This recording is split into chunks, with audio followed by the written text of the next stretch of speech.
Welcome aboard. At this time, I'd like to ask everyone to please remain seated throughout our show, and please keep your arms and hands inside the vehicle at all times. For the safety of our cast, we ask that you please refrain from the use of flash photography and external video lighting. Now that we've taken care of business, let's talk about me. My name is Patrick, and I'll be your guide on this magical journey into the movies. It's the perfect job for me because I love movies. Is everybody ready? Yeah! Great, because it's showtime. Ready when you are, CB?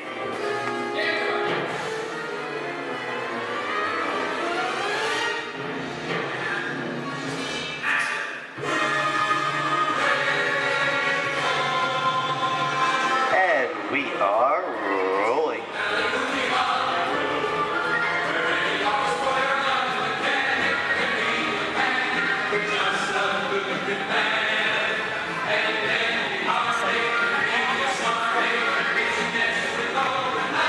Hello everyone and welcome to the Great Movie Ride. Once again, my name is Patrick and I'll be taking you from this Hollywood soundstage into some of the greatest movies of all time, all on one tour. But between you and me, this is no ordinary tour because the Great Movie Ride brings these movies to life and puts you right in the middle of the action.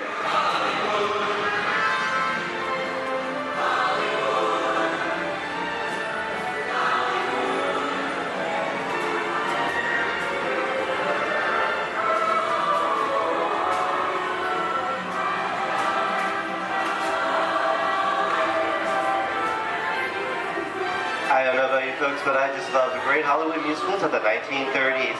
This is a scene from one of my favorites, the Busby Berkeley musical extravaganza, Footlight Parade, starring James Cagney, Ruby Keeler, and Dick Powell.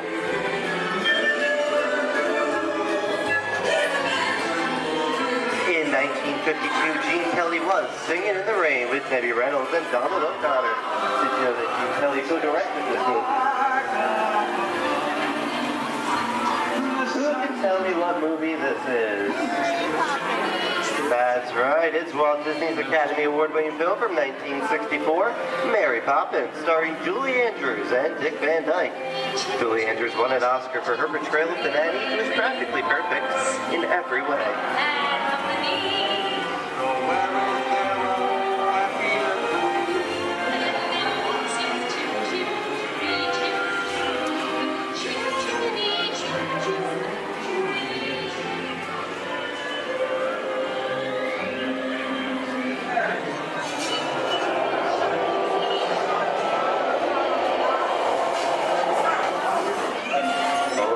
Walt and Bruce's folks.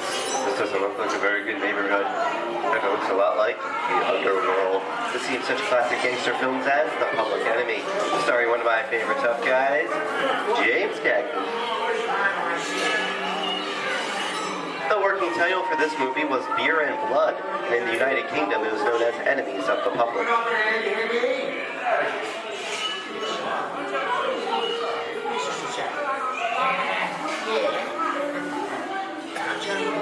Very nice time.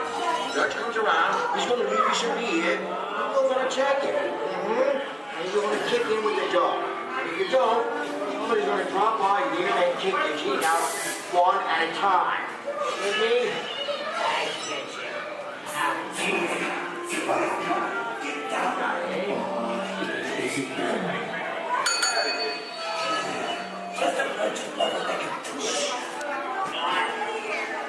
Sorry about the delay, folks, but I don't want to run a red light, even if it is just a movie. You talking to me? You talking to me? That's okay. I'm talking to the demon of punishment for the day. I'm talking to me. I'm not supposed to leave my vehicle. I say get away. Oh, okay, Monkey, whatever you say. Hey, how'd you know my name anyway? I've seen this movie before. Oh. It's that scene fancy kids like thinking that is great. You make a big mistake about this. It's out of here. You gotta get out of here. You can't in the middle of the movie. I'm beating you, son! Here they come, boss! Get out your grinders!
Everyone mind your P's and Q's, and maybe you won't get hurt.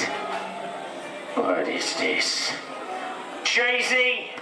And now, the Old West, and two of Hollywood's legendary stars, Clint Eastwood and John Wayne.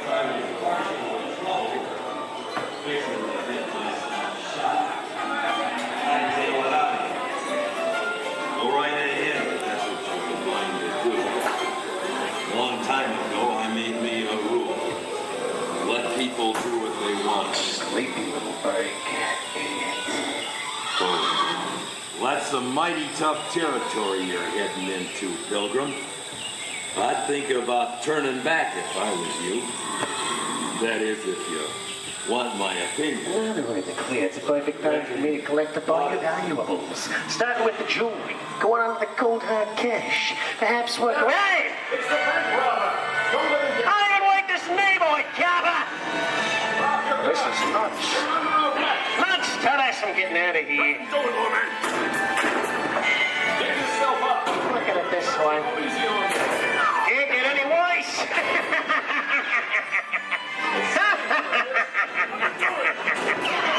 I think you're the goose.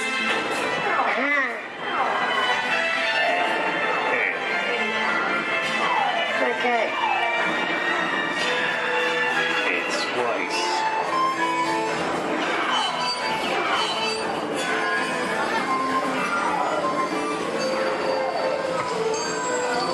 I don't know about you guys. This is kind of creepy. What is this? This is Alien.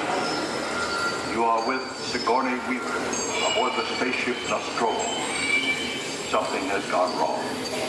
One by one, the crew has vanished.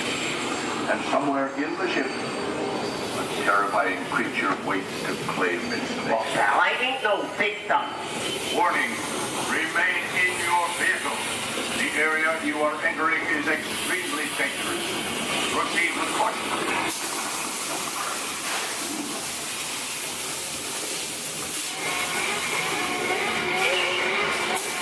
The emergency distress system is now active. Ship will detonate in T-minus 10. The option to override automatic detonation expires in T-minus 5 minutes.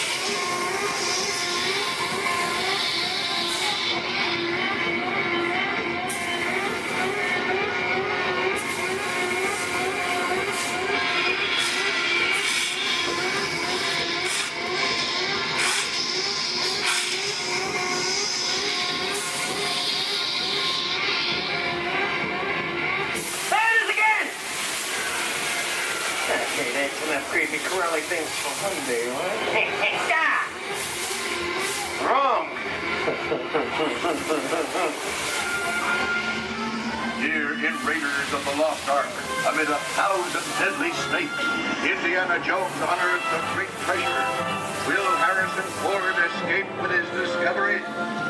And what will be your fate? Beware. Snakes. Why did it have to be snakes?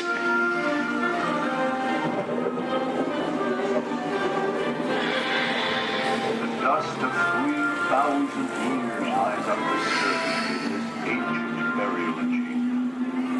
And on the chest of the great stone goblet, a priceless Get jewel. over that chunk of ice. Time for me to get back to work. Tell nobody move while I go get the goods. I don't think they'd notice a few extra bodies around here. Know what I mean? But the jewel is guarded by a curse. And those who dare defy that curse must pay with their lives.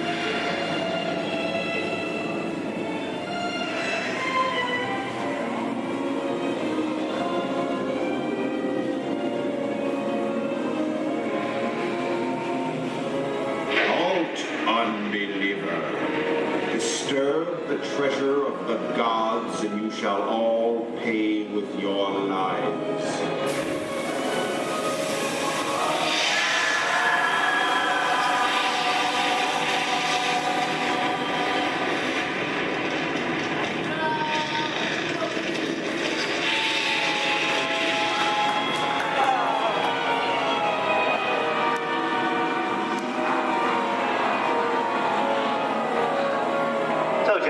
popcorn? Well, that just goes to show anything can happen in the movies.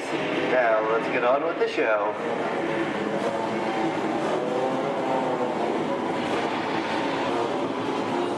Ooh, I see dead people.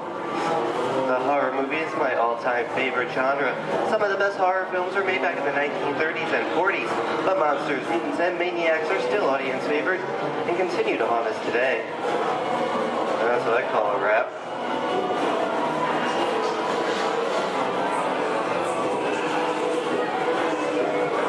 We are now entering the jungle home of one of the most beloved characters of all time. No, it's not George of the Jungle. Actually, it's Tarzan, portrayed here by Johnny Weissmuller. Over here, we have Maureen O'Sullivan as Jane, and the lovely and talented Cheetah as herself.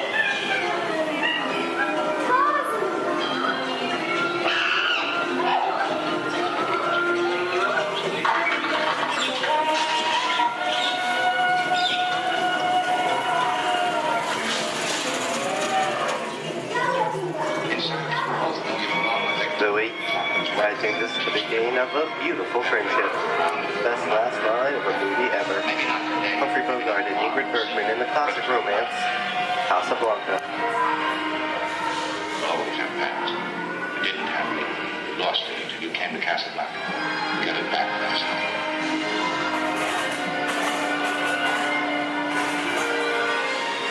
I've got a job to do too. Where I'm going, you can't follow. What I've got to do, you can't be any part of. Hills, I'm not good at being noble, but it doesn't take much to see that the problems of three little people don't amount to a hill of beans in this crazy world. Someday you'll understand that.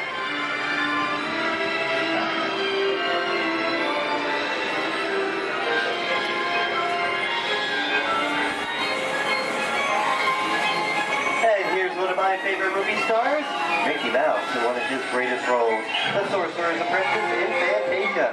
The sorcerer in the sequence is named Yen Sid, which is Disney, spelled backwards.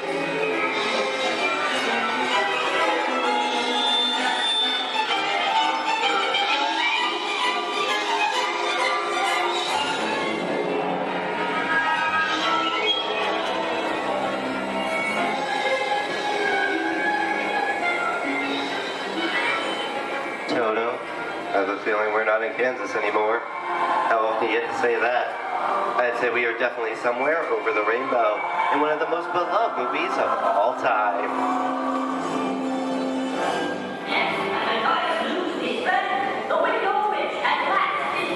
The Wizard of Oz.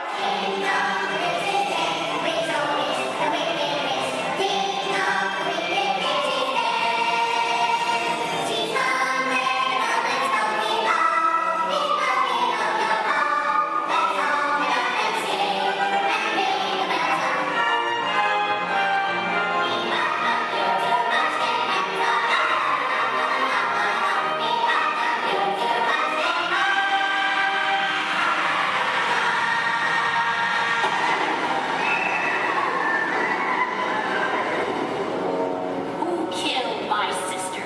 Who killed the Witch of the East? Was it you? No, it was an accident. I didn't mean to kill anybody. Well, my little pretty, I can cause accidents too. Oh, rubbish. You have no power here. Be gone before someone drops a house on you, too. Very well. I'll bide my time. But just try to stay out of my way. Just try. I'll get you, my pretty, and your little dog too. I wonder how we get out of here. What do you folks think? Which way should we go? Follow the yellow brick road. Follow the Yellow Brick Road? No, what I think of that. Bring along, folks. You know the way.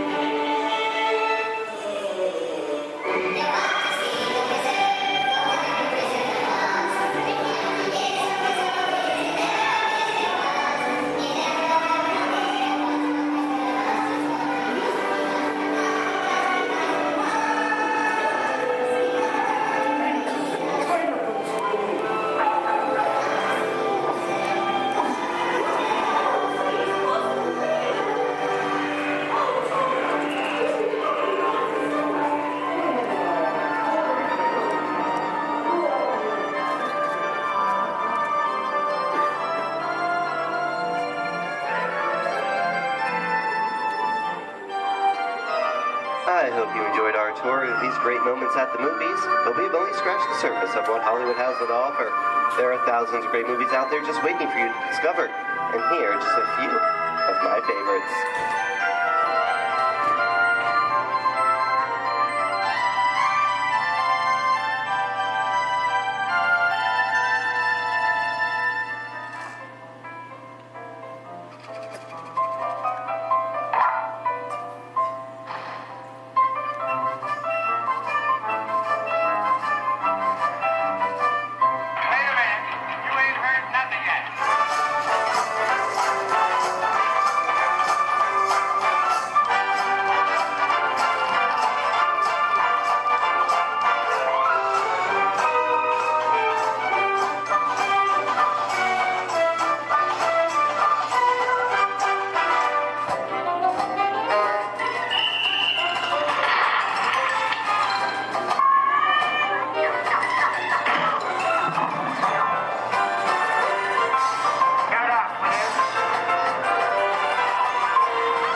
Disney's Hollywood Studios, I'd like to thank you for joining us on the Great Movie Ride. But before we wrap this production, there is still one more scene to do. It's called The Exit. The action begins with three main scenes until we come to a complete stop. Then gather all your personal belongings and take small children by the hand. When these doors open, rush dramatically to your feet and make a grand exit directly to the rear of your vehicle.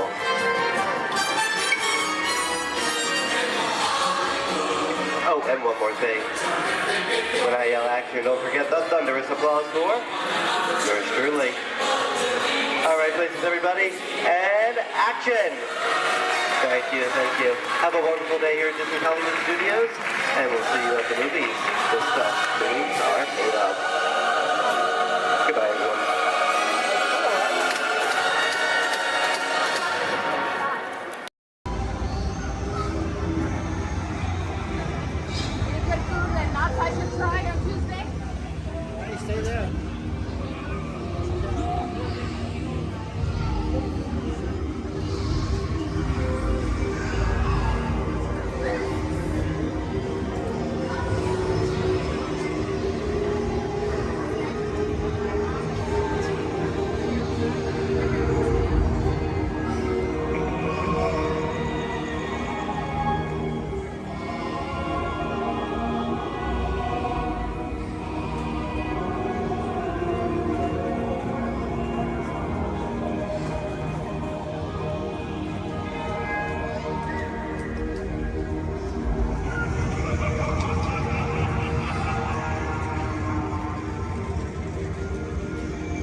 say, look out there across the water. It appears to be a bit of company. No, me, yes. Welcome, you all. Permit us to introduce ourselves. My name is Claude, and my loquacious cousin over here is... I'll introduce myself if you don't mind. Hi there. I'm, well, now, let's see now. It's right on the tip of my beak. Clyde Birdbrain. Oh, yeah. I'm Clyde Birdbrain. Y'all, I say, perhaps you good people have never conversed with toucan birds before. Well, neither did we, till one day we discovered this magic sunshine pavilion. By Jove, yes, I remember just how it happened. Many bird baths ago. There we were in an explorer's launch on a mysterious river in deepest Adventureland. Off in the distance comes the fierce roar of an African lion. And as we round a bend in the river, a huge bull elephant bellows forth in protest of our intrusion. Suddenly, the treetops explode in a frenzy of outraged birds. Oh, come, you can jolly well do better than that. I can jolly well do one at a time.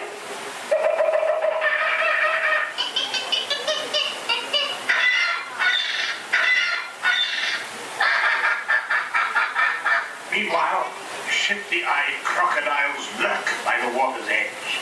Lurk, lurk, lurk. And the giant python slithers down from an overhanging limb. What's happened? What's wrong? I can't stand snakes. Don't be ridiculous. I'm only relating a story. Oh, all right, Clyde. Enough is enough. That wasn't me. I never even opened my beak. Huh? Excuse me, I hate to interrupt such an exciting story, but they're calling us for the show. Land's sakes, it's already showtime? Land's sakes, yes, it's already showtime. Well, I believe it's your turn to make the announcement. Righto. Ladies and gentlemen, boys and girls, gather up all your cameras, purses, and other articles, and now turn to your left towards the tall door. When the drums begin, they'll open magically to lead you right into the Sunshine Pavilion. Is everybody ready? Please. I say, have a good show. A real tropical serenade.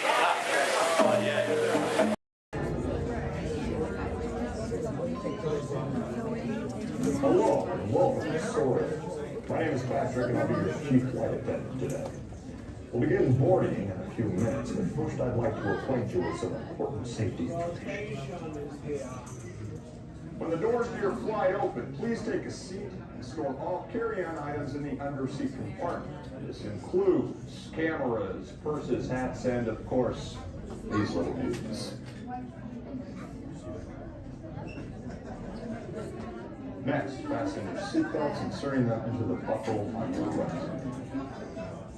If smaller aviators don't measure up to the height indicator on the seat, just put the belt through the loop in the center strap before buckling.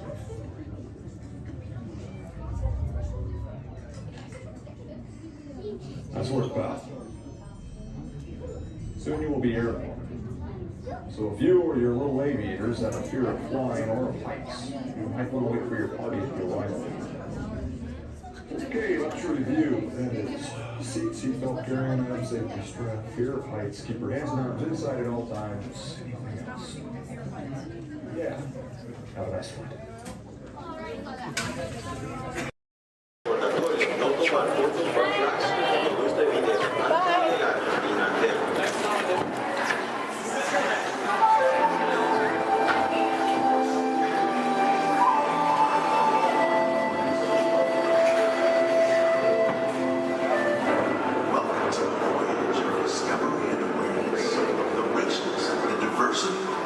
Surprising nature of living with the land. Our journey begins as dramatic and sudden changes are sweeping over the land. The approaching storm may seem violent and destructive to us, but to nature, it's a new beginning in the cycle of life.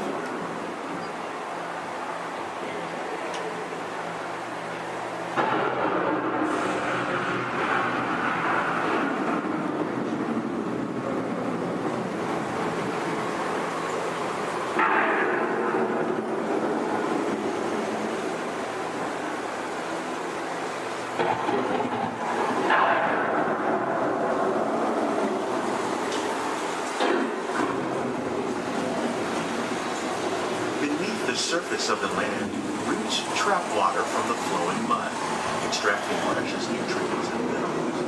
These elements, when combined with sunlight, create the diverse living systems of our planet.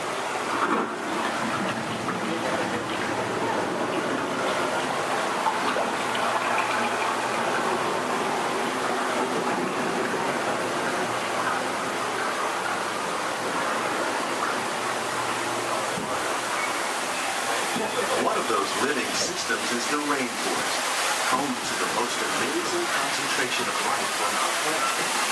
These dense and beautiful forests cover only a tiny portion of the Earth's surface, but they contain more than half of its planet environment. Rainforests are also extremely rich in productive living systems, providing us with oxygen, food, medicine, and other elements essential to our lives.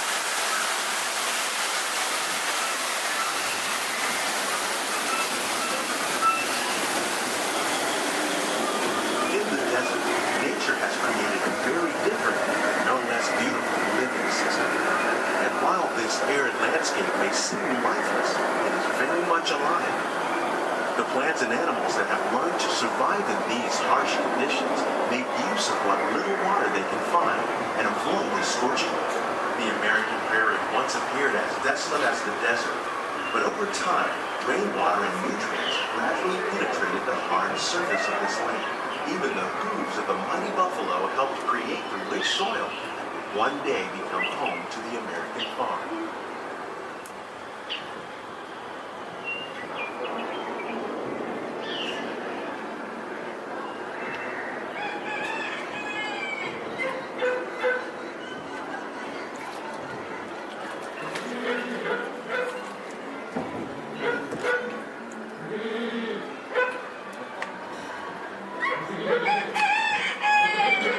Of all the forces at work on the land, humans have had one of the most profound effects. The need to produce food for a growing world led to the enormous use and sometimes overuse of the land. In our search for more efficient ways to grow food, we often fail to realize the impact of our methods.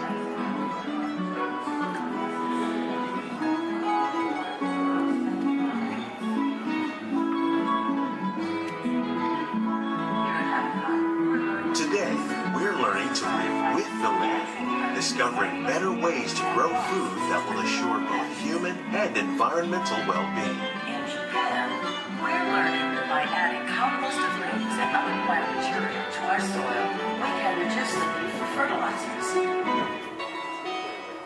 In farmlands across America, we're learning that by plowing under vegetation containing natural fertilizers, we can enrich the soil without the use of chemicals. In Saudi Arabia and Mexico, we're learning to produce food on desert seacoasts by developing and planting crops that thrive on saltwater. Here at Epcot, we're learning to reduce the need for pesticides by using natural predators like ladybugs and wasps to control pests.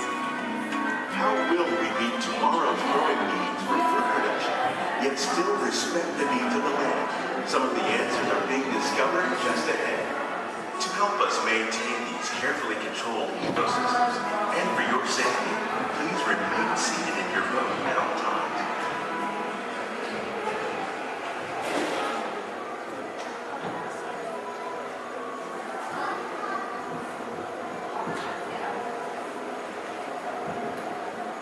Welcome to our living laboratories, where scientists from Epcot and the U.S. Department of Agriculture are exploring innovative ways to produce bountiful harvests now and into the future. The tropics are home to the greatest diversity of plants on the planet. Many of these, like papaya, bananas, cacao, coffee, and rice, are well known around the world. Others, like the jackfruit, fluted pumpkins, and dragon fruit growing here, represent the vast number of lesser-known tropical plants. As we learn more about these crops, we discover that many are rich in vitamins and minerals, while others are well adapted to growing in less than ideal conditions. For instance, the fluted pumpkin thrives in the poorest soil conditions of Africa. With its edible seeds and leaves, the pumpkin could become an important staple for areas where other crops don't grow easily. The unique-looking dragon fruit is actually a member of the cactus family. The fruits are high in vitamin C, rich in antioxidants, and have a light, sweet taste. The fruit originated in Mexico or Central America, but is already becoming popular in Asia. It could become a source of important nutrients for people living in many areas of the world. These and many other lesser-known crops may one day be as popular as the bananas growing on both sides of the boat. More than 28 million tons of bananas are eaten annually, making it the most popular fruit in the world.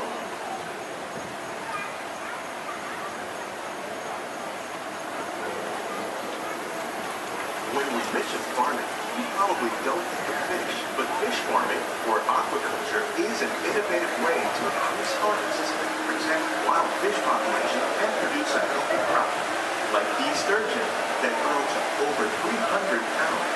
Now that's a lot of catfish. Tilapia, bass, and catfish are really popular crops raised by fish farmers around the world.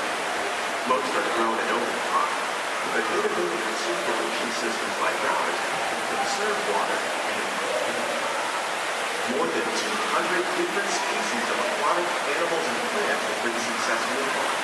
Even these American alligators can be successfully raised in controlled environments like ours. Nearly half of all fish consumed worldwide is now raised on farms, making aquaculture an important part of our efforts to produce a healthy environment and protect natural resources here at the land. We grow about 5,000 pounds of fish each year, many of which are featured in restaurants around Walt Disney World. This greenhouse is full of some of the best ideas for improving plant yields. Disease and pests are two of the biggest problems facing farmers around the world. By careful selection and crossbreeding, we can grow crops like these sunflowers and winter melons that are more resistant to pests and diseases. Scientists have even been able to breed plants that can flourish in marginal areas where water and nutrients are in short supply. The result of these efforts is higher yields with less impact on the environment.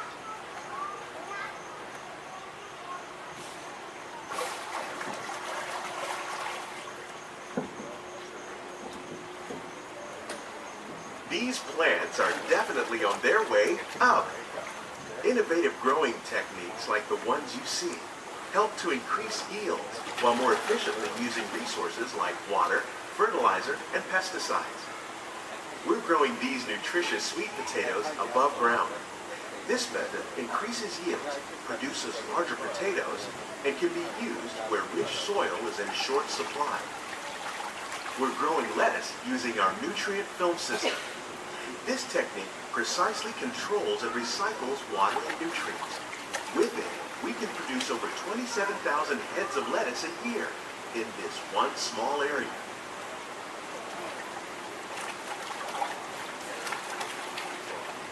Here's something you don't see every day. Tomatoes growing on trees. These plants were originally developed by Chinese scientists. Tomato trees live longer and produce many more tomatoes. One of ours lived 16 months and produced over 32,000 fruits. Much of the produce you see growing in our greenhouses is served in the restaurants here at the land.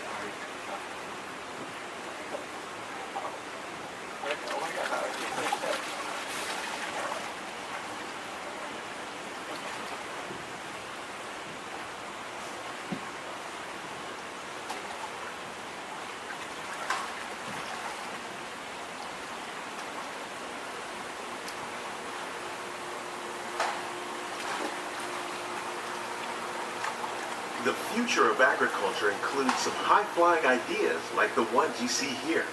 The aquaponics system on your left integrates hydroponics with aquaculture. The fish provide a source of natural fertilizer for the plants, and the plants help keep the water clean for the fish. It's another great way to produce more while using less resources. In our lab, Epcot scientists are working with the U.S. Department of Agriculture on a number of innovative projects.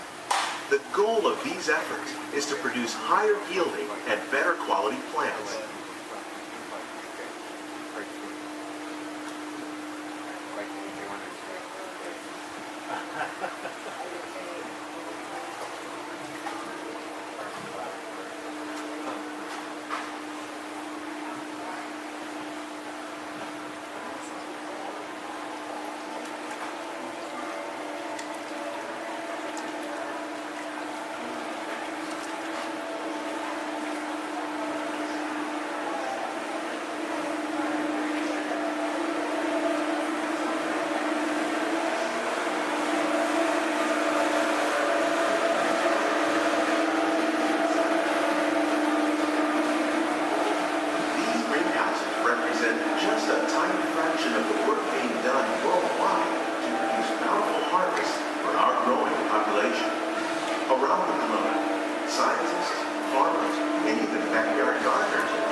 Working together, we can continue to find innovative ways to increase food production and protect our precious natural environment.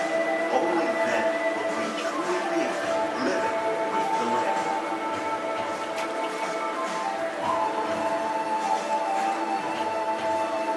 On behalf of Walt Disney World, we hope you've enjoyed this unique journey through our living laboratory. Those of you interested in an even closer look at our greenhouse might consider the behind-the-scenes walking tour. It's a great experience for the whole family. The tour desk is near the entrance to Soaring. Please keep your hands and feet inside the boat. Remain seated until the boat comes to a complete stop.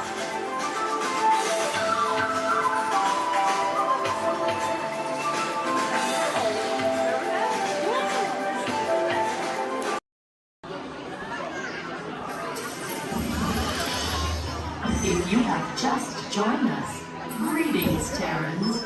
I am World Mind, the Xandarian sentient supercomputer. In my extensive database are stored the combined knowledge of every Xandarian that has ever lived. Recently, I have been learning so much more about you Terrans. We Xandarians and Terrans have much in common, including our mutual love of exploration. Xandarians have explored many celestial bodies, what you Terrans call planets, and many fascinating life forms.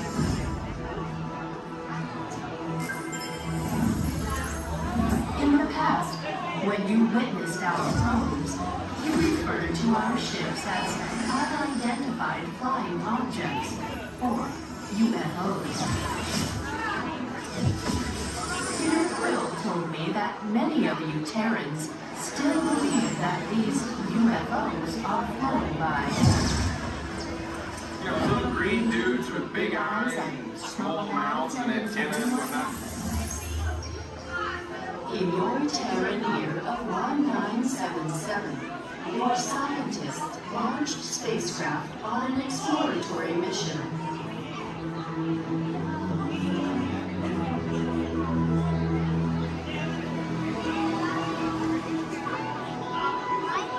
In the Terran year of 2012, Voyager 1 made the historic entry into interstellar space, the outer limits of your sun's gravitational pull.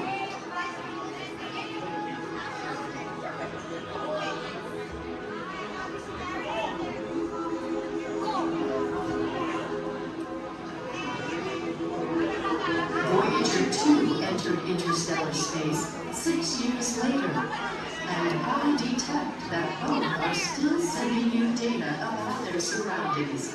Most impressive.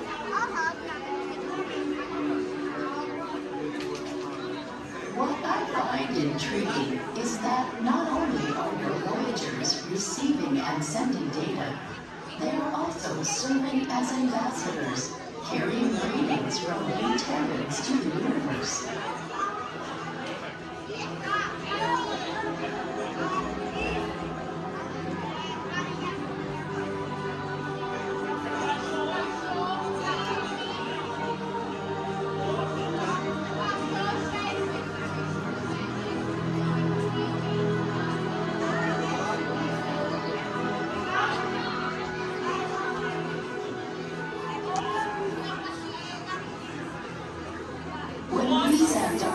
First detected your plane, we scanned them and discovered on board a golden disc containing sounds, images, and messages from the people of Terra, or Earth, as we would you call it. Peter Quill has claimed that the most important item on the disc worth sharing with the universe is the musical message from your Terran, Chuck Berry. I am still processing this message, but am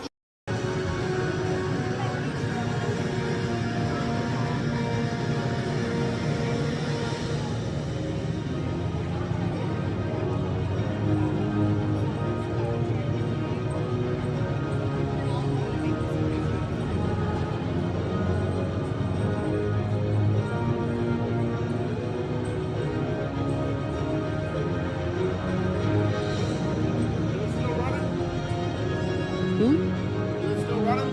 No. Really, I just love to come down. For any reason.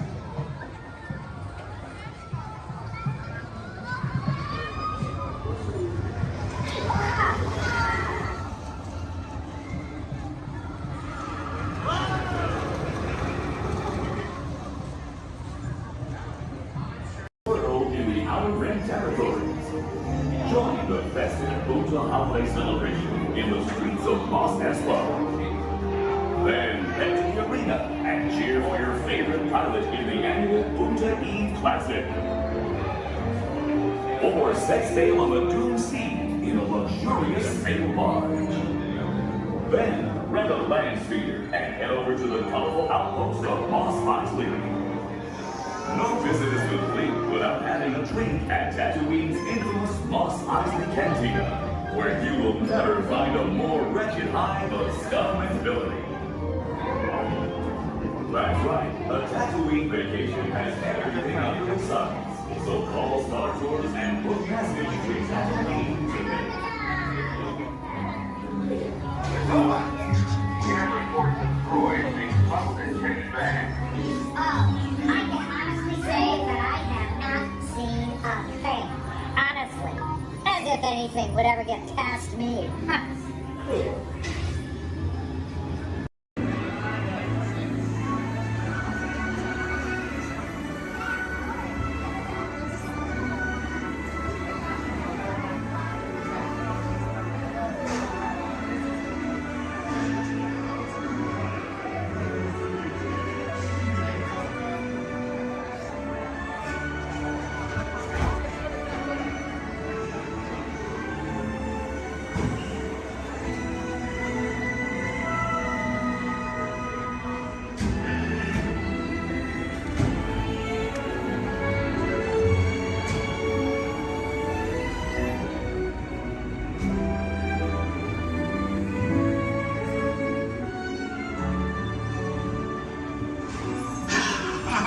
Voilà, venez, suivez-moi, je vous prie.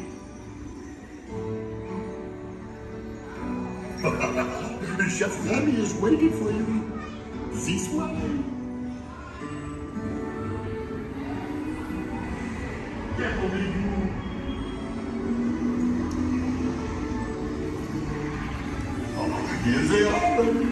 Des invités pour le dîner. On n'aurait pas idée en commun? Non. C'est pour un oui. Tout simplement. Voilà. Mais oui, that's it.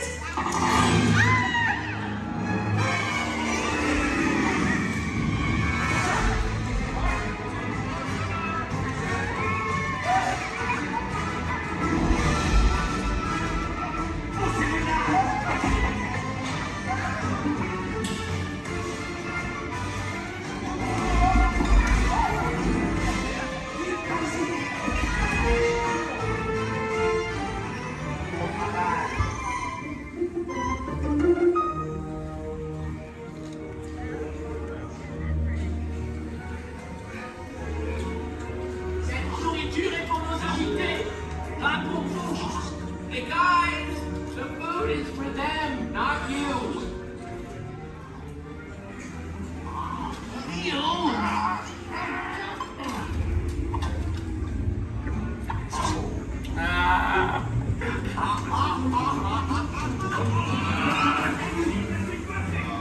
Il faut être en salle.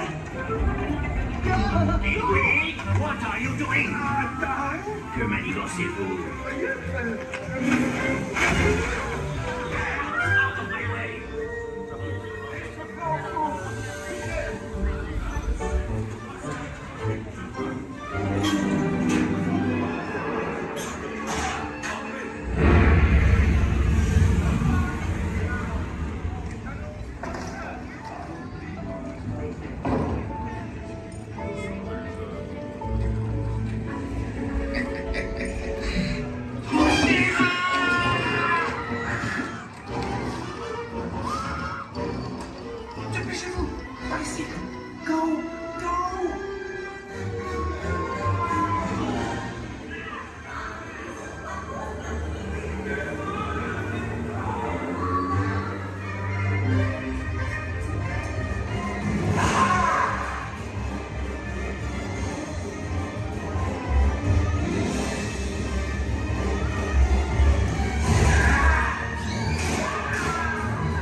Vous serez toujours les bienvenus, cher ami.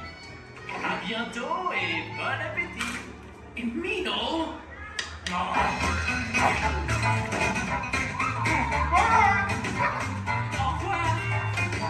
Table for you, right this way. You are always welcome and bistro shade heavy. Over.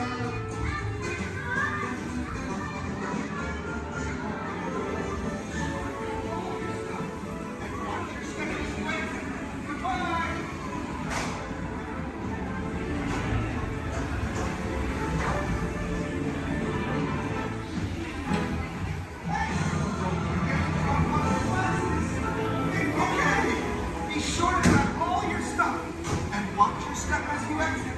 Goodbye.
We are ready to fly. Attention all pilots. To ensure safe flight, remain seated with your seatbelt fastened. Keeping your hands, arms, feet, and legs inside. As they supervise the other pilots. To make your rocket ship fly higher, pull back on the control lever in front. To descend, just push the control lever forward. Thank you. Pilots, prepare for liftoff. Para su seguridad, permanezca sentado por el cinturón de seguridad ajustado y mantenga sus manos para sus pies y piernas dentro del cohete. Cuide a los pequeños pilotos. Gracias.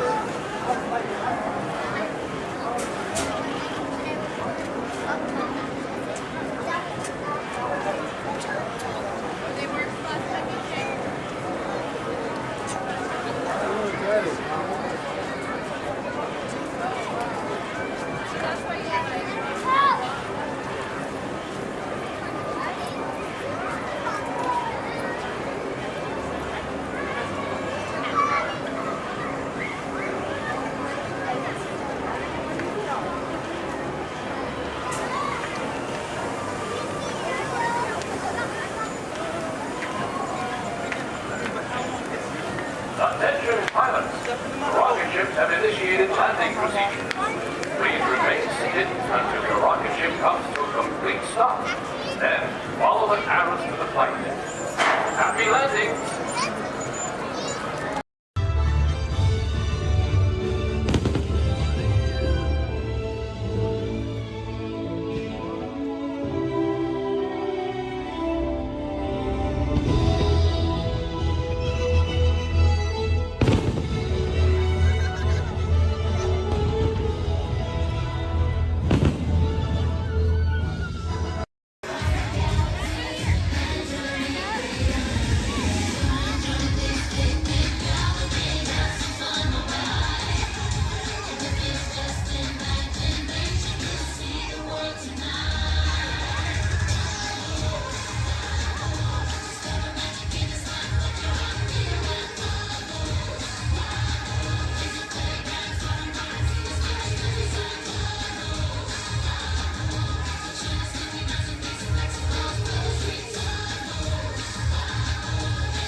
party started.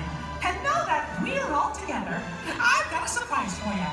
You see, when folks from around the kingdom heard you were going to be here, well, they just had to come and give you a great, big welcome!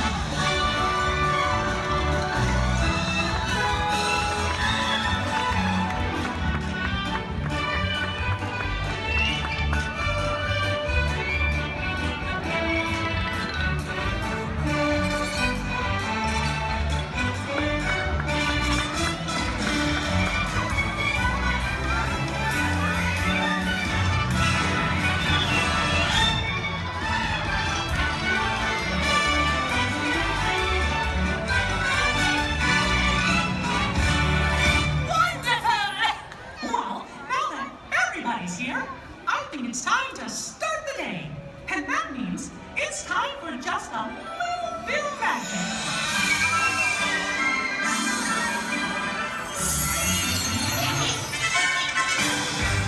Is someone in need of magic? Oh, gosh! It's the fairy godmother! She must have heard you, Mickey. Why, hello, everyone. Oh, my. Look at all of you. So many smiling faces, including yours. Now, how may I be of assistance? Well, do you think you can help kick off our magical day? Oh, of course, my dear. Oh, and I know just the trick. But I'll need everyone's help with the magic words. On the count of 3, we're all going to say, bibbidi, bobbidi, boo. Here we go. 1, 2, 3, bibbidi, bobbidi, boo. Let the magic begin!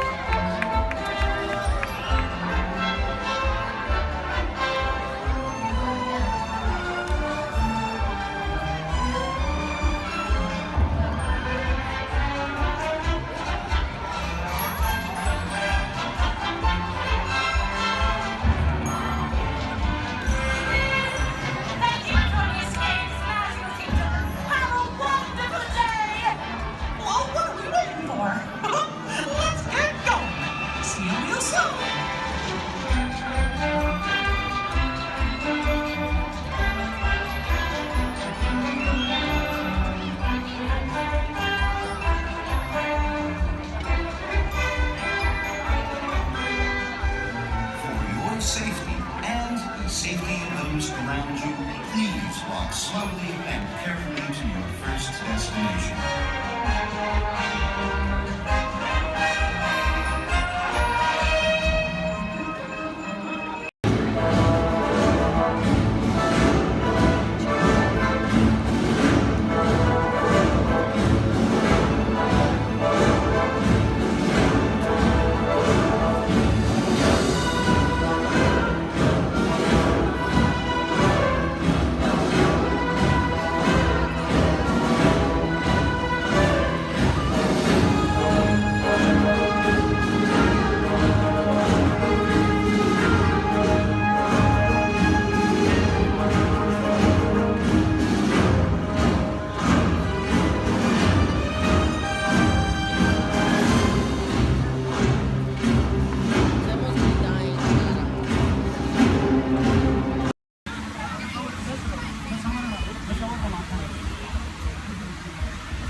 little sweeter something.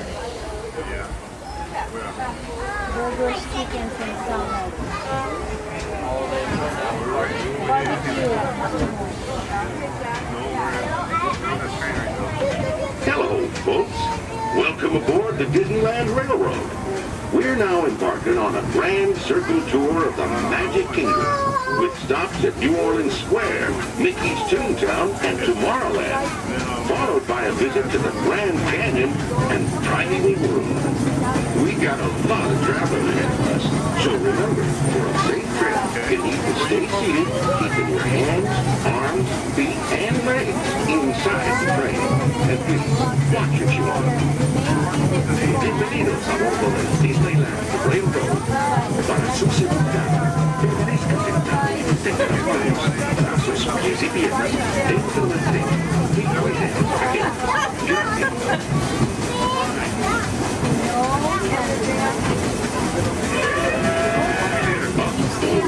Did you folks hear that? Sounds to me like we've reached the wilds of Adventureland. You just might run into a lot of savage critters out there, including lions and tigers and tiki birds. Everybody must be on the lookout. You never know just what could show up. We're approaching our first stop.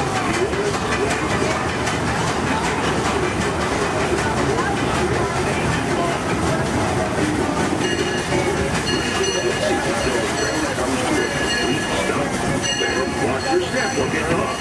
Have a good time in the frontier, yeah?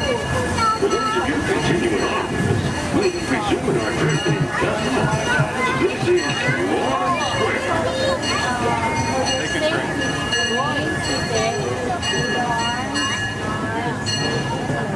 Your attention, please.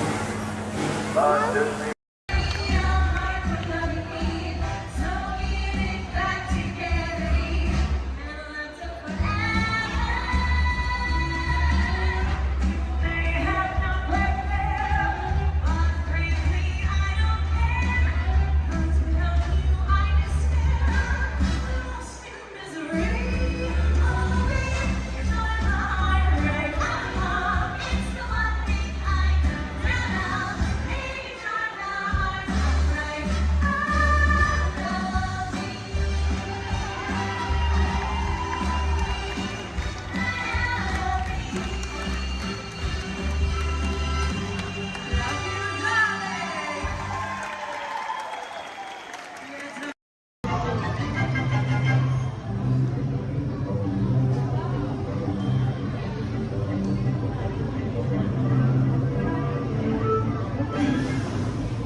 Wildland Treasure Forest People Meet. This quiet and carefree highway in the sky.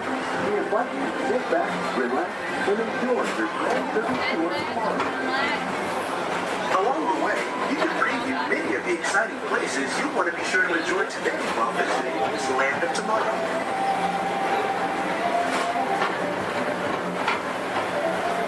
The People Mover is the perfect vehicle for people watching, so keep your eyes peeled. You never know who you might see.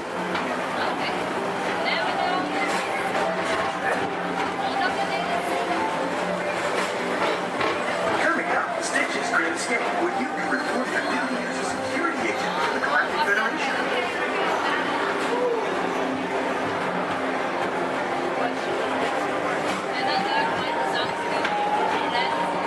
Your mission is to keep Experiment 66, the biggest little mischief maker in the galaxy, under control.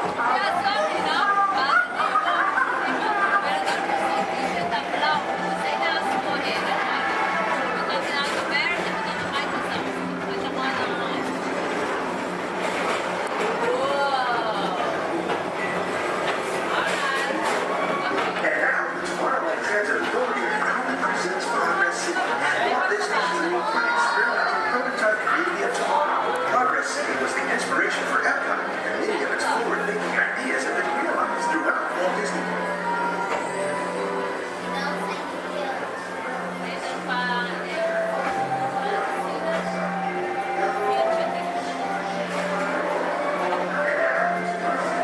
If your future includes shopping, then you'll want to visit Mickey Star Traders, where you'll find the greatest goods from around the galaxy.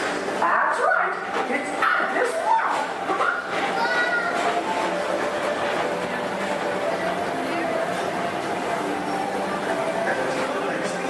Put the pedal to the metal and speed towards the checkered flag in your very own race car. Young or old, this is your chance to drive in the fast lane without worrying about getting a speeding ticket.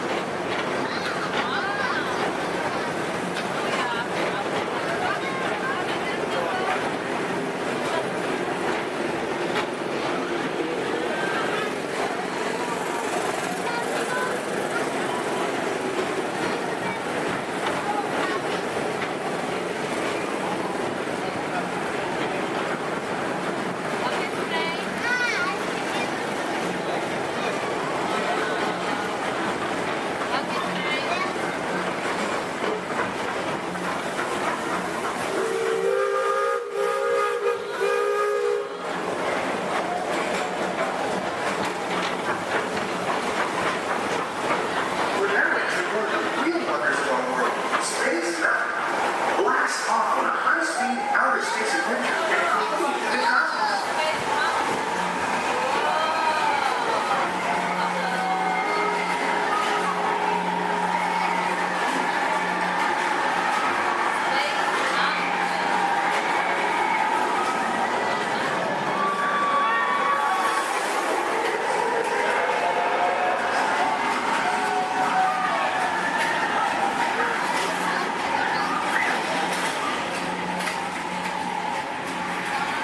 Paging Mr. Morrow, Mr. Tom Morrow.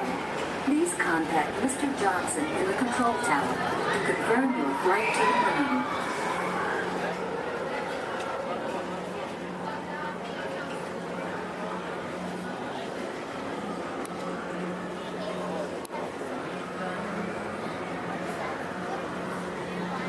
Paging Mr.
now approaching Walt Disney's Carousel of Progress.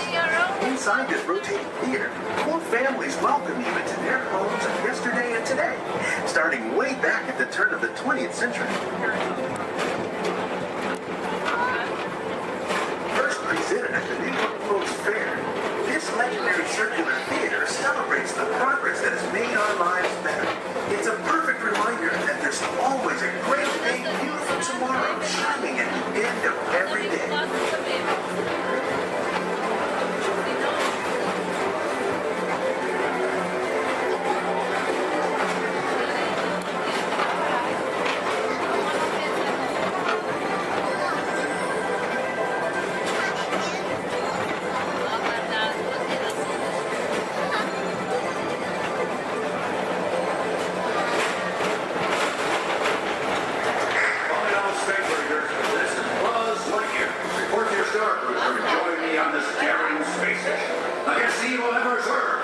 As an honorary space ranger, you'll use your own personal laser cannon to save the entire galaxy.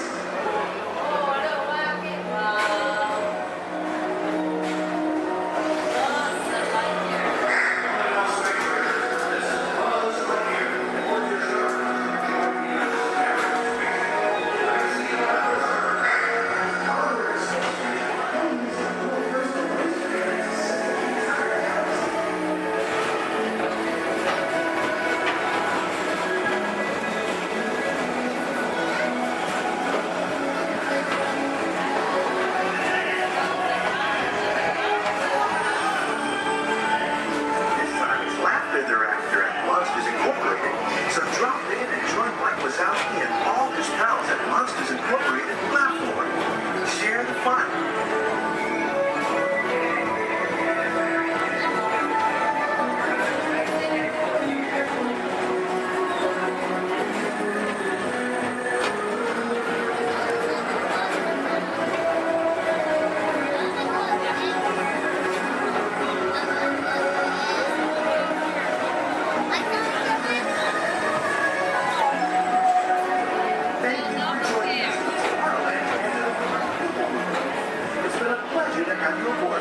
Enjoy the rest of your day and have a great big meal tomorrow.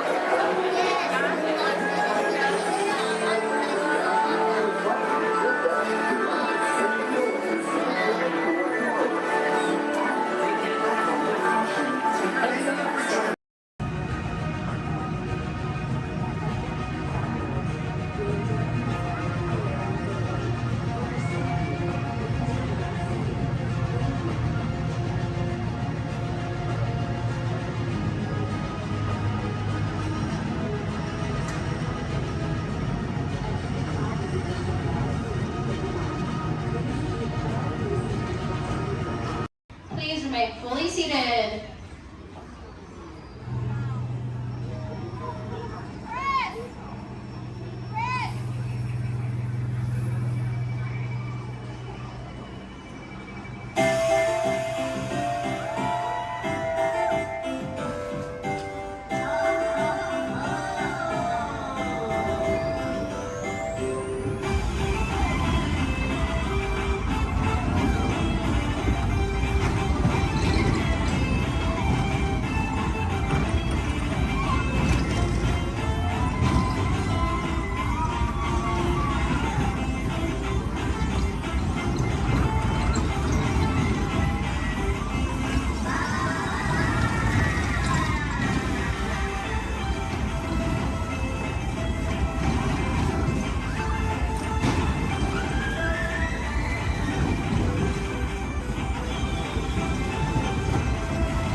For those of you just joining us, welcome aboard Excursion 3 on the Disneyland Railroad. For your safety, please remain seated at all times, keeping your hands, arms, feet, and legs inside the train. Please supervise all children, making sure they are seated away from the train openings, either fully on a lap or on a bench. Our next stop will be Big Two Town Depot, your gateway to all Fantasyland attractions. We'll meet at the front. We're taking the train to the front. Oh, perfect. Bye-bye. To those just joining us, welcome aboard the Disneyland Railroad. To ensure a safe ride, stay seated with your hands, arms, feet, and legs inside the train. And please watch your kids. Para su seguridad, permanezca sentado firmemente las manos, brazos, pies y piernas dentro del tren y fuera de ellos. We're now entering Splash Mountain, rumored to be the location of a one and only rabbit place. If you look real hard, just for a second, it's where the critters are celebrating a zippity-doo-dah day.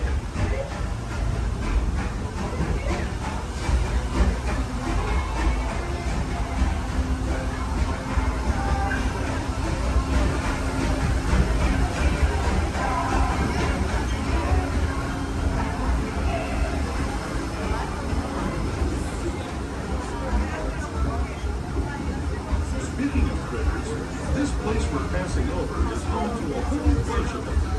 Here in Critter Country, you can join Winnie the Pooh, Tigger, Brer Rabbit, and Brer Bear on their fun-filled adventures.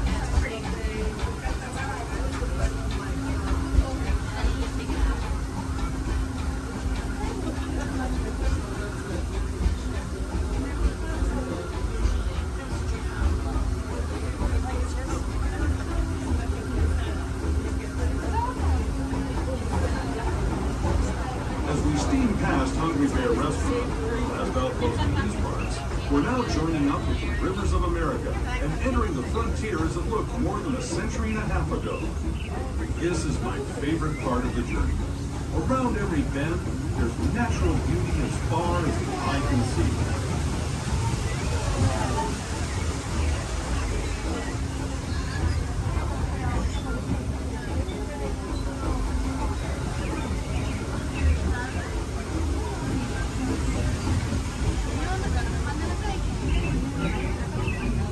There is the revered Indian shaman, sharing his stories with those in the great river valley below.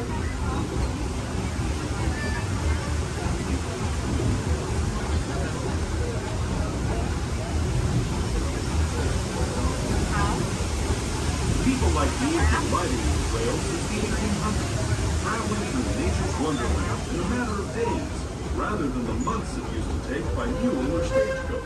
Steam power not only fueled these iron horses, but the dreams of a whole new generation as it moved west into this great frontier. Of course, some of those dreams and the stories that went with them were pretty darn wild and downright unbelievable, like on Big Thunder Mountain, where I hear that mysterious spirits have grabbed hold of those mining trains and turned them into the wildest ride in the wilderness.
Toontown Depot is also the gateway to Fantasyland, where you'll find many of your favorite Disney animated characters and As we make our way to Mickey's Toontown Depot, we do ask you please remain fully seated until the train has been stable and complete stop. Some of your stop for all Fantasyland attractions, including Mission Small World, Alice in Wonderland, Peter Pan's Flight, and our other favorite little train, Casey Jr. Once again, please remain fully seated until we have completed full and complete stop. Depot, Mickey's Toontown.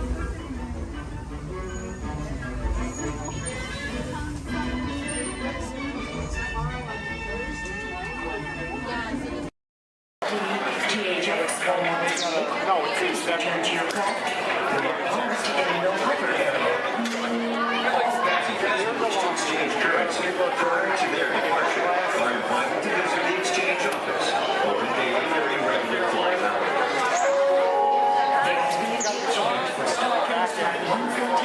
Stalls for your service to indoor. Flight 114 will now be departing from gate number 2.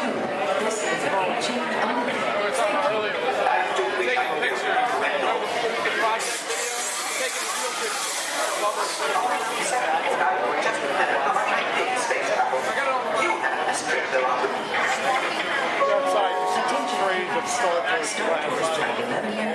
Non-stop service to indoor is now ready for boarding at gate number 1. All passengers, please proceed to the boarding area immediately.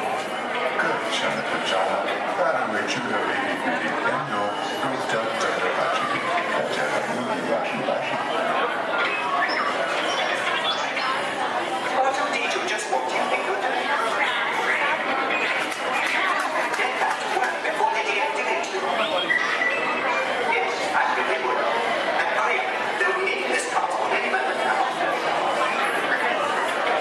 There, I think you'll solve it. You would more. Well, how should I know what's wrong with the ship? I'm an interpreter, not an abstract. However, you might just check the logging settings. Sometimes I think these new transports have a mind of their own. Your attention, please. All interplanetary travelers must have a current passport and the necessary visas prior to leaving the spaceport. Passengers requiring assistance should visit the nearest information kiosk. Thank you. Star Tours is now offering convenient daily departures to the exotic moon of Endor. Come spend an afternoon or the entire day with the lovely Walt in their charming tribal villages. It's a fun-filled visit that you and your family will remember forever. Just ask for the Endor Express, available only from Star Tours. Non-stop flights leave every few minutes, so don't delay. Visit Endor today. Things have certainly changed. Good job. Move it. Good. Keep it sandals. You can still do it. Right, good job. All right, now. Company. Oh, now that some of your legs are warmed up, let's warm up those voices. Repeat after me. I don't know, but I've been told. I don't know what I've been told. Company, halt. That was sloppy and pathetic. You can do better than that. Come on, give them a little progressive inspiration. All right, let's get it together now. I don't know, but I've been told. I don't know, but I've been told. Army green's worth more than gold. Army green's worth more than gold. Playtime's almost never done. Playtime's almost never done. Join our squad and have some fun. Join our squad and have some fun. Have fun. Well done, soldiers. Give yourself. Speaking of which, it's time to check in with Andy's room. Men, make yourself look busy. Come in, Motherbird. This is Alpha Bravo. Come in, please. This is Sheriff Woody. This is Motherbird. Back here in Andy's room. My reach loud and clear. Can you hear me? Sure can, Woody. Sir, we have good news to report. We've located an entire platoon of potential plastic plagueoids. Whoa! Hold your horses there, soldier. Fun and play are serious business. So make sure they're trained before you send them to Andy's room. Sir? Yes, sir. Standing by to initiate Operation Playtime. Over. Now remember, whenever Andy comes into the room, they gotta be able to freeze. Like I bet your men are doing right now. Sir? Yes, sir. Over.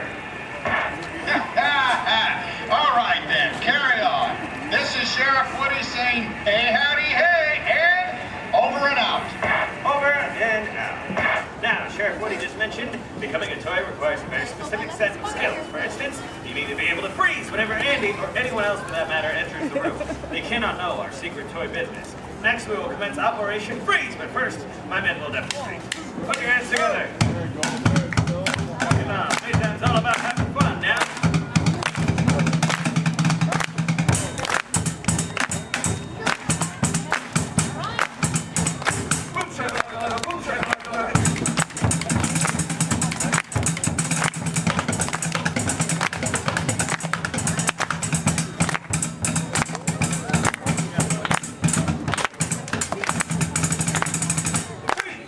Well done, give him a hand. This operation, I need a front line of volunteers to cut out here across this way. Come on up. Don't be shy. Move it. Come on up. Front line up. We will train these volunteers to be checked. All right, now go ahead and line up with these soldiers here, shoulder to shoulder. One big straight line. Very good. Now give me an about face. That means turn around. We're going to march in a circle as they play a march, but as soon as they stop, as soon as you hear silence, no drumming, then I want you to freeze as if you're a toy and someone just entered the room. So first, let's set you up with a good toy pose. Let me think here, something maybe we all know. Let's make it simple. First, I want to see you pose like a big, mean teddy bear. When I yell freeze, show me a big bear pose. Ready? Freeze! Very good. Now, as I mentioned, while my men play, we will march in a circle, following me this way, and as soon as they stop, I want to see you frozen. Then take it away. Right this way. Here we go. Okay. Get there, buddy. All right. Very good. That's a good marching line. I'll tell you that. Now, let's get that down. As soon as they stop. All right, that was pretty good. Let's try it again. This time, let me see you frozen like an action figure. Maybe your favorite action sports star. Think of your favorite sport and then pose like you're playing it, right? Following me this way. Here we go.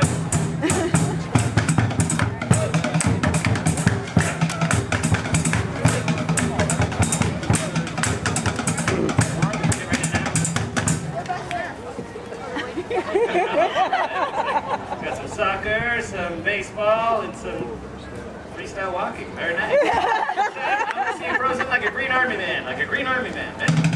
Following me this way. Here we go. Up. Go.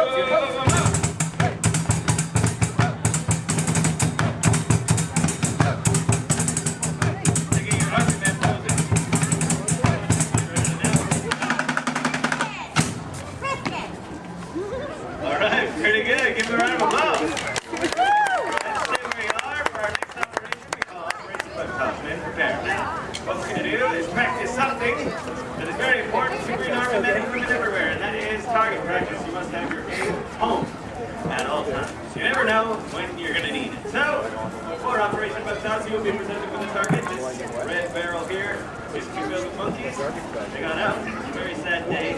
So now we use ladybugs for our target practice. You'll each be armed with 1 round of ammunition, and in 3 rounds of firing, our goal will be to get 100% of the bugs back into the barrel. As I mentioned, in 3 rounds of firing, hopefully we can get better every single time. Like me, I get more skilled every day. All right, go ahead and hold up those bugs. Freeze in arms. When I yell fire, let them fly. And 3, 2, 1, fire! That was pretty good for a first time, but I know we can do better. Go ahead and pick up those bugs. Recover those ammunition. Remember to observe the rules of playtime. Share, play well with others, and be safe. All right, now, freeze in arms. Let's try round 2. See if we can do any better. And 3, 2, 1, fire!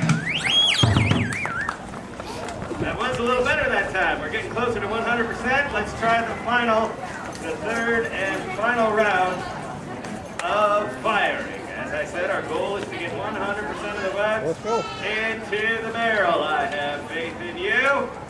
Now, freeze in arms, hold them up. And 3, 2, 1, fire! Wow, would you look at that? All 100% of the bugs made it into the barrel. Give him a big round of applause. You're dismissed. Go ahead and fall into formation as you were. Great work. You all make my plastic heart pump pride. All right, we have one final operation, which we call Operation Play 12 without the trend for this operation. We will practice playing 12 with others. That's right, and I need 2 volunteers celebrating the birthday. I see one right over here with Debbie. Come on forward, and you two. Come on up, Savannah. Debbie, go ahead and stand right here for me. Savannah, fall in next to Debbie. Right in line with my men. There you go. Give them a round of applause. They're going to be honorary members of my drum corps. That's right, you're going to be playing on these, which are recently acquired from the Rockstar Canvas playset. They're not mine. Go ahead and hold on to those. Now, what's going to happen is my men are going to play march, and at any time they may stop and point at you like this. Go ahead and take a look at what they're doing. And when you see them do that, I want you to hit that tambourine 2 times like you mean it, and try to do it together right now. Good job. Yeah, you can hit a little harder than that. There you go. Perfect. Now, just take your cue from my man and 1, 2, 3, 4.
The oath. Everybody raise your right hand.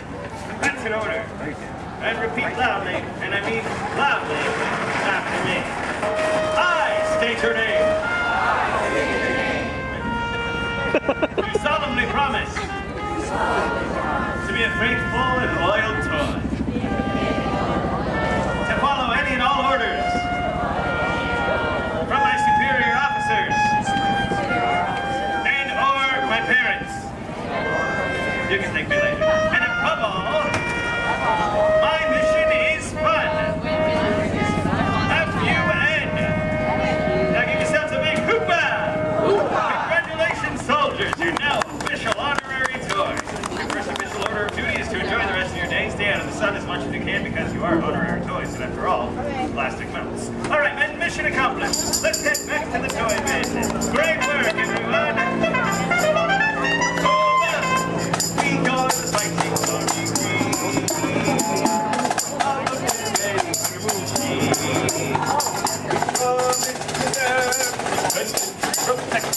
Our room that's filled with toys, as you'd expect. No mission's ever been before.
sirienas dentro del parque y cuida a los pequeños.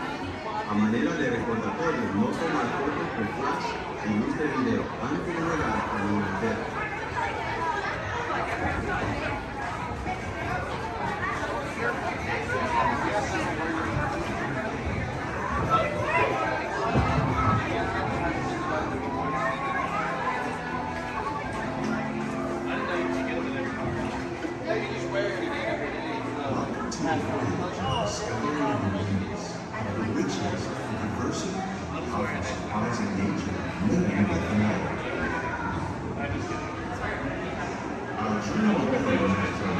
Sudden changes are sweeping over the land.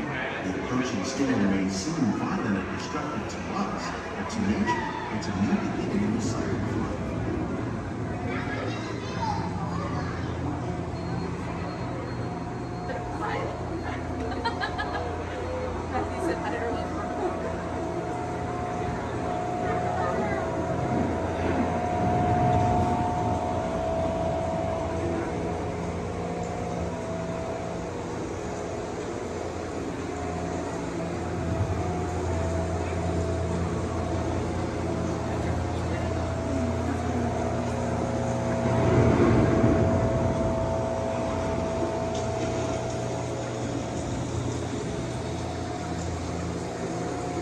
Beneath the surface of the lake, roots trap water from the flowing mud, extracting precious nutrients and minerals.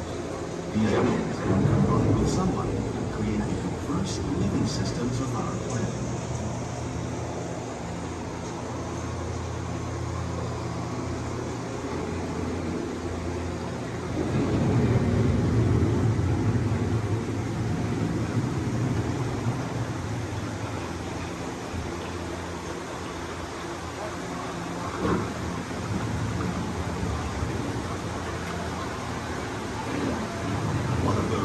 Systems is the rainforest, home to the most amazing concentration of life on our planet. These dense and beautiful forests cover only a tiny portion of the Earth's surface, but they contain more than half of its plant and animal species. Rainforests are also extremely rich in productive living systems, providing us with oxygen, food, medicines, and other elements essential to our lives.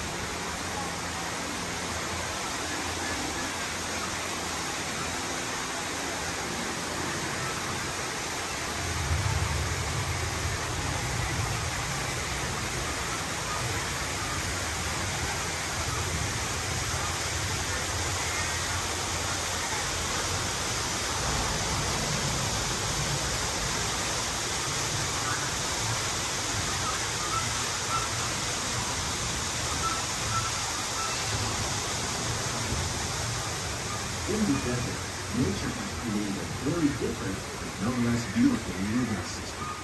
And while this arid landscape may seem lifeless, it is very much alive. The plants and animals that have learned to survive in these harsh conditions make use of what little water they can find and avoid the scorching rays of the relentless sun.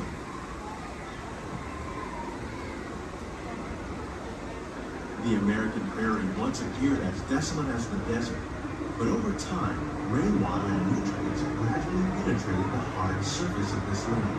Even the hooves of the mighty buffalo helped create the rich soil, one day become home to the American farm.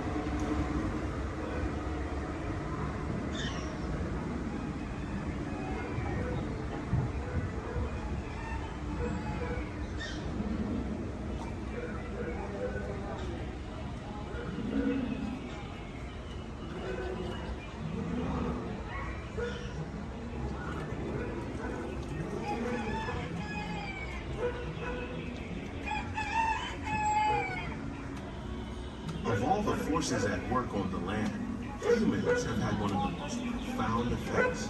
The need to produce food for a growing world led to the enormous use, and sometimes overuse, of the land. In our search for more efficient ways to grow food, we often fail to realize the impact of our methods.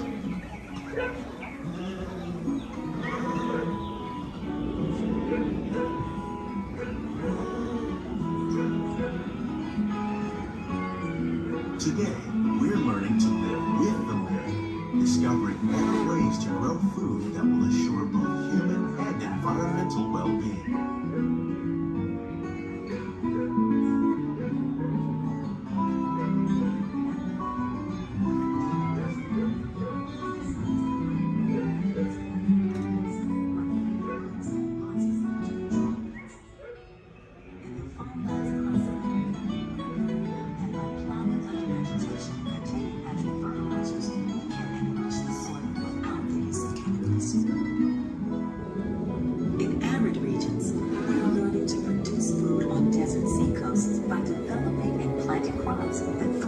saltwater.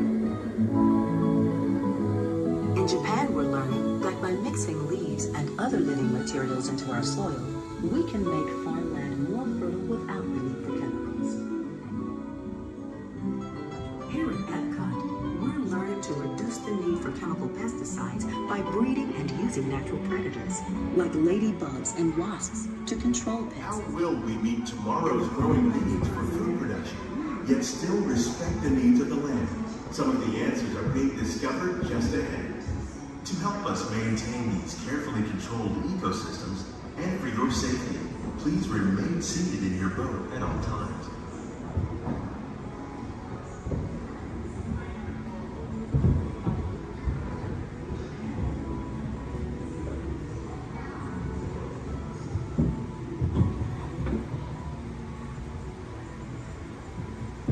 Welcome to our living laboratories, where scientists from Epcot and the U.S. Department of Agriculture are exploring innovative ways to produce bountiful harvests now and into the future.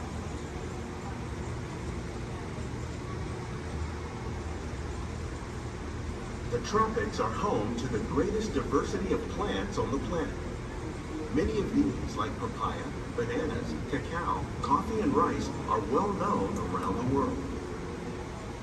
These are just a few of the edible plants that have been an important source of nutrition for people living in the tropics. Many are rich in vitamins and minerals, while others are well adapted to growing in less than ideal conditions. Some, like the water lily, thrive in wet, swampy areas and waterways.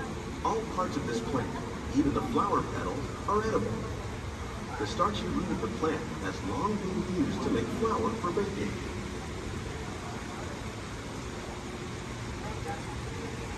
One day, many of these lesser-known tropical plants may be as important as the bananas growing on both sides of the boat. More than 28 million tons of bananas are eaten annually, making it the most popular fruit in the world.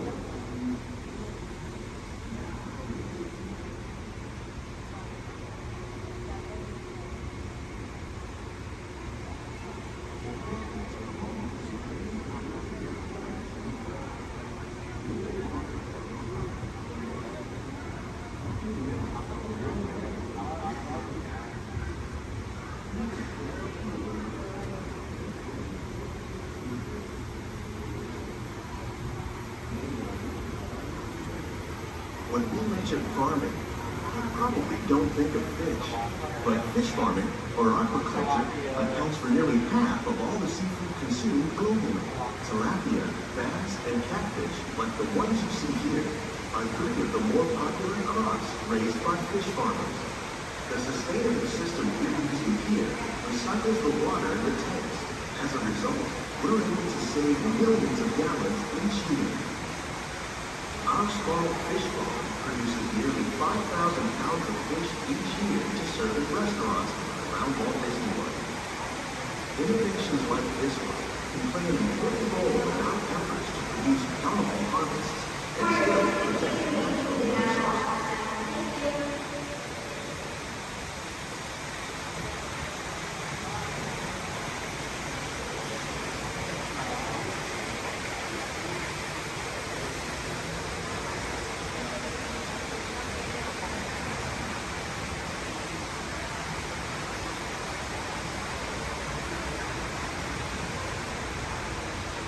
While there are more than 50,000 edible plant species in the world, most of us are only familiar with the handful that make up our everyday diet. The common grains growing here, maize, sorghum, and millet, plus rice, account for nearly 2/3 of our global food consumption. Learning how to increase yields of these staples is an important goal of research around the world.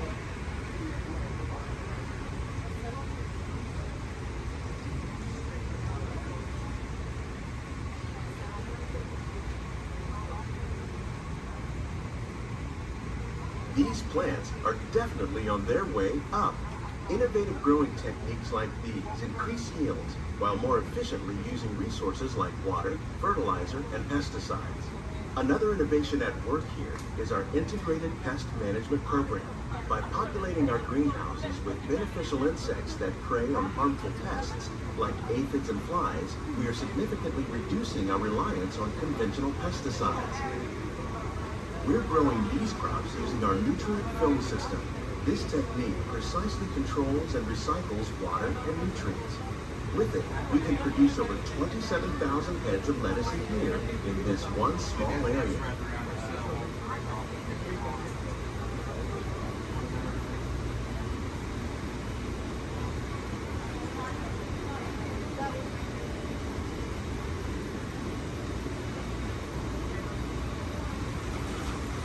Some of our best ideas have been inspired by nature, like these fruit and vegetable trees.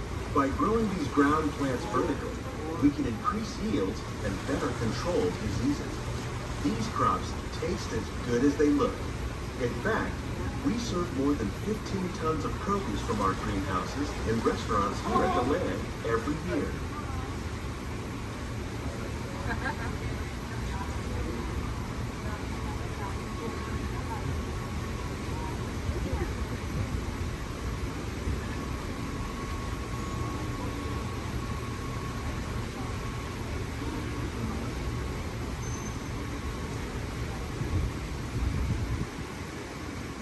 The future of agriculture may include innovative ideas like this vertical growing system. Plants grown in this way use a fraction of the space required by traditional growing methods. That saves water and increases production. The aquaponics system on your left combines hydroponics with aquaculture. The fish provide a natural source of fertilizer for the plants, and the plants help keep the water clean for the fish. It's another great way to produce more while using less. In our lab, Epcot scientists are working with the U.S. Department of Agriculture on a number of innovative projects. The goal of these efforts is to produce higher yielding and better quality plants.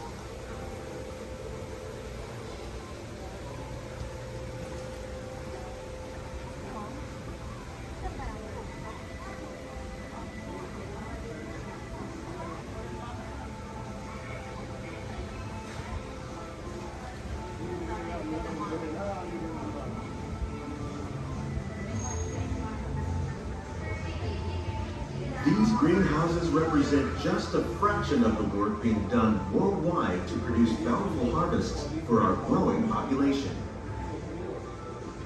Scientists, farmers, and even backyard gardeners are doing their part to improve the quantity and quality of foods that we all rely upon. Together, we can continue to find more ways to increase food production and protect our precious natural environment. Only then will we truly be living with the land.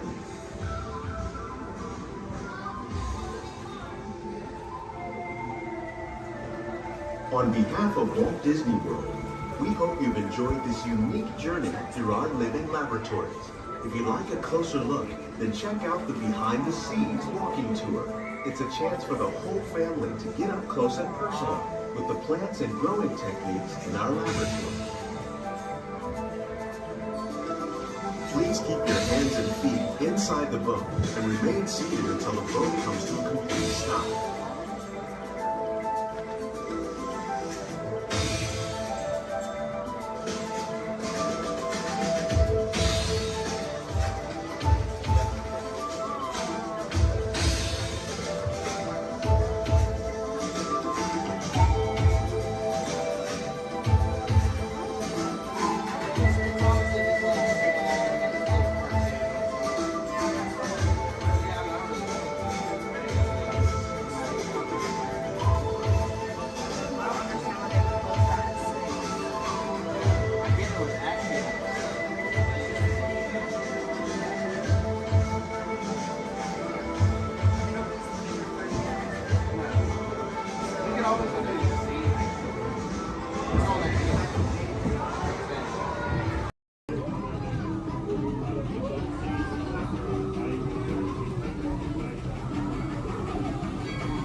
Take this corridor to the turbo lift, then head down to the escape pod base. Those droids are programmed to return you to Batu.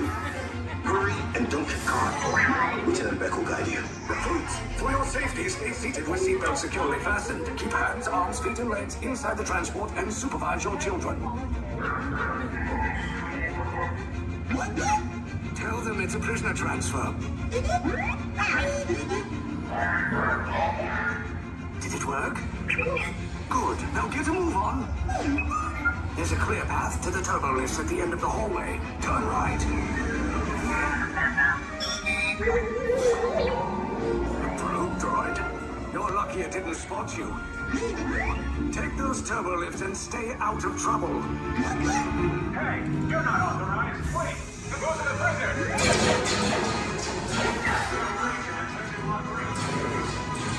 Your cover is blown. Find an alternate route. Who picked these two droids anyway? Detention approach. Prisoners not seen on their routine. Everyone, fire!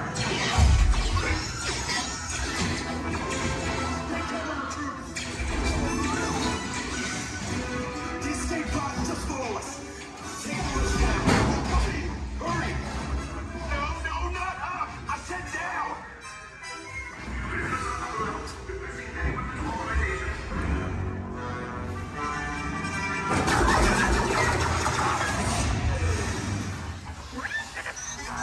This does not look good. Try to find another way down to the escape pods. The Resistance will attempt to rescue the prisoners. They have neither the resources nor the courage to engage us. You underestimate their conviction. Raise the shields! Shields? I see no evidence. Now! Sound the alarm! All personnel to their stations! Sir, the prisoners have escaped. How brave, but ultimately hopeless. There's nowhere to run.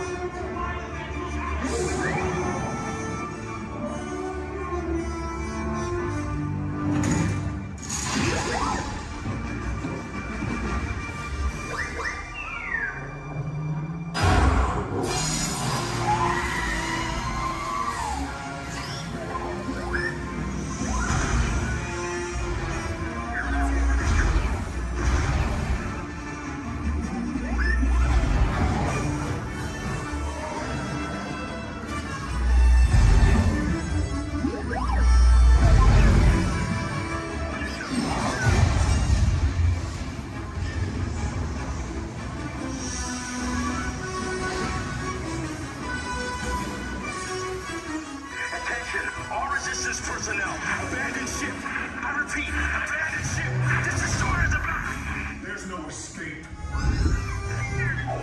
You will tell me the location of the secret base, and then I will destroy you and the Resistance.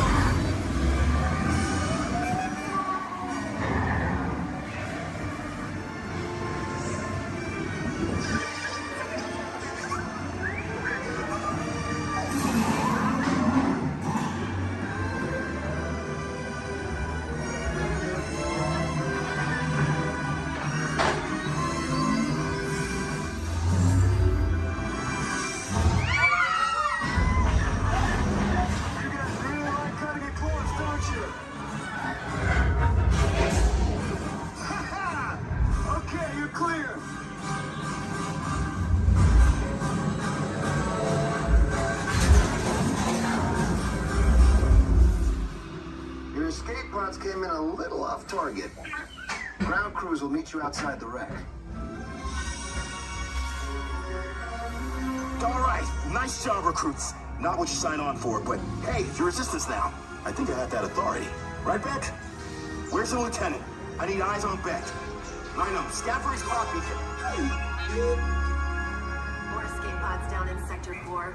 Verification pending from key command personnel. Where's the lieutenant? I need eyes on Beck. Lieutenant Beck here. Beck! You're right. I should hope so. Great job, recruits. Thanks to your heroism, the location of the Resistance base is secure. Bravo! Yes, R5, you too.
Thank you, that is all.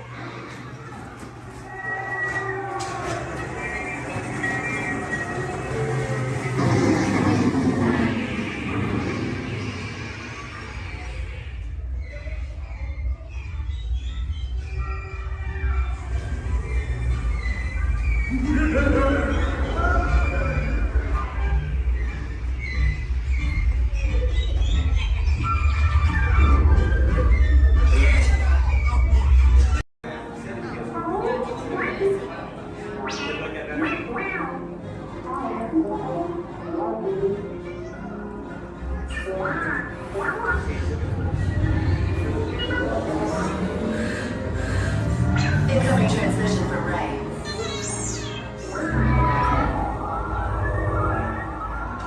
BB-8, is everyone assembled? Good. Shouldn't you be in flight prep? Recruits, thank you for joining the cause.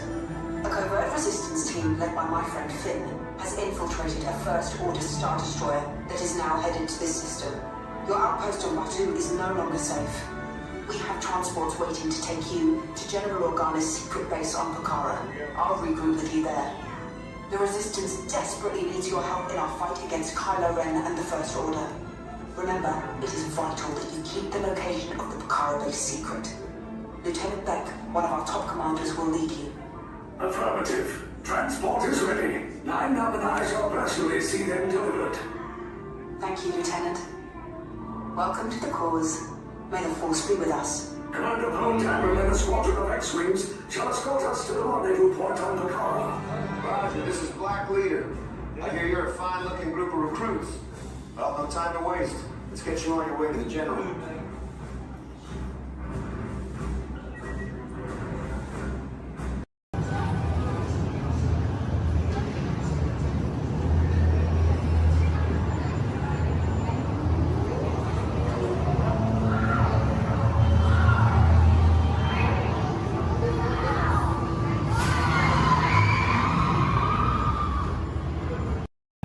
Sealed genetic matching room. Okay, Dr. Stevens, they're ready. Can everyone see me? Yes. Great. Welcome to the Avatar program. Soon, you're going to have a chance to undertake an amazing Navi rite of passage, flying on the back of this powerful animal called an Ikron, or as we call it, a Banshee. The way you're going to do this is by being matched to something called an Avatar. And I'm here to help you guys get ready. But first, we have to scan you for Pandoran microparasites. All right, everyone, stay on your number and move your arms a bit. Whoa. Okay, start scan.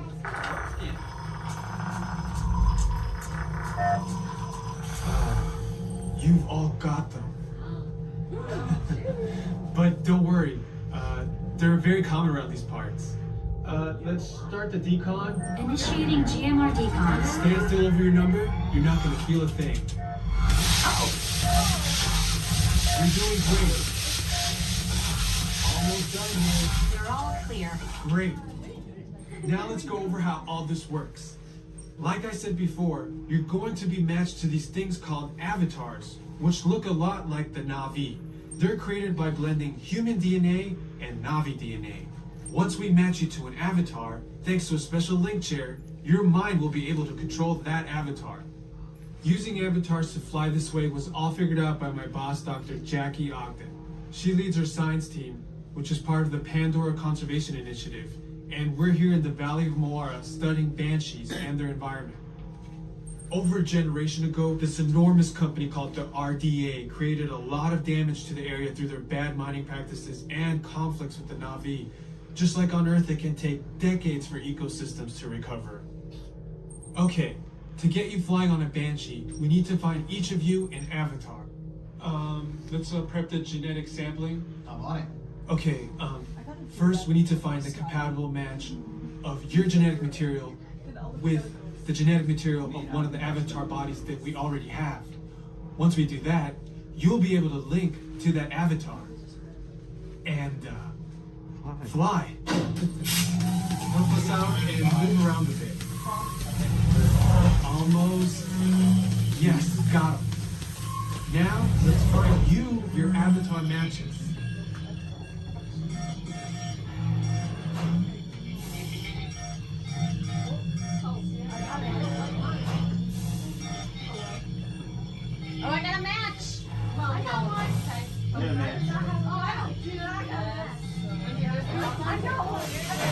All right, you've all been matched with Avatars.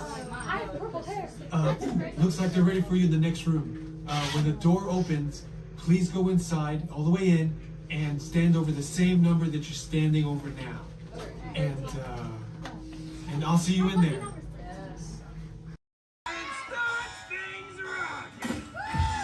Now show me those hands, people!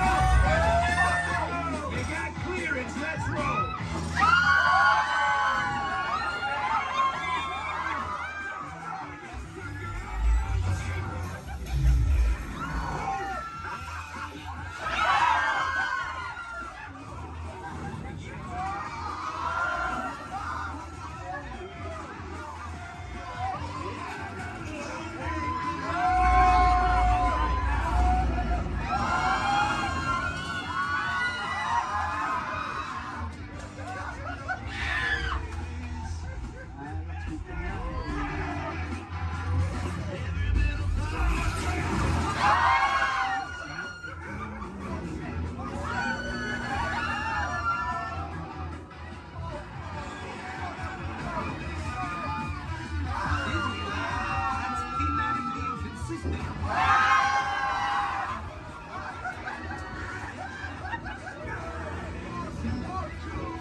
The chef Daddy is waiting for you.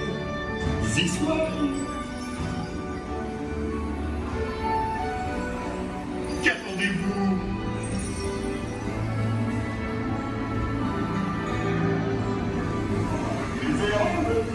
Les invités pour le dîner. Hein? Pour le repas idéal. En commun? Non. A simple omelet? Too simple. What? Mais oui, that's it!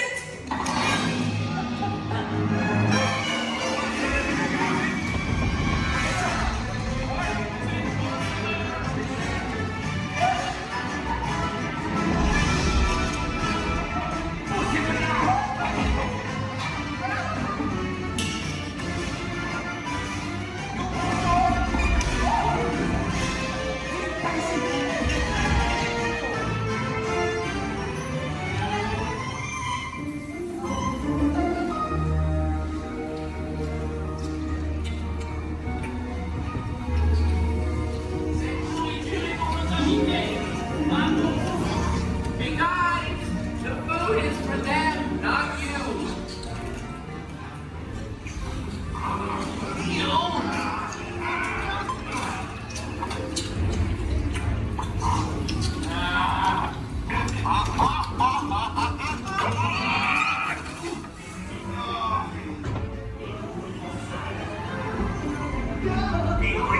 What are you doing?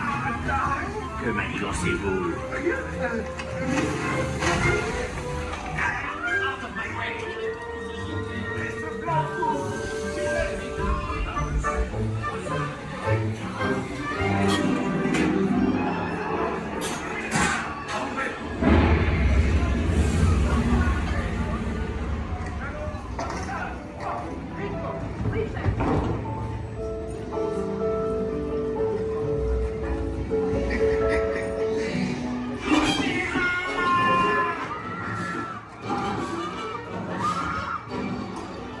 Dépêchez-vous. Par ici. Go, go.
Okay, be sure to grab all your stuff and watch your step as you exit. Goodbye.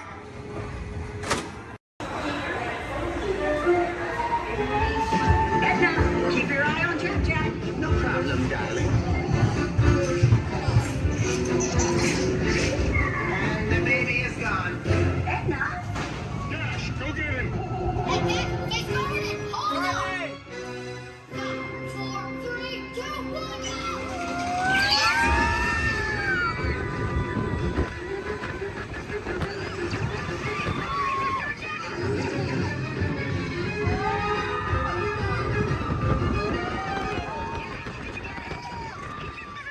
The baby has teleported to the next tunnel. Got it.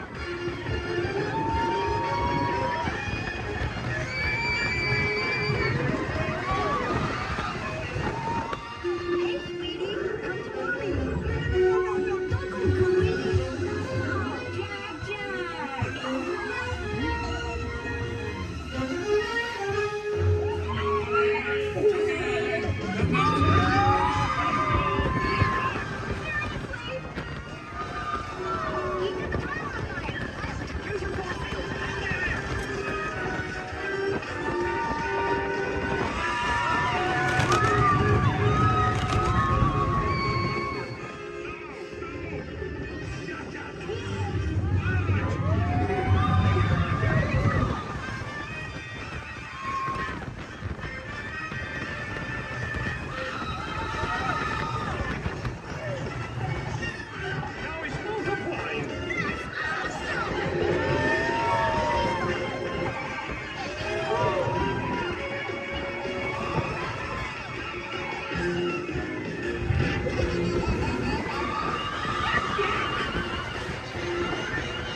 Sorry that got a little crazy. Babies can be unpredictable. Yeah, Mom. Super babies.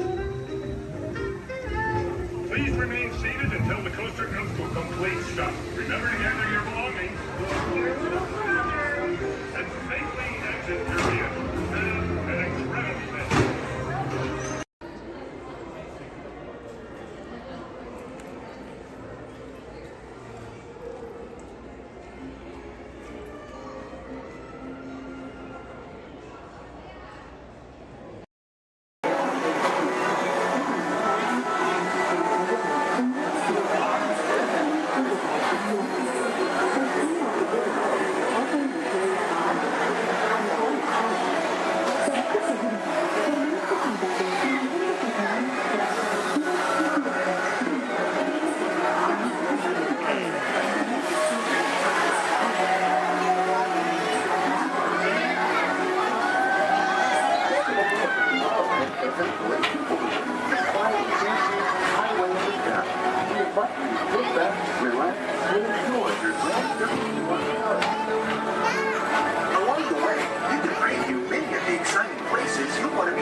Star Traders, where you'll find the greatest goods from around the galaxy. That's right. It's out of this world.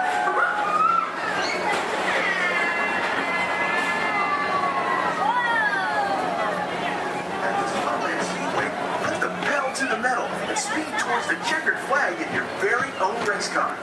Young or old, this is your chance to drive in the fast lane without worrying about getting a speeding ticket.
Johnson in the control tower to confirm flight to the moon.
Walt Disney's Carousel of Progress. Inside this rotating theater, whole families welcome you into their homes of yesterday and today, starting way back at the turn of the 20th century. First presented at the New York World's Fair, this legendary circular theater celebrates the progress that has made our lives better. It's a perfect reminder that there's always a great, big, beautiful tomorrow shining at the end of every day.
enjoy the rest of your day and have a great, big, beautiful tomorrow.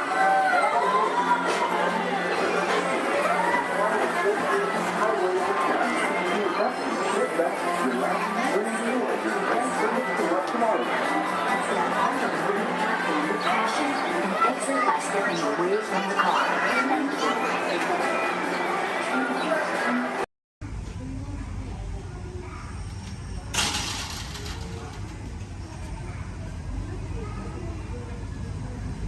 Aboard!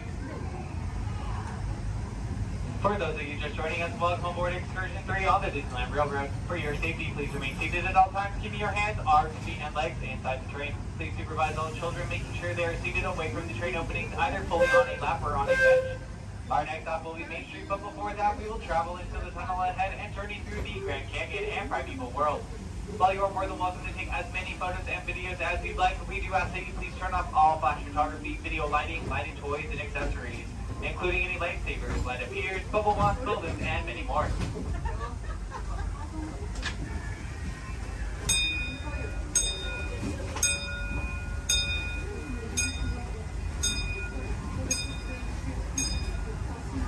To those who have just come aboard, welcome. The next leg of our journey will take us from the fantastic world of the future to the breathtaking beauty of nature's own design, the Grand Canyon. For your safety, stay seated with your hands, arms, feet, and legs inside the train. Watch your children and no flash photography. Para su seguridad, permanezca sentado, mantenga las manos, brazos, pies y piernas dentro del tren y cuide a los pequeños. Por favor, no tome fotografías con flash.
That was the Grand Canyon as we know it today. But it wasn't always this way. Now, let's travel back in time, way back in time, to the prehistoric past of the Primeval World, land of the dinosaurs.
We're now returning to our own time and to Main Street Station, gateway to Disneyland.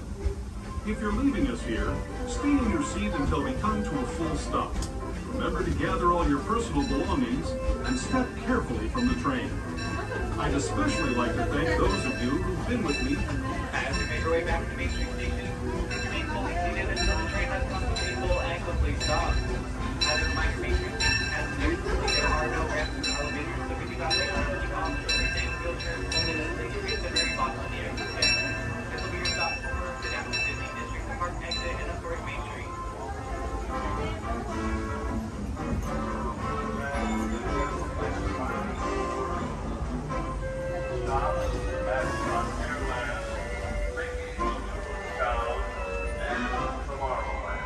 Thank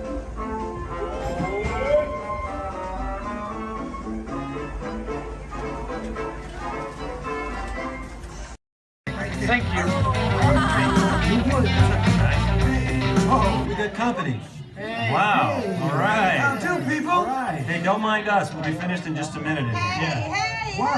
What's that? Hey, how What are you you doing? guys still doing here? You're supposed to be at a show. I'm working. Now. I'd like to introduce our lovely manager. Yeah, she's usually not like this. Yes, she's usually worse. I heard that. Where is my limo? Good. Okay, come on, guys. Please, get in the car. Sorry, folks. We gotta go. Make sure Come on. Chris, can you grab my black list, Paul? Hey, wait a minute. We can't leave these people here like this. We can't? No. Come on, you know how we feel about our fans. Yeah, that's right. Well, guys, what do you expect me to do? Send them all with you? Wait a minute. I love that idea. How about some backstage passes? Oh. Yeah. Come on. Make it happen. Give me some. Okay, I'll make it happen. Now get out of here. I hate all of you. See ya. Have a nice ride. Hi, Sal, it's me. Listen, I'm gonna need a bigger car. Make it a stretch. In fact, make it a super stretch. Great. Excuse me. Okay, folks. Look, the show is all the way across town, but I got you a really fast car.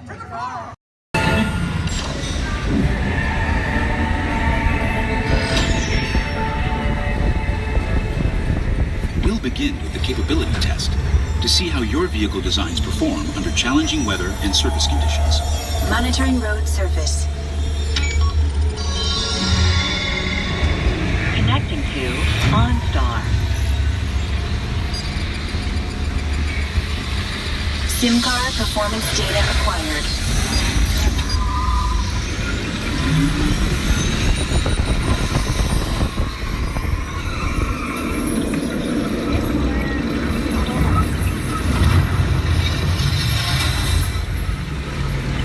Let's see how your designs hold up now. Commencing SIM car off-road and extreme weather sequence.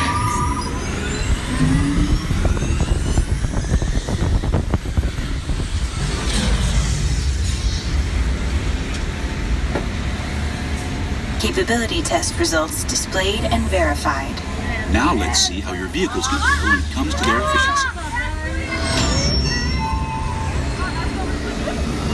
Scanning SIM card for optimal eco efficiency.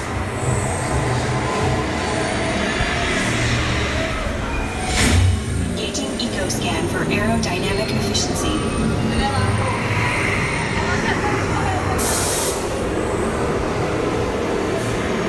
Drive systems analysis. Hyperspectral imaging in progress.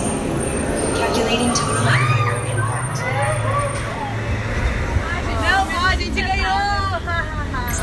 Commencing responsiveness test. Okay, the responsiveness data is now being synchronized.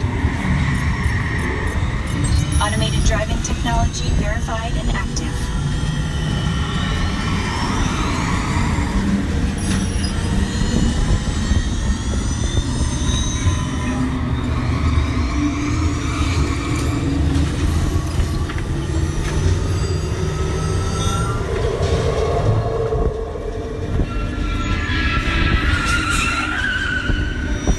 Automated crash avoidance technology disengaged.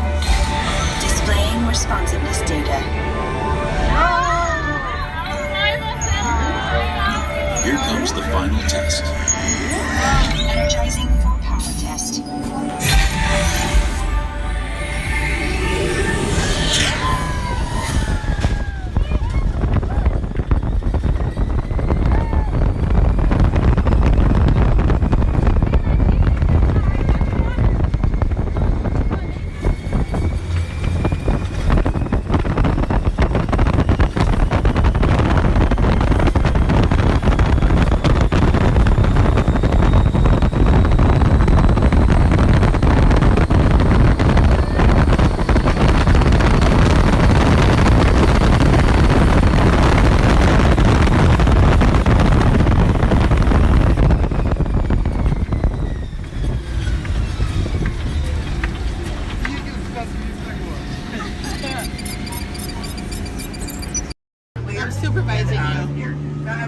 up your favorite hand and wave goodbye to those people on that dock. Bye.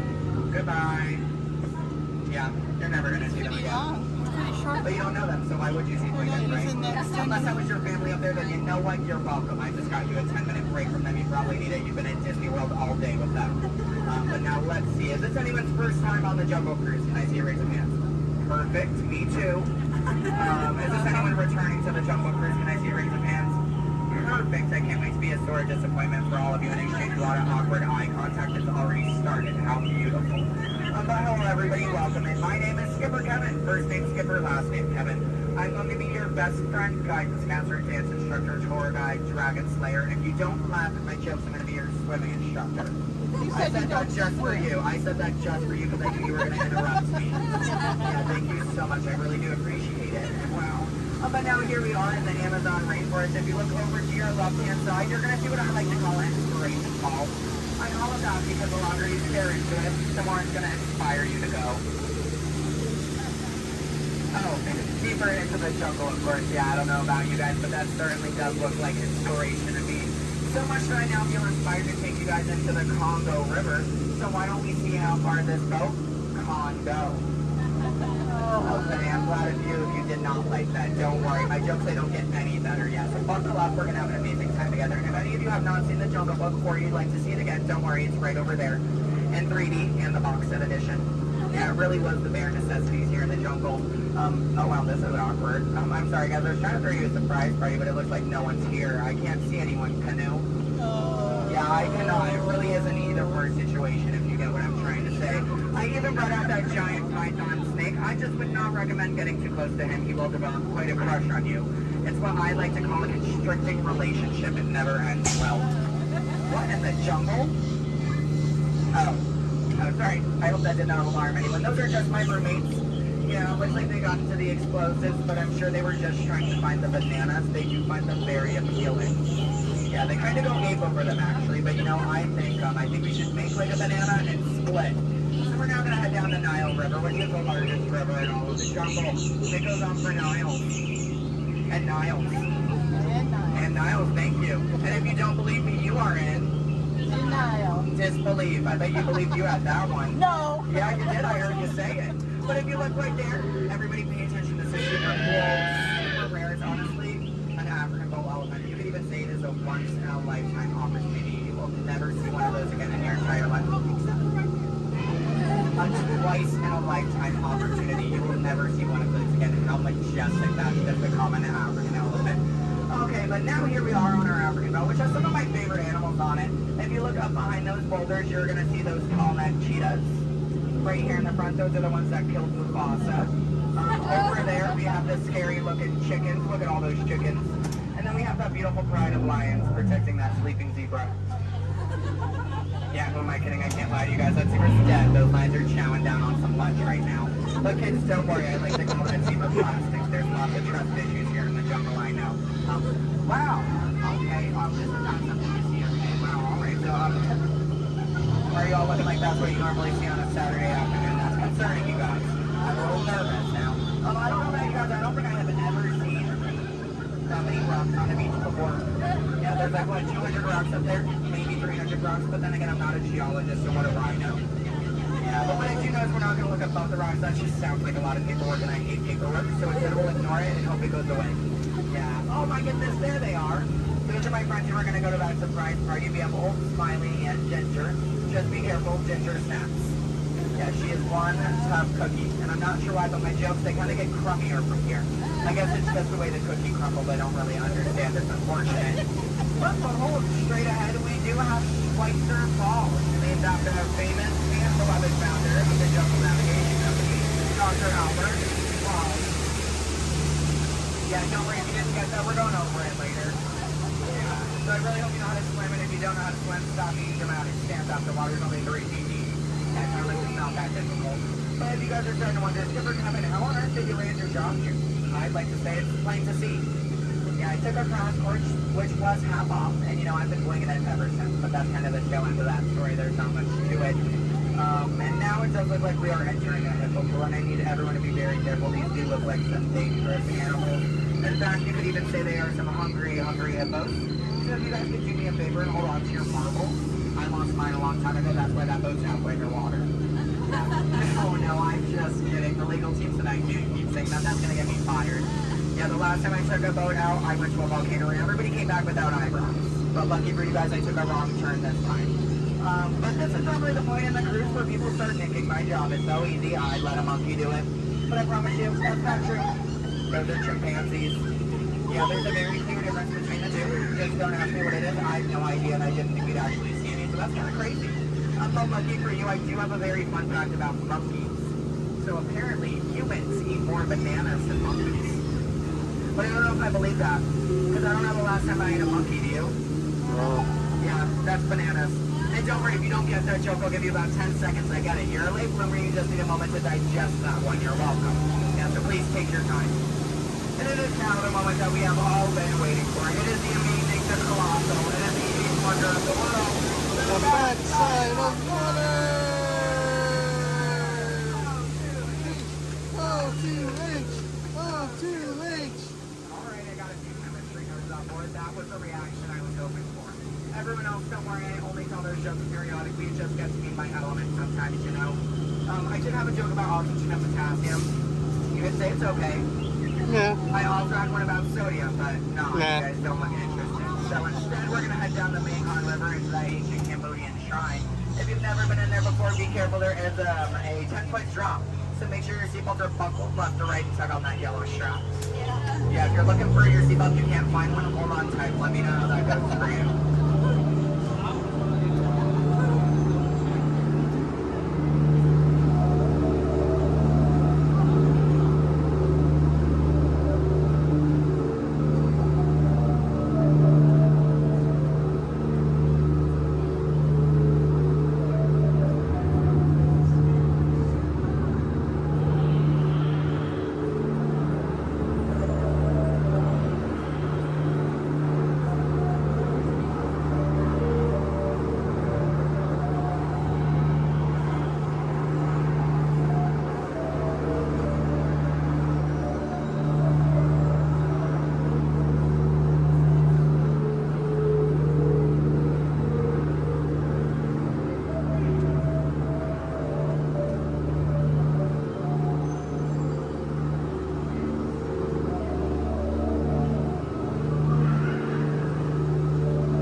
But don't worry, it's not.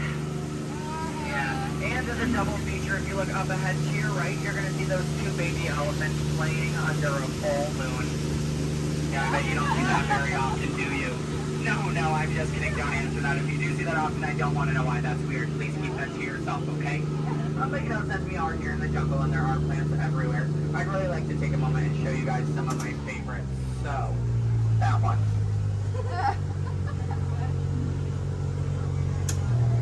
That one.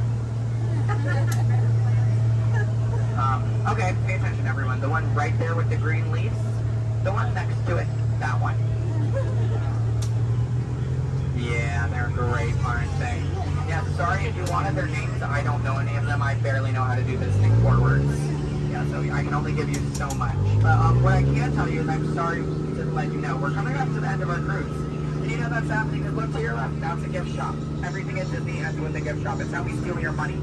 Yeah. And it's our Lost and Found gift shop, which is sponsored by everything you've left behind over the last 5 or so years. So thank you so much for keeping us in business. I really do appreciate it. And if you're curious about who's in charge of this gift shop, I know it can be kind of confusing because there's a sign that says back in 15 minutes by Sam. That sign's been there for a few years. I have not seen Sam. I don't think he's coming back. It's also not those monkeys, because you know that'd be a monkey business, and we don't monkey around here in the jungle. That's completely unacceptable. It's actually that elephant. Because did you guys know that elephants have the best memories in all of the jungle? I wish I had a memory like that. It really helped me with my job. Oh, fun fact about elephants. Did you guys know that elephants can grow up to 4 feet? Which which is super impressive. We only grew up to 2, one on each leg. And if you don't get that, look at your legs, look at theirs, you're gonna see an extra pair. If you see any more than 2 legs on yourself, go to a doctor immediately. Yeah, that's not normal, okay? And then if you're looking at that gift shop and you see anything you like, you might notice we have a whole bunch of hats in all different shapes and sizes.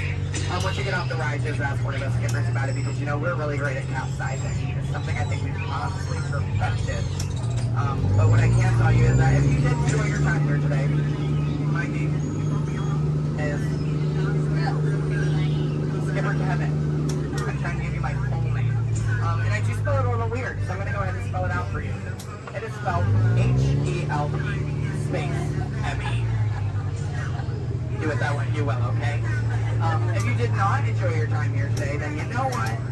That's unfortunate for you. You willingly got in my boat and wasted 10 minutes of your own time. My name is still Skipper Kevin. Thank you for leaving. And I think I would go one step farther to say that out of all of my cruises today, you've been the most recent. No, I'm just kidding. I'm just kidding. You've actually been outstanding. Especially those of you who just awkwardly stared at me for 10 minutes. It's been mutually awkward. Yeah, I'm not a robot plot twist. I'm not an animatronic. I can move my feet off the floor, and I can hear and see everything you haven't done since you sat down. And you know what? That makes us like a family. As I say to my own family after 10 minutes of quality time together, look at that. She's even giving me a heart. This is why I have attachment issues. You're going to get out of my boat in about 2 minutes, and it's going to make me cry. You need to leave is what I'm going to say. So in just a moment, you're going to be outstanding on that dock. Yeah, it really is great. Oh, and while we're looking over at the dock, let's do a little bit of a dock orientation. Everybody on this side, this is where we're going to be getting out. So if any of your rebels are hanging out of the boat right now, leave them there, stay comfortable. But when we get over there, you might want to pull it in the boat because that dock is really hard to replace. Yeah, your elbow, I can send you to an urgent care lab dock. I don't have a contact card for it. I don't know how to replace it. But you're going to see those 2 docks in between the boat. I like to call them the paradox. Yeah. The 2 skippers, they're paradorks. Yeah, they really are adorable, aren't they? And you can tell them I said that. They're going to hate it, but I love it. Yeah, and thank you for saying I'm so funny. You're really inflating my ego as we speak. Yeah. I'm getting some compliments from you. She's falling in love with me. She's stealing my jokes. He's recording me. This is like a reality TV show. I'm better than the Kardashians. Yeah. Oh my goodness. And what do you do? What's your story? Do you walk across the country? Yeah. You do? That's I have medals for it. So. Do you? Yeah. What kind of medal? Golden ones, silver. Do you sell them? No, I just wear them. You just, but, so have you not won any? No. You haven't, yeah, you're not wearing any, so I kind of assumed. Yeah. When you get one, are you just going to wear it all the time? Yep. Oh, are you going to name it? No, not. Why not? If it's going to be that important to you, I think it deserves a name. Why do you think your mother named you? I'm just saying. Okay, your story's boring me now. What is your story? Talk to me, Miss Epcot Center. She's wearing a shirt that says Epcot. Is that your story? Yeah. That's it? Yeah, and I'm sticking to it. That was a pretty short story. Yeah, it's been a long life. Short story for a long life. Something about that doesn't make sense. Oh, goodness gracious. My friend in the middle with the Leia shirt. Hello. Are you a Star Wars fan? Good to know. What's your story? Alabama? My friend's from Alabama. He's bald. He normally works here, but he's not. His name's similar to mine. It's Brevin. I'm Kevin. We also have a Devin and a Heaven. If you can, yeah. How do you think we feel? You hear us on the microphone, you just hear a name, all you hear is Evan. We all come flocking too. Yeah, it's great. Okay, my friends in the back, why are you so quiet? You're so quiet. Are you having fun back there? Just making sure you're not asleep. I mean, your bucket has a little, no, you're wearing sunglasses, He's behind my engine. Can't see any of you. And then, what about you two over there with the extra set of ears? How you doing? You are the nicest one here. No one asked me how I'm doing. Thank you. You are all horrible people. Just know that. Just know that, please. Except, well, no, you can love me all you want, but that doesn't mean you ask me how I'm doing. ready to cut our time a little short together. So, now this is a word from legal. Make sure your hands, arms, legs, and feet are inside the boat. Parents, supervise your children. I don't have any, I don't want yours. Children, supervise your parents. I don't trust them, neither should you. And then number 2 they're holding, that means that we have to do this 2 more times because you guys just didn't make me feel good enough about myself. So hello everybody, welcome aboard the world famous Jungle Cruise. My name is Skipper Kevin and I would never do that again. That's treacherous. The only thing I'm going to do is make you 2 times farther from the exit for your inconvenience. You're welcome. And I really would like to tell you what my parents told me on my 18th birthday. They looked at me and they didn't say, Skipper Kevin, happy birthday. Why are you staring at me? That's all they said. Okay, well now that you guys are just doing weird things, get out. Goodbye. Yay. Stop. Don't stop. I need it. Yeah, go ahead, give me a standing ovation. I am a middle child. I love validation. Yeah, thank you.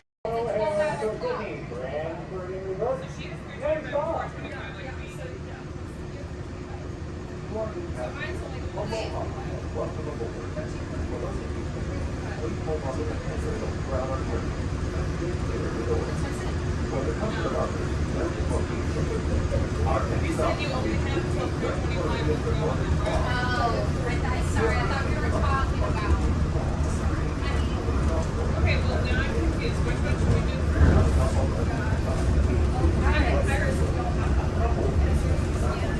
Well, like as soon as we do pirates, we have to make it so they can make sure you can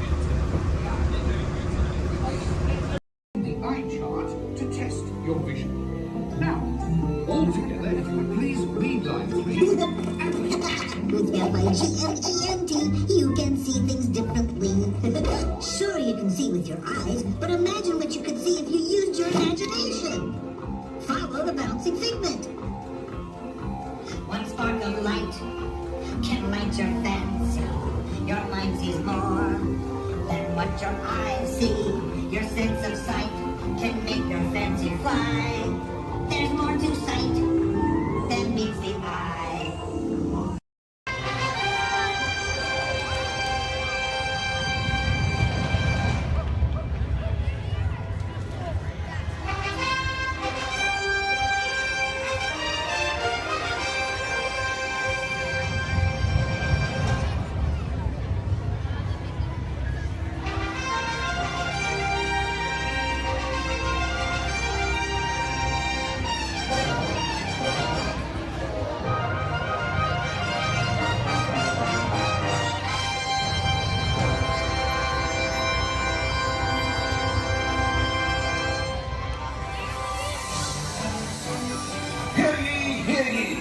Ladies and gentlemen, boys and girls, welcome to the Magic Kingdom.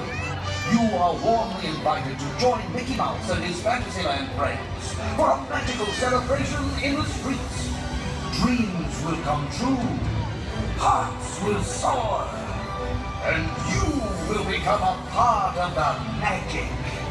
For the time has come to take your places and prepare to welcome the wondrous and wonderful Disney Festival of Fantasy Parade!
Life under the sea is better than anything they got up there. Under the sea, with the sun.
Greetings, Terrans. I am Nova Prime Irani Rayan, Commander of the Nova Corps. On behalf of all Xandarians, I hope you have enjoyed exploring the wonders of Xandar. As you have seen, your world and ours were born of the same moment, one which you refer to as the Big Bang. As such, we are all galactic neighbors in a vast universe which we and countless others share. For you to travel to Xandar would take 2.5 million years, assuming you had a ship that could fly at the speed of light. So we decided to come to you. But even we could not have reached you so easily were it not for the Cosmic Generator, an advanced piece of Xandarian technology that creates jump points, artificial tunnels that act as shortcuts, linking distant points in space. It is our desire to share this wondrous technology with your people so that together we might explore new worlds and create a brighter tomorrow. And now, as the culmination of the wonders of Xandar, you will be teleported to a Nova ship above your planet for a demonstration of the Cosmic Generator.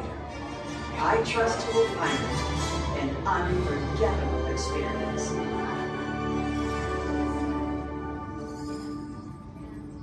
Welcome, people of Epcot, Epcoters, Epcotians, citizens of Epcot. Does anyone know what they call themselves? What? I'm on? Someone needs to tell me when I'm on. Welcome, Epcot Terrans. I am Centurion Tal Merrick, and we're just about ready to teleport you up to the ship for the demonstration. As you're about to enter a secure Nova area, I must ask you to put away your Terran communication devices at this time. Recording of any type is strictly prohibited. I am very serious about this. Now, please step forward into the chamber. You're gonna love this.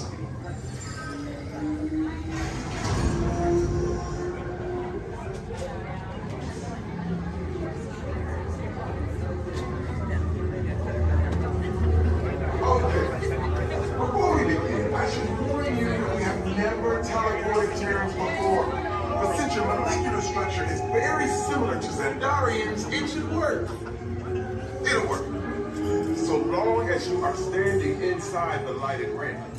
You do not want to know what happened last time someone did not stand where I told them to, okay? Stand by for teleportation. Here we go.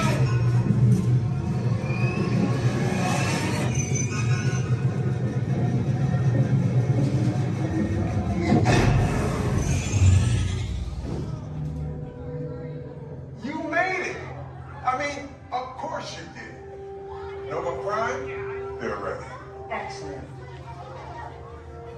What you see before you is the cosmic generator.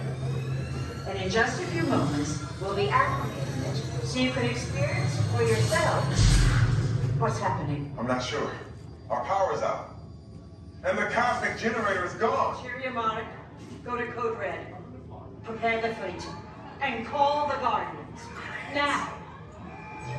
There is no cause for alarm. Turn off that alarm. I've got an important transmission coming in. Hey, what's up, Nova Corps? Our cosmic generator has been stolen. What? How? Why didn't we think of that? That thing's gotta be worth a fortune. I am Groot. Good question. Yeah, who do you think took it? Perhaps that really big man outside your ship. Well, that is a big man. I need to alert Nova Prime. I have been watching Terrans for dogs. That's not creepy at all. This species has failed. Wait, whoa. We didn't even know there was a test. He's got the cosmic generator. He's creating a new jump point. Jump point to where? Not where. It's some kind of mutant jump point. It's going back to the dawn of time. Dawn of time, why? To erase an error. Well, that doesn't sound good. Your time is over. Wait, what do you mean? What do you mean it's so vague? The jump point is closing. Hey, Nova Dude, you're Nova Corps need to follow that whatever it is until we get there. We can't. Our power is down, and I've got to get these Terrans onto evacuation shuttles. I got it. I reprogrammed the shuttles to follow them through the jump point. Wait, what? Look, they're our only chance of keeping track of that whack job until we get the cosmic generator back. Piece of cake. What? There's cake. Where's this cake? The odds are impossible, Yep. but it's our only shot. Good luck. Are you sure you can control it? Come on, it's me. We got this. We're all toast. First there was cake, now there is toast. This plan is making me so hungry. Terrans, listen up. You need to make your way to the evacuation shuttles now. We'll follow with the fleet when we get our power back. I mean, when we get our power back.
What?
I heard him say in a voice of a rhythm, oh, what's my name?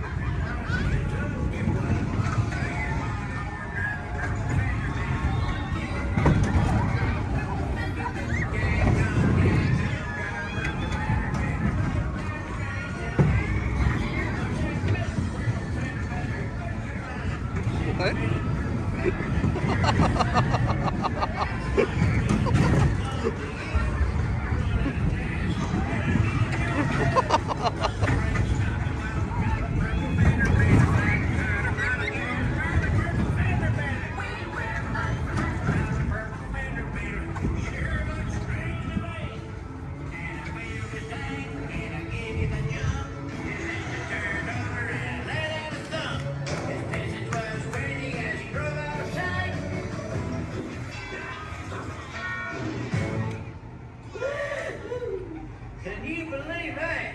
All right, grab all your junk and keep an eye out for that purple fender bender.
Look up above your heads, you'll see an animal identification guide.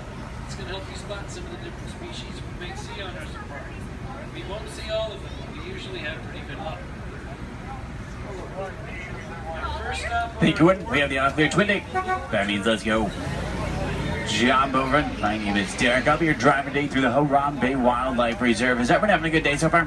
Yes. Great, that's good to hear. Hopefully it gets even better from here. If you have any loose articles like phones or cameras, make sure you hold on to them. If you drop them, I can't stop and get them. Also, if you have a camera, I recommend keeping it out and ready. We can't stop for all the animals we see, and if we do stop for them, they don't always stop for us. It's the best way of getting a clear picture of them. During our entire journey, I do ask everyone, please remain seated at all times. Keep your arms and hands inside the vehicle. This includes children. They can sit on your lap, but they can't stand out or anywhere else, just for everyone's safety. Our first stop here today will be the Little Ituri Forest. It's home to some very shy animals. I like to use the vegetation around them as kind of a natural camouflage. When I see animals, I'll point them out and talk about them. If you see any, there's a spotting guide up above you. I'll help you identify what you're looking at.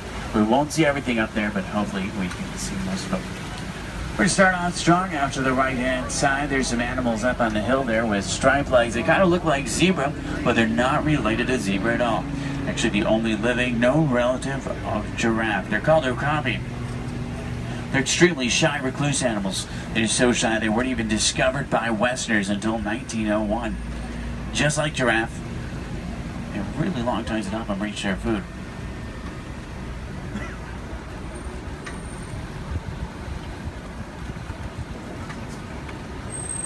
Watering holes like the one out to the left are essential in forests like these. Animals will stay close to them, that way they have a source to drink from. If you look straight across the water up on the ledge up there, you'll see a black rhino. Actually really rare to see. They weigh about 3,000 pounds, charge about 35 miles an hour. They're virtually indestructible animals except in the hands of humans. Due to poaching, there's less than 5,000 of them left. They're poached for their horns, which don't have typical bony cores. They're made of the same material as their hair and nails. That's all they're poached for. The bird out to the right is called a saddle-billed stork. They get their name from the saddle shape on their bill. They stand about 5 feet tall, have a wingspan of about 9 feet. They're very unique birds that travel in pairs of male and female together, pretty much just the two of them their entire life. Females have yellow eyes, males have brown.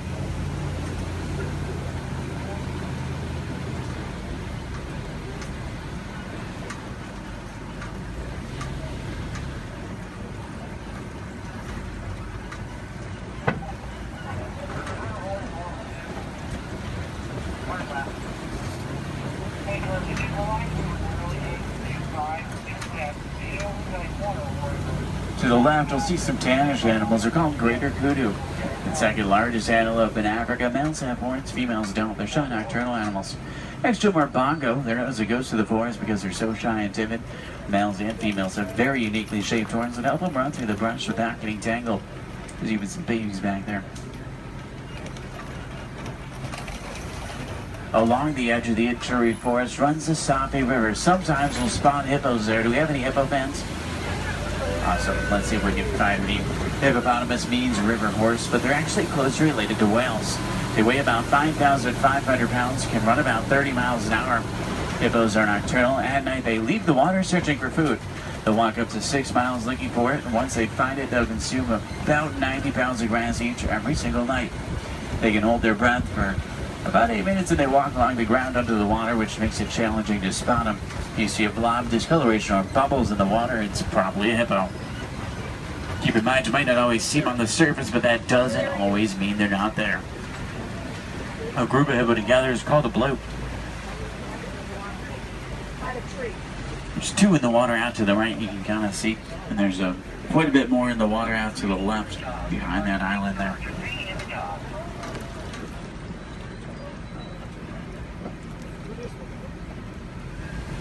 On that middle island are pink-backed pelican. They get their name because they turn a pinkish color during mating season.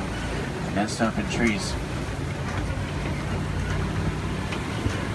Hippos may seem cute, but they're actually one of the most dangerous animals we'll see all day. They're extremely territorial. If you get too close to a hippo or get in the water without realizing they're there, they become very, very aggressive. You don't want to mess with them.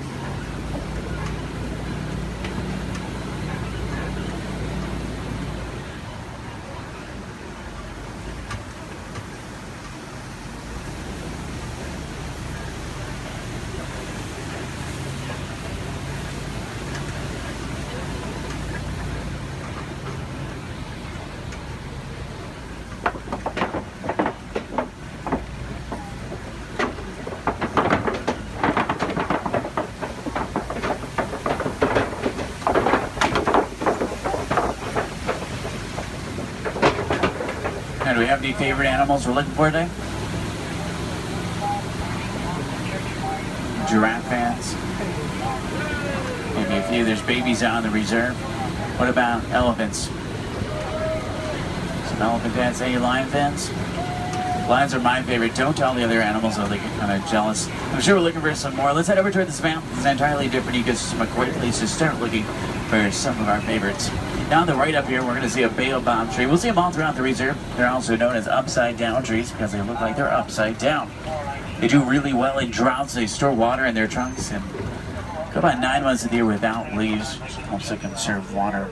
Because of this, they can live to be thousands of years old. We're entering the African savanna we're all working hard to conserve. Search is home to millions of animals. Every year is a roaming grave searching for food. It does work like a big circle here. The elephants, they're the bulldozers. They push down the trees, which helps the grass grow and helps provide food. The giraffe will eat the leaves under the trees, which lets sunlight through to also help the grass grow. The zebra and the antelope will eat the grass, and then smaller animals like warthogs, they do the edge work. Helps create the image we're all looking at today. In a balanced ecosystem, there's food for everyone.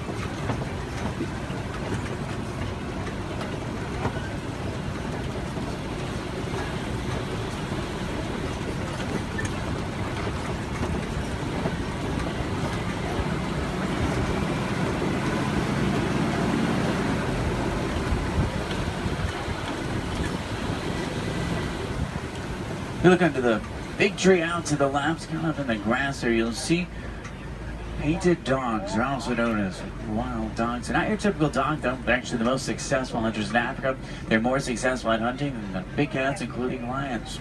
They rally before they hunt. They'll hunt in the morning and the evening. They follow their prey until it drops from exhaustion. And once they get it, they consume 1/3 of their body weight in just one sitting.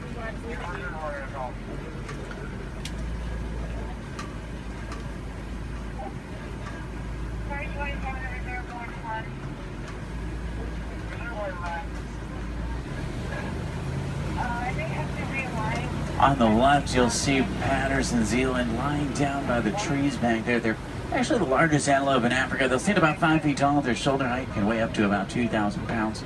They can jump up to about 8 feet in the air. Both males and females have spiral-shaped horns on their head. The orangish mounds we're passing are called termite mounds. They're hard as concrete. Elephants use them as scratching posts. Once they wear them down a little, antelopes stand on top of them. That way they can see predators like lions approaching. Inside each mound are millions of termites. There's also a series of tunnels and canals that help them to move.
See some Maasai giraffe up ahead. We're going to see them out to the left.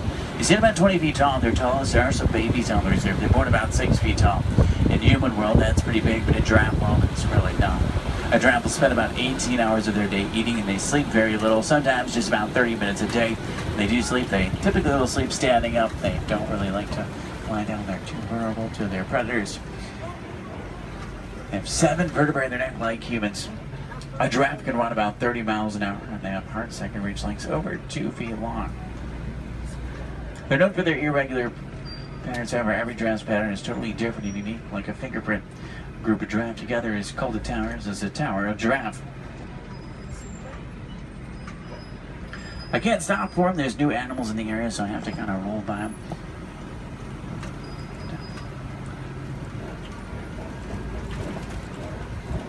I see a lot of downed trees up here as well. That's normally a pretty good sign. There's elephants nearby. Elephants are extremely social creatures as well.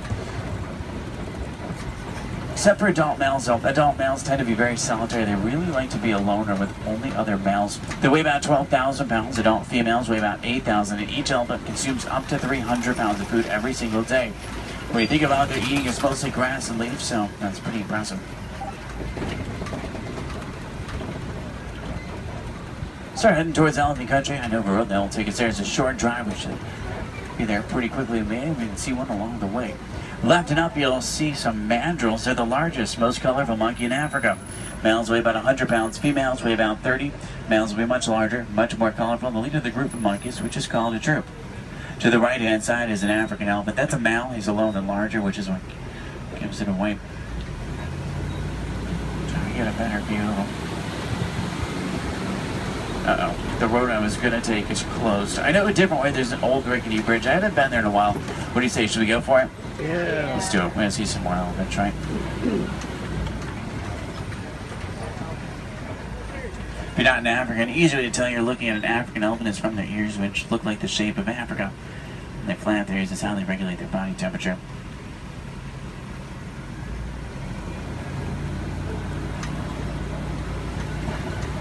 Trying to find some more. I just hope they worked on this bridge. Last time it was pretty bumpy. Almost. Everyone made it. It's a little worse than I remember. The good news is there's still a few parts of it connected. Is anyone on board Scared Heights? If you are, just close your eyes like me. Steady. Oh, they tried to fix it. I see a new patch of duct tape. That stuff really can't fix anything.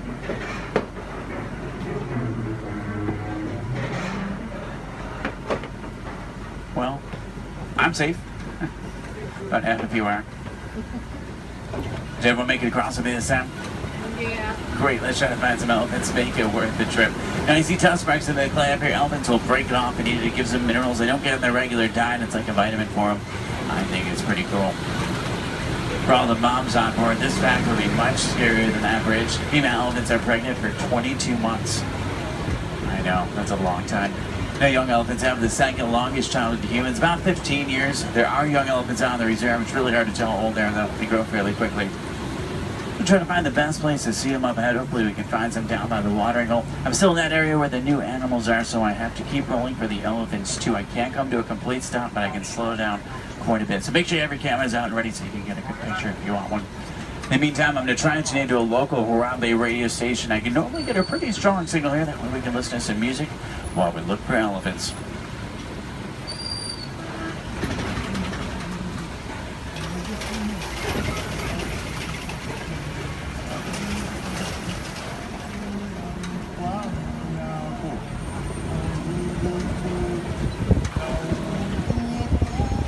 Looks like most of there it is down by the watering hole, which is great news for us. Normally that's a pretty cool view. If you see any elephants throwing dirt on their back or rolling in dirt, they can actually get sunburned, and they'll use dirt like a sunblock. Both male and female African elephants have ivory tusks, which I want their pouch for.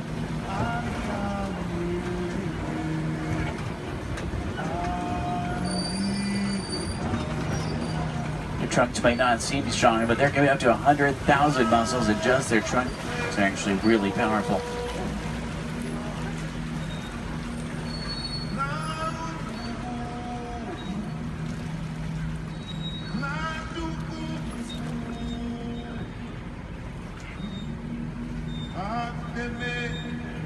Out to the left are greater flamingo. They're born gray, but after about a year of eating brine shrimp and other seafood, they turn the pinkish color we see right now. The chemical in the shrimp that turns them pink is beta-carotene. Does anyone know you call a group of flamingo together? It's called the flamboyance. It's pretty funny. They're also known as a stand. I guess flock is just too simple for flamingo.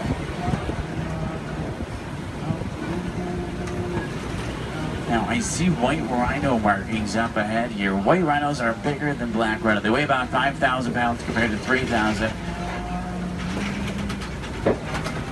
They're not named after their color. Both white and black rhinos are both actually gray. They're named after the shape of their mouth and their size. Their mouths are wider. They get their name after the African word bite, which means white, but it's translated into white. Let's see if we can find any up ahead. Looks like they might be moving around a little bit. In the meantime, out to the left, we do see some zebra. A zebra's skin mirrors the pattern of their fur. Their hind leg is so strong that with one kick, it could break a lion's jaw. Zebra are also blind runners, which means if they get scared or spooked and start running, they can't see. They'll run in any direction and hope there's nothing in front of them. The little brown animals out to the left are called bontebok. They're related to wildebeest. At one point, there was only about 17 total bontebok left. They were put on reserves and safe farms. Now they're doing much better. They're poached for their coat, which has a very unique coloring to it. They're extremely gentle animals.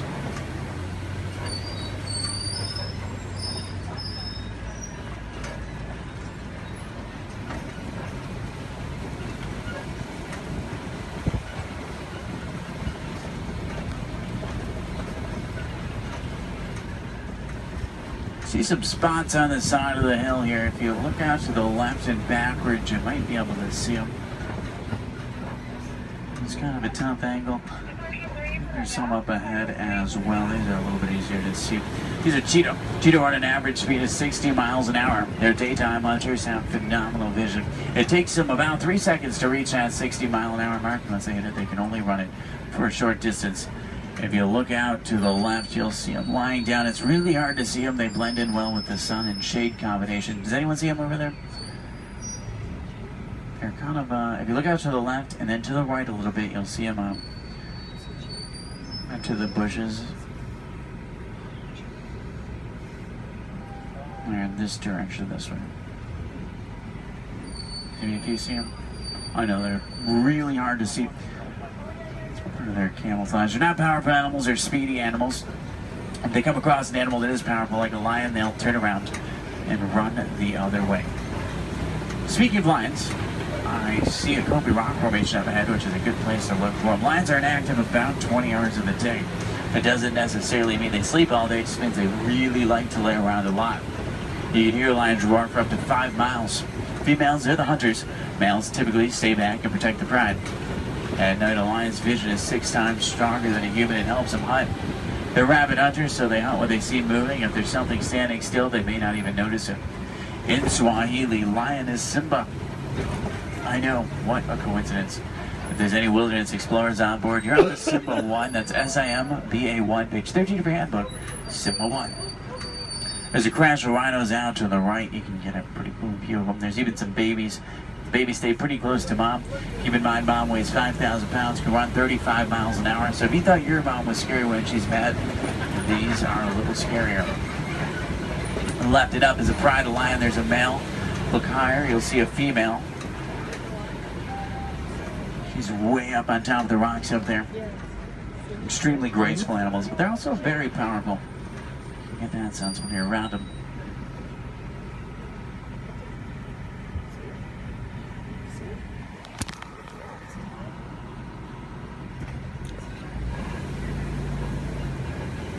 I see some burrows up ahead. Warthogs live in burrows that they typically take over from other animals and make their own.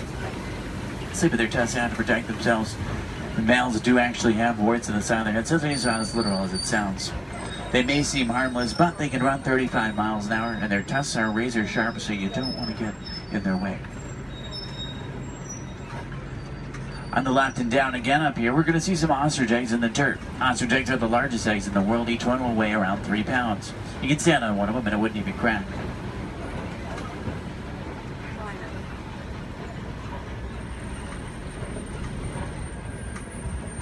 If you're wondering what Disney does or what we can do to protect some of the animals we've seen today, the Disney Conservation Fund has been doing research for a long time. And a good example of something we've learned is elephants in Africa migrate quite a bit. There's a problem though, they're migrating onto farms and taking crops from farmers, and the farmers did not have a non-violent way to stop it. Fences don't work, elephants plow right through them. So Disney went over to try to help their conservation partners find a solution. They found out that elephants are terrified of bees. So they created beehive fences and installed them in Africa. This not only keeps elephants out of dangerous territory, it also benefits the farmers. They can make extra money from the honey. What we can do is recycle old technology like cell phones, cameras, and computers. We can also just learn more about these animals, because the more we know, the more we can help, just like elephants and bees. The animals to the left and right are called scimitar horned oryx. They get their name from the scimitar-shaped horns on their head. They're on the critically endangered list. I think the horns are pretty cool.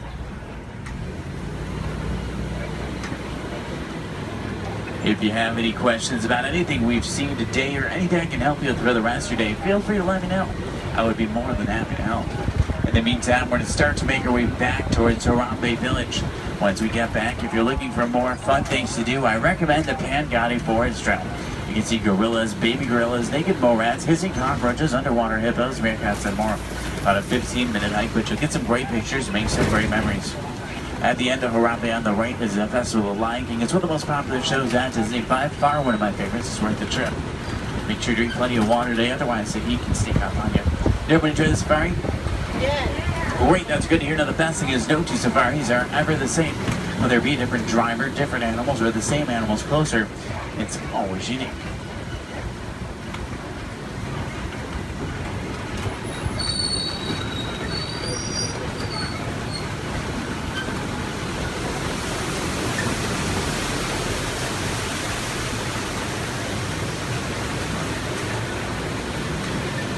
Here we say Asante-san to say thank you so Asante-san for joining me today. It's been a pleasure having you. If you enjoyed it, my name is Derek. If you didn't, names really aren't that important. Hopefully you did. I think we saw some pretty cool animals. Hopefully we got to see some of their favorites. If you're looking for tigers today, check out Asia. Sometimes we'll spot them on the Maharaja Trail. If you're looking for crocodiles, head over to Dinoland. You may be able to spot them there. The American crocodile. Sometimes you'll see them there.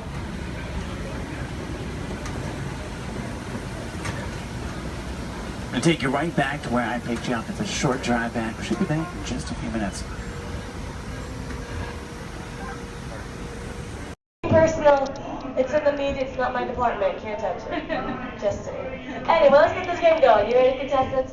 Our first question from a show called Dancing with the Stars. Here we go, everyone. This is Dancing with the Stars.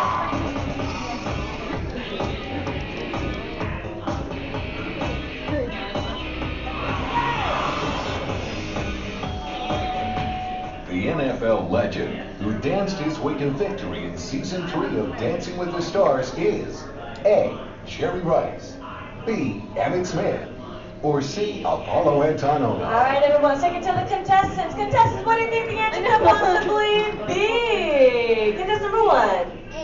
You sure they put a B in that answer? Like maybe like change a B?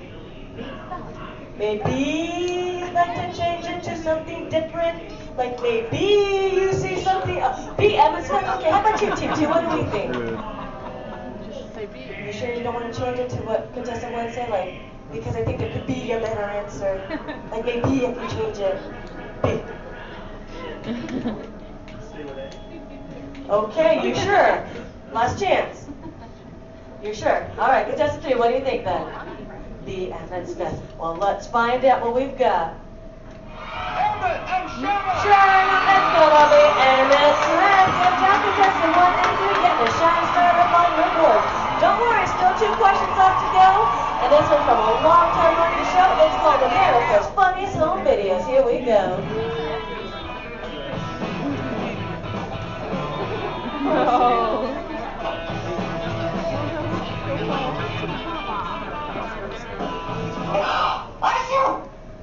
ABC's America's Funniest Home Videos often features dogs doing extraordinary things. In this last video, the dog is going to A. Imitate the woman's sneeze, B. Lick the woman's nose, or C. Fetch the woman a tissue. Alright, contestants, you might see a subtle hint up there to help you out with this answer. So who wants to answer first? Hit that button. Here we go. Team number 2. B. B? Lick the woman's nose? You don't see something up there that might change your answer? C. Fetch a woman a tissue. Okay, here we go. Contestant 3, what do you think? C. And contestant number 1? C as well. Let's find out, everyone. We've got a sneeze. And we got a tissue. Good job giving all of you a shining star. Anyway, folks, commercial break time. Here we go. If any of you missed missed your favorite ABC show or just want to start watching new one, log on to the website. It's abc.com. Up there you can see their motto is Start Here, and that's because they're a multi-platform network, which means you can watch their shows not only on your big screen, but your computers and now even your handheld devices. Anyway, everybody, take the focus off me. I'm back up here on the screen because we're moving on to our final question. Are you ready, contestants? It's from Extreme Makeover Home Edition.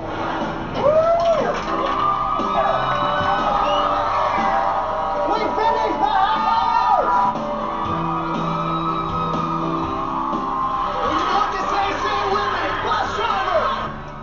On ABC's award-winning Extreme Makeover Home Edition, Ty Pennington is famous for saying these words before every new home is revealed. A, bus driver, take it away. B, bus driver, move that bus. Or C, bus driver, hit it. Here we go, contestants. Here we go, team number 2.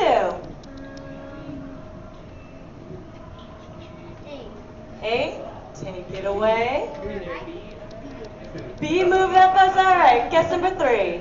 And guess number 1. B as well. Audience, if you know the answer, say it with us then. Bus driver, move that bus. Yeah. Anyone wants to show? You're better than you want Andy. It's okay. Anyway, audience, if you're going right this way, we've got ourselves a tie with guess number 1 and 3, which means they watch way too much television. But how about a round of applause for all our contestants for coming on out? Folks, I hope you had fun here with me, but we have reached our destination. The Elias Extreme Home is there behind us. Everyone, jump onto their front yard and party.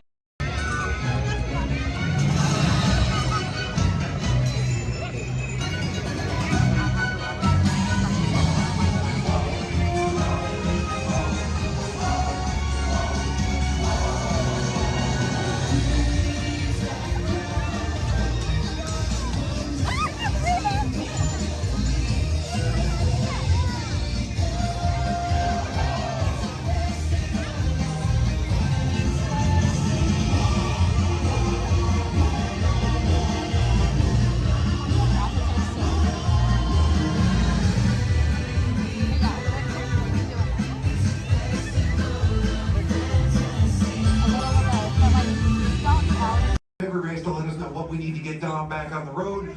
Spoiler alert, 9 times out of 10, it's either body work or a transmission. Guys, spread on over to this side, left side, left side. People on the left side, step forward, step on up, make a friend. Everybody here looks freshly laundered, okay? You'll be fine. Come on in, right this way, everybody. Keep on coming, folks in the hallway, let's go. I don't want to see anybody end up working on the transmission that doesn't know what they're doing. Come on in. Hey, oh, look at that, there's Mia. What's up, Mia? Hey Pat, I see our party goers have arrived. Yeah, they're still coming in, but say hey, everybody.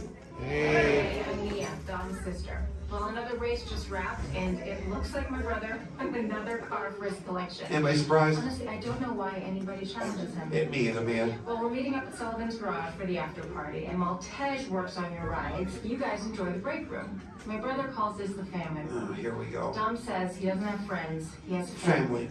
And the faces you see on these walls are our Family. When I'm in this room, I feel like we're all Family.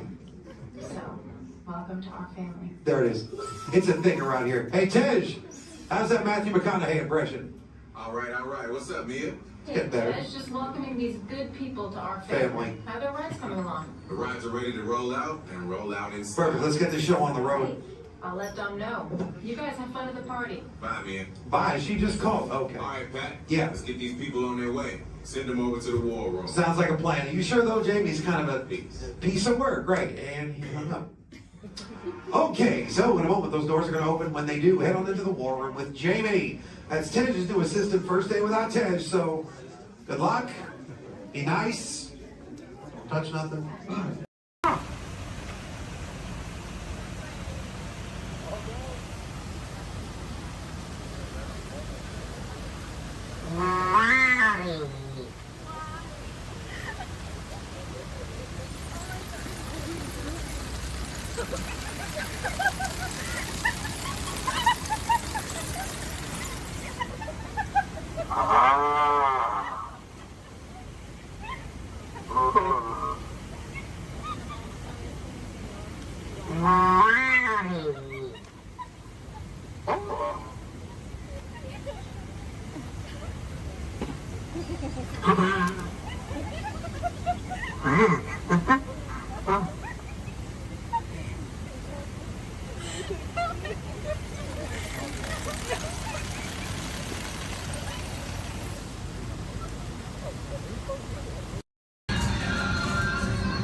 Ladies and gentlemen, this is Disney's All-Star Movies Resort. Please collect your belongings, watch your head and step as you disembark, and take small children by the hand. Thanks for riding with us, and welcome home.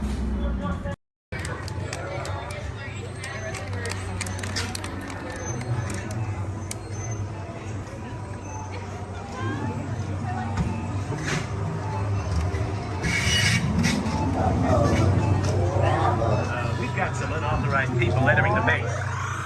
Wait, they got ET. They're getting away. Unit 3, cut them off.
E.T.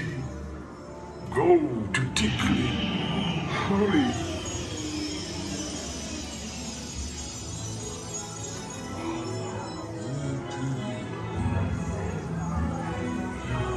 Tickly. Ouch. Welcome home. You returned to me. Orb dog. Welcome home.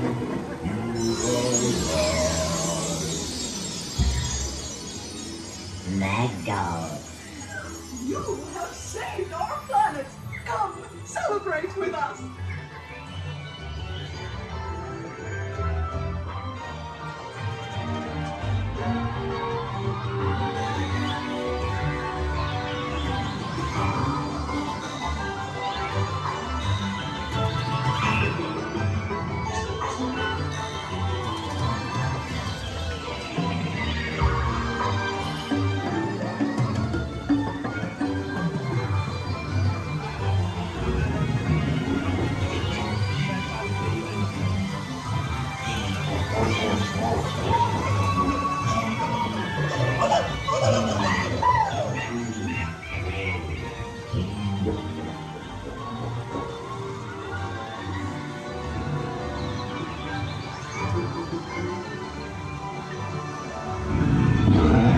Bye. Dinosaur. Riley. Friend. Loopy. Loopy. Pete. Tara. Brandon. Amanda.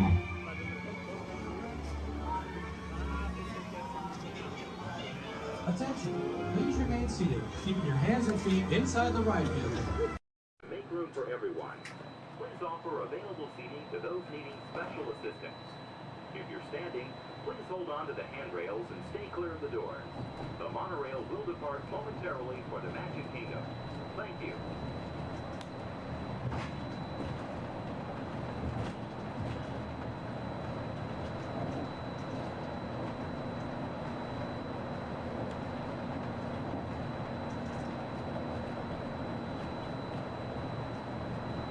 Welcome aboard the Walt Disney World Express monorail.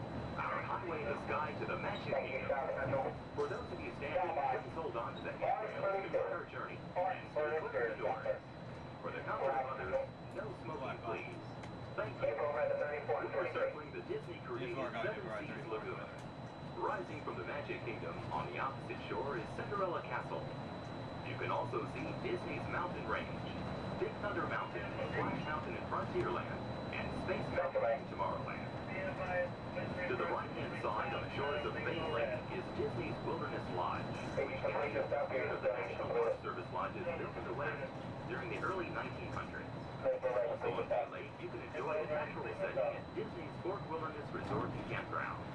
More recreation can be found in River Country, Disney's version of the old fashioned swimming pool.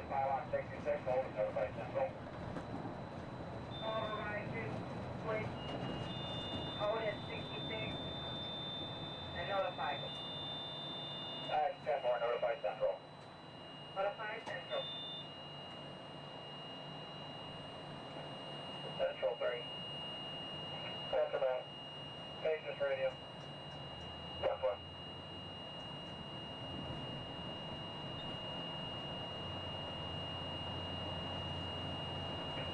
Monroe 3, contemporary. 3 by. Channel 4, please. 10-4, right.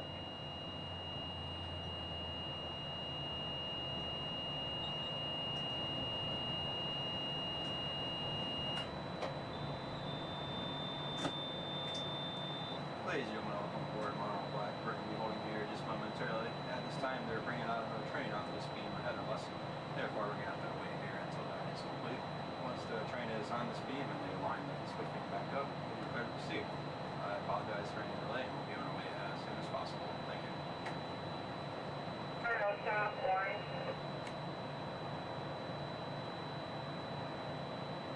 Stop by.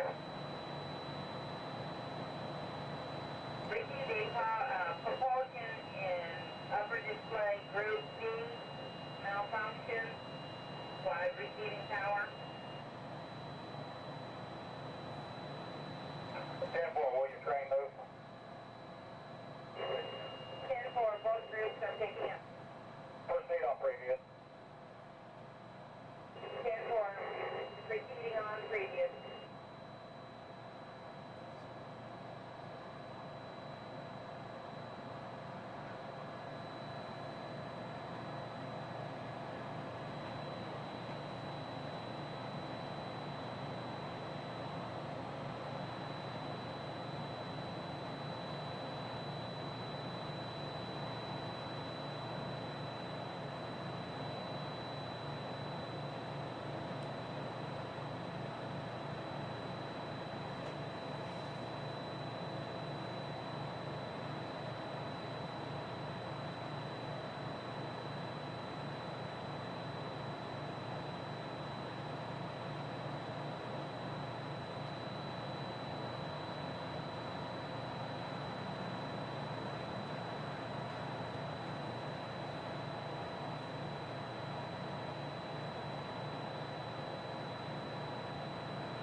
Skip by.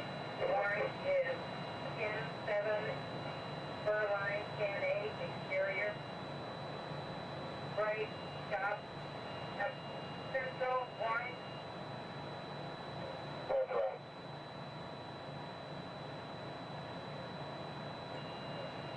Receive Maple, holding at pylon 66, Amber, and coming through the switch. I have 80-85.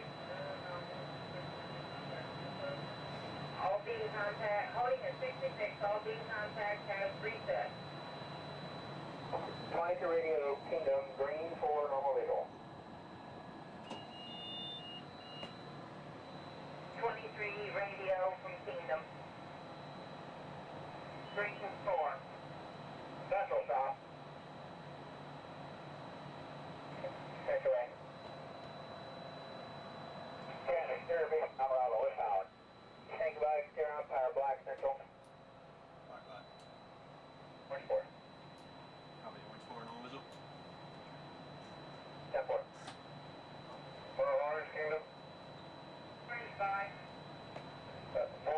check, Monroe, green. Orange maple check on green.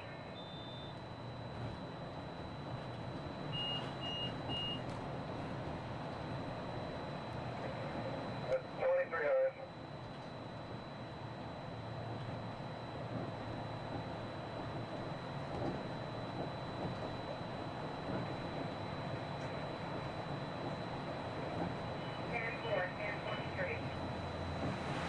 Thank you.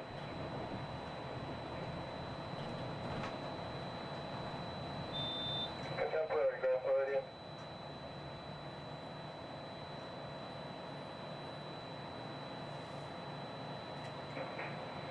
Contemporary by. Once again, you'll be holding the Disregard. right onto the switch. Personal is going to Polly. Performing a few tests that we do every time they bring it out. 10-4, thanks for advising. Contemporary clear. Calling up the holder one more time. That again, I do apologize for the delay. Orange Kingdom. This is standard procedures when we bring a new train out. We'll be on our way as soon as possible. Model Orange, Magic Kingdom. Orange by. Maple check green, please. Lieutenant green.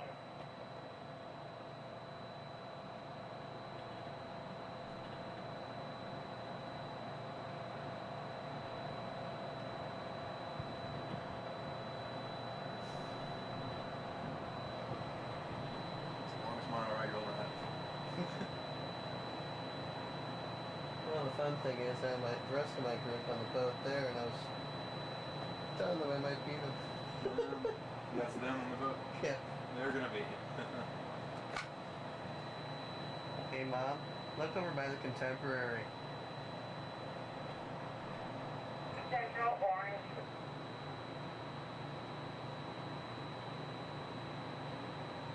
Sanctuary. Coding in a pylon 58 with red maple. Good docking. Yeah, I know. I'm the black runner in front of the Contemporary. Got 4 maple clear and illegal. Full clear, normal vehicle. Well, they can't go file without me anyway. I got the tickets.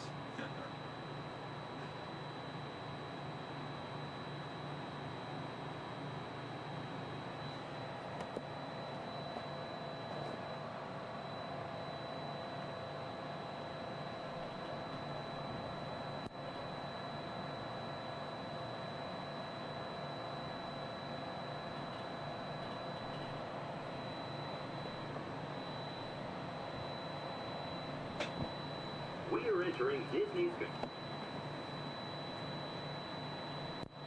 While your group is together, now is a great time to pick a place to meet if you become separated in the park.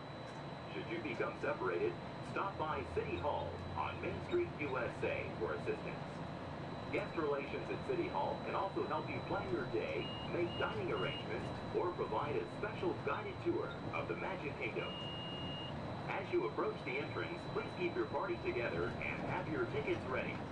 If you are traveling from another Disney theme park, please have your tickets and hand stamp ready as you enter the Magic Kingdom.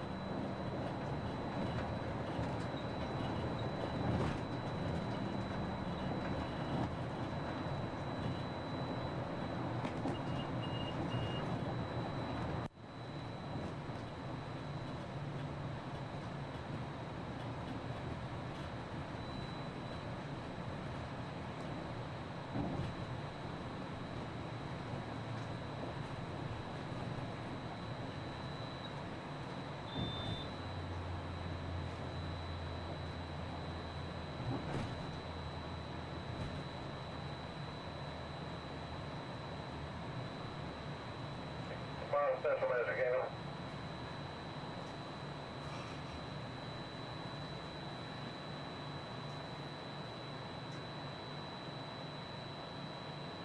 Central Kingdom. Sanctuary. One egg of orange Ben Steve is loose. Temporary, thank you. Orange Central. Orange. All doors closed. Kiosk counter notified status.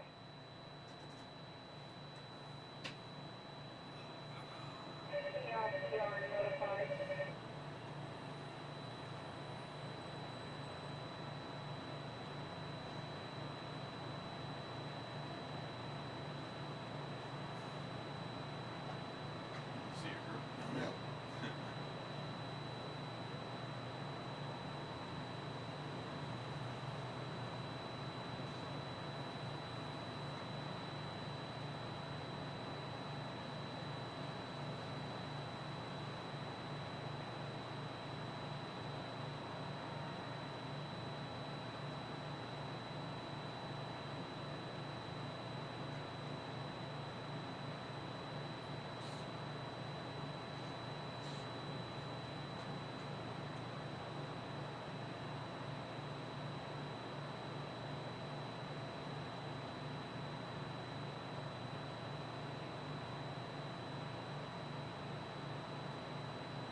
once we begin moving, we're gonna have to do a quick check of our safety systems. We'll just come to one complete stop, and I promise that will be the last stop. And then we'll be at the Magic Kingdom. Once again, I apologize for any delays. We should be on our way just momentarily. Thank you.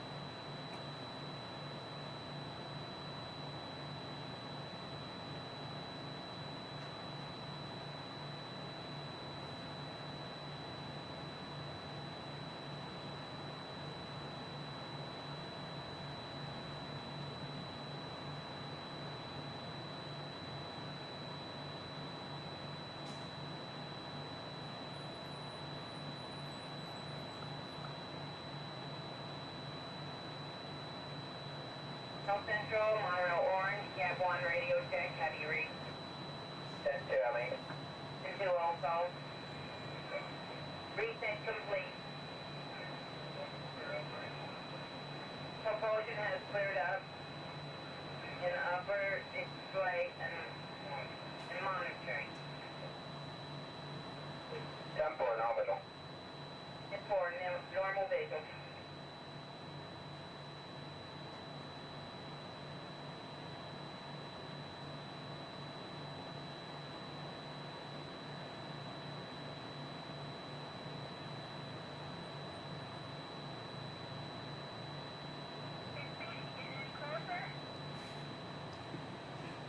Almost there.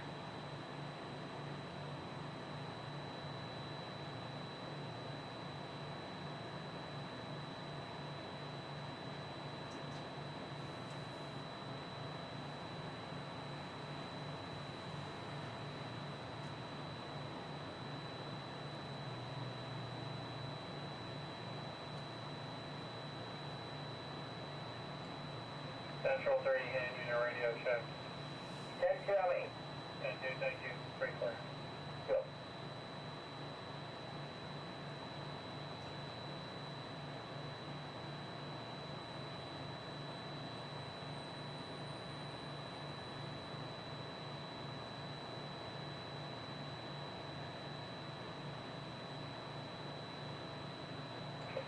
Black, Magic Kingdom.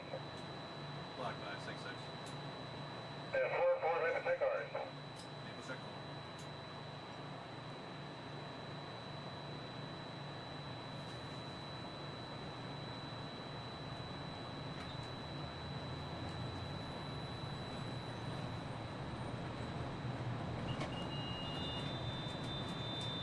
Central Black.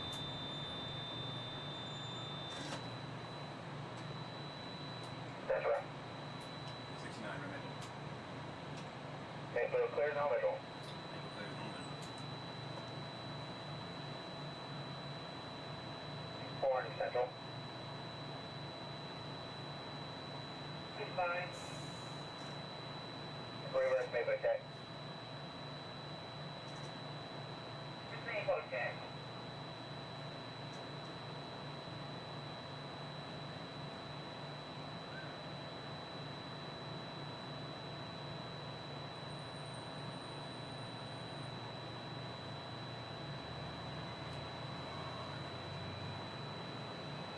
Another reason why it's going so slow. Central, orange. It's a training and that train. Central. Yeah. Usually we get this done a lot quicker. Yeah, it's a good time to do it too. Yeah. Nice and slow. Yeah, it's probably hardly Forward on the with train dispatch, anyway. normal visual.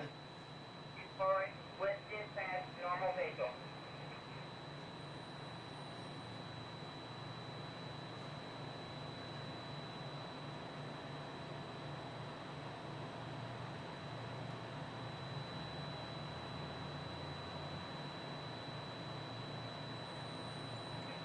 Continuing with Toronto Central, 4 trains, train order black, coral, green, and orange, brakeman OT Central.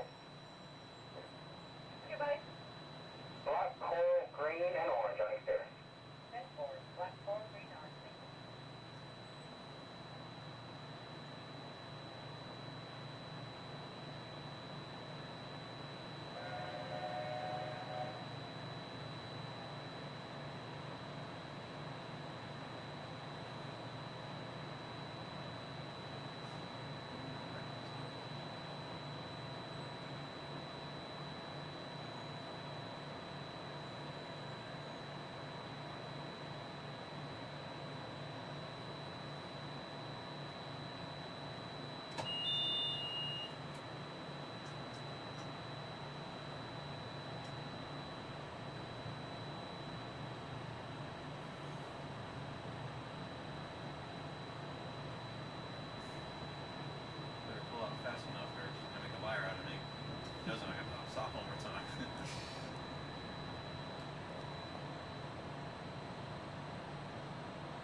See ya.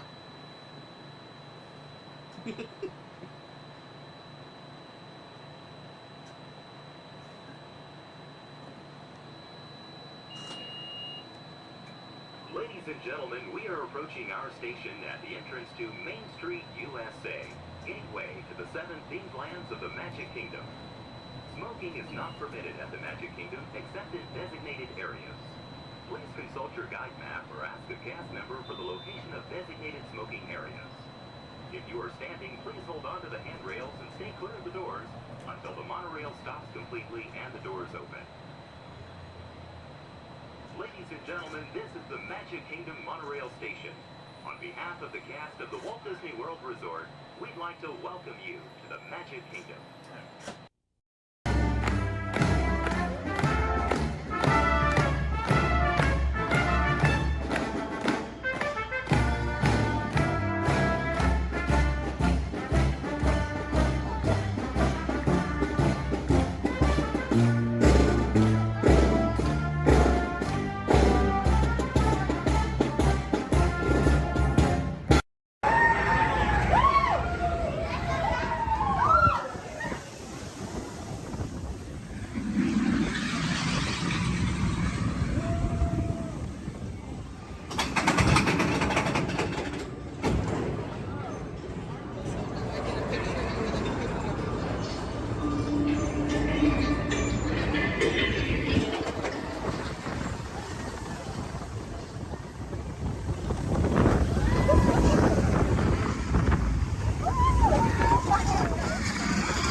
Automated driving technology activated.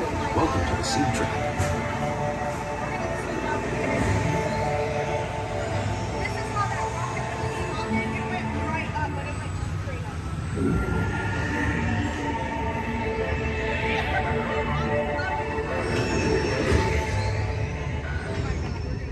We'll begin with the capability test to see how your vehicle designs perform under challenging weather and surface conditions.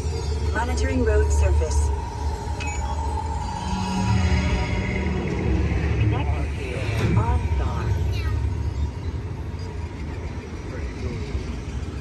SIM car performance data acquired.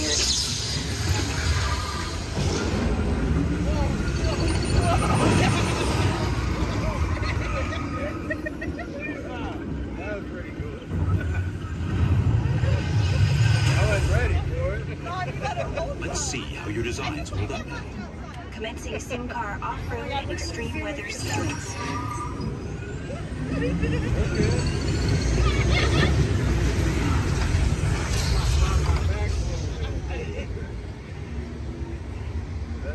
capability test results displayed and verified.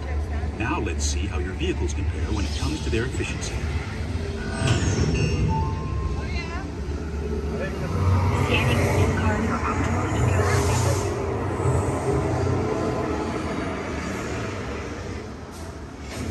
Engaging eco-scan for aerodynamic efficiency.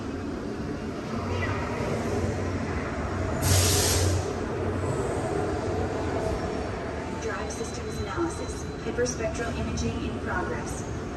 Calculating total enviro impact.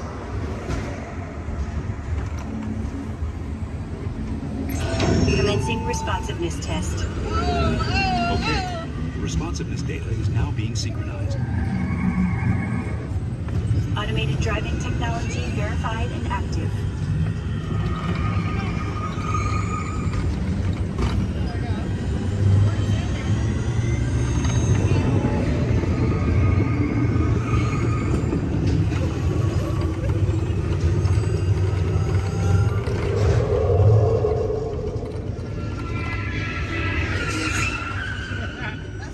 Automated crash avoidance technology disengaged. Displaying responsiveness data. Here comes the final test. Energizing for power test.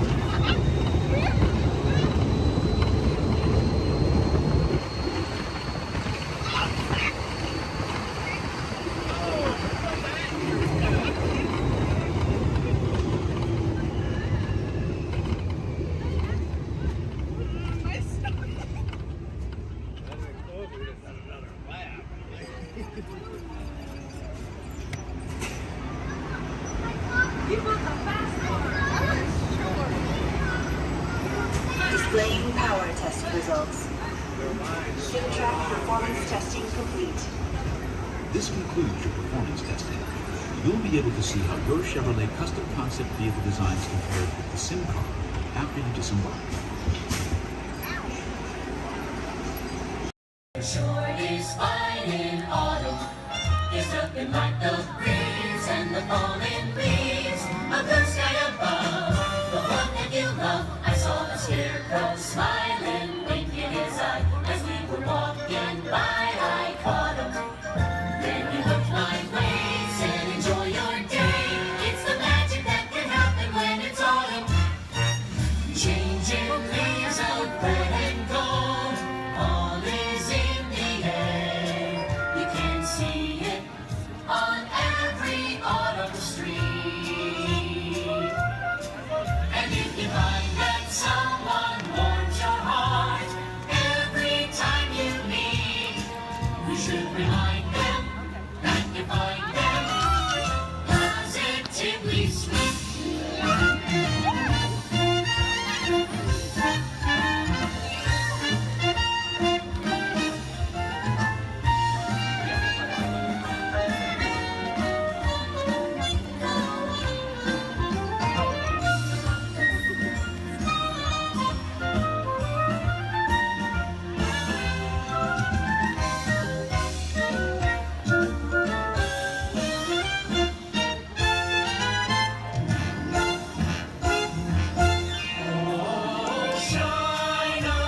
Shine on, harvest moon, up in the sky.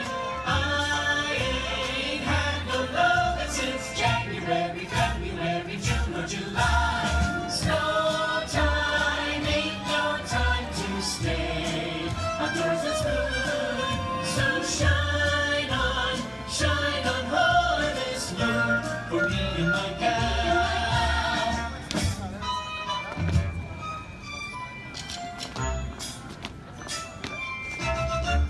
Shine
joining us on Main Street, USA.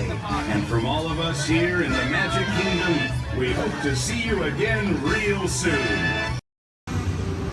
Time travel commencing in T-minus 10 seconds and counting. This is Seeker. Listen up. We've got to get in, grab the iguanodon, and get out before that asteroid hits. Let's roll.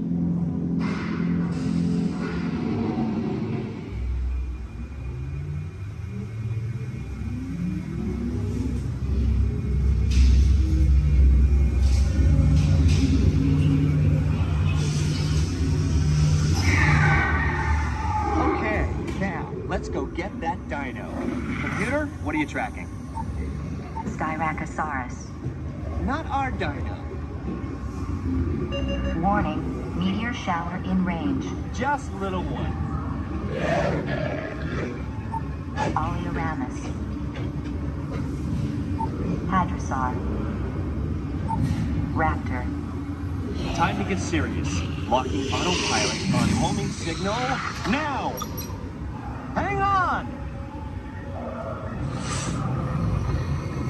I'm tracking a big dino on the scope. Could be ours. Computer, full stop. Identified.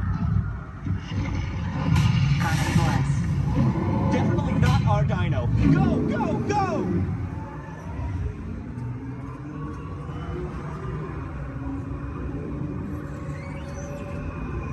Another big guy coming up. Computer. Slow and identify. Sauropod. Still not our dino, but at least this one's a vegetarian.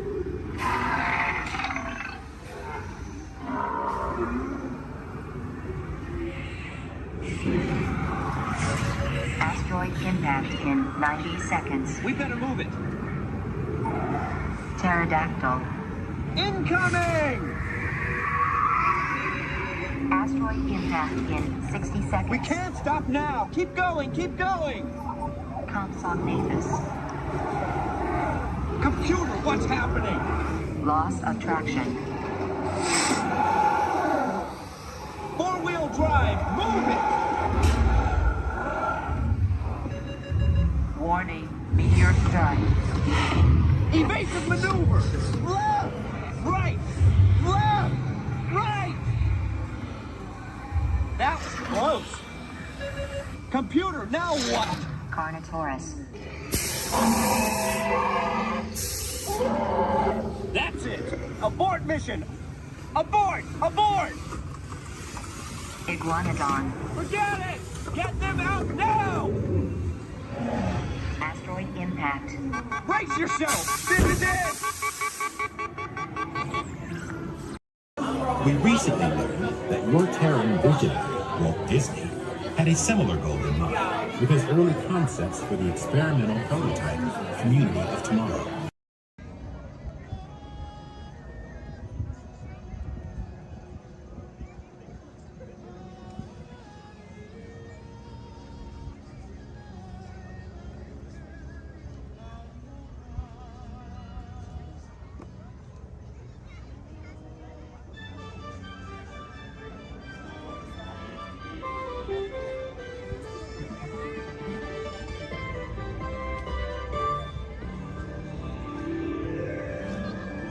Guests of Disney's Polynesian Village Resort, aloha! Since 1971, the electrical water pageant has lit up the shores of Bay Lake, entertaining generations of dreamers from the young to the young at heart. As we celebrate 50 years of magic here at Walt Disney World Resort, we invite you to join us in this time-honored tradition. Enjoy the lights, the music, the magic of Disney's electrical water pageant.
everyone who's ever answered the call of this magical place, mahalo.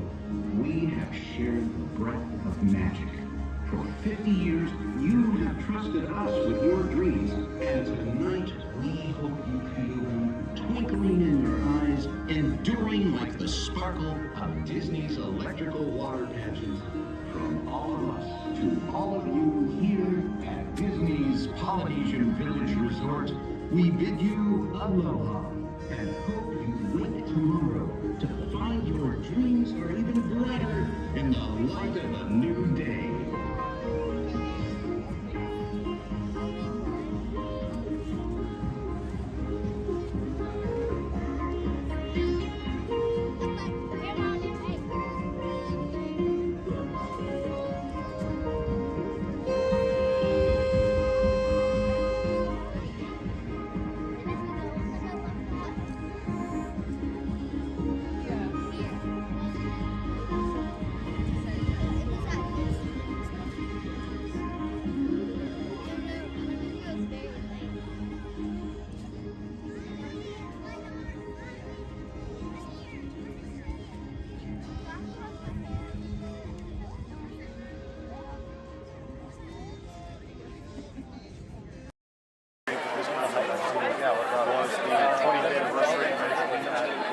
Oh my God, that was the most amazing celebration I've ever seen them do.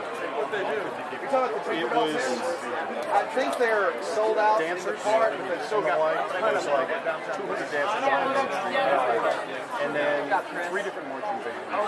And the whole day of the answer, you just get nothing going on. Disney standing up where his dad stood.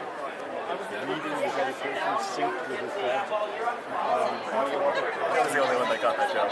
Then, nothing to see here. Ladies and gentlemen, boys and girls, 55 years ago today, Walt Disney dedicated the happiest place on earth. Since then, Walt's dream has brought joy to millions around the world.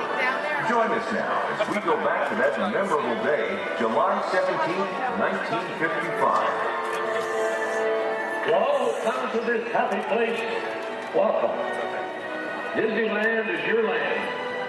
Here age relives fond memories of the past. And here youth may savor the challenge and promise of the future. Disneyland is dedicated to the ideals, the dreams, and the hard facts that have created America, with the hope that it will be a source of joy and inspiration to all the world. And now, let's all join together in singing Happy Birthday to Disneyland. Are you ready?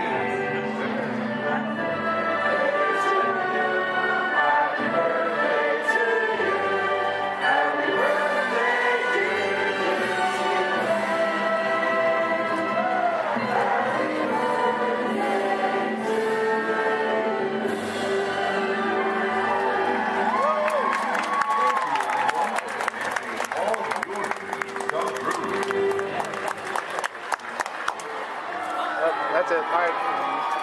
Everyone go home. Oh, dancing.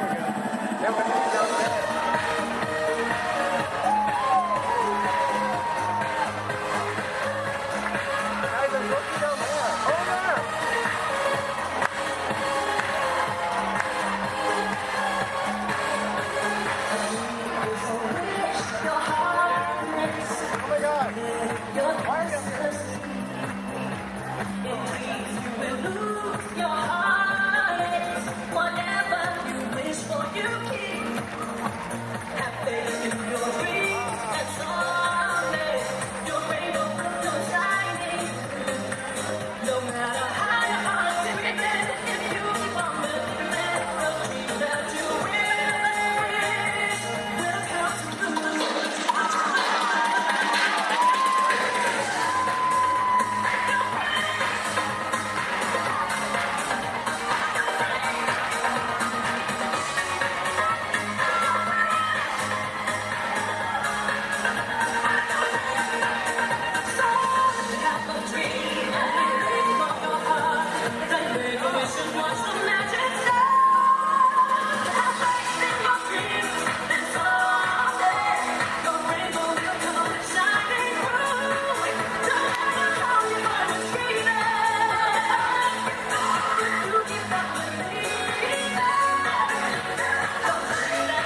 at the truth.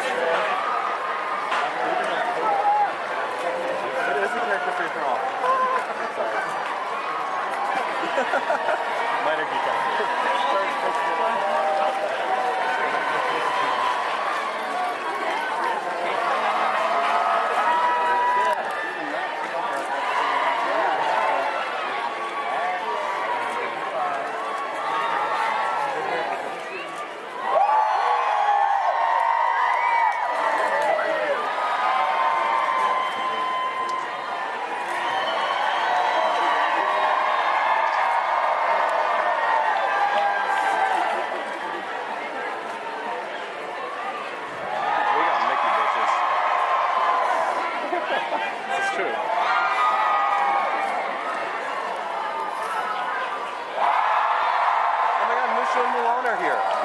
Right there.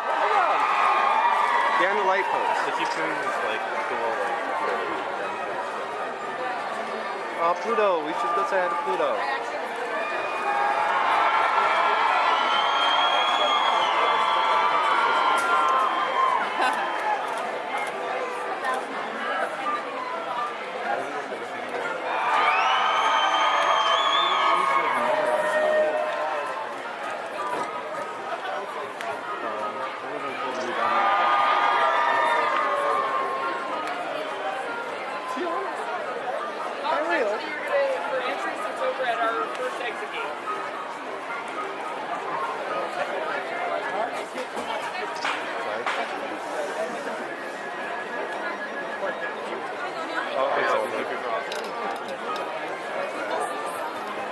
Some of them are leaving now. It's over. Everyone go home.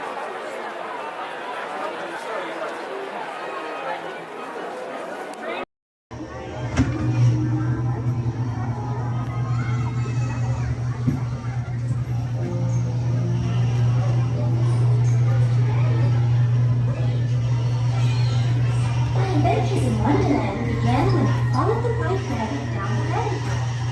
All of a sudden, I fell. Down, down, down. Looking for the white rabbit? Wow! See if we all fell. Oh, Mr. Rabbit! Wait! Please! He went this way. No, that way.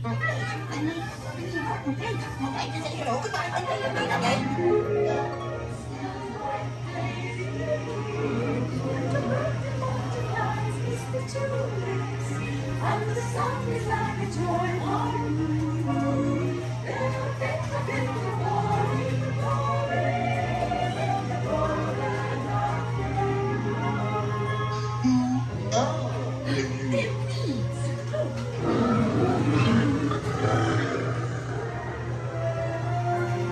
Now this is curious. I wonder if the rabbit came in here. I'm not sure. Where I am, Wait! Don't go, please!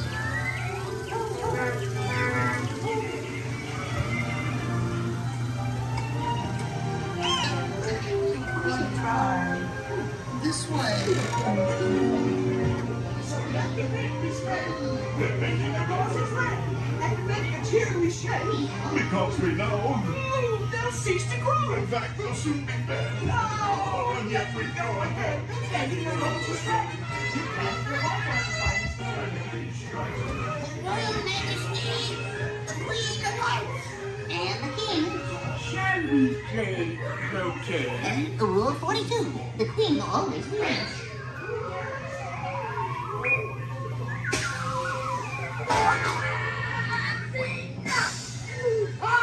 With their heads! Off their heads! Stop them! Goodness!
please supervise children?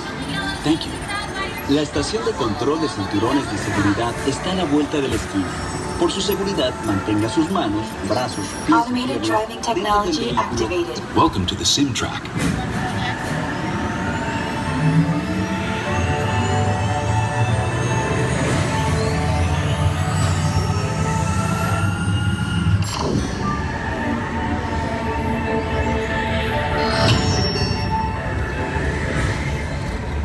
We'll begin with the capability test to see how your vehicle designs perform under challenging weather and surface conditions. Monitoring road surface. Connecting to OnStar.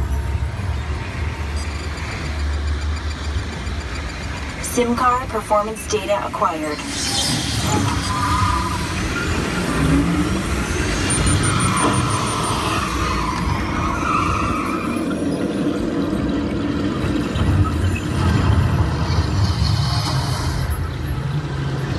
Let's see how your designs hold up now. Commencing SIM car off-road and extreme weather sequence.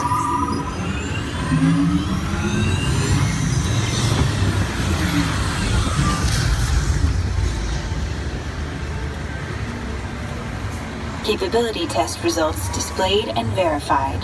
Now let's see how your vehicles compare when it comes to their efficiency. Scanning SIM car for optimal eco-efficiency.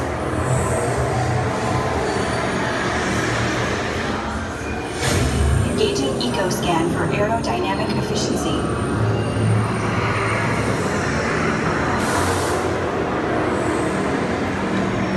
Drive systems analysis. Hyperspectral imaging in progress.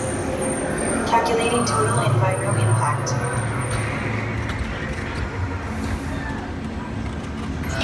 Commencing responsiveness test. Okay, the responsiveness data is now being synchronized. Automated driving technology verified and active.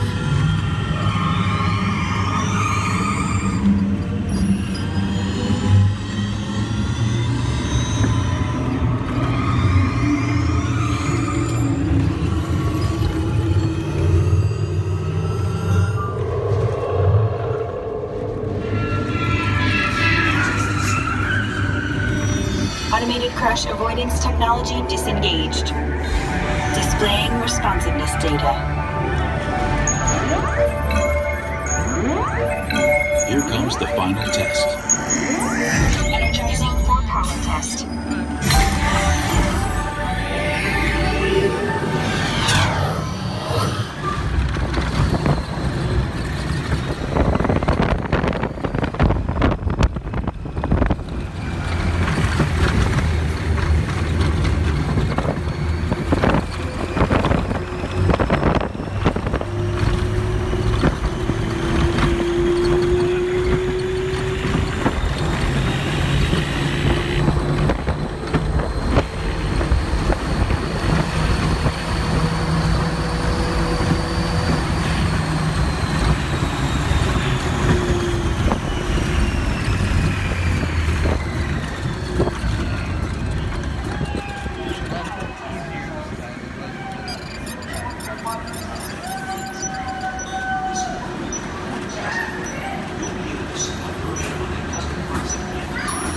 Displaying power test results.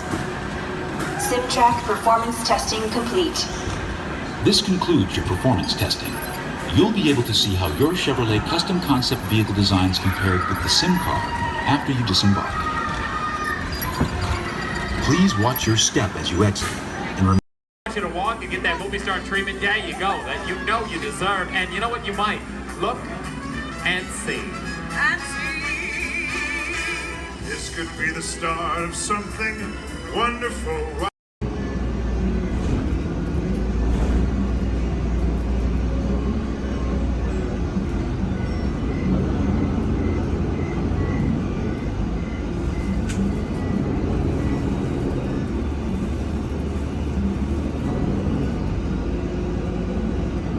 This is Disney's Orleans French Quarter Resort. Please collect your belongings, watch your head and step as you disembark, and take small children by the hand. Thanks for riding with us, and welcome home.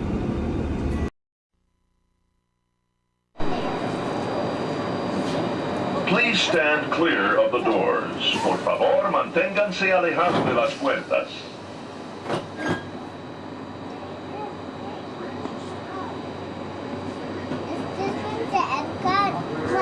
Welcome aboard the Walt Disney World monorail to Epcot. For those of you standing, please hold on to the handrails throughout our journey and stay clear of the doors. For the comfort of others, no smoking, please. Thank you. As we turn south, you can catch a glimpse of the spires of Space Mountain in the Magic Kingdom. Nearby is Disney's 8th-ranked contemporary resort. Where are we at? That's where we were just at. Is that where we at? Florida. Yeah, we weren't at the Magic Kingdom today, though. What? We didn't go to the Magic Kingdom today, did we? Yeah, we did. Yeah, we did. When? We were in Animal Kingdom. Right now, we're kind of taking a little break.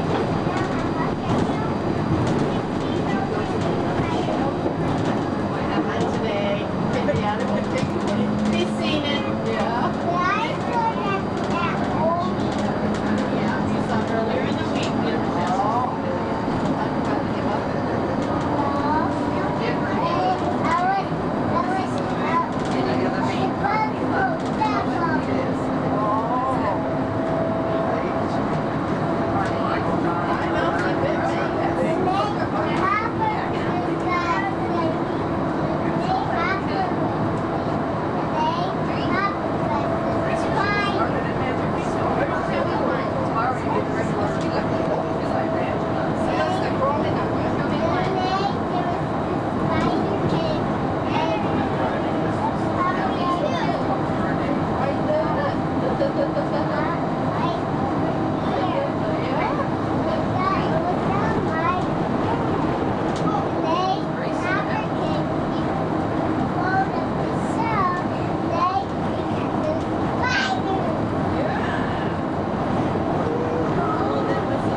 Suggestions for planning your visit to Walt Disney World.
Traveling to Epcot, where nations celebrate human achievement and potential.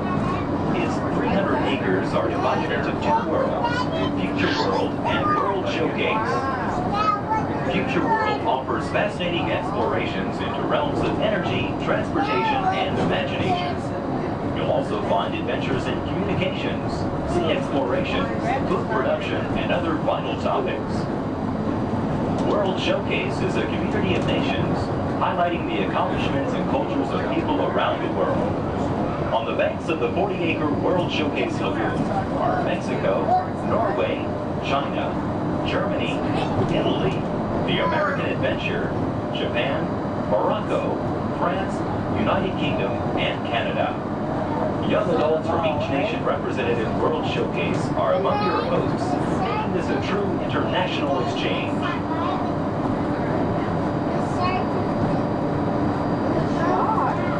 Shark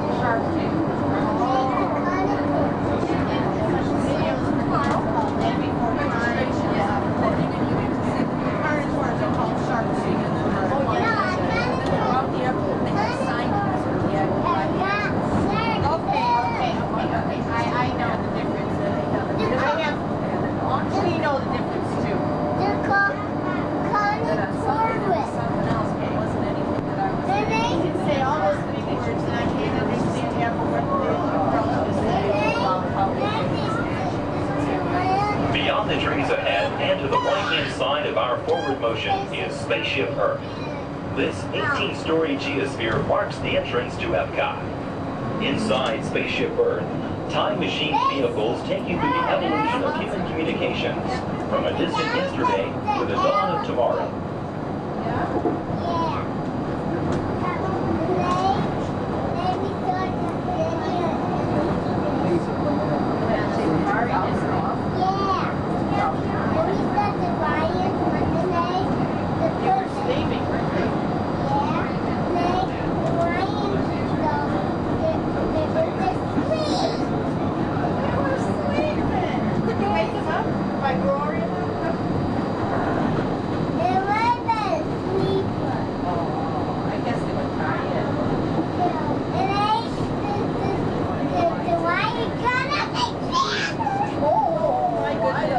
Coming up behind Spaceship Earth is Innovations. Inside this hands-on area, you can explore and interact with the ever-changing technologies and products for everyday living in the near future. To the opposite side is the universe of energy.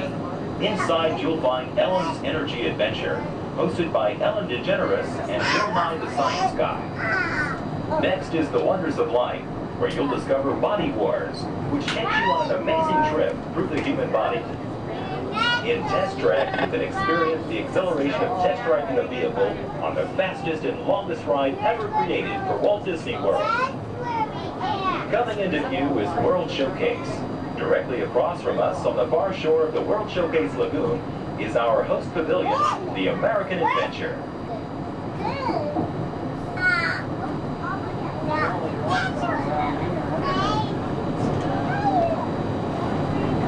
The glass pyramids are the gateway to your journey into imagination.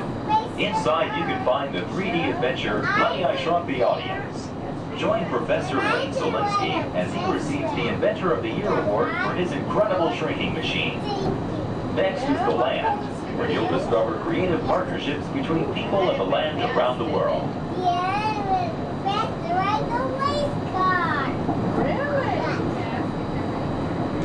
In the living seas, you can descend via hydrolator to Seabase Alpha and navigate the largest, most spectacular coral reef environment ever created by humankind. Ladies and gentlemen, we are approaching the Epcot monorail station. Smoking is not permitted at Epcot except in designated areas. Please consult your guide map or ask a cast member for the location of designated smoking areas. Please hold on to the handrails and stay clear of the doors until the monorail stops completely and the doors open. On behalf of the cast of the Walt Disney World Resort, we'd like to welcome you to Epcot. There's some of the signs there. I think we'll just watch and see somebody. I got one to go. Sit down. Sit down, please.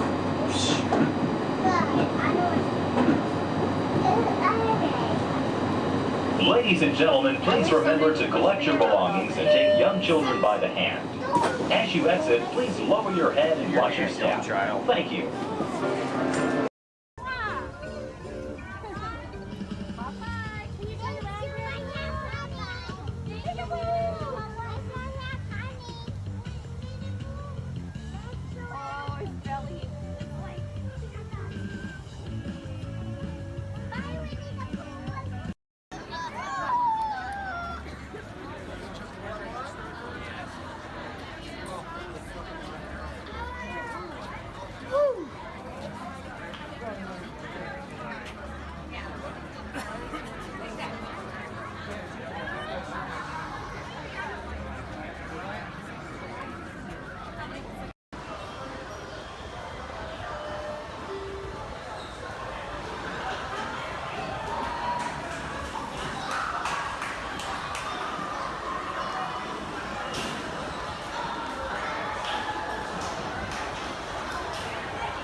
be finished in just a minute.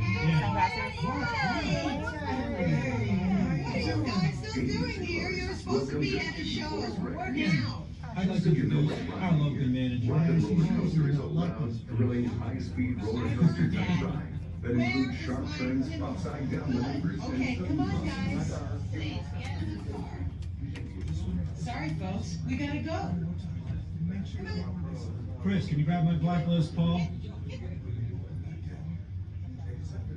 Hey, wait a minute. We can't leave these people here like this.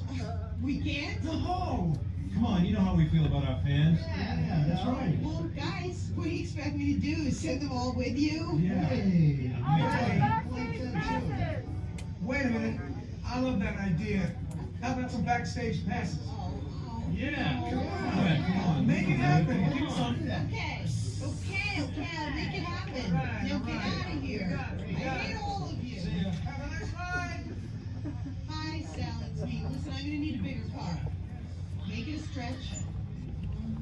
In fact, make it a super stretch. Right. Okay, folks. The show is all the way across town, but I got you a really fast car. Okay, wait, it's out in the alley. Congratulations on those backstage passes. Now please, walk this way out of the alley, keeping up with that party in front of you. As a reminder, masks must fully cover your nose and mouth and be worn as you exit the building after our kickoff.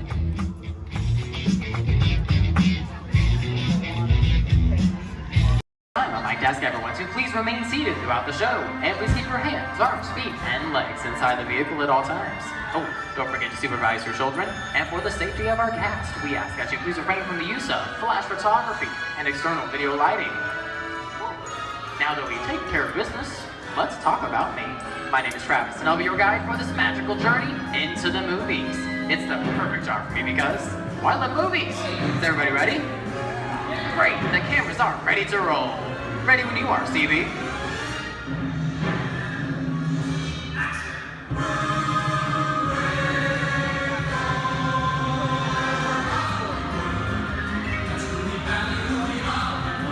And we are rolling.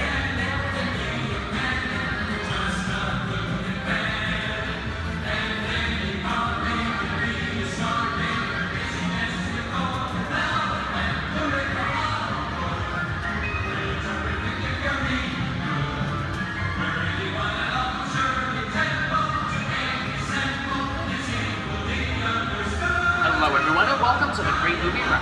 Once again, my name is Travis, and on behalf of Disney's Hollywood Studios and Turner Classic Movies, please welcome our host for this one-of-a-kind tour, Robert Osborne. Thank you. Hooray for Hollywood indeed. What better way to start our journey? From the Old West to the rooftops of London and along the Yellow Brick Road, there really is no place like the movies. One of Hollywood's significant contributions to the world of film were great musicals. This scene is from one of my favorites, the 1933 Busby Berkeley spectacular, Footlight Parade.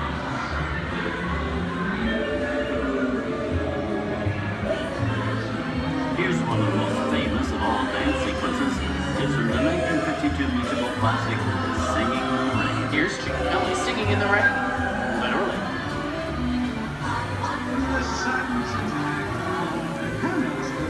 Here's one of the quintessential Disney musicals, Mary Poppins, starring Julie Andrews and Dick Van Dyke. This classic earned 13 Academy Award nominations. I love this song. Sing along.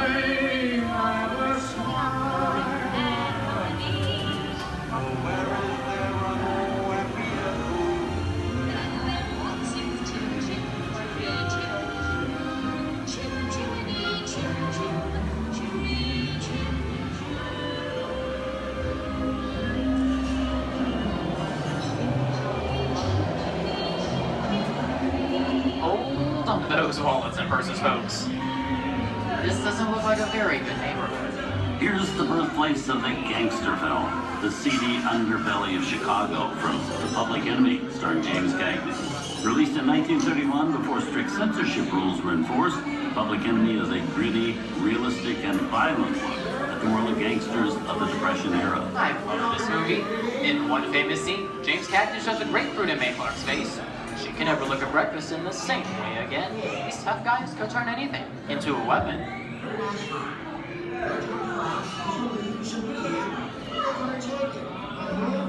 You're gonna kick in with the dog. If you don't, somebody's gonna drop by here and take your teeth out one at a time. And me? I get you. Now beat it. Tough guy.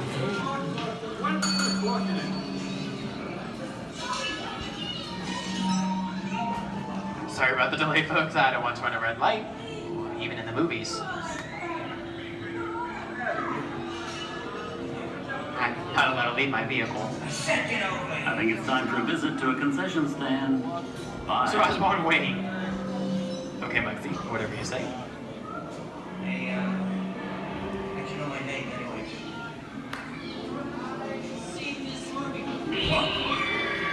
I hear someone singing your fancy cars like to get out of here. So beat it. I said square out of here or you're gonna get hurt. Here they come, Bus! Get out your grinders!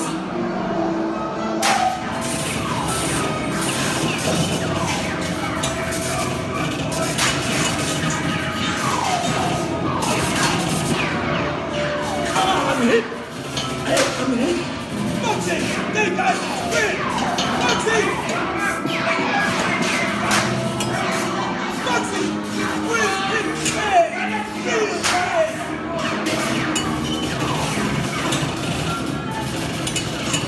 Everybody just sit tight. Running my life against the law. I would never break the law. Hey, watch this. No more red light. Foxy!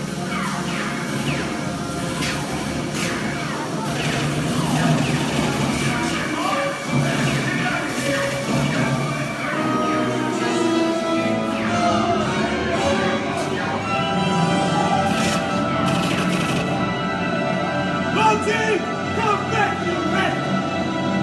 Sorry, boys. I'm making my getaway. Give my regards to the warden. Suckers. What are you looking at? Everybody just mind your P's and Q's and, maybe you won't get hurt. Oh. This must be the west side of town, huh? Western films depict the legendary American wild frontier, where cowboys and their loyal steeds maintain order in towns against the untamable wilderness. John Wayne and Clint Eastwood are two of the iconic stars who epitomize this ideal of the stoic gunslinger.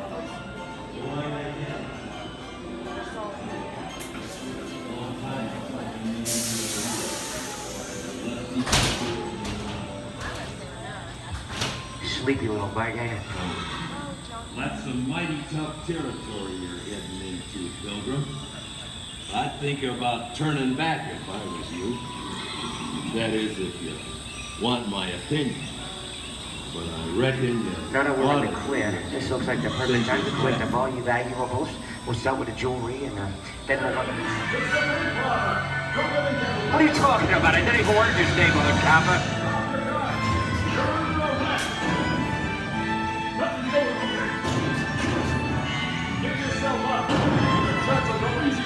This is nuts. Nuts for this. Look at it this way. Big Daddy, what is it?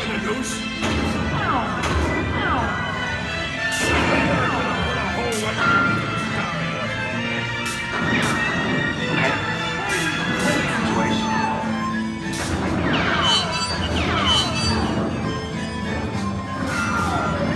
I don't know about you guys, but this is starting to get kind of creepy.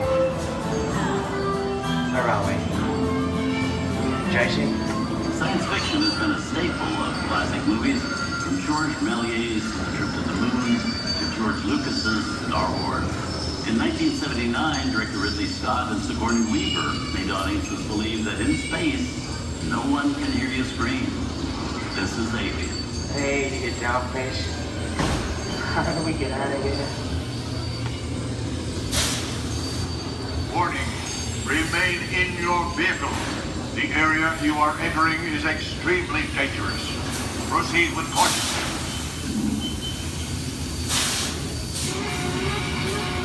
Danger. The emergency disrupt system is now activated. The ship will detonate in T-minus 10 seconds. The option to override automatic detonation expires in T-minus 5 seconds. What is that thing?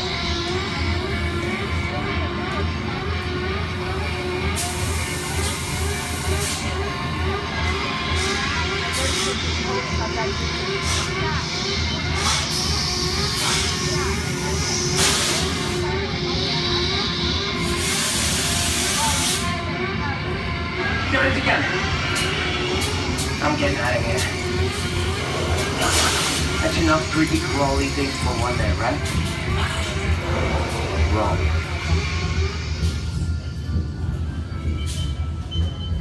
Steven Spielberg and George Lucas cemented their status as the blockbuster boys with their first partnership.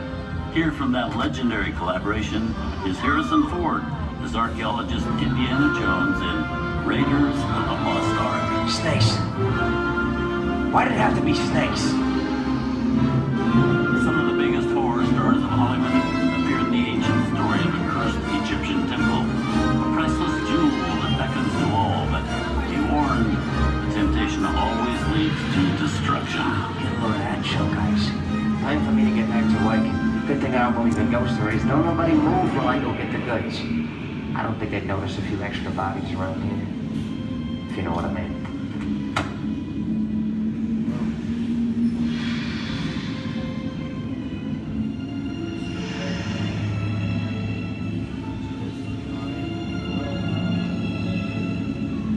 I've seen enough movies to know that you really shouldn't even think about trying to steal a jewel.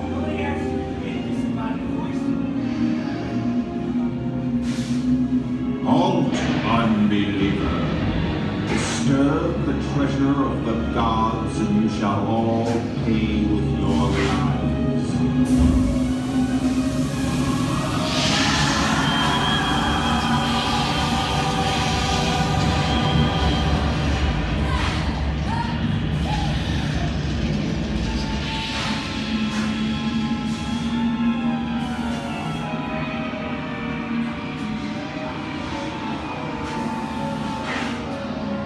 Not bad for my first movie, huh? The twist ending. That just goes to show you anything can happen in the movies. Now, let's get on with the show. I see dead people. Things like a bump in the night have always been a staple of movies. One of the first horror films was a silent short featuring a dancing skeleton, written by the Lumiere brothers in 1897. Both audiences and filmmakers were really interested in the cop, but the term horror was used to describe a film until the 1930s. Wow, it's really a jungle out there. Where are we? This is the jungle home of one of the most famous movie characters of them all, Tarzan. The movie's most popular Tarzan is undoubtedly Johnny Weissmuller, who's run through 12 films as the King of the Jungle. Over there is Reno Sullivan as Jay, and Tarzan's sidekick Cheetah, who was portrayed by over a dozen chimpanzee actors over the years.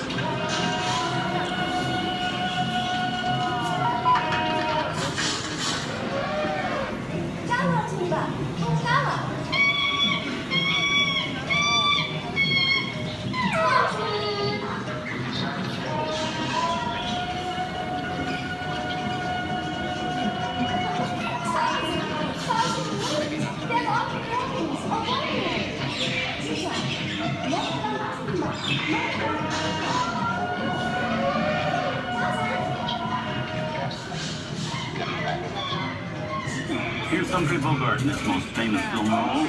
In 1942, Bogey finally got to spread his wings and romance the beautiful Ingrid Bergman in Casablanca. Look, I know that it'd be noble. It doesn't take much to see that the power of three little people don't amount to a hill of beans in this crazy world. Someday you'll understand that.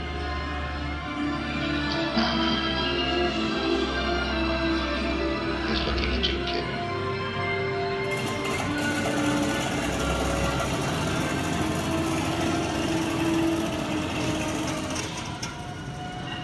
Inside of us, we both know you belong to victim. It's work, the thing that keeps you going. That thing is around, not with it. And now, one of the most famous movie stars in one of his greatest roles, Mickey Mouse, is the Sorcerer's Apprentice in Fantasia. When the film came out in 1940, Walt Disney promised to add new musical sequences in the future. His nephew Roy kept that promise 60 years later with the release of Fantasia 2000.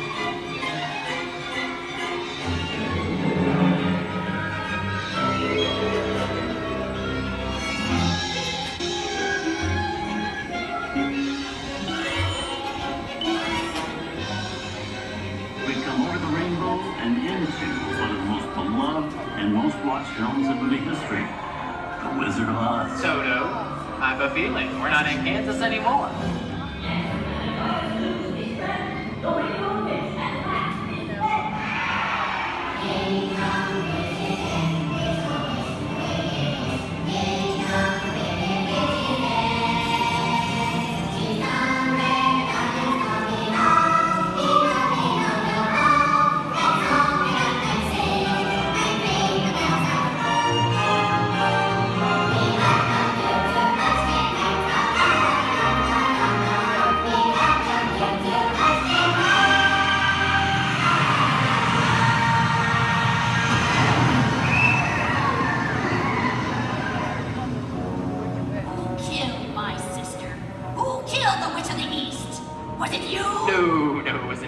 I didn't mean to kill anybody. Well, my little pretty, I can cause accidents too. Oh, rubbish. You have no power here. Now be gone before somebody drops a house on you, too.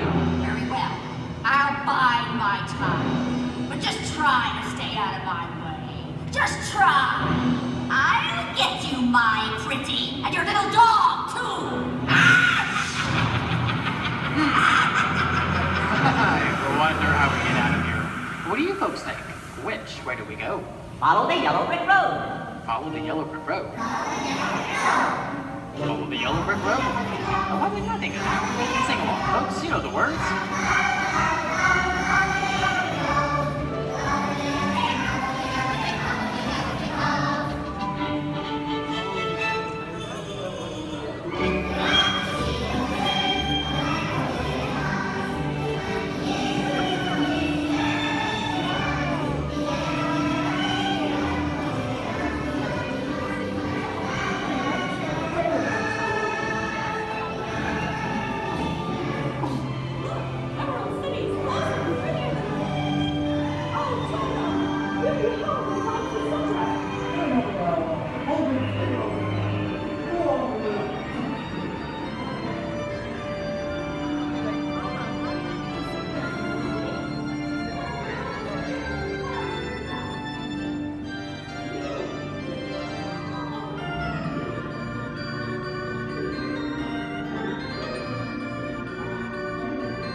From all of us here at Disney's Hollywood Studios and Turner Classic Movies, we hope you've enjoyed our tour through some of my favorite films.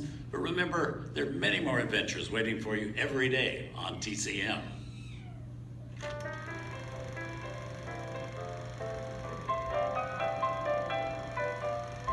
We didn't need dialogue. We had faces. Wait a minute.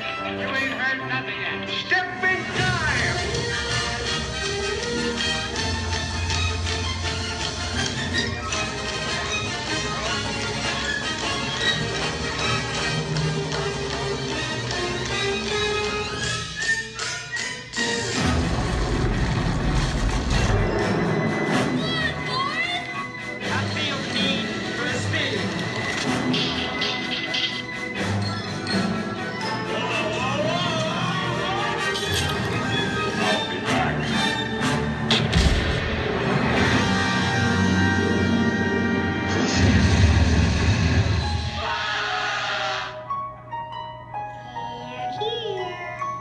Start believing in ghost stories, Miss Turner. Is it safe? No, you're not! I have a feeling we're not in Kansas anymore. I'm a man. Well, nobody's perfect.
Classic Movies. On behalf of Disney's Hollywood Studios and Turner Classic Movies, we'd like to thank you for joining us on the Great Movie Ride. Now please remain seated until the vehicle comes to a complete stop. Please take small children by the hand and gather your personal belongings. And once these doors have opened, rise dramatically to your feet and make a grand exit towards the rear of the vehicle. Oh, and one more thing. When I yell action, don't forget the thunder is the law for yours truly. Okay, quick, everybody, and action! Thank you. Have a wonderful afternoon at Disney's Hollywood Studios. Okay, take this corridor to the turbo lift, then head down to the escape pod base. Those droids are programmed to return you to Batuu. Hurry and don't get caught. Lieutenant Beck will guide you. Recruits, for your safety, stay seated with seatbelts securely fastened. Keep hands, arms, feet, and legs inside the transport and supervise your children. Tell them it's a prisoner transfer. Did it work? Good. Now get a move on. There's a clear path to the turbo lifts at the end of the hallway. Turn right. A probe droid. You're lucky it didn't spot you. Take those turbo lifts and stay out of trouble. Hey, you're not authorized. Wait, it goes to the prisoners. We have a breach in detention block 3. Your cover is blown. Find an alternate route. Who picked these two droids anyway?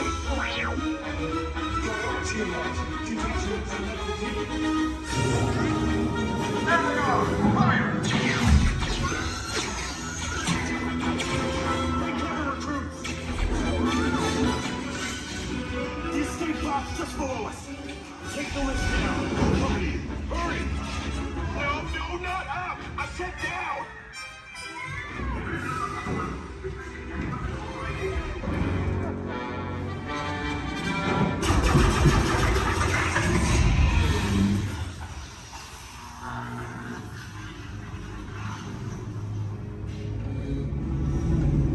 The Resistance will attempt to rescue the prisoners.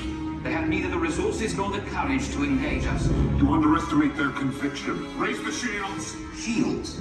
I see no evidence. Now! Sound the alarm! All personnel to their stations! Sir, the prisoners have escaped. How brave, but ultimately hopeless. There's nowhere to run.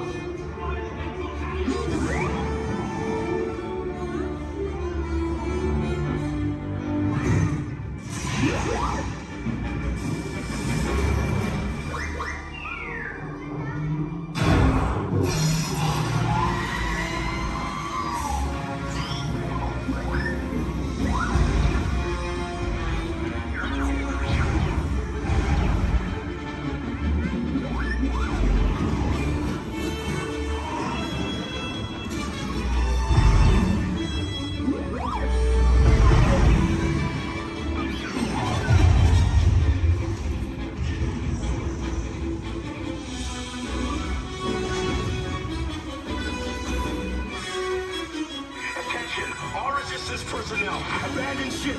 I repeat, abandon ship. This is short as about. There's no escape. You will tell me the location of the secret base, and then I will destroy you and the Resistance.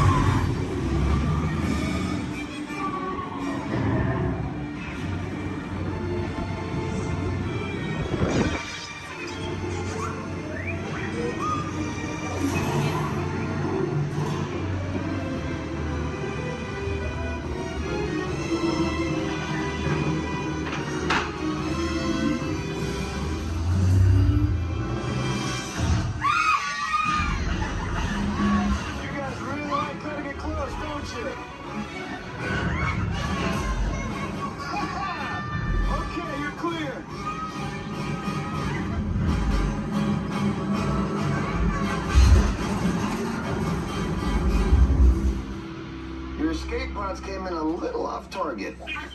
Ground crews will meet you outside the wreck. All right, nice job, recruits. Not what you signed on for, but hey, you're Resistance now. I think I have that authority. Right, Beck? Where's the lieutenant? I need eyes on Beck. I know, Scaffold's pod beacon. More escape pods down in Sector 4. Mission pending from Key Command personnel. Lieutenant Beck here. Beck! You're alive! I should hope so. Great job, recruits. Thanks to your heroism, the location of the Resistance base is secure. Bravo! Yes, R5, you too. I'm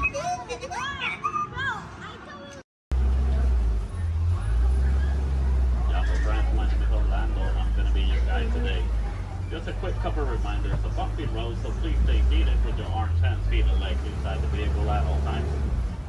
With that in mind, please keep a hold tight to those phones, cameras, hats, and sunglasses. If one of them falls, sadly, we won't be able to stop. On your top side, you're going to see an animal spotting guide. Hopefully, we're going to see most of those animals today in our safari. Once again, bumpy road, moving truck, so please stay seated at all times. I do advise you to get those phones and cameras ready. This is a photo area, but we might not be able to stop for every animal. I'm going to make sure I stop for most of them.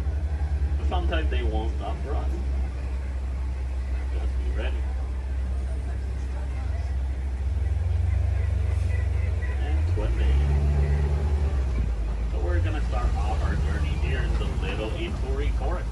The forest animals are kind of exclusive and they depend a lot of camouflaging to stay safe, but sometimes they're kind of hard to see. So here on the right side, we're going to see an okapi. Even though the okapis have zebra-like pants, they're actually related to giraffes. It wasn't until 1901 that okapis were discovered. Before that, they used to be thought as a myth. And much like the giraffes, okapis also have those long tongues that are going to help them reach tall places. And only the male okapi is going to have ossicones. Ossicones are basically the same type of horns that giraffes have, but it's made out of their own skin, so it doesn't count as a horn.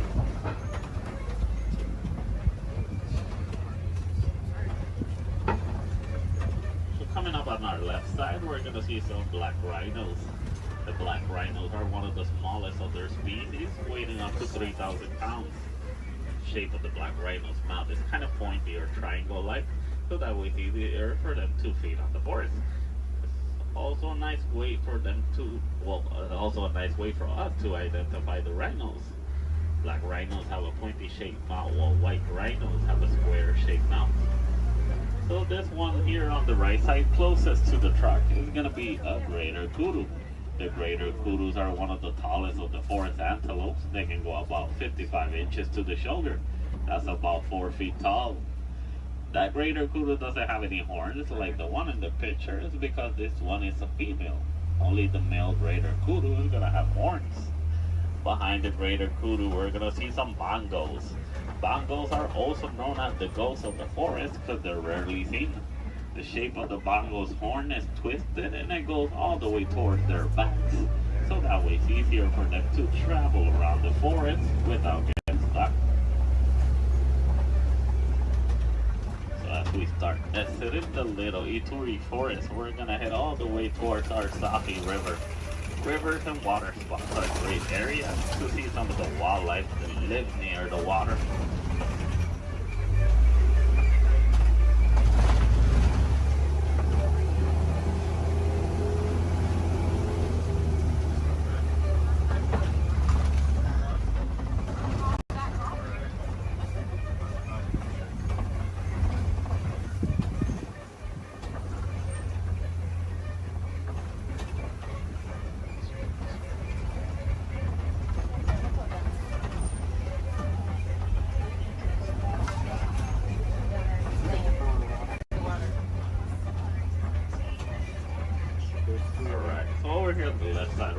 Some Nile hippos. The male Nile hippo can weigh up to 5,500 pounds. They're nocturnal animals, so they're going to be more active during the nighttime. Most of their daytime they're going to spend underneath the water, but they do need to come back for air every 8 minutes. Also, baby Nile hippo right there. A group of hippos is also going to be known as a float. Float of hippos. So here on the left side, we also see some pigbat pelicans. The pigbat pelicans get the coloration in their feathers during mating season. Their clothing can go between 50 to 500. As we head around this curve, we're going to approach a bridge. And once again, they're really jumpy, so they do that at all times. But to the left side, we're going to see some Nile crocodiles. Nile crocodiles are one of the largest crocodiles in Africa. They can go between 16 to 20 feet long, and they can weigh up to 500 pounds. Their endothermic, that means they're cold-blooded, but they're going to contribute their body to the environment. But they're going to spend most of their daytime underneath the sun. If they need to cool off, they'll just open their mouth or they'll dive in the water. They're great parents. They will roll around the eggs in their teeth, so that way they can help them emerge.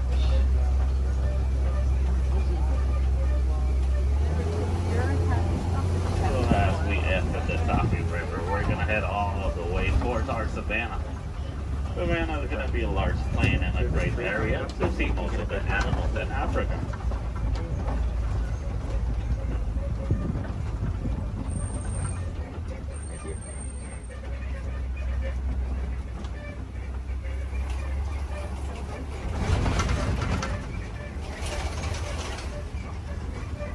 Ryan.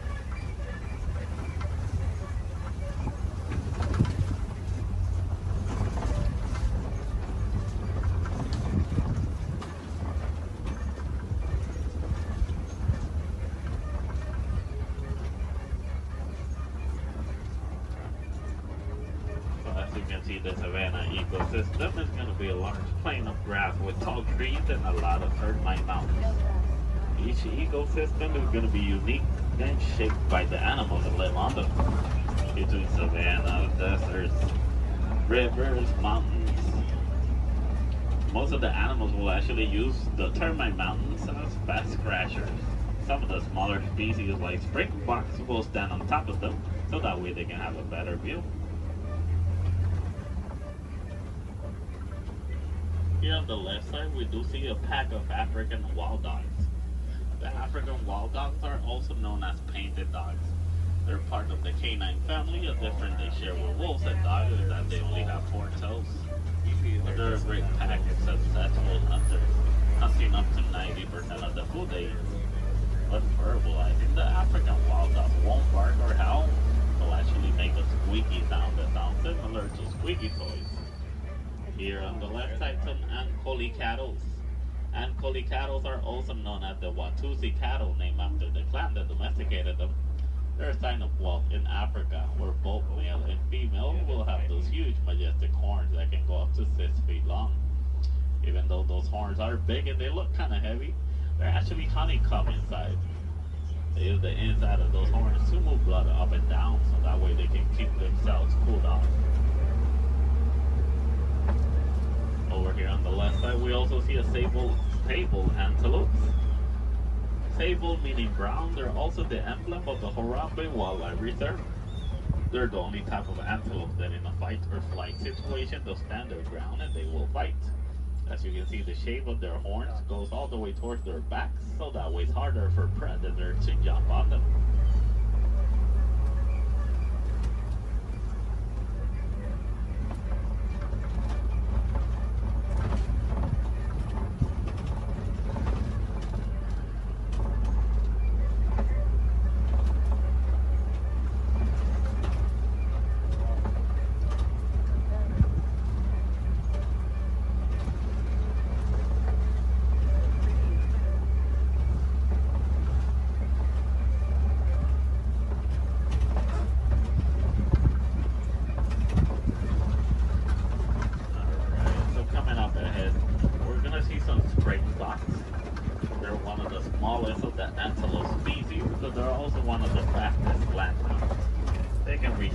Between 50 to 60 miles per hour. And as their name implies, the springboks. They're great jumpers. They can jump up to 6 feet tall and up to 13 feet long. Behind the springboks, we do see some wildebeest. The wildebeest are the second largest grouping of mammals, second only to us humans. Wildebeest is a translation from the African word wild beast, but they're also known as the newt. due to a sound they make when verbalizing. It sounds like they're saying mutants.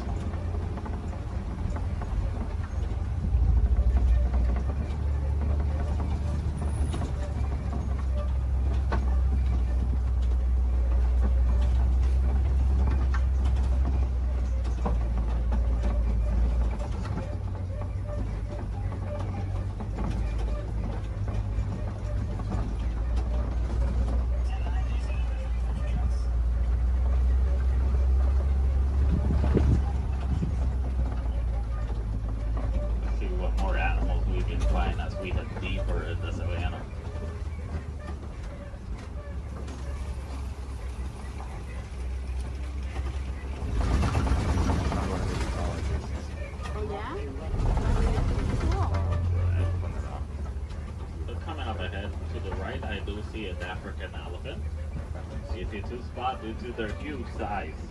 Also, the shape of their ears look like the continent of Africa. They like to flap around those huge ears back and forth so that way they can keep themselves cooled off, basically like a giant pair of fans.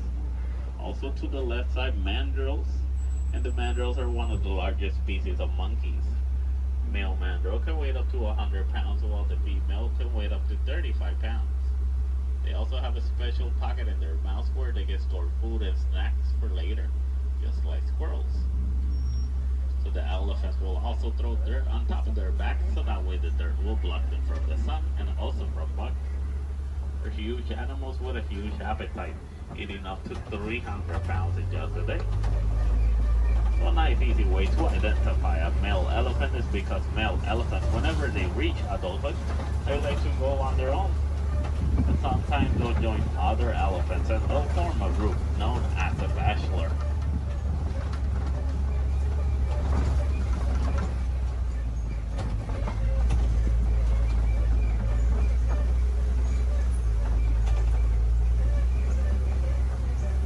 Again, another bridge. These days need it.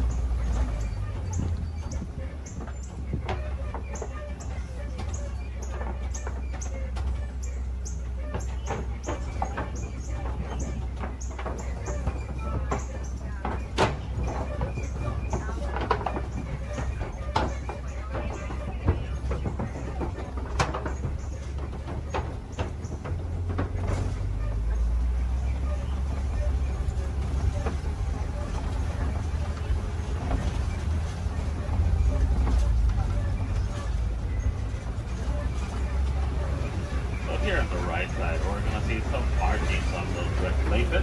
Those are elephant tusk marks. Elephants will stick their tongues on those red clay pits, so that way they can get some of the minerals they don't get in their regular diet. Basically like a natural vitamin for them.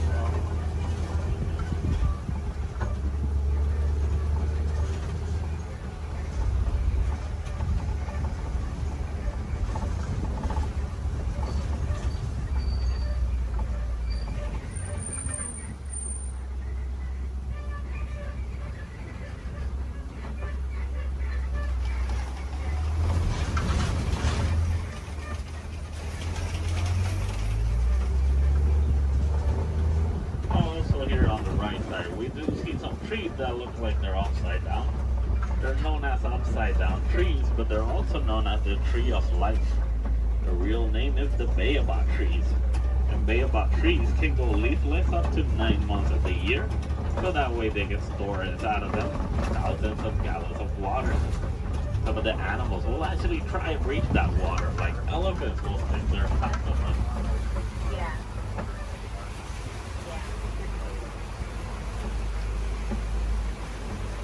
As we head around this curve, we're going to see a small island of greater flamingos. Greater flamingos are not greater because they're better than the other flamingos, it's just because they're bigger in size. As you know, flamingos have thick coloration in their feathers, actually get those due to their diets. They consume dried shrimp, and shrimp is high in keratin. If you guys ever get to see baby flamingos, you're going to know that they have great feathers instead. A group of flamingos like this one is also going to be known as a flamboyant.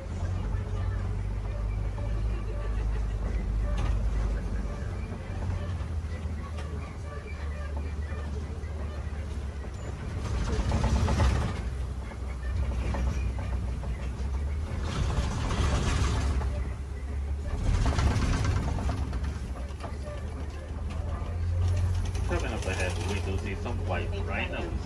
And the white rhinos are one of the largest of their species, weighing up to 5,000 pounds. That doesn't make them slow because they can actually run up to 30 miles per hour.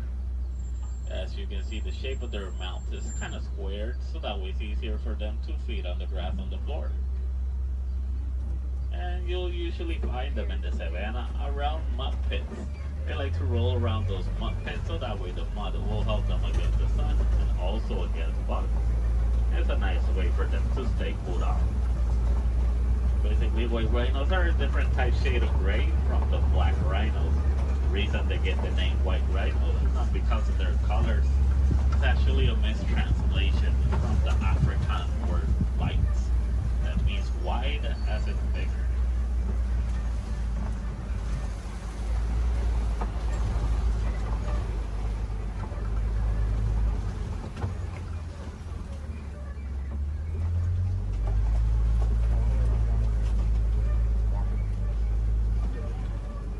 All the way in the back on the left side, I do see a cheetah walking around. Cheetahs are one of the fastest land mammals. They can reach a speed from 0 to 60 in about 3 seconds. There's also another one laying on the grass all the way in the back. But with that in mind, the cheetahs are built for speed, not power. So after running so fast in such a short amount of time, they're gonna need a couple of hours to rest their energies. The cheetahs are also diurnal big cat predators, so that means they're more active during the daytime.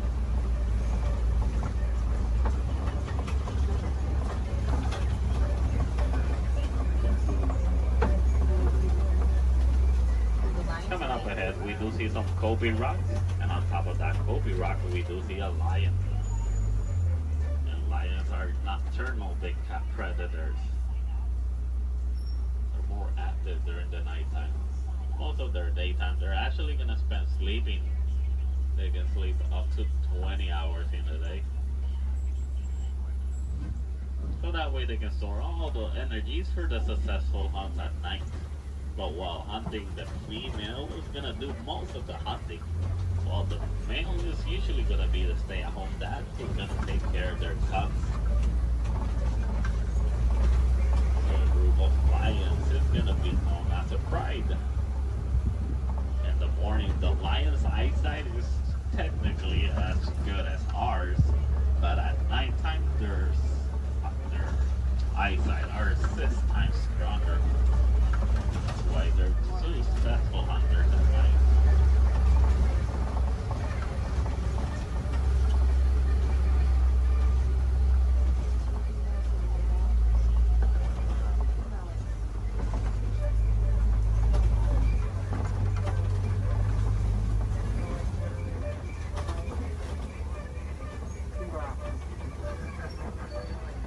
Up ahead, we're gonna see some warhogs. There's one behind that tree. There it is. And warhogs are one of the largest burrowing mammals. They like to make burrows like those in which they will sleep on facing outwards, so that way they can see anything that's coming toward them. They're super close relatives to domesticated pigs, and they can run up to 35 miles per hour.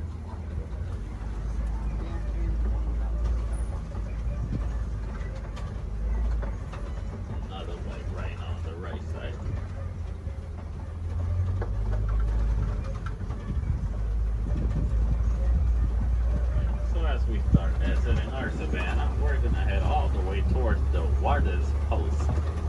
Warden's Post is gonna be a great area to see how both humans and wildlife live in harmony.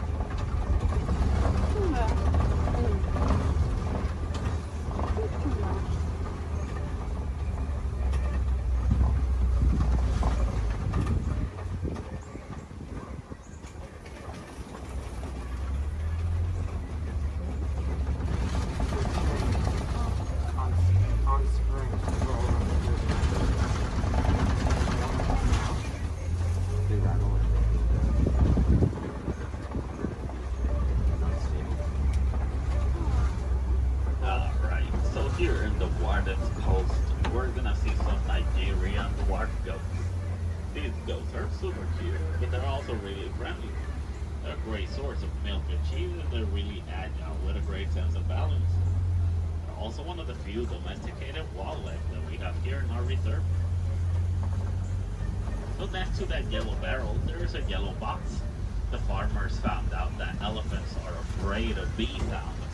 Most farmers are going to have a box like that filled with bees, so that way whenever the elephants get near the farms and they hear the bee sounds, they're going to steer clear away from them, and that way they won't eat the farmer's harvest.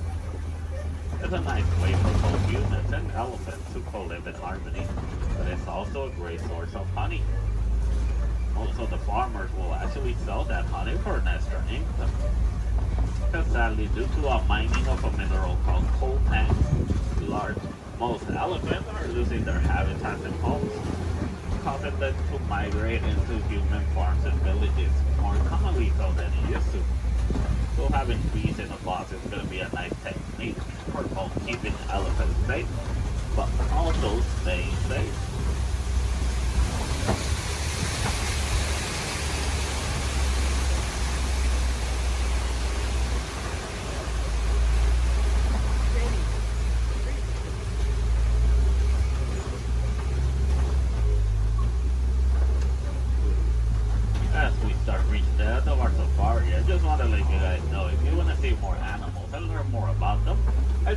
You to visit Gorilla Falls Trail. It's a nice 20-minute pathway that will take you all the way to meet a family of gorillas, while meeting more animals, learning more about them, and also more about conservation. If you're really lucky, you might even get a better close-up view of the hippo through a glass. Also, while here in Harambe, we have the Rafiki's Planet Watch. The Wildlife Express train is going to take you all the way towards Rafiki. Well, you're also going to meet a couple more animals. You might even get to pet some of them in the Domesticated Pet Center. We have an animation studio where you might learn how to draw a couple of our animals. Super cool. And we also have an animal clinic. Any chance we need to take care of one of our animals, you guys can actually see the process through a glass. It's super cool. It's a nice AC, but it takes about a whole hour to complete. So you gotta plan ahead. The last Wildlife Express leaves at 4:30. From the sun award. Why did you look to see where we are? Alright, also while here in Harambe, you guys can visit the Celebration Festival, the Lion King. A great show to watch while visiting Animal Kingdom. There's gonna be animals wherever you go throughout the park. We do have the lesser flamingos. Those are going to be the smaller flamingos. In some area of the park, I believe, it's one of the pathways that leads you to the Tree of Life. If you go all the way towards Asia, they're going to see a similar walking trail to the Gorilla Falls, but it's going to be known as the Maharashtra Jungle Trek. Over there, you're going to meet some of the Asian animals like Komodo dragons, tigers. Also super cool to visit while you're in Animal Kingdom. So for the Gorilla Falls, once you head out of the truck and you head down the ramp, if you go to the left side, you're already on the Gorilla Falls Trail. Keep going around, enjoy your time, see more animals. If you go to the right, you're going to go back to the village, where you can see the entrance towards Rafiki.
zombie, we don't like to say goodbye because goodbyes are always sad and final.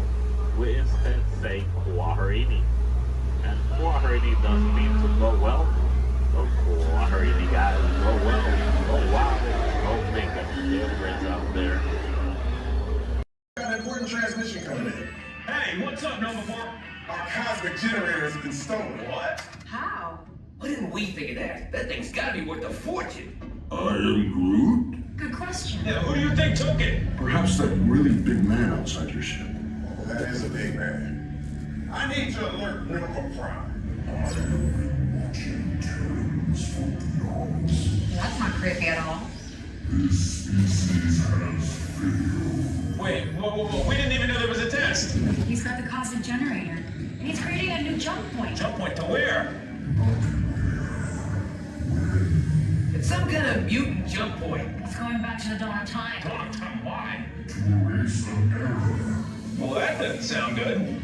Your time is over. Wait, what do you mean? What do you mean it's so vague? The jump point is closing. Hey, Nova Dude, your Nova Corps need to follow that whatever it is until we get there. We can't. Our power is down, and I've got to get these Terrans onto evacuation shuttles. I got it. I reprogrammed the shuttles to follow them through the jump point. Hey, what? Look, they're our only chance of keeping track of that whack job until we get the cosmic generator back. Piece of cake. Wait! There's cake. Where's this cake? The odds are impossible. Yep. But it's our only shot. Good luck. Are you sure you can control it? Come on, it's me. I got this. We're all toast. First there was cake, now there is toast. This plan is making me so hungry. Heart of the love well, noise and dance, drink up with me, honey, yo ho, yo ho, pirates are free. A toast to piracy and its many shiny rewards. As a career, what could be more rewarding? Drink up with me, honey, yo ho. I humbly accept this magnificent treasure as my reward for a life of villainy, larceny, skullduggery, and lucidity. Drink up with me, honey, yo ho. Pirates are free. I raise a toast to one of my many shipmates lost at sea. Salute, as a me. Drink up with me, honey, yo ho. Rascals and scoundrels, villains and knaves, drink up with me, honey, yo ho. The devils are actually really bad eggs, drink up with me, honey, yo ho. Drink up, lads. There's treasure enough for all. I shall take this paltry sum as a stipend to cover my expenses. Riches and jewels. Drink up with me, honey, yo ho. Yo ho, pirates are free. It is true, I am a pirate, bloody good. That is bad. Drink up with me, honey, yo ho. I'm foolish in so much gold just lying about hidden away. Some miscreant might be tempted to steal it, eh? Marauded, embezzled, and even hijacked. Drink up with me, honey, yo ho. Hijacked. Ah, my feathery friend, you've a divine singing voice. Do help yourself for a trinket. Small one. Drink up with me, honey, yo ho. Yes, 'tis a fine treasure. Your notes you have temporary climatic weird things.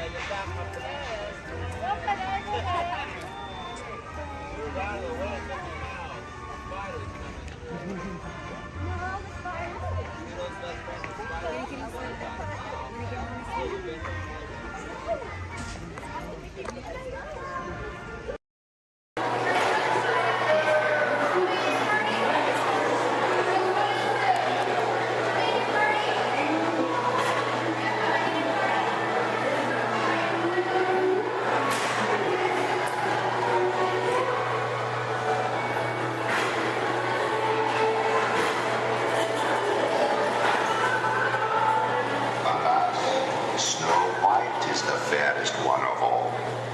Never!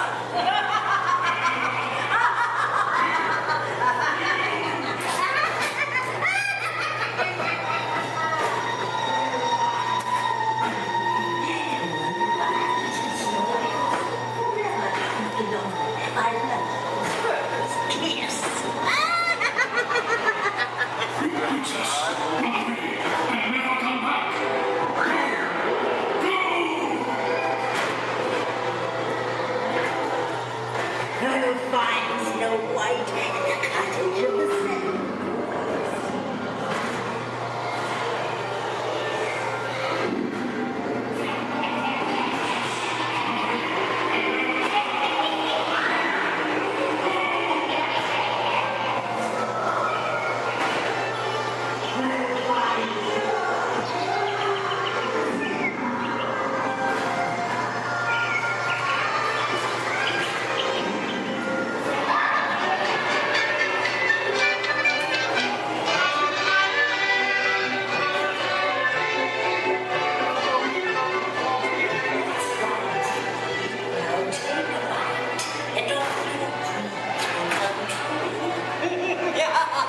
Now I'm the fifth one.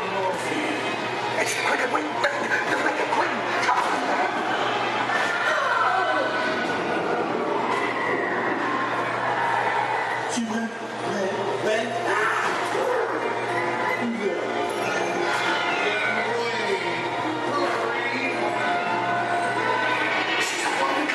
Let's go.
boys and girls, this concludes our cultural ceremony.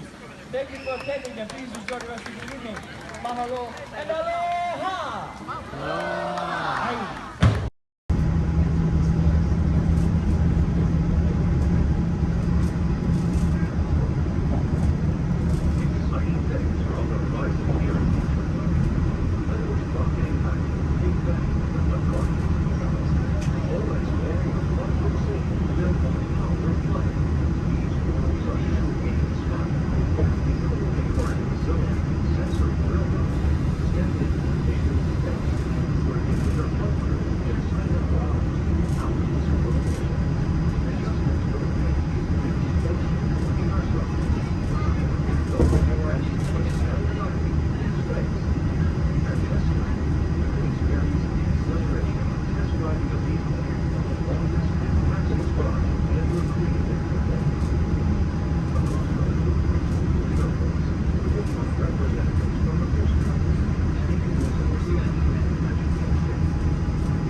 Hello, folks.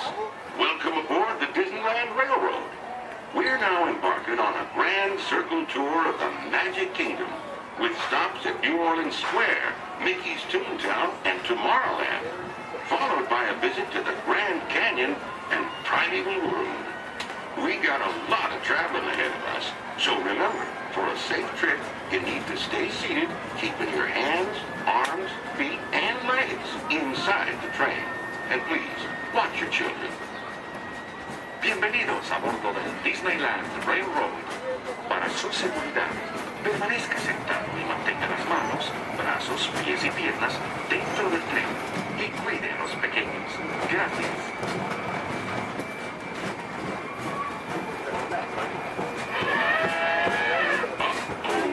Did you folks hear that? Sounds to me like we've reached the wilds of Adventureland, where you just might run into a lot of savage critters out there, including lions and tigers and tiki birds. Everybody best be on the lookout. You never know just what may show up. We're approaching our first stop, New Orleans Square Station. This station serves Frontierland, New Orleans Square, and Critter Country. If you'll be leaving us here, please remain seated till the train comes to a complete stop. Then watch your step while getting on. Have a good time at the Frontier, yeah? For those of you continuing onwards, we'll resume our journey in just a moment. This is New Orleans Square.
Cruise, my name is Skipper Melanie. That's first name Skipper, last name Melanie.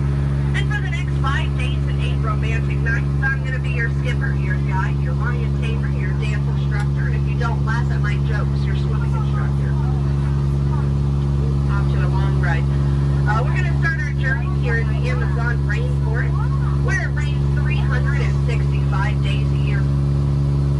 Or only 2 days if you have Amazon rainforest touring.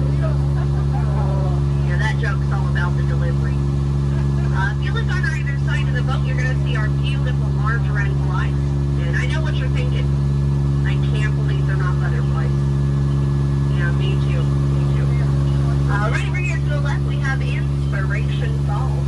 Now, you know, a lot of people wonder why it's called that. And that's because the longer you stare at it, the more it inspires you to go. Yeah, that's our #1 joke here. Well, we're now turning down the Congo River, so we'll see how far this boat can go. Probably not very far with my driving. Has anyone ever seen The Jungle Book? Yeah? All 4 people. Wow. And if you haven't, don't worry. It's right there. Yeah, that's the 3D box set. Yeah, it's pretty great, I know. But up ahead, we have a great little boat rental place. Although I can't see anyone over there. Canoe? Cannot. Something must have scared them off. Might have been the giant snake over there. Does anyone know what kind of snake that is? It starts with a P. It's a good guess. It's actually plastic. Sorry, kid. Oh no. Looks like I have some uninvited house guests. But you know, it's not all bad. I could not get that Jeep started this morning. Yeah, looks like they got it to turn over. Yeah, probably called AAA. I should have thought of that. Yeah, or use that monkey wrench, I don't know. But we're now turning down the Nile River. It's the longest river in the world. It goes on for miles and miles and miles and miles and miles and miles and miles. And if you don't believe me, you're in disbelief. Right over there, we have an African bull elephant.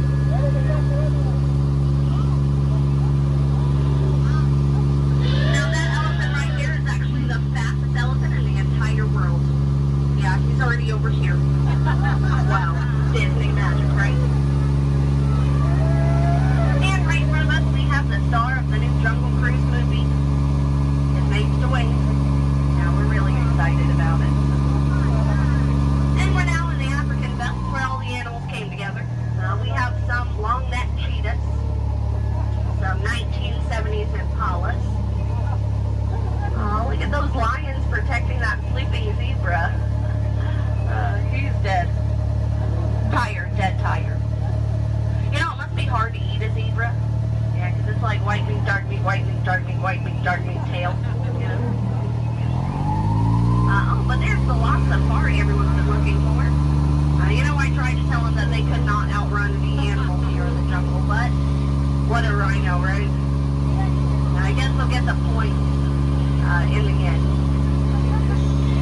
But that's my best friend right over there. Her name is Ina. Everyone say hi, Ina. The jokes do not get better from here.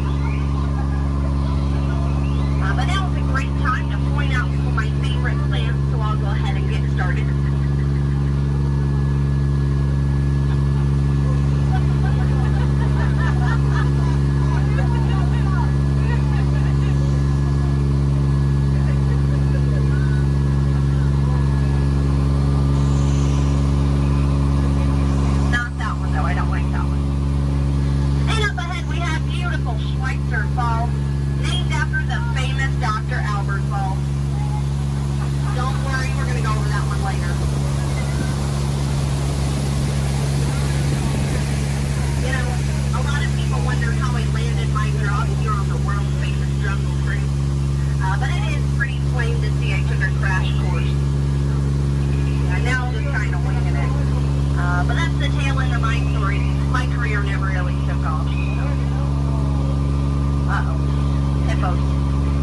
Hungry hippos, and they have lost their marbles.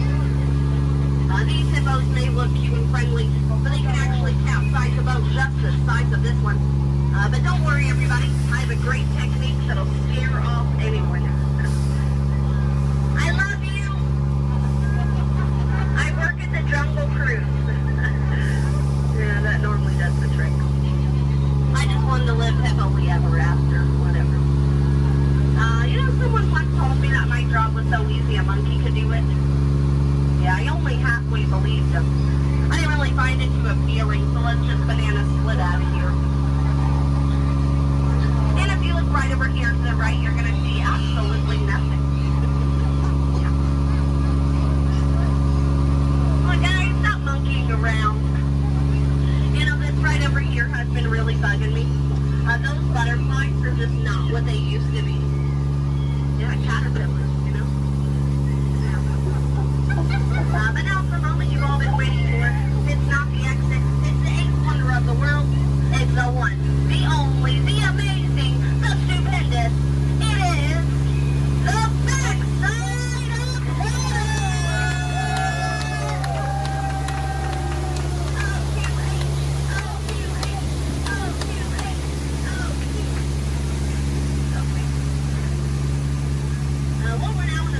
River deep in the heart of Cambodia.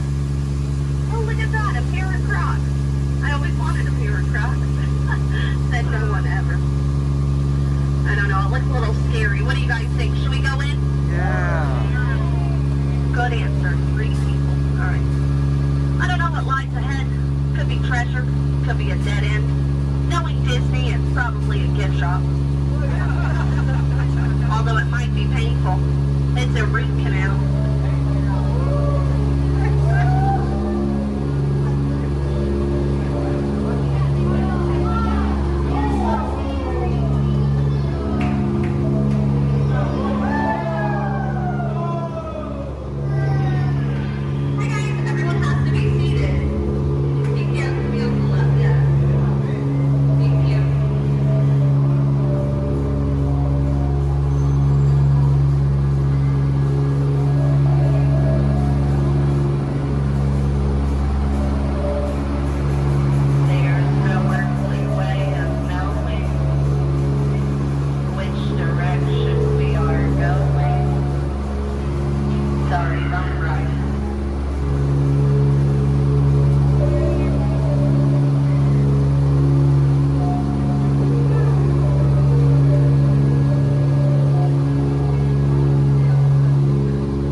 fun.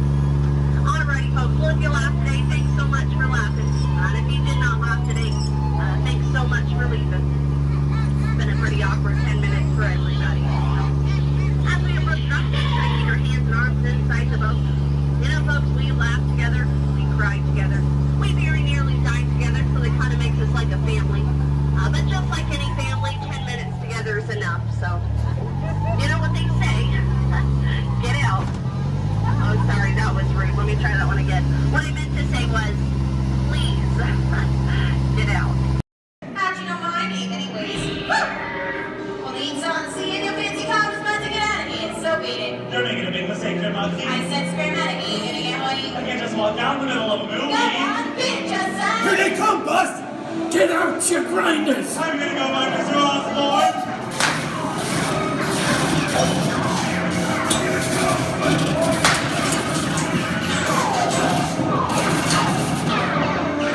I'm hit! Hey, I'm hit! Foxy! They got spin! Foxy! Foxy! Please hit the man! Real man!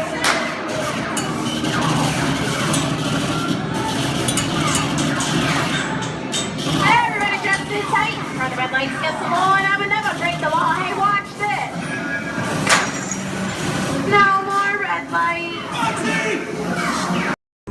Good luck to you all. You might need it. Today's flight takes you to the planet Corellia. You will be intercepting a first-order train shipment of coaxium. Gunners, you clear the path. Pilots, line up behind the train. And engineers, you harpoon that precious cargo. Now get a move on and know that I have complete faith in you. But I am coming along with you just in case. Gracias. Now, Casey, let's get this show on the road, or track. All aboard! All aboard! All aboard! Let's go!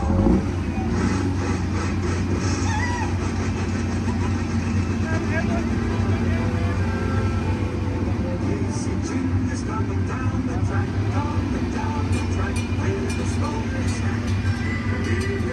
We're coming round the hill, Casey's getting ill. Every jack and Jill, every time his funny little whistle sounds. Everybody looks to the circus grounds. Time for lemonade and cracker jack. Casey Jim is back, Casey Jim is back.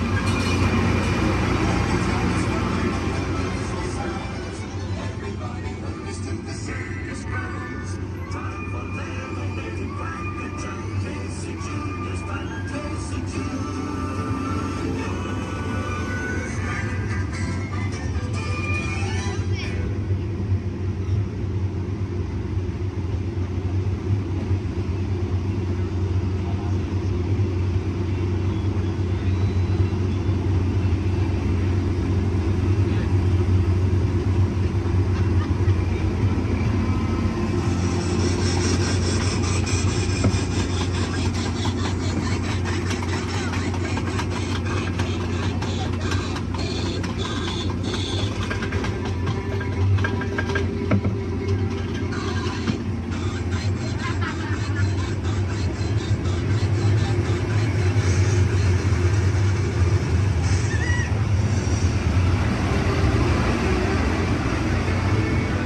animals, that's the end of the lion.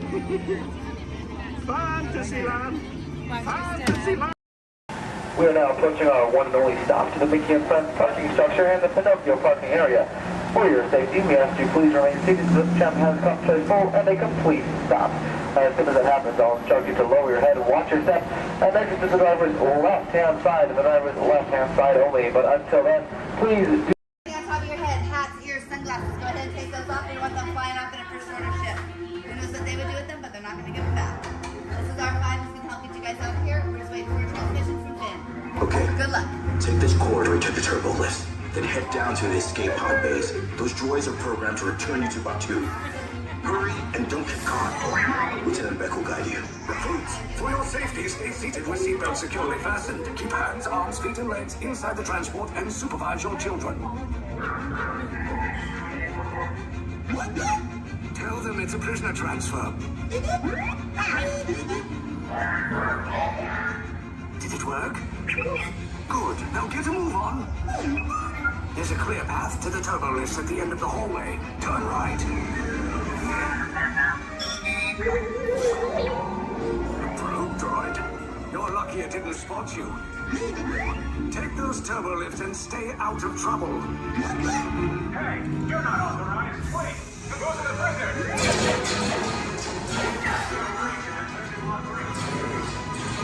Your cover is blown. Find an alternate route. Who picked these 2 droids anyway? Detention breach. Prisoners not seen at the fire!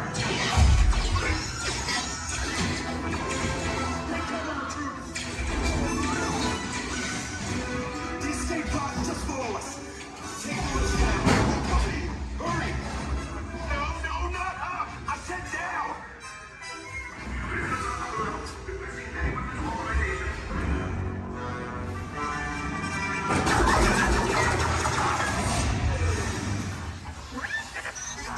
This does not look good. Try to find another way down to the escape pods. The Resistance will attempt to rescue the prisoners. They have neither the resources nor the courage to engage us. You underestimate their conviction. Raise the shields! Shields? I see no evidence. Now!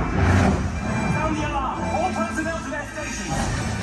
Sir, the prisoners have escaped. How brave, but ultimately hopeless. There's nowhere to run.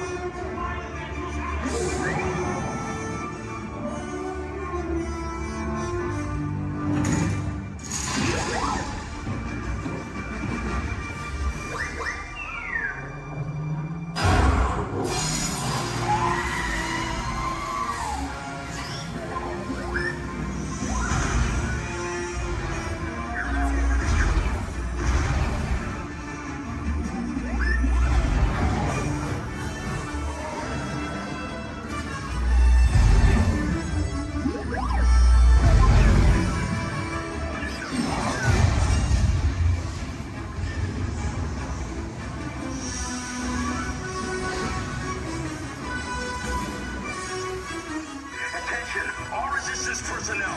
Abandoned ship. I repeat, abandoned ship. This destroyer's about. There's no escape. You will tell me the location of the secret base, and then I will destroy you and the Resistance.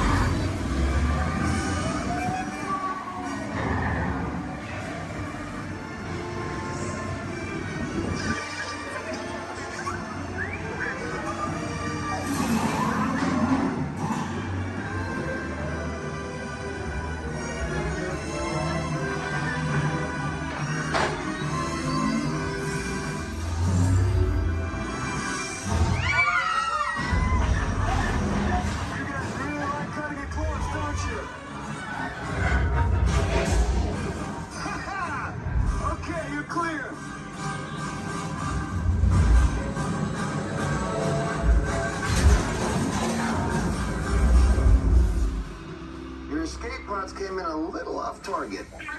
Ground crews will meet you outside the wreck. All right, nice job, recruits. Not what you signed on for, but hey, you're Resistance now. I think I have that authority. Right, Beck? Where's the lieutenant? I need eyes on Beck. Rhino, scan for his pod beacon. More escape pods down in Sector 4. Verification pending from Key Command personnel. Where's the lieutenant? I need eyes on that. Lieutenant back here. Back! You're right. I should hope so. Great job, recruits. Thanks to your heroism, the location of the resistance base is secure. Bravo! Yes, R5, you too.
quiten el pie del pedal.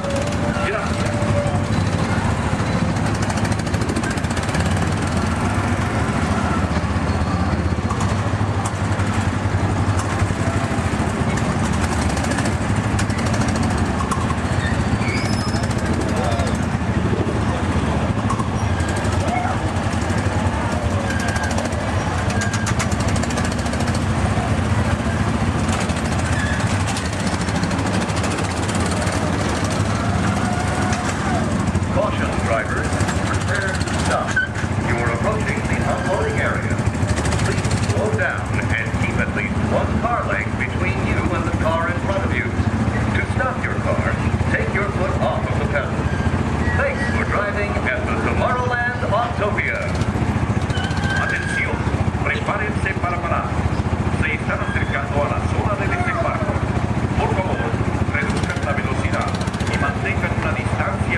Very special celebration right on the heels of Super Bowl 52.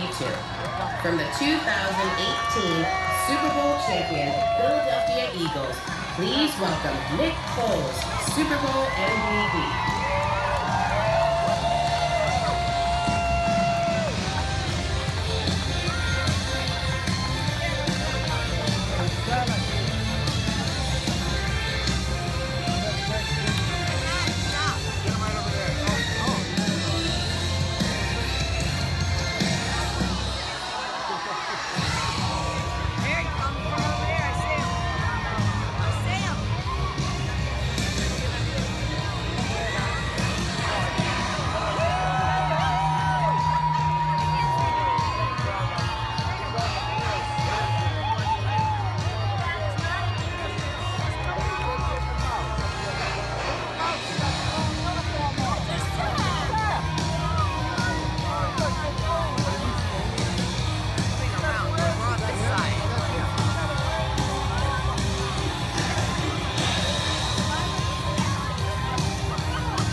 unbelievable to be out here with everyone here. I mean, we're celebrating a good time. To be at Disney World, to be a part of this is unbelievable. Just to see everyone, to be here, unreal. So, tell me, your fans have lined the parade route from start to finish. What do you have to say to them? I mean, Philly fans are everywhere. I mean,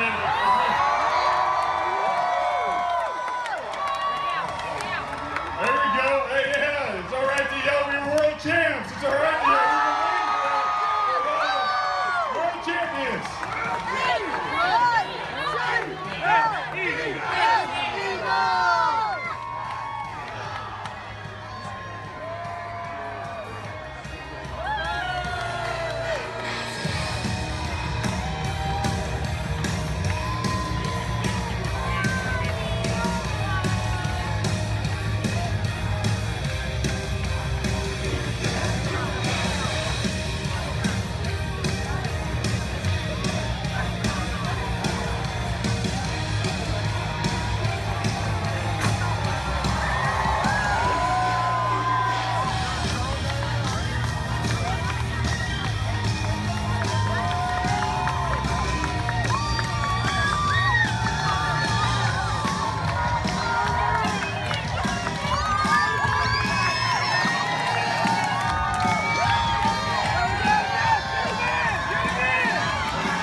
Gravity, and I'll give you an angry look. You're going to do a little fight demonstration with one of my stuntmen. All right, turn around. Here he is.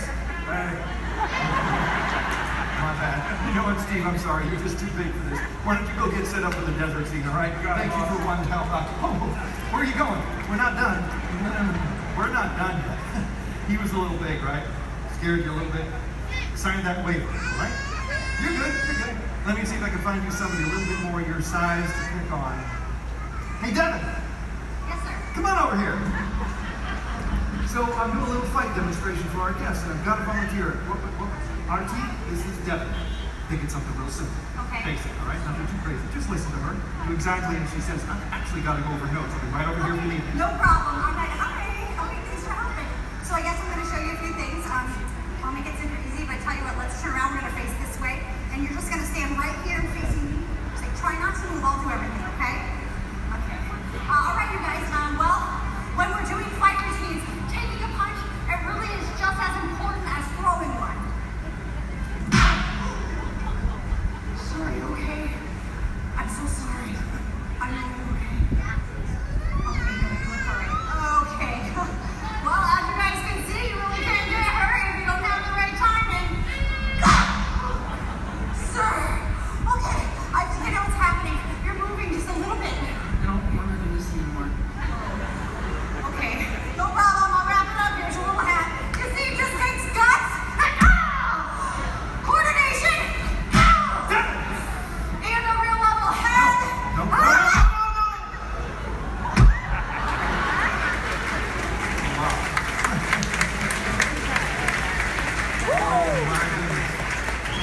Not at all what I had in mind. Would you say something to the folks while I check on the man on the floor? No problem. So obviously something like this does take a lot of practice. Yeah, or a lot of extras. Let me try to get boss. Oh, no. Stay away from those nice folks and help this poor man up off the floor, please. Sir.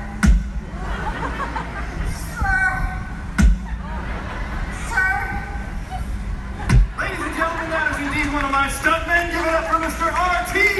Lovato! Keep that applause going for all of our background extras!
At this time, I'd like to ask everyone to please remain seated throughout our show, and please keep your arms and hands inside the vehicle at all times.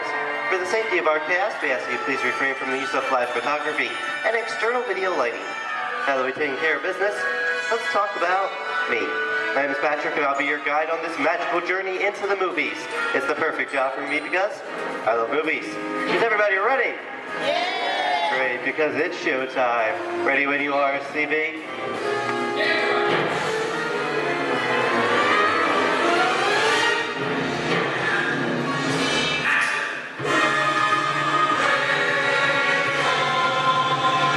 And we are rolling.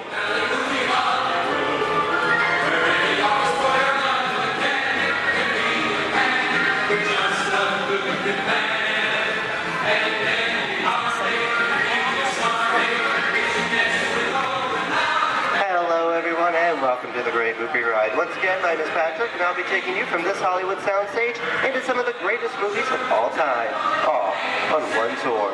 But between you and me, this is no ordinary tour because the Great Movie Ride brings these movies to life and puts you right in the middle of the action.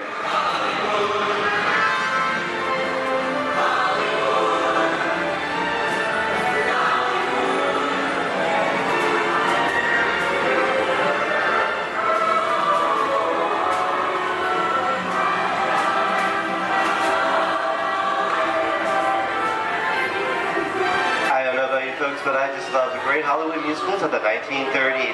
This is a scene from one of my favorites, the Busby Berkeley musical extravaganza, Footlight Parade, starring James Cagney, Ruby Keeler, and Dick Bow.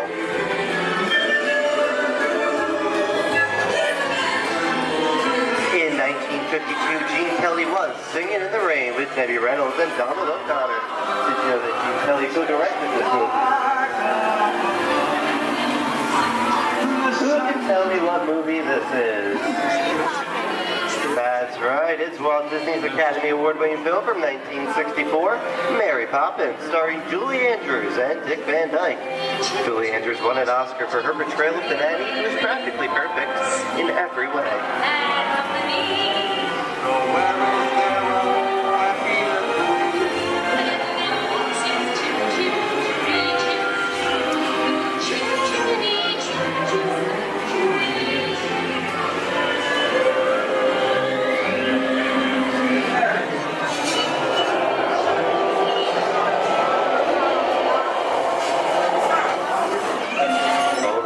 Walt and Percy's folks. This doesn't look like a very good neighborhood. It looks a lot like the underworld. This seems such classic gangster films as The Public Enemy, starring one of my favorite tough guys, James Cagney. The working title for this movie was Beer and Blood, and in the United Kingdom it was known as Enemies of the Public.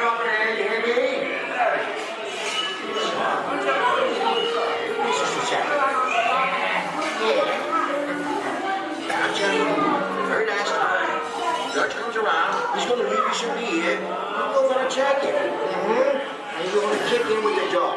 If you don't, somebody's going to drop by here and kick your teeth out one at a time. You me? I get you.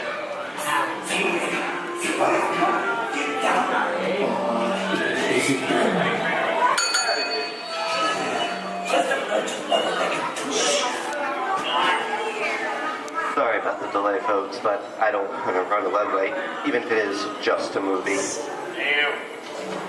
You talking to me? You talking to me? That's okay, I'm talking to the demon with punishment out for the day. I'm talking to me. I'm about to mislead my vehicle. I say get on. Oh, okay, Moxie, whatever you say. Hey, you should know my name anyways. I've seen this movie before. Oh, that scene hits again as my thinking Eddie's feet. You make a mistake about this. Come out of here. You gotta get out of here. Look at the middle of the movie. I'm beating you, son. Here they come, boss. Get out, you grinders.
it. Everyone mind your P's and Q's, and maybe you won't get hate. What is this? Jay-Z? And now, the Old West, and two of Hollywood's legendary stars, Clint Eastwood and John Wayne.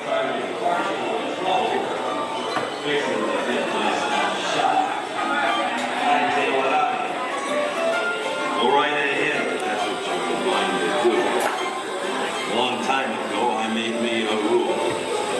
Let people do what they want. Sleepy little bird cat, idiot. So, that's some mighty tough territory you're heading into, Pilgrim. I'd think about turning back if I was you. That is, if you want my opinion. Well, to make it clear, it's a perfect time for me to collect up all your valuables. Starting with the jewelry, going on to the cold hard cash. Perhaps work away. Hey! It's the bank robber! Don't let him get... I don't even like this neighborhood, Copper! This is nuts. Nuts! Tell us I'm getting out of here. What are you doing, old man? Get yourself up! Looking at this one. Can't get any worse!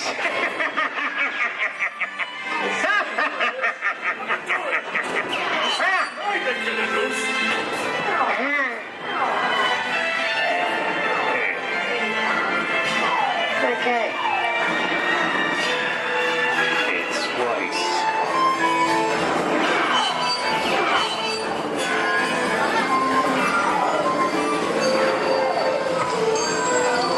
I don't know about you guys. This is kind of creepy. What is this? This is Aliens. You are with Sigourney Weaver aboard the spaceship Nostromo. Something has gone wrong. One by one, the crew has vanished. And somewhere in the ship, a terrifying creature waits to claim its nest. Oh, pal, I ain't no victim. Warning, remain in your vehicle. The area you are entering is extremely dangerous. Proceed with caution.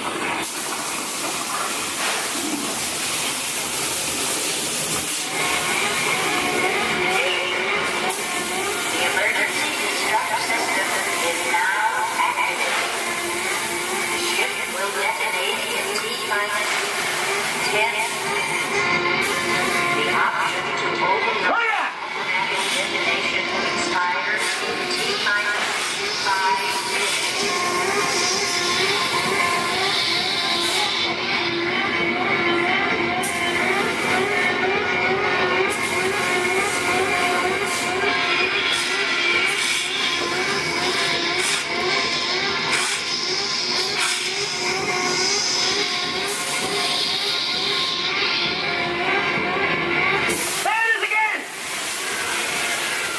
Okay, that's enough creepy crawly things for one day, right? Hey, hey, stop!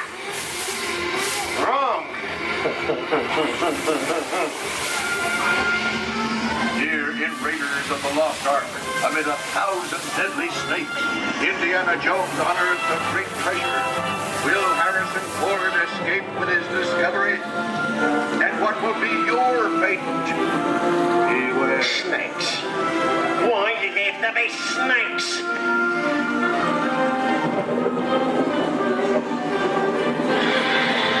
The dust of 3,000 years lies undisturbed in this ancient burial chamber.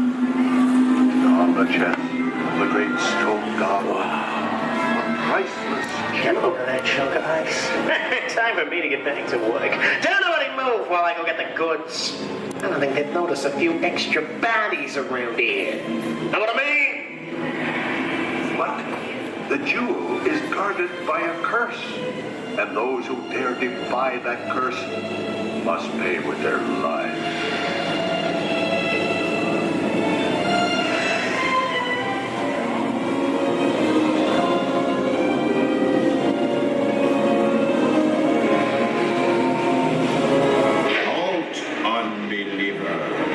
Disturb the treasure of the gods, and you shall all pay with your lives.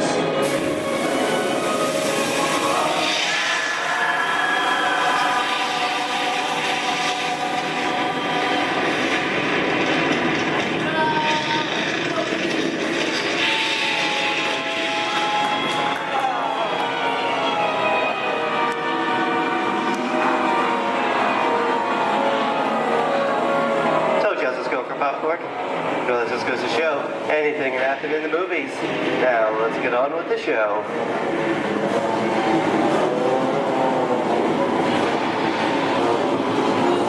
Ooh, I see dead people. The horror movie is my all-time favorite genre. Some of the best horror films were made back in the 1930s and 40s, but monsters, mutants, and maniacs are still audience favorite and continue to haunt us today. And that's what I call a wrap.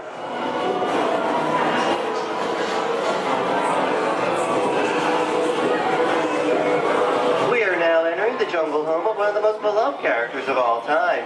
Now it's not George of the Jungle. Actually, it's Tarzan, portrayed here by Johnny Weissmuller. Over here, we have Maureen O'Sullivan as Jane, and the lovely and talented Cheetah as herself.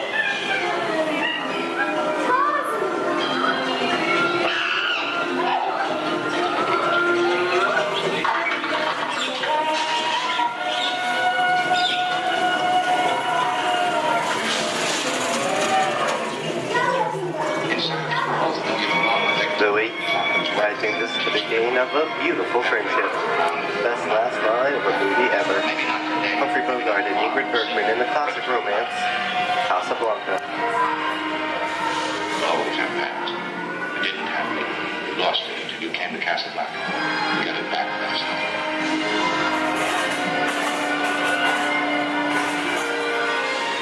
I've got a job to do too. Where I'm going, you can't follow. What I've got to do, you can't be any part of. Listen, I'm not good at being noble, but it doesn't take much to see that the problems of three little people don't amount to a hill of beans in this crazy world. Someday you'll understand that.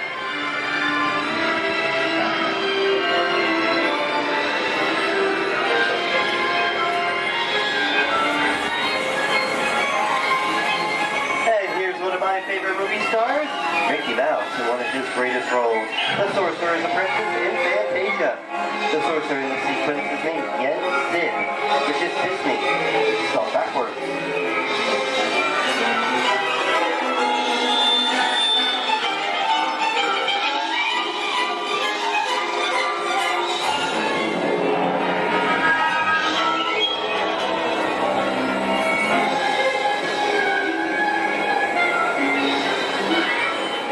Toto, I have a feeling we're not in Kansas anymore.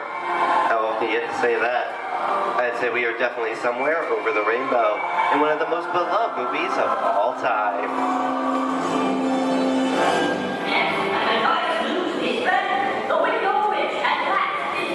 The Wizard of Oz.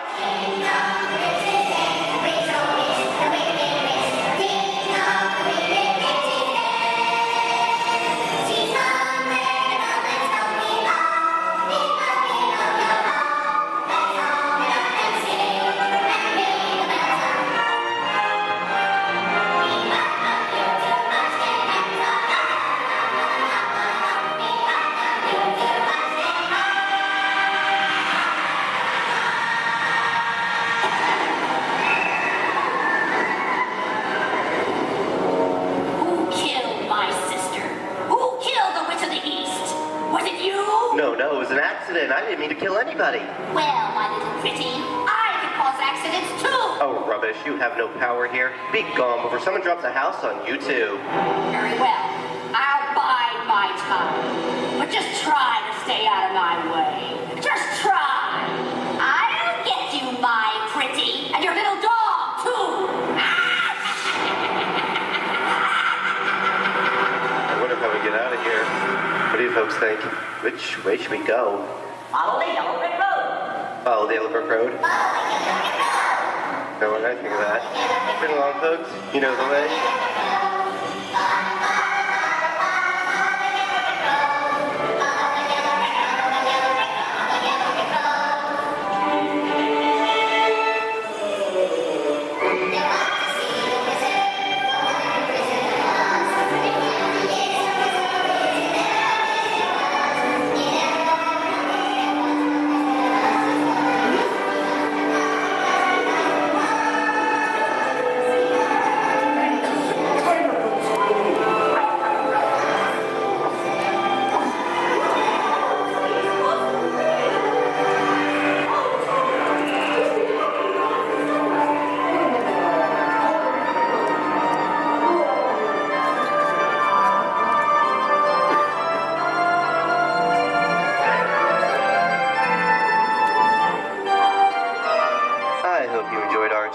these great moments at the movies, but we've only scratched the surface of what Hollywood has to offer.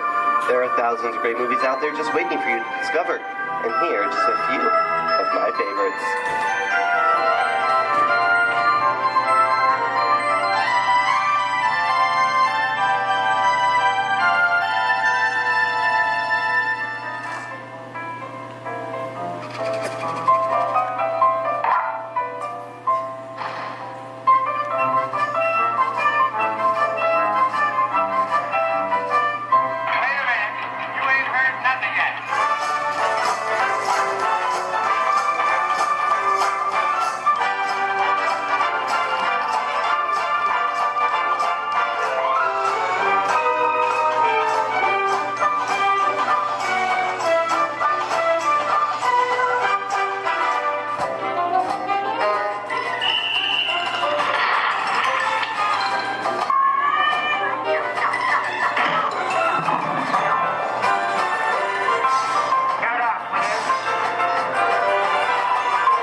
Disney's Hollywood Studios, I'd like to thank you for joining us on the Great Movie Ride. But before we wrap this production, there is still one more scene to do.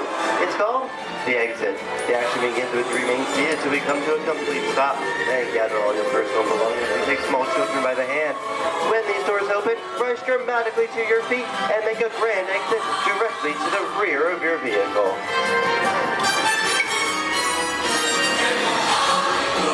Oh, and one more thing. When I yell action, don't forget the thunderous applause for yours truly. All right, places, everybody, and action! Thank you, thank you. Have a wonderful day here at Disney Hollywood Studios, and we'll see you at the movies. The stuff movies are made of. Goodbye, everyone.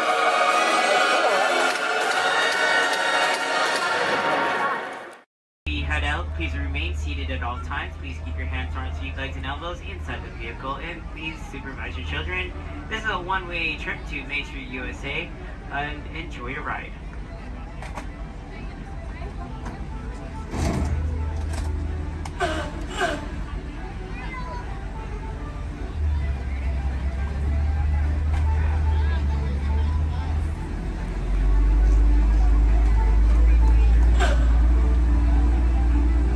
On your right-hand side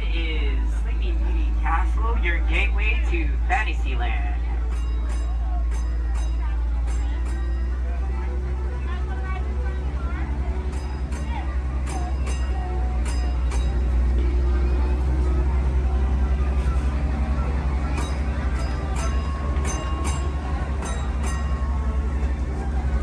Coming up on your right-hand side is Frontierland and Adventureland. Beyond that, Critter Country, Darling Square, and Star Wars Galaxy's Edge.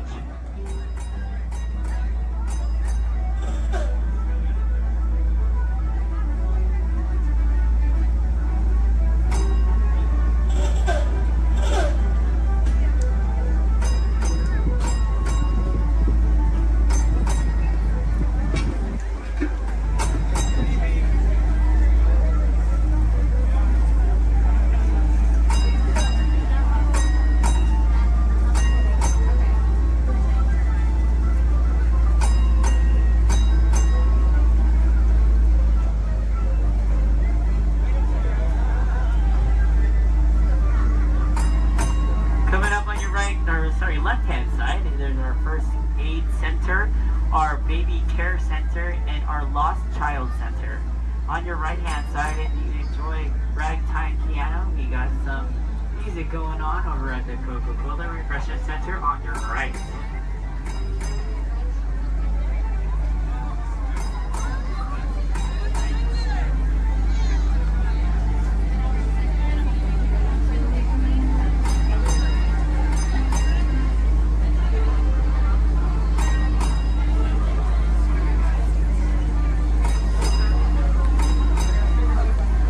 If you get hot later, on your right-hand side is our Dips and Girl ice cream parlor.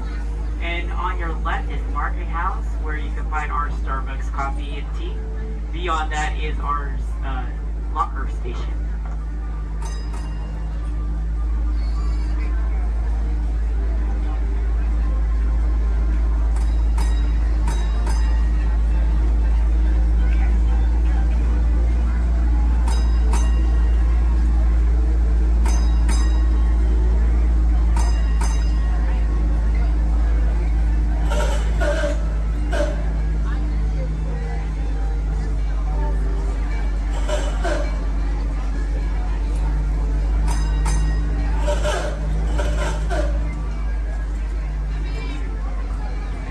To our final destination in front of Disneyland City Hall. Please remain seated until the bus has come to a full and complete stop. For those of you who are sitting on the top stairs, please watch your step as you exit the stairs and assist young children, and enjoy the rest of your day here in the Magic Kingdom. My name is Justin, and thank you for riding.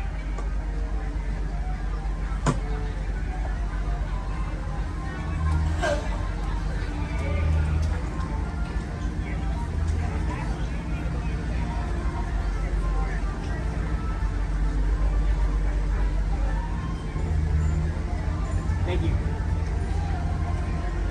Please remain seated, folks. I do need a park deck right over there. Yeah. Please remain seated, folks.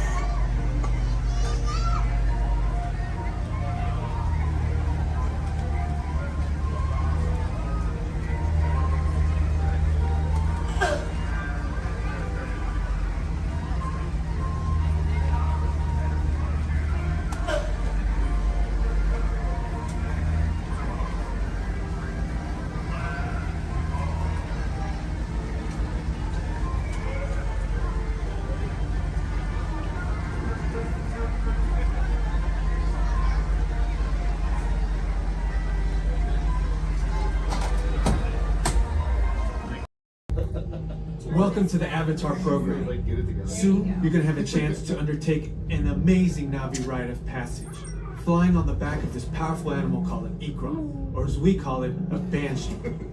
The way you're going to do this is by being matched to something called an avatar. And I'm here to help you guys get ready. But first, we have to scan you for Pandoran microparasites. Alright everyone, stay on your number and move your arms a bit. Okay.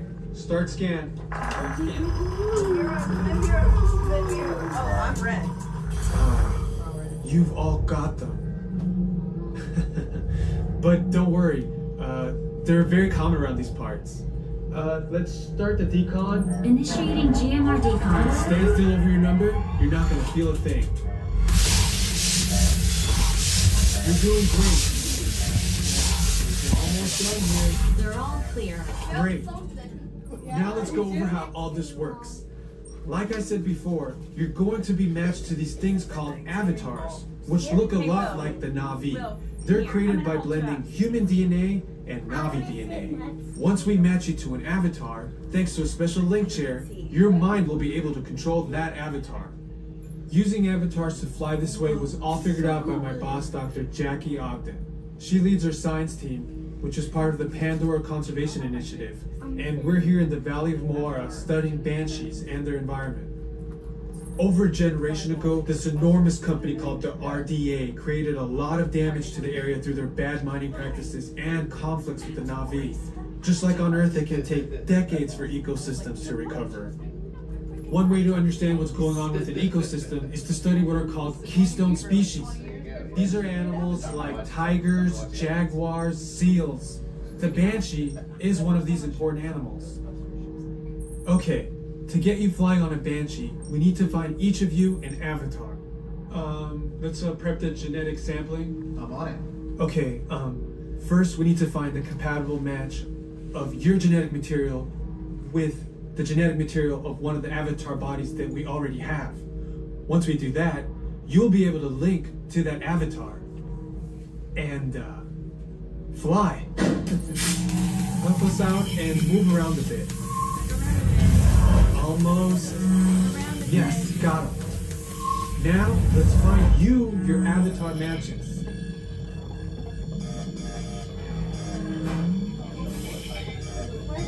Your match?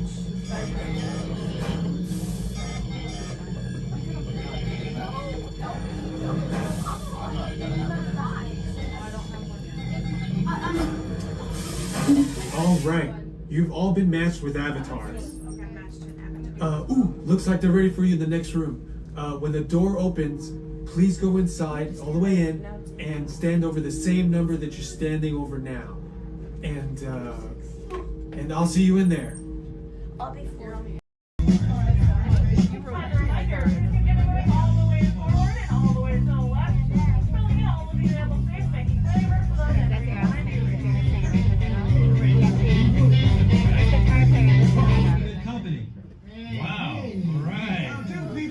Hey, don't mind us. We'll be finished in just a minute. Yeah.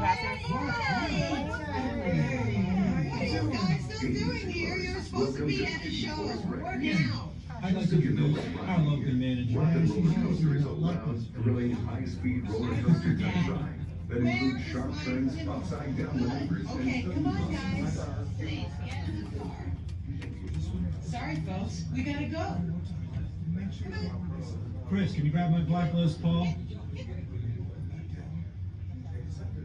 Hey, wait a minute. We can't leave these people here like this. We can't? No! Come on, you know how we feel about our fans. Yeah, that's right. Well, guys, what do you expect me to do? Is send them all with you? Yeah. Hey. Wait a minute. I love that idea. How about some backstage passes?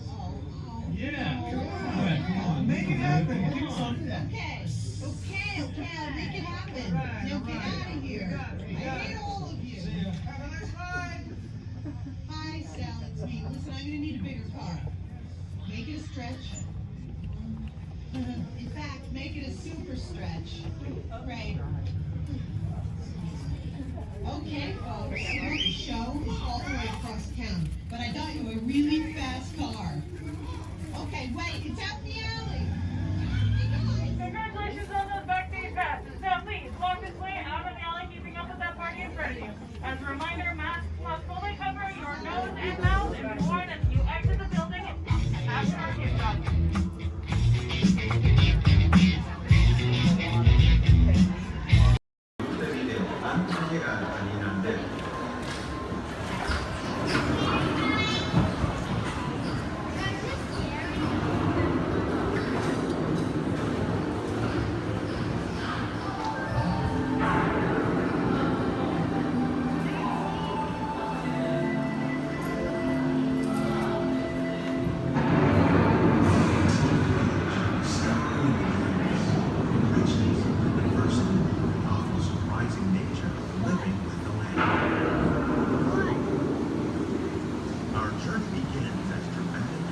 and change drastically right away. Approaches to create simple climate and destructive to us, but to nature, it's a beginning of the cycle of life.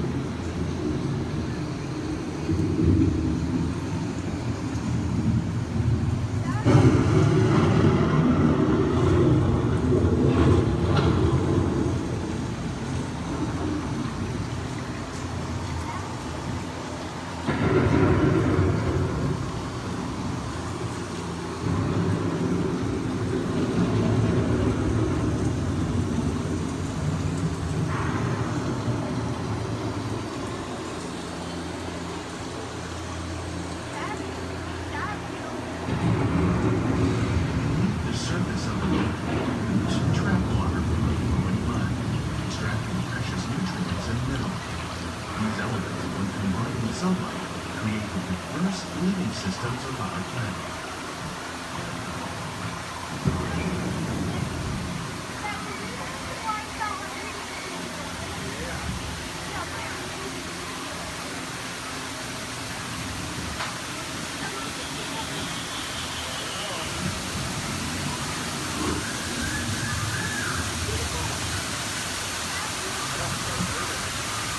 One of those rare systems is the rainforest, home to the most amazing concentration of life on our planet.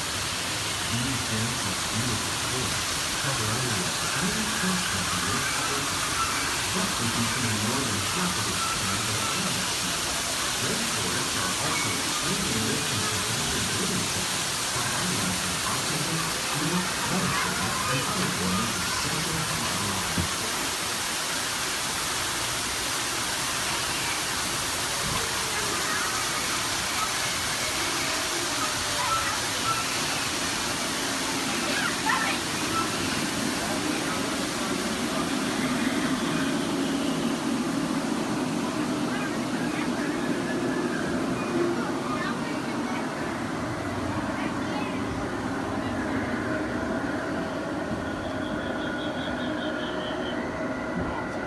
In the desert, nature has created a very different, known as beautiful living system. And while this arid landscape may seem lifeless, it is very much alive. The plants and animals that have learned to survive in these harsh conditions make use of what little water they can find and avoid the scorching rays of the relentless sun.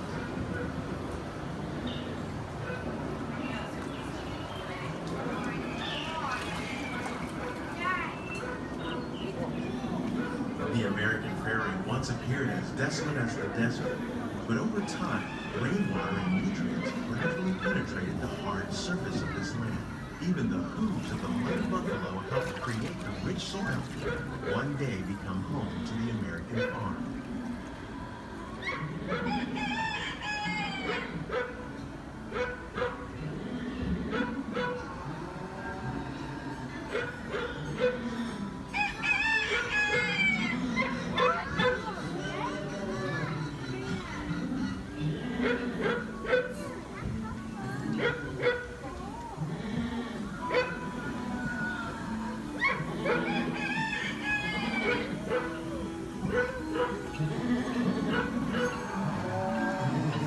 Forces at work on the land, humans have had one of those profound effects. The need to produce food for a growing world led to the enormous use and sometimes overuse of the land. In our search for more efficient ways to grow food, we often fail to realize the impact of our methods.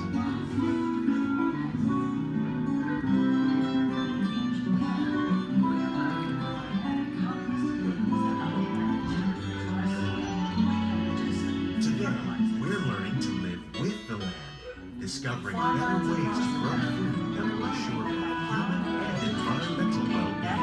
Fertilizers, we can enrich the soil without the use of chemicals. In Saudi Arabia and Mexico, we're learning to produce food on desert seacoasts by developing and planting crops that thrive on saltwater. Here at Epcot, we're learning to reduce the need for pesticides by using natural predators like ladybugs and wasps to control pests. In Japan, We're learning that by adding composted leaves and other plant material to our soil, we can reduce the need for fertilizers. In farmlands across America, we're learning that by plowing under vegetation containing natural fertilizers, we can enrich the soil without the use of chemicals. In Saudi Arabia and Mexico, we're learning to produce food on desert seacoasts by developing and planting crops that thrive on salt.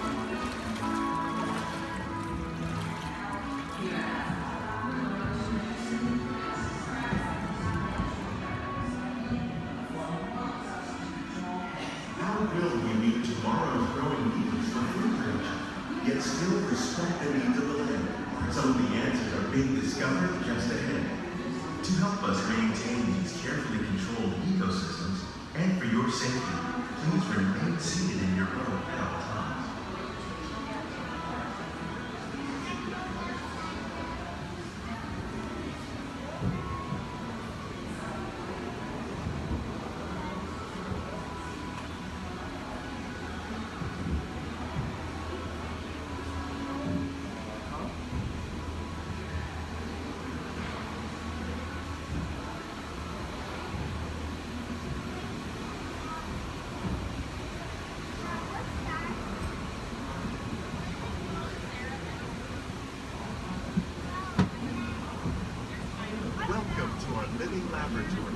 Scientists from EPCOT and the U.S. Department of Agriculture are exploring innovative ways to produce bountiful harvests now and into the future.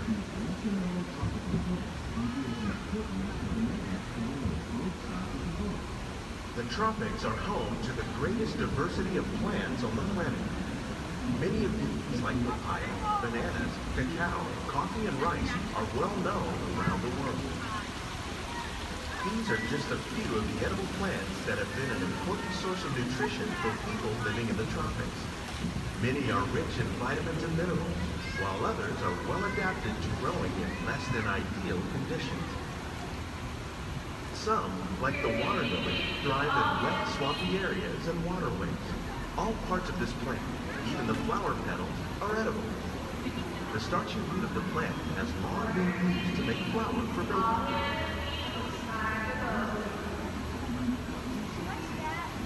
One day, many of these lesser-known tropical plants may be as important as the bananas growing on both sides of the boat.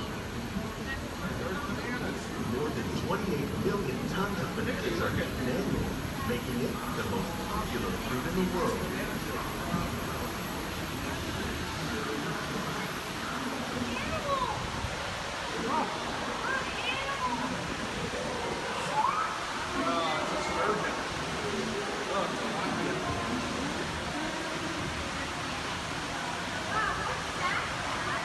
When we mention farming, you probably don't think of fish, but fish farming, for our purposes, accounts for nearly all of the products consumed globally.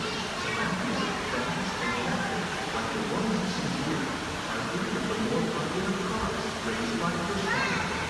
The sustainable system we're using here recycles the water in the tanks.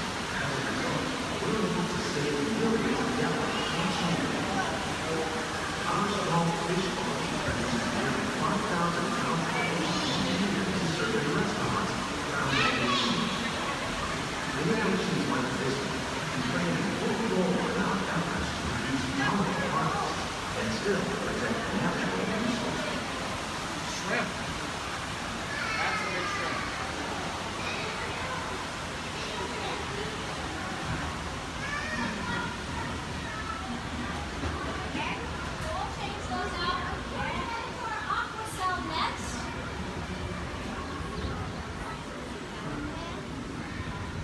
Sunflowers.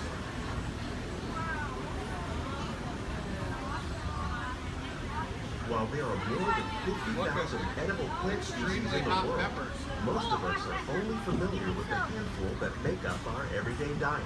The common grains growing here, wheat, maize, sorghum, and millet, plus rice, account for nearly 2/3 of our global food consumption. Learning how to increase yields of these staples is an important goal of research around the world. A blue agave. A monkey puzzle tree.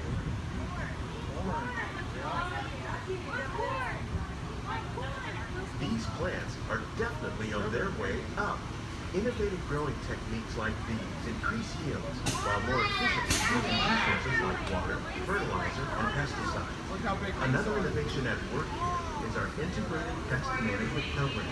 By populating our greenhouses with beneficial insects that prey on harmful pests, like aphids and flies, we are significantly reducing our reliance on conventional pesticides. We're growing these crops using our nutrient film system. This technique precisely controls and recycles water and nutrients. With it, we can produce over 27,000 heads of lettuce a year in this one small area. Look at the cucumbers.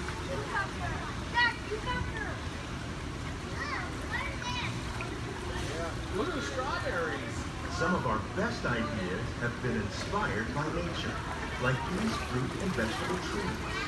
By growing these ground plants vertically, we can increase yields and better control diseases.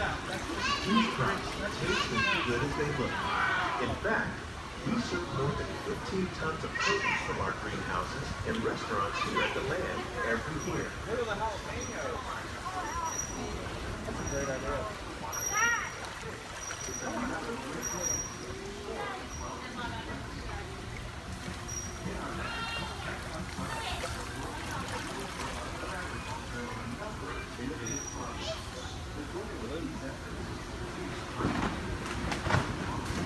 The future of agriculture may include innovative ideas like this vertical growing system. Plants grown in this way use a fraction of the space required by traditional growing methods. That saves water and increases production.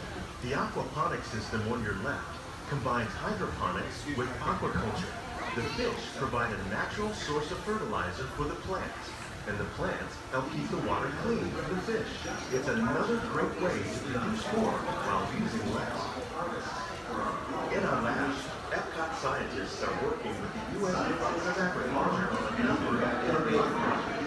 The goal of these efforts is to produce higher yielding and better quality lives. Together, we can continue to find more ways to increase food production and protect our precious natural environment. Only then will we truly be living with the land.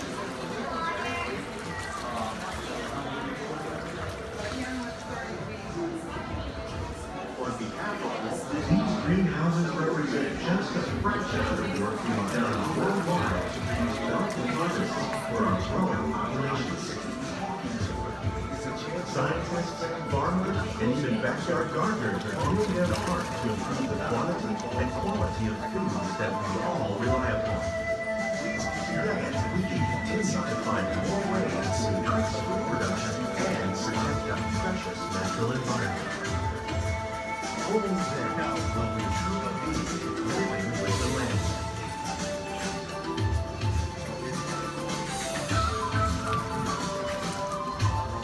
On behalf of Walt Disney World, we hope you've enjoyed this unique journey through our living laboratory. If you'd like a closer look, then check out the behind-the-scenes walking tour. It's a chance for the whole family to get up close and personal with the plants and growing techniques in our laboratory. Please keep your hands and feet inside the boat and remain seated until the boat comes to a complete stop.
Welcome to the Sea Track.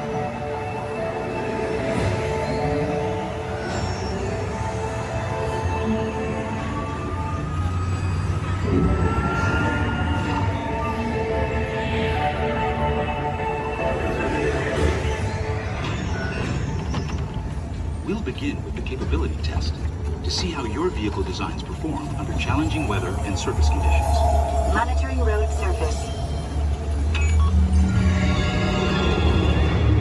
Connecting to OnStar. SIM-car performance data acquired.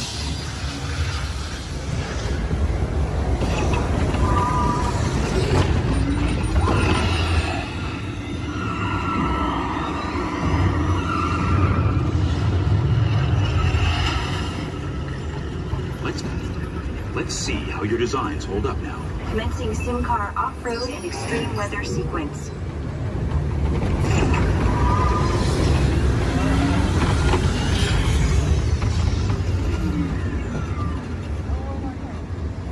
Capability test results displayed and verified.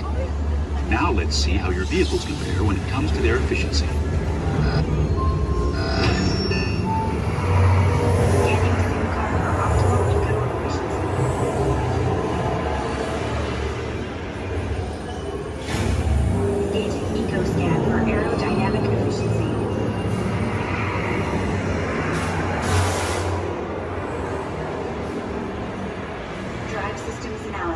Hyperspectral imaging in progress. Calculating total enviro impact.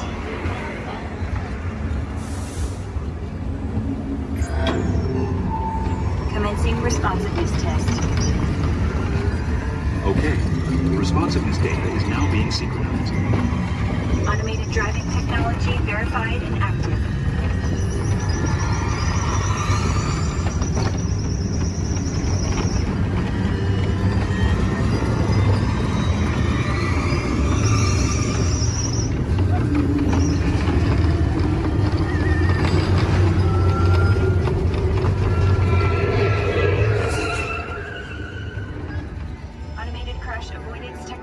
Disengaged. Displaying responsiveness data. Here comes the final test. Energizing for power test.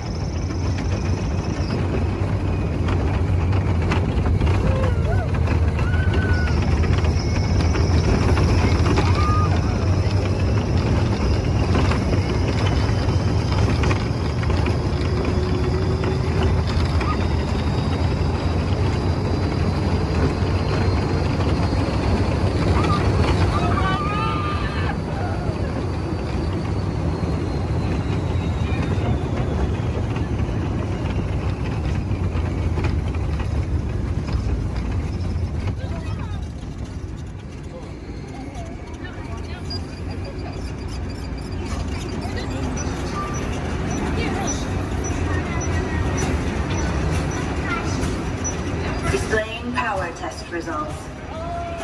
SimTrack performance testing complete. This concludes your performance testing. You'll be able to see how your Chevrolet custom concept vehicle designs compared with the sim car after you disembark. Please watch your step as you exit, and remember to take all your personal belongings with you. Be sure to check your final performance numbers in our scoring area.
Uh-oh.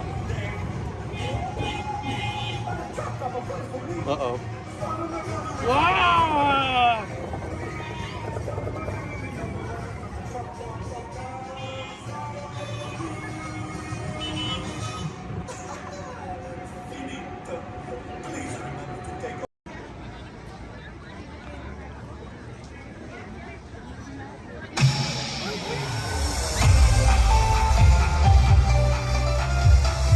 To all who come to this happy place, welcome and good morning, everyone. We have some extra special friends here to welcome you all today. Let's hear it for Mickey Mouse and Minnie Mouse.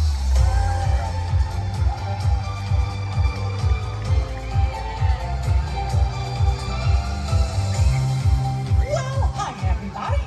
Good morning. Gosh, it sure is great to see so many amazing friends. It certainly is. Oh, I have a feeling today is going to be the best day ever. You said it, Minnie. And now that we're all together, we've got a surprise for you. When everybody heard that you were going to be here, they just had to come and give you a great big Magic Kingdom welcome. And here they come now. Hot dog! Now that everybody's here, I think it's time to start the day. And that means we're going to need just a little bit of magic. I bet these folks can help with that. Oh, I know they can. On the count of 3, everybody shout, "Let the magic begin!" Are you ready? 1, 2, 3! Let the magic begin! It's all your magic, wrapped up in pastry dust. Welcome to a place where dreams come true. A timeless journey through lives of fantasy. Where only a wish creates things like this you'll hear. The most magic of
with my pal Walt to tell you how the magic is made. There's a lot of satisfaction in developing ideas into reality. When we consider a new project, we really study it. Not just the surface idea, but everything about it. And when we go into that new project, we believe in it all the way. We have confidence in our ability to do it right, and we work hard to do the best possible job. There's really no secret about our approach. We keep moving forward, opening up new doors, doing new things, because we're curious. And curiosity keeps leading us down new paths. We're always exploring and experimenting. Everybody ready? Then on with the show!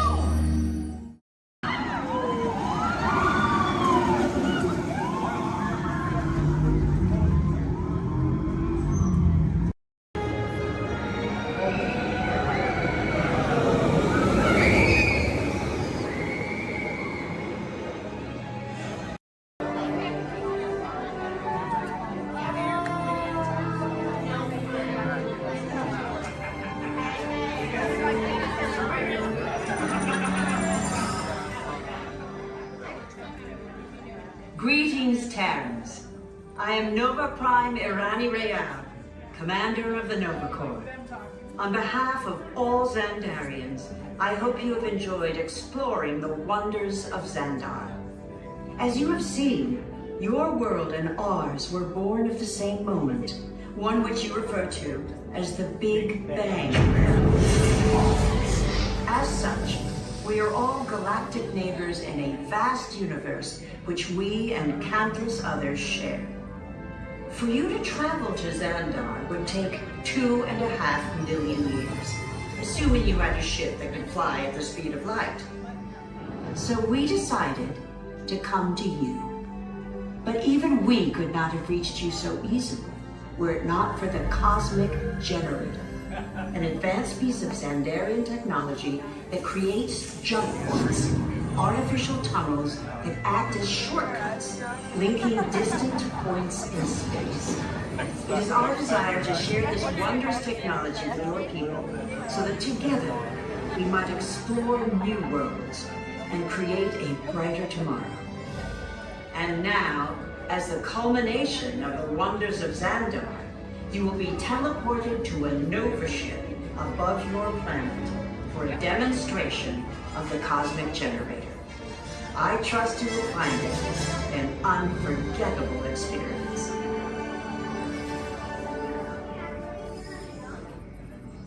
Welcome, people of Epcot, Epcoters, Epcotians, citizens of Epcot.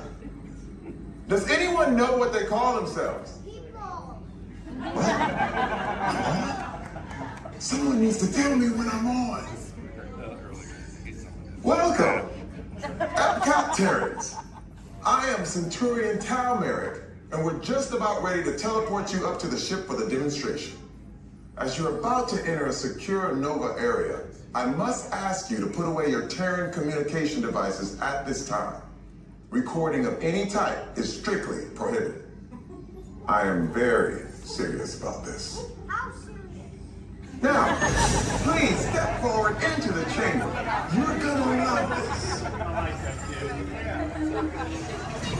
You're on! That was the best. That was like probably highlight. You're on! Someone get that guy back. I should warn you that we have never teleported Terrans before. But since your molecular structure is very similar to Xandarians, it should work. It'll work. So long as you are standing inside the lighted ring. You do not want to know what happened last time someone did not stand where I told them to, okay? Stand by the teleportation. Here we go.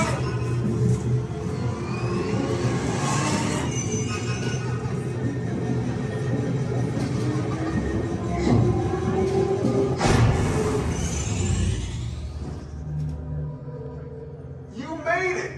I mean, of course you did. Nova Prime, they're ready. Excellent. What you see before is the cosmic generator. And in just a few moments, we'll be activating it so you can experience for yourself what's happening. I'm not sure. Our power's out. And the cosmic generator is gone. Cheerio, Mark. Go to Code Red. Prepare the fleet. And call the Guardians. Now. There is no cause for alarm. Turn off that alarm. I've got an important transmission coming in. Hey, what's up, Nova Corps? Our cosmic generator has been stolen. What? How? Why didn't we think of that? That thing's gotta be worth a fortune. I am Groot. Good question. Yeah, who do you think took it? Perhaps that really big man outside your ship. Well, that is a big man. I need to alert Nova Prime. I've been watching Terrans for eons. That's not creepy at all. This species has failed. Wait, whoa, we didn't even know there was a test. He's got the cosmic generator. He's creating a new jump point. Jump point to where? Not where. When. It's some kind of mutant jump point. It's going back to the dawn of time. Dawn of time, why? To erase an error. Well, that doesn't sound good. Your time is over. Wait, what do you mean? What do you mean that's so vague? The jump point is closing. Hey, Nova Dude, your Nova Corps need to follow that whatever it is until we get there. We can't. Our power is down, and I've got to get these Terrans onto evacuation shuttles. I got it. I reprogrammed the shuttles to follow them through the jump point. Wait, what? Look, they're our only chance of keeping track of that whack job until we get the cosmic generator back. Piece of cake. What? There's King. Where's this King? the odds are impossible. Yep. But it's our only shot. Good luck. Are you sure you can control it? Come on, it's me. We got this. We're all toast. First there was King, now there is toast. This plan is making me so hungry.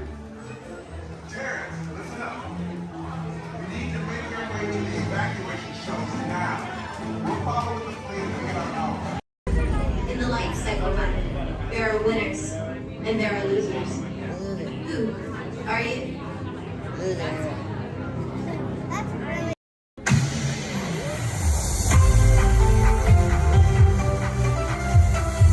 To all who come to this happy place, welcome and good morning, everyone.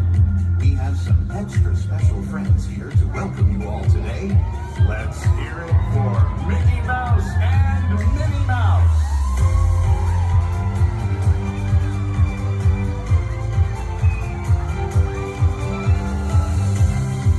Well, hi everybody. Good morning. Gosh, it sure is great to see so many amazing friends. It certainly is. Oh, I have a feeling today is going to be the best day ever. You said it, me. And now that we're all together, we've got a surprise for you. When everybody heard that you were going to be here, they just had to come and give you a great big Magic Kingdom welcome. And here we come now. Ah, God! Now that everybody's here, I think it's time to start the day.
transport launch in 12 Archelian weeks.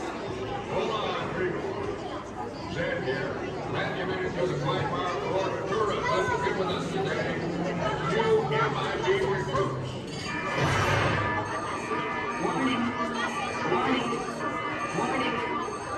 10 seconds to planetary implosion. 8, 7, 6, 5. Planetary implosion averted. Have a nice day. Have a dull moment around here, folks. Many of you may be wondering, are resident aliens really that common here on Earth? After all, how many antennae does one see in a day? And that's precisely the point. Because when they get here, they look like this. Then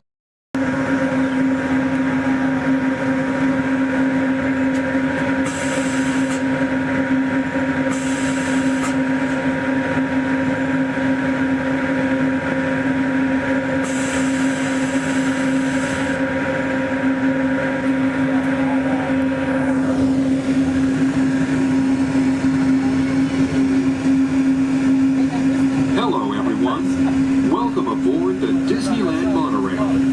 We are now beginning a 2.5-mile journey to downtown Disney Station and back.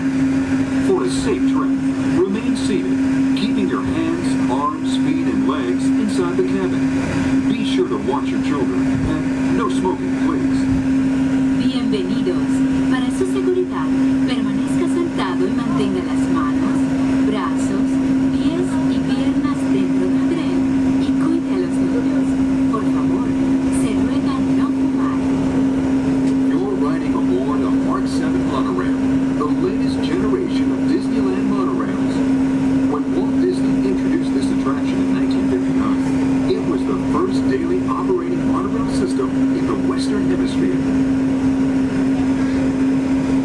Just ahead is Disney's California Adventure, where you can live the ultimate California dream through attractions and live shows that are as diverse as the Golden State itself. The Towering Hotel is home to the Twilight Zone Tower of Terror, where you can literally take a thrilling drop into Hollywood history. The bear-shaped rock formation is part of the Grizzly Peak Recreation Area, a haven for outdoor adventures. Beyond it, you'll find the high-energy fun of Paradise Pier. Coming into view on the left are the villas at Disney's Grand Californian Hotel and Spa. It's the first Disney Vacation Club resort on the West Coast and shares the same arts and crafts style as the famous hotel, which we are now entering.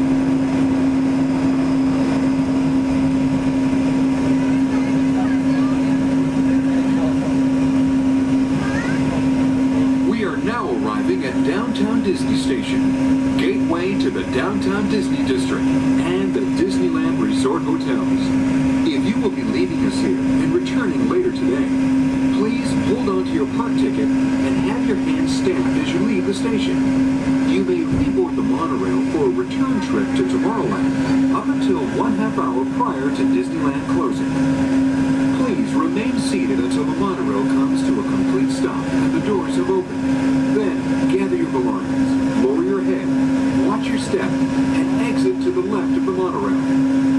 Thanks for traveling with us today, and we hope you enjoy your visit to the Disneyland Resort.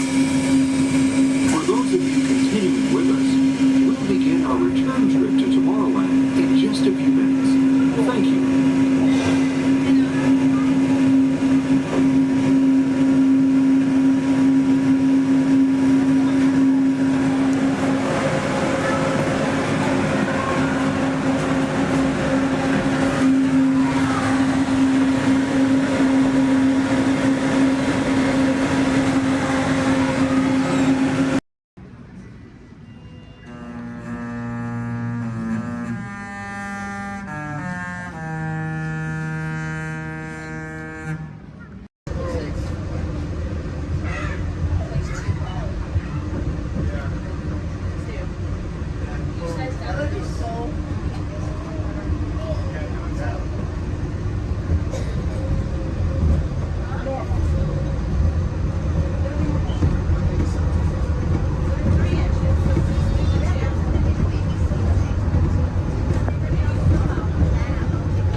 Yeah, but chances are you probably never saw them before, so who cares?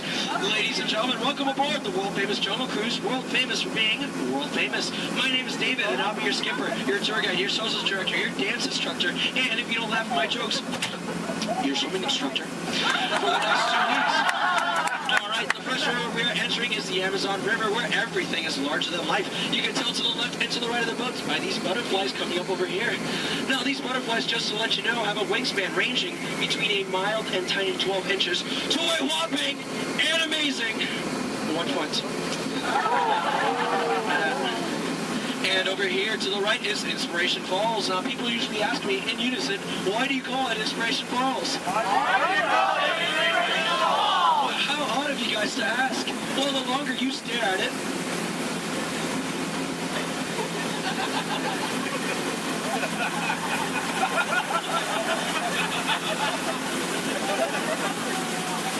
the more it inspires you to travel deeper and deeper into the jungle. Everyone say, ooh. Everyone say, ah. That is an inspiration that I don't know what is. So let's keep going. We are now entering the Congo River, where we have a very special treat for you guys. A special welcoming party set up for you by the Pygmies. Ladies and gentlemen, here they are. The Pygmies! The Pygmies! Shh. This is not good. Usually they don't run off. Something really big must have scared them off.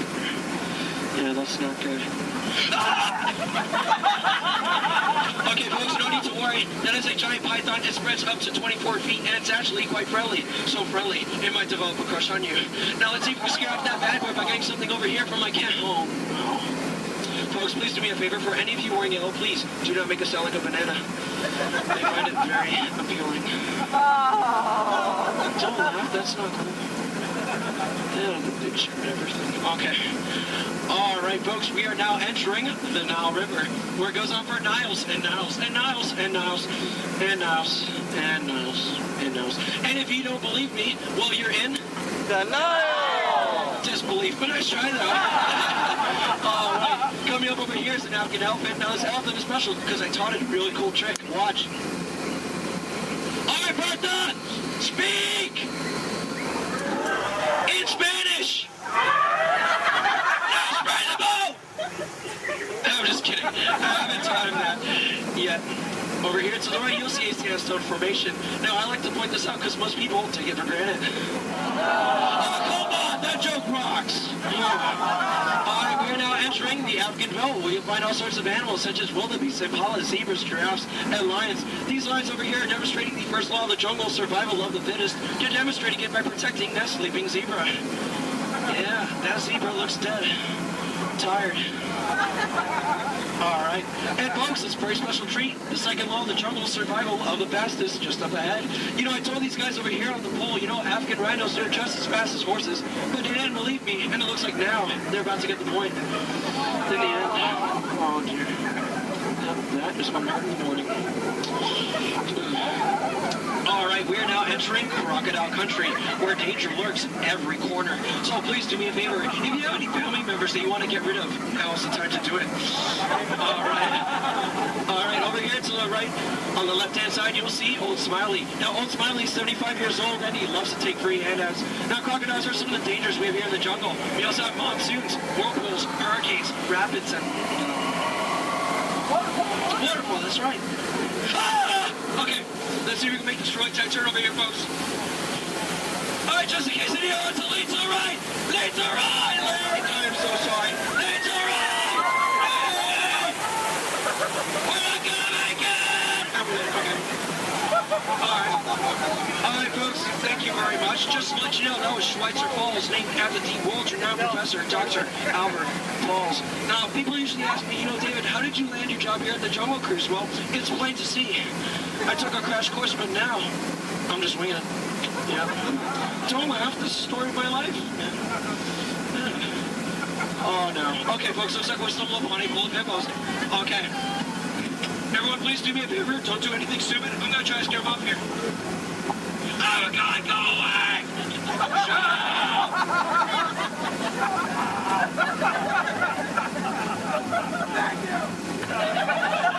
All right. Oh, no. Oh, no, folks. Looks like we're now my territory. This is not a good place to be headed. You can ask my last crew over there. Yeah, they were just yelling the entire time. Alright, from my years of experience, I know when the natives are dancing like that means they're going to attack the boat. Usually they attack this side, so there's nothing to worry about if you're on this side of the boat. So, you know, keep your eyes peeled and see if we can avoid the attack here. Don't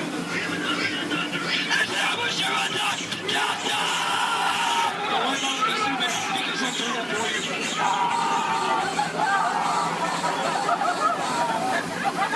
Is the coast clear? Alright, good. Ladies and gentlemen, here's something you don't see every day. What you've all been waiting for, the amazing, the stupendous, the colossal, the eighth wonder of the world.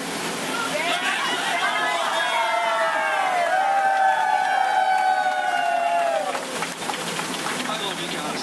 I love you guys. I'm just thank you.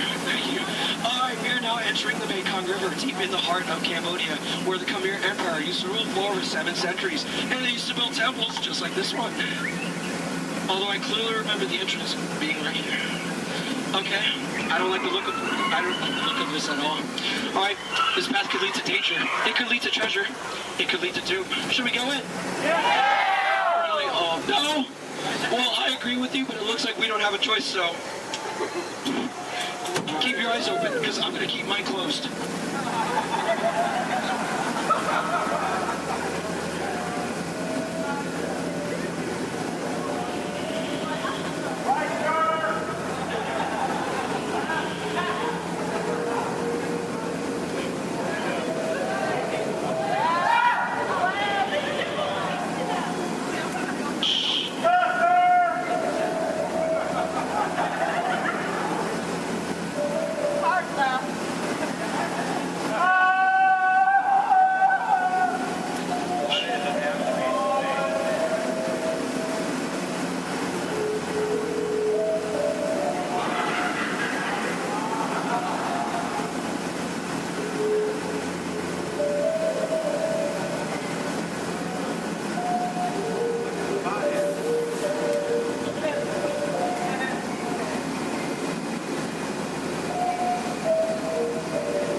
Looks like we made it. Is there anybody missing?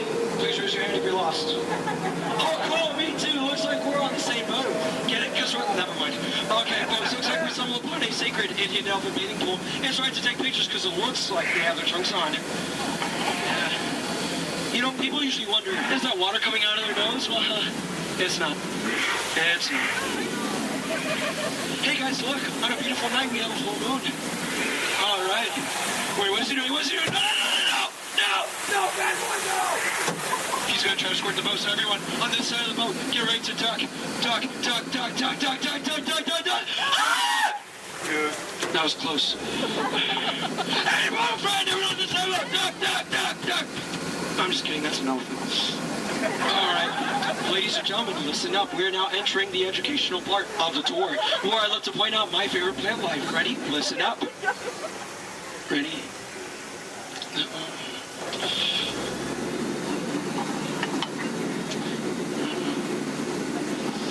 No, and that one. Any questions?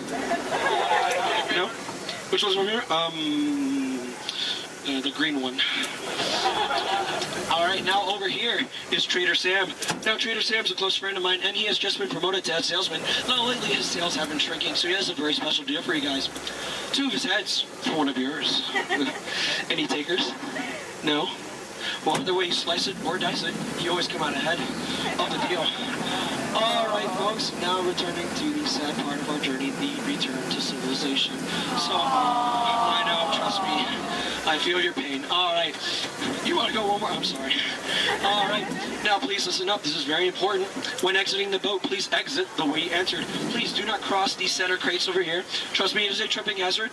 You will trip, you will fall, and that would be 2 bad trips in one boat, and I'm only responsible for one person. And please remain seated at all times. Okay? Everyone? Thank you so much for joining me. Now get out. I'm so sorry. Thank you so much. Standing ovation. Oh my goodness. Standing ovation, clap. Oh my goodness, you guys made my night. Like really, you guys did. All right, hope you guys enjoyed your time here at the world famous Jungle Cruise. My name is Skipper David, and if you didn't enjoy your time, well, my name is Tito, and I have no idea what I'm doing here, so. All right, please watch your head and watch your step.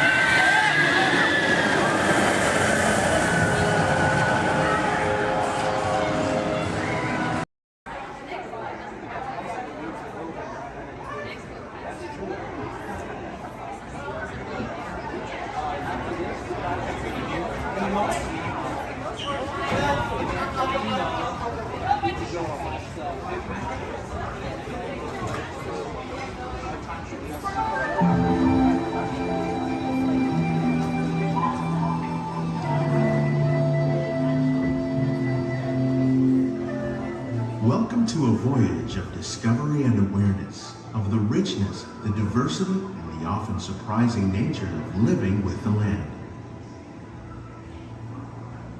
Our journey begins as dramatic and sudden changes are sweeping over the land.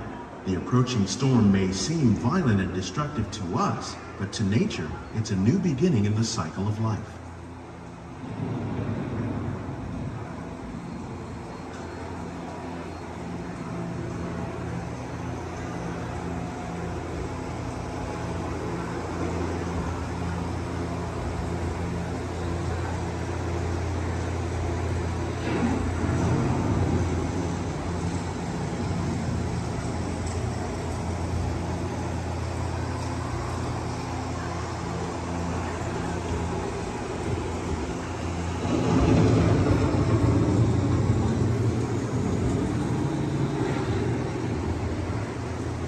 Beneath the surface of the land, roots trap water from the flowing mud, extracting precious nutrients and minerals. These elements, when combined with sunlight, create the diverse living systems of our planet.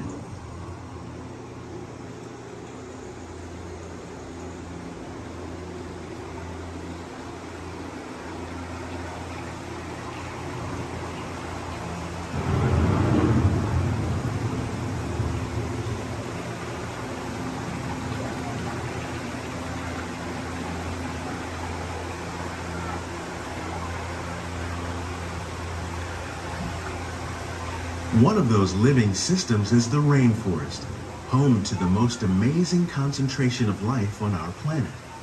These dense and beautiful forests cover only a tiny portion of the Earth's surface, but they contain more than half of its plant and animal species. Rainforests are also extremely rich and productive living systems, providing us with oxygen, food, medicines, and other elements essential to our lives.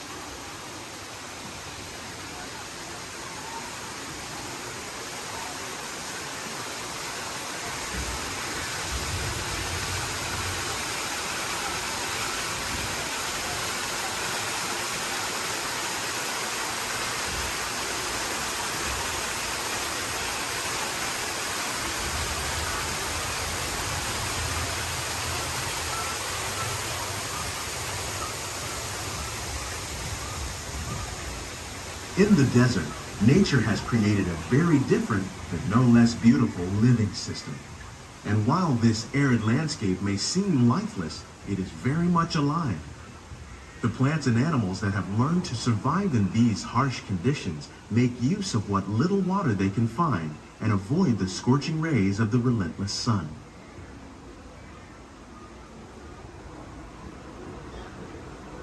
The American prairie once appeared as desolate as the desert, but over time, rainwater and nutrients gradually penetrated the hard surface of this land. Even the hooves of the mighty buffalo helped create the rich soil that would one day become home to the American farm.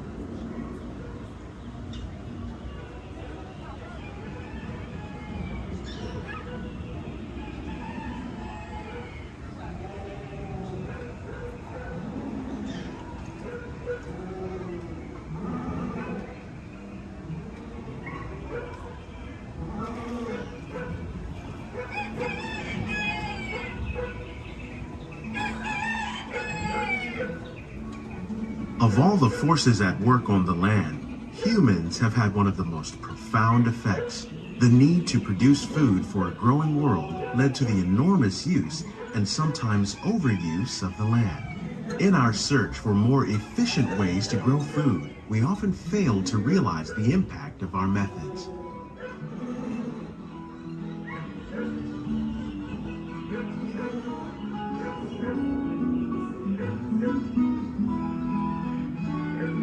Today, we're learning to live with the land, discovering better ways to grow food that will assure both human and environmental well-being.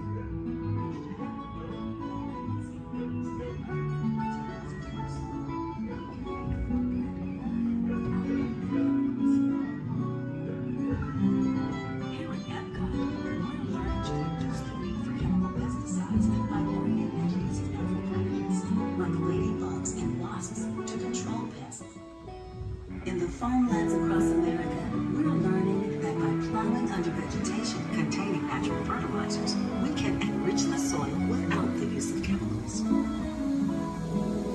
In arid regions, we're learning to produce food on desert seacoasts by developing and planting crops that thrive on salt water. In Japan, we're learning that by mixing leaves and other living materials into our soil, we can make farmland more fertile without the need for chemicals.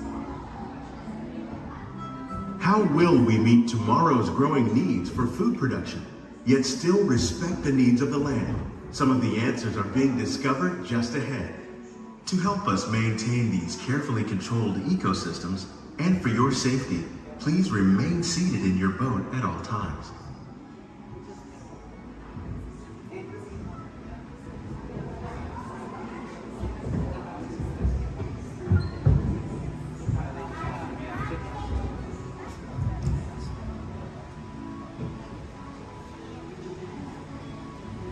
Welcome to our living laboratories, where scientists from Epcot and the U.S. Department of Agriculture are exploring innovative ways to produce bountiful harvests now and into the future.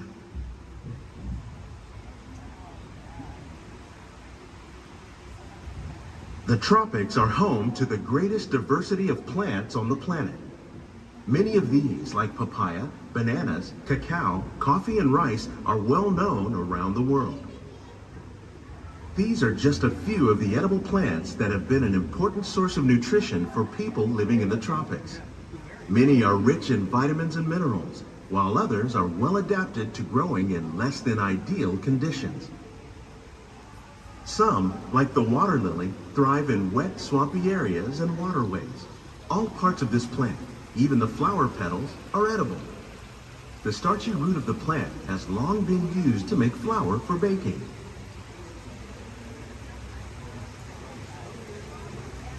One day, many of these lesser-known tropical plants may be as important as the bananas growing on both sides of the boat. More than 28 million tons of bananas are eaten annually, making it the most popular fruit in the world.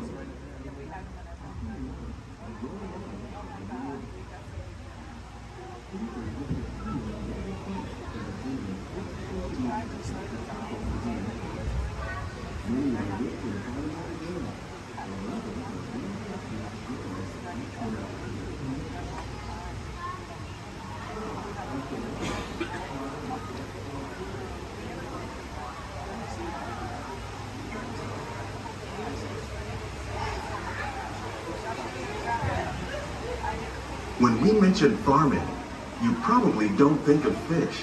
But fish farming, or aquaculture, accounts for nearly half of all the seafood consumed globally. Tilapia, bass, and catfish, like the ones you see here, are three of the more popular crops raised by fish farmers. The sustainable system we're using here recycles the water in the tanks. As a result, we're able to save millions of gallons each year. Our small fish farm produces nearly 5,000 pounds of fish each year to serve in restaurants around Walt Disney World. Innovations like this one can play an important role in our efforts to produce bountiful harvests and still protect natural resources.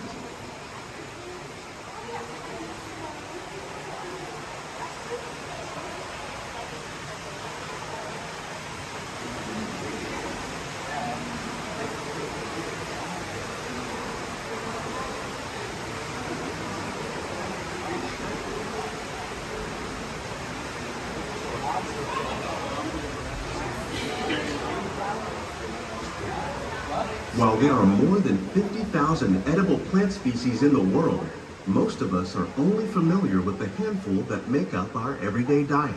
The common grains growing here, wheat, maize, sorghum, and millet, plus rice, account for nearly 2/3 of our global food consumption. Learning how to increase yields of these staples is an important goal of research around the world.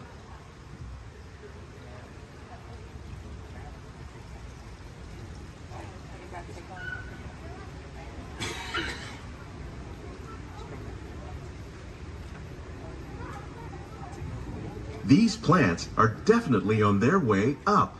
Innovative growing techniques like these increase yields while more efficiently using resources like water, fertilizer, and pesticides. Another innovation at work here is our integrated pest management program. By populating our greenhouses with beneficial insects that prey on harmful pests like aphids and flies, we are significantly reducing our reliance on conventional pesticides. We're growing these crops using our nutrient film system. This technique precisely controls and recycles water and nutrients. With it, we can produce over 27,000 heads of lettuce a year in this one small area.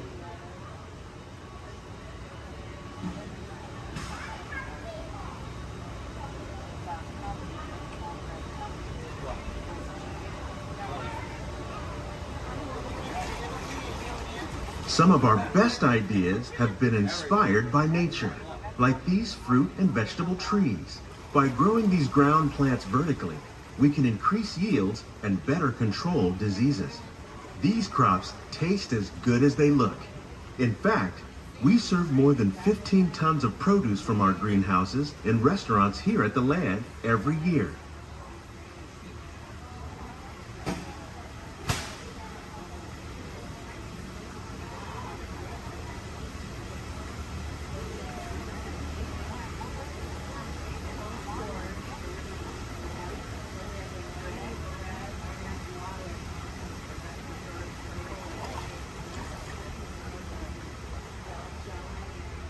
The future of agriculture may include innovative ideas like this vertical growing system. Plants grown in this way use a fraction of the space required by traditional growing methods. That saves water and increases production.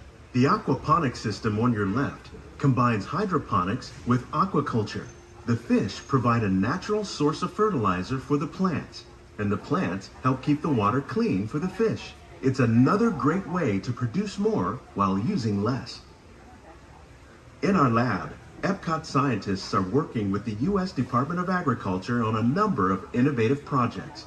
The goal of these efforts is to produce higher yielding and better quality plants.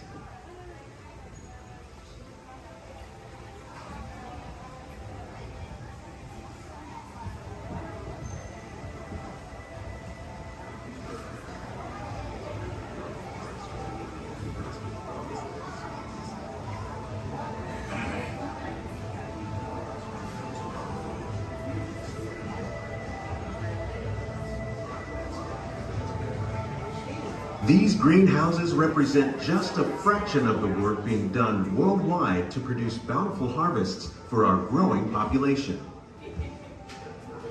Scientists, farmers, and even backyard gardeners are doing their part to improve the quantity and quality of foods that we all rely upon. Together, we can continue to find more ways to increase food production and protect our precious natural environment. Only then will we truly be living with the land.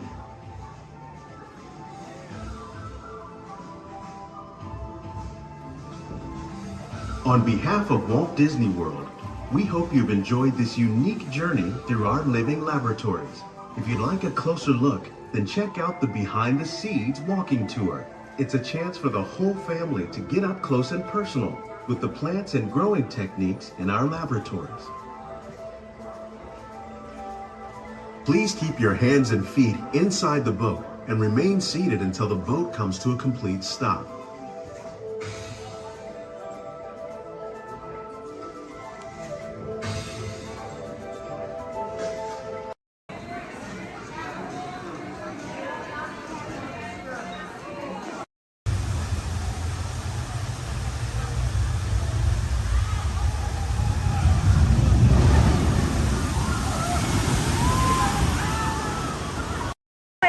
name is Alexis. How's everyone doing this wonderful evening? Good.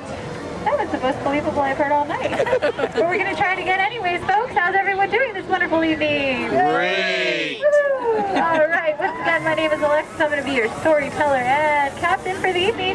Just as a friendly reminder, please keep your hands, arms, and fingers inside the boat because Monstro does not like finger food. Oh, my folks, it looks like we are being swallowed by Monstro the whale. This is the very same whale that swallowed Pinocchio. But not to worry, folks, because Pinocchio was a smart little puppet. He lit a fire in here that made Monstro sneeze, and Monstro sneezed so hard that he blew his tail right off. Now, Monstro's not half as scary as he used to be. Haha. Around the bend to your left, you'll find the cave of the big bad wolf. And across the way, the homes of the three little pigs, the one made of straw, the one made of sticks, and the one made of 100% wolf-proof brick. Just beyond this bridge to your left, you'll find the village of Alice in Wonderland.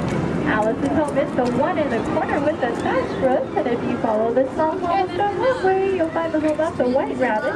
This is where Alice fell down and began her adventures in Wonderland.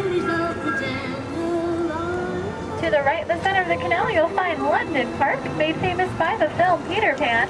This is where Wendy, Donna, and Michael, with a hum of Tinkerbell and a few happy thoughts, followed Peter Pan all the way to Neverland, where you never have to grow up.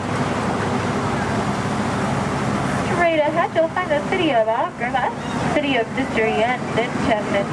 The busy marketplace below is where Aladdin and Jasmine first met, and Aladdin, being that prince of thieves that he is, he not only stole bread that day, he stole Princess Jasmine's heart.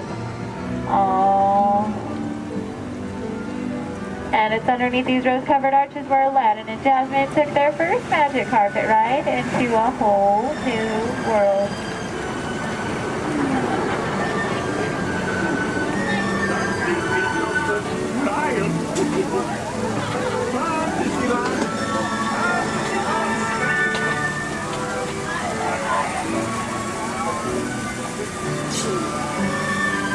Now, folks, please be careful and please do not touch anything because we are entering the Cave of Wonders. As Aladdin and Abu discovered, this cave holds one treasure more important than all the others. A magic lamp complete with its very own genie.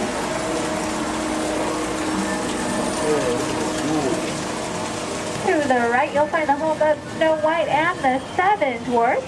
The Seven Dwarfs are still back up in that jewel mine, whistling while they work. See? And to the left, you might recognize this French chateau is the home of Cinderella and her evil stepsisters and wicked stepmother. But not to worry, folks, because Cinderella now lives in that pink castle high atop the hill, where her and Prince Charming have lived. Does everyone know the rest of the sentence? Happily ever after. To the right, folks, in case you are like Dory from Finding Nemo with a short-term memory, you'll find the city of Agrabah, city of mystery and enchantment.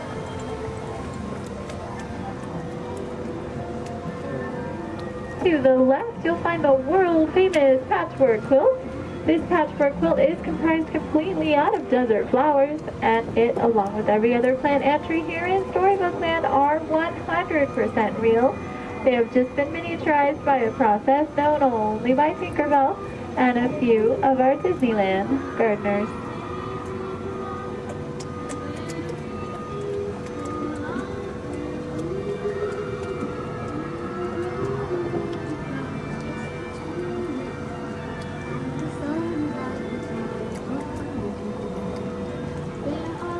Coming up on your left, you'll find the humble home of Mr. Mole. And just beyond that, the not-so-humble home of Mr. Toad. Doesn't look like either of them are home right now. I've heard it's because they're on some wild ride. Bordering the canal to your left, you'll find the three Dutch windmills. The windmill in the center is best known for sheltering the local animals in Disney's animated film, The Old Mill. straight ahead below those Alpine mountains, you'll find the village of Geppetto and Pinocchio. That workshop near the waters where Geppetto made his wish for Pinocchio to become a real live boy. If you listen carefully, you just might hear them still celebrating inside.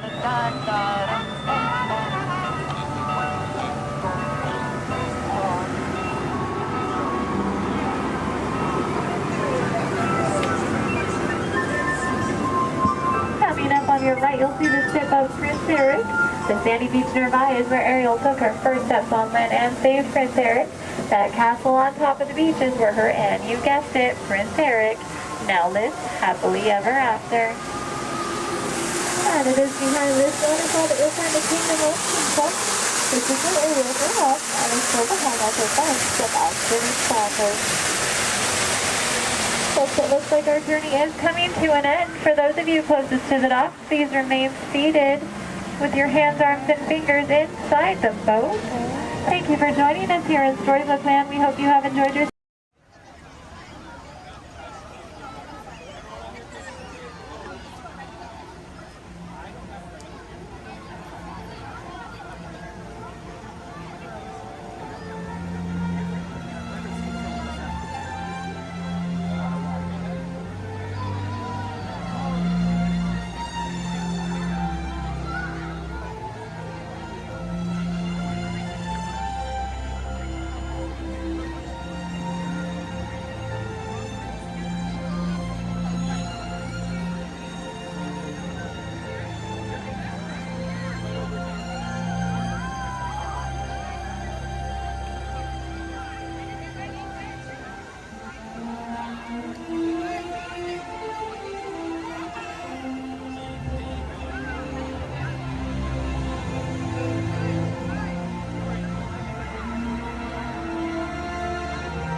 I might be a classic, but I still got a spring in my step.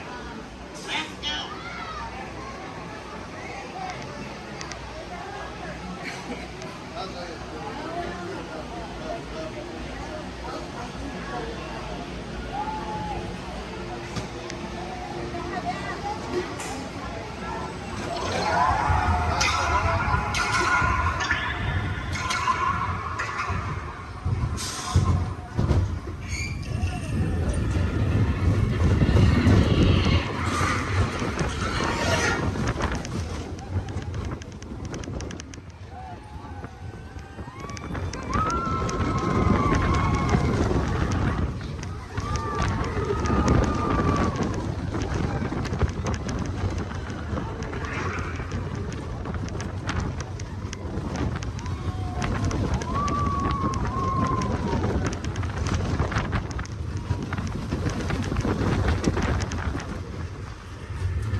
stay seated till we come to a complete stop. Remember to grab all your stuff and step out to your right. So long, pal.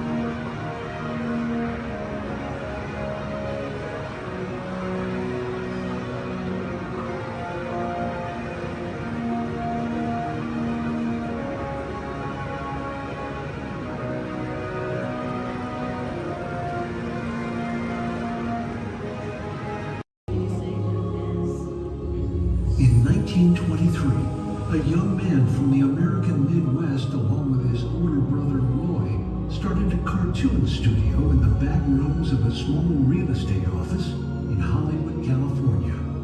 This was the small beginning of a family entertainment company that would create unforgettable stories, characters that become beloved friends, wondrous experiences, and music that has become the soundtrack of our lives. That young man was Walt Disney, a master storyteller whose imagination knew no bounds and who delighted in making the impossible possible. Disney 100, the exhibition, is a journey through 100 years of Disney magic, presented in themed galleries based on Walt Disney's creative concepts and philosophies. These include storytelling, creating believable characters, the spirit of adventure and discovery, the magic of sound and music, the world around us, real and imagined, curiosity, imagination, and technological innovation, the worldwide wonder of the Disney parks, and an everlasting sense of optimism about the future. Walt Disney famously said that it was all started by a mouse, but it really was all started by Walt himself. His philosophies became the foundation of the Walt Disney Company. They still inspire Disney's artists, filmmakers, Imagineers, and the storytellers of today. Oh boy! Oh, steady! Whoa! Hi, Mouseketeers! Well, here we go again, so hang on. Anything goes. You ready? And let the show begin! Here's my pal Walt to tell you how the magic is made. There's a lot of satisfaction in developing ideas into reality when we consider a new project we really studied. Not just the surface idea, but everything about it. And when we go into that new project, we believe in it all the way. We have confidence in our ability to do it right, and we work hard to do the best possible job. There's really no secret about our approach. We keep moving forward, opening up new doors, doing new things, because we're curious. And curiosity keeps leading us down new paths. We're always exploring and experimenting. Everybody ready? Then on with the show!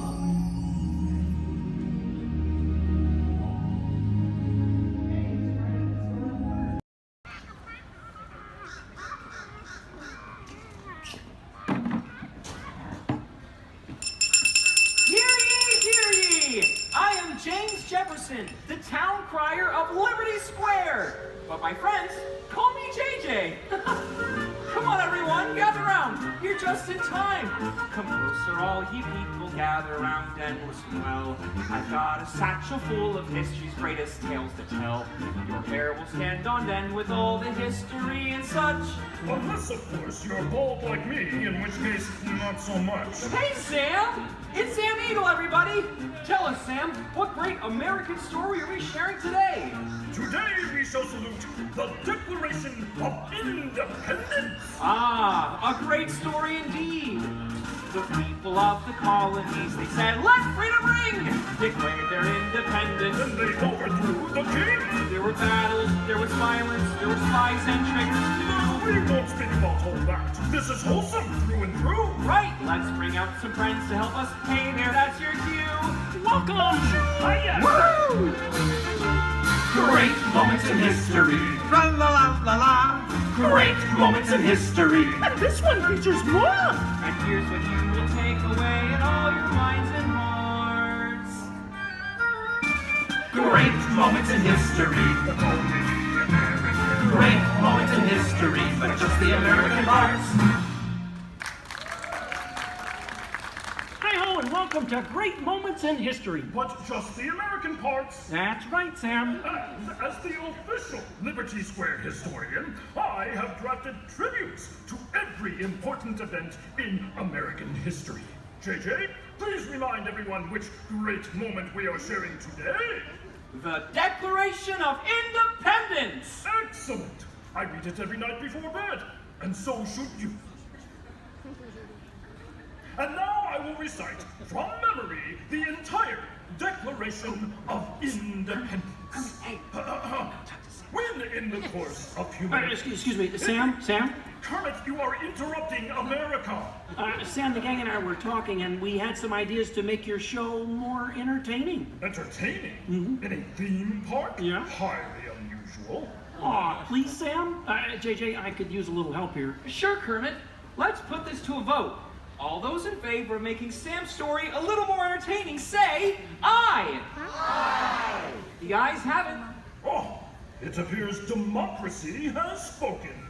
All right, Kermit, you and your band of weirdos can... Okay. But please, do it with dignity. Oh, sure, Sam. We always do things with dignity. Hey, Kermit, the all-chicken chorus is ready for their big number. The cluck heard round the world. Hit it, girls! Back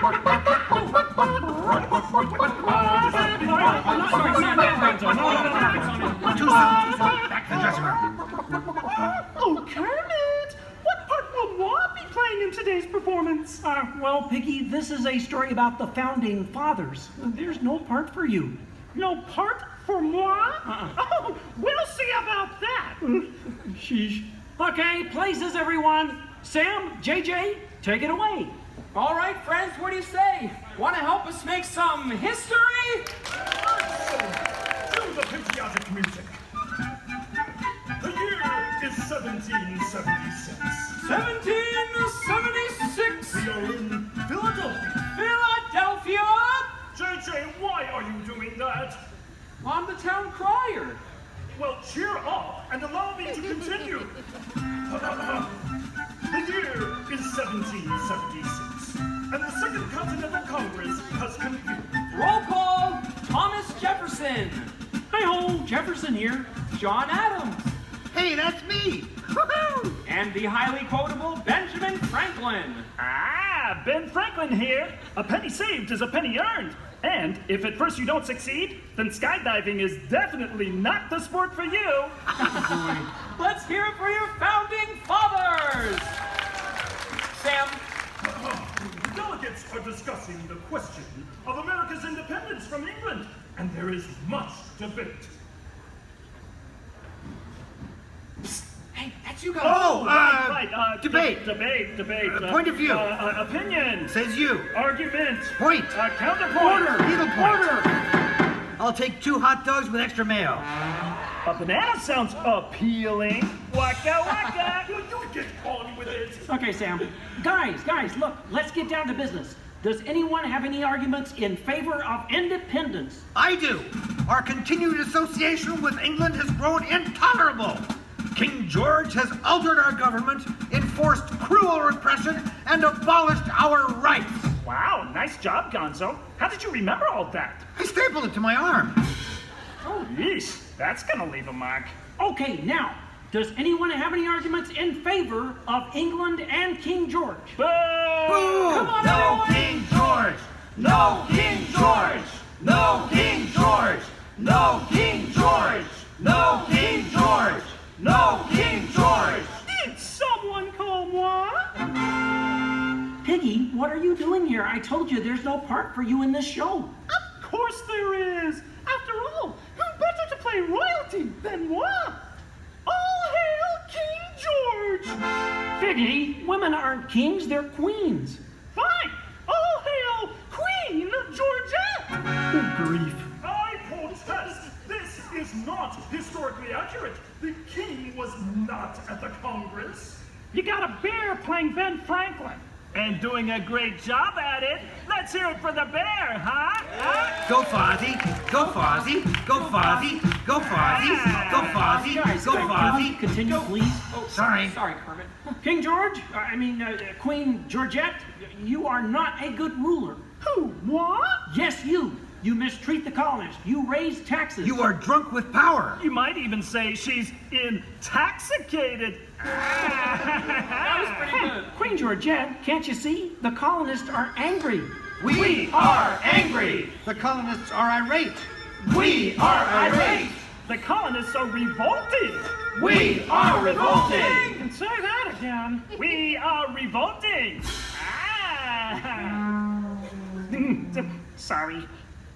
Okay, it's time to vote. JJ, if you please. All right.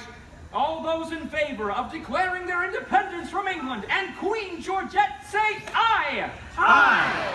The ayes have it. Let's declare our independence. Yeah! Queen Georgette, it appears you lose. Wait, what? I lose? Well, sure, Piggy. You see, in the American Revolution, England loses, which means the king, or the queen, loses. Excuse me? It is I, Georgette Washington, and I cannot tell a lie. I look fabulous! Piggy. This is a Oh boy, nice outfit. Enough of this nonsense. Can we please move on? Sure, Sam. Now, we need someone to write the declaration. We need someone with the brains, someone with the wit. Someone with a pen. Sheesh. Okay, I, Thomas Jefferson, will write the declaration. But I'm going to need everyone's help. Let's start with a list of demands, shall we? I demand a new cell phone, a bigger dressing room. I want a case of rubber chicken. Somebody said chicken. Okay, girls, get it. A case of banana.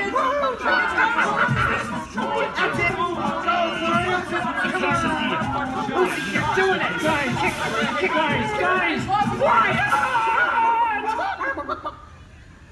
Guys, when Jefferson wrote the Declaration, it was more than a list of demands. What? Oh. What are you talking about? Yeah, it was about things we all believe in. Things worth fighting for. Things that inspired the birth of a new nation. Gee, Kermit, what do you mean? Well, like the Declaration says, we hold these truths to be self-evident, that all men are created equal, that they are endowed by their Creator with certain unalienable rights, that among these are All together! Life, liberty, and the pursuit of happiness.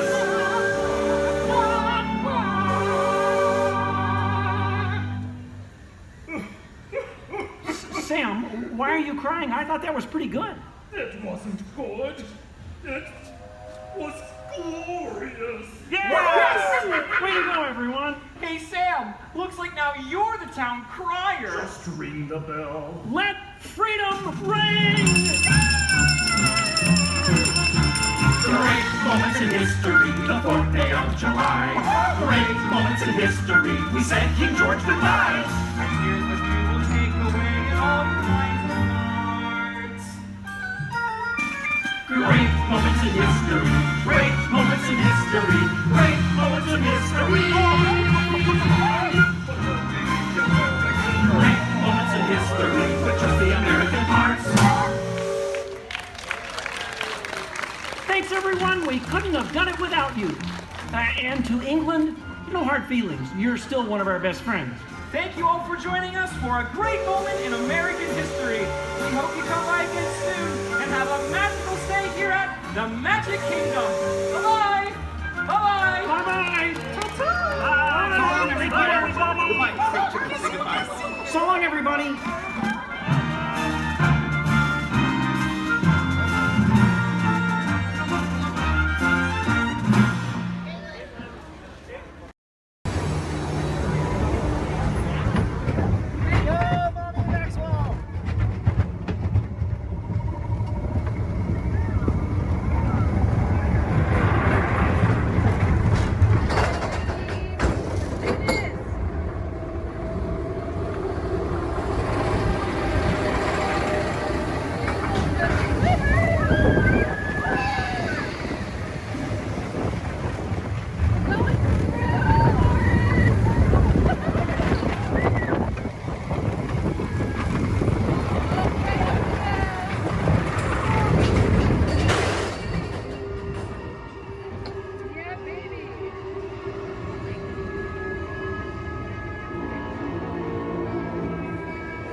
We'll meet again shortly.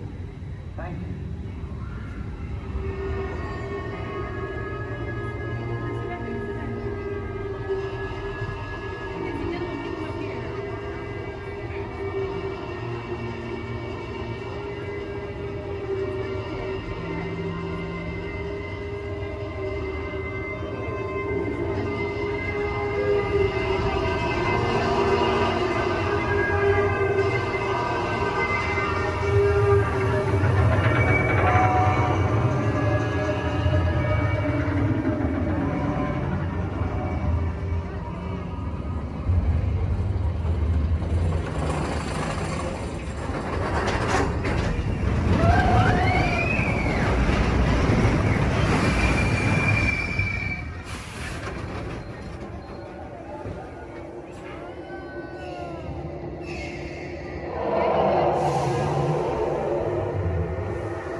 No,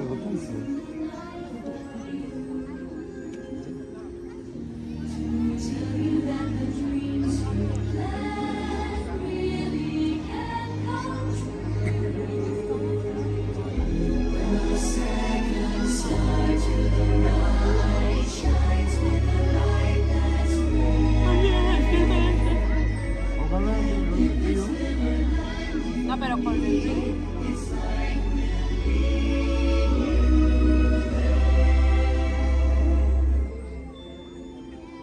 A long time ago, in a place called Neverland, there lived a sparkling spirit named Tinkerbell. Legend has it that to this day she still flies over this magical land of fantasy. And the story is told for children of all ages that if you wish hard enough and believe strong enough, Tinkerbell will soar high above the magic kingdom and light our fantasy in the sky.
say it's time? Come on, should I flip the switch now, Mickey? ¿Eh? Not quite yet, pal, but it won't be long now. ¿Cómo? See, just a few more minutes till we start the here. Oh, gosh, I can hardly wait. No, eso que es en el castillo, ahí tampoco van a empezar a subir los monos.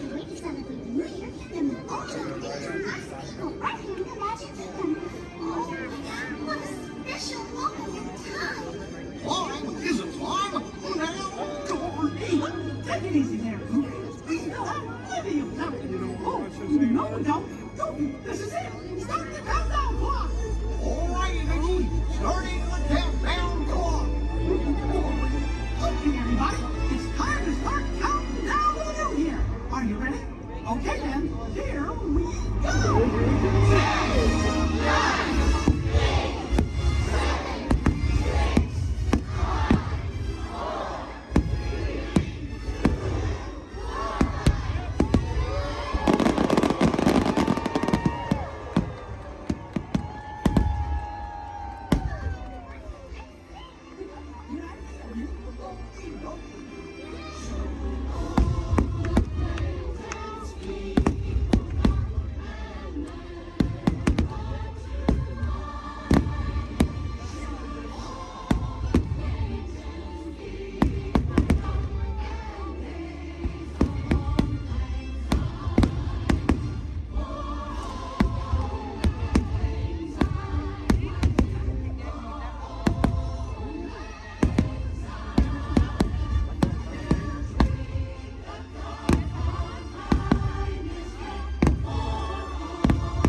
10, 9,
encima de un largo de auto entre su vehículo y el de adelante. Para parar su auto, quiten el pie del pedal. Gracias.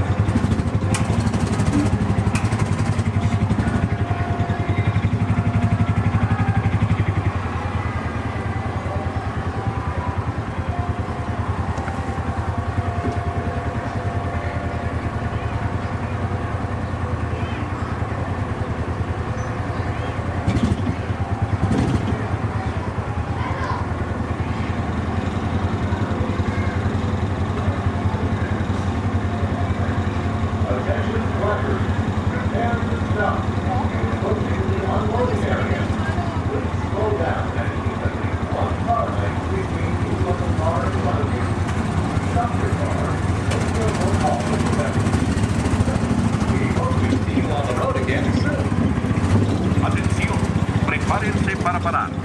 Se están acercando a la zona de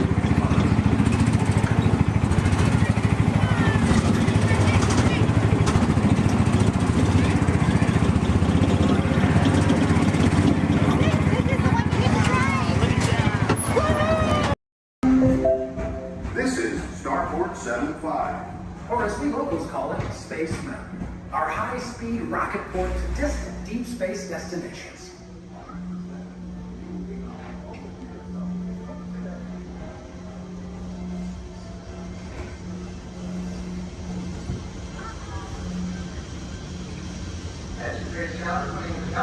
Sorry to report your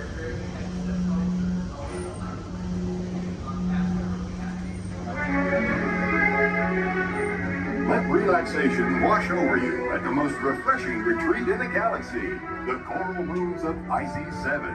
You H2O it to yourself. Book today.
My name is Christina, and here at Seabase I do have a few reminders.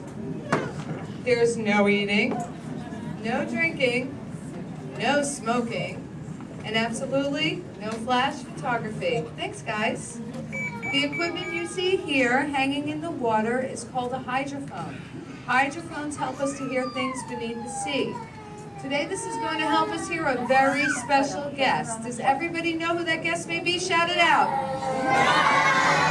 That's right. Crush is going to come out and ask us a few questions about the human world, and we may have a few questions for him about the turtle world. So please think about the questions you may want to ask Crush. I do know Crush is out catching a wave, and he asks, on the count of 3, as part of a year of a million dreams, we are going to have Joseph count out from South Carolina. 1, 2, 3, and everybody else, scream out, "Hey Crush." Ready? Joseph? Hey Crush. Hey Crush. Righteous! Righteous! Dude! Oh, dude, I totally heard my name while I was catching that totally tasty wave, and I was just totally... Whoa.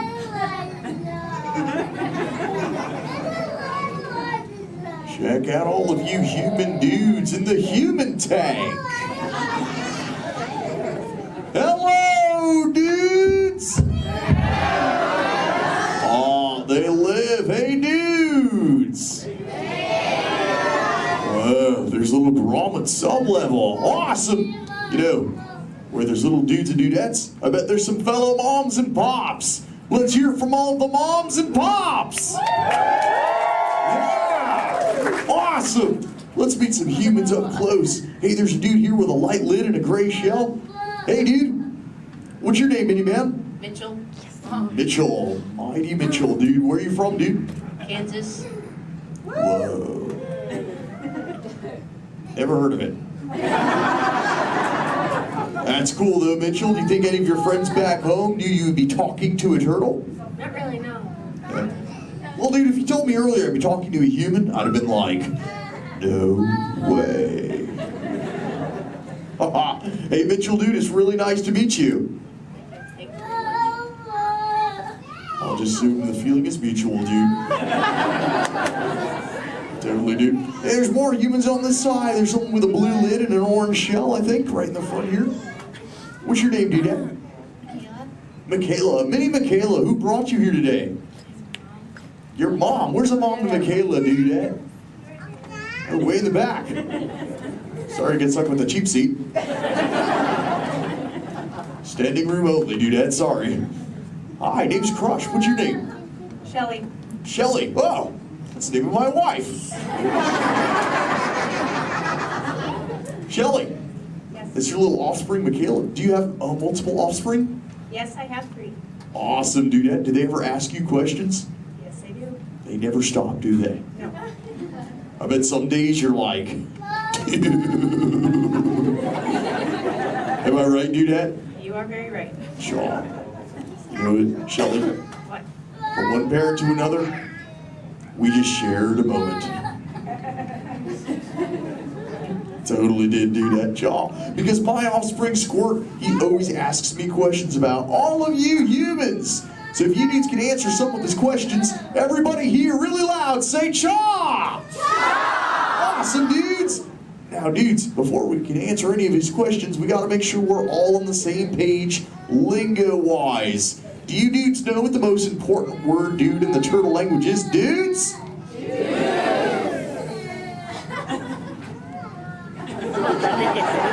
That's right, it's totally dude! Because dude can be used in so many different ways. Example, if something is totally awesome, you say dude like this. Dude! Let's try that, dudes, really loud on 3. Here we go. Uno, dos, 3. Awesome! But when you get bummed out, you go, dude. Try that one, dudes. Whoa, you're bumming me out. But no worries, dudes. If something is bogus, yet semi-humorous, you say dude like this. Try that, dudes. Dudes, you are totally talking turtle. Now here's Squirt's question numero uno. He saw some humans at the beach and he came back to me. He said, Dad, what is up with humans? What do you dudes do when you're at the beach? Shout it out, everybody! Oh, you swim, dudes! How many humans here swim? Raise your fin if you're a human that swims, dudes. Lots of human swimmers here today, dudes. Most excellent. There's even a dude sitting on the front row bench on the corner of this side. He's wearing a white shell. Where are you going? There he is. What's your name, dude? Brian. Brian, dude, you swim? Yes. Awesome. Brian, when you swim, do you prefer to swim real fast or to take it easy and take the turtle's pace? The turtle's pace. Turtle's pace. No shame in the turtle's pace, right, Brian? No shame. Awesome, dude. Hey, Brian, I've got a question for you, dude. All right. Does this look familiar? Yes. I'm Brian. Yes. Awesome, Brian. Thanks for your help, dude. Hey, dudes. I just realized I am the only one here asking questions. Does anyone have a question for me, dudes? Raise your fins, and I shall try to find you. Who's got questions, dudes? Let's go up front near the center. There's a dudette wearing a white shell. Right up front here. Hey there, dudette. What's your name? Madison. Minnie Madison. What is your question? How do turtles swim? How do we swim? Well, we got these awesome flippers that push us through the water, Madison. It's totally awesome. In fact, a sea turtle like me can swim up to about 20, 25 miles an hour. And that's like, whoa. Totally, dude, eh? Chaw. Hey, if you dudes want to see how fast that is, say chaw! Awesome, dudes. I'm going to swim so fast, you'll be like, no way. And I'll be like, oh, way. All right, dudes. I'm building up the speed now. Here we go, dudes. Check it out. Right. Dude. Whoa, dudes, that was bogus. Yet semi-humorous. What do we say, dudes? Totally. But you know what, dudes? I've got other questions. Who else wants to ask me a question, dudes? Oh, let's go back to the center. Right in that second row, she's got the red shell here. She's got a question for me. Right there in the center with the red shell. What's your name, dudette? Cameron, what is your question? What do you like to eat? Oh, I love to eat green sea grass and green sea kelp. Cameron, what do you like to eat? Chicken. Chicken! Does chicken ever give you bubbles, Cameron? Because sometimes green seagrass gives me bubbles, dude. It's kind of bogus.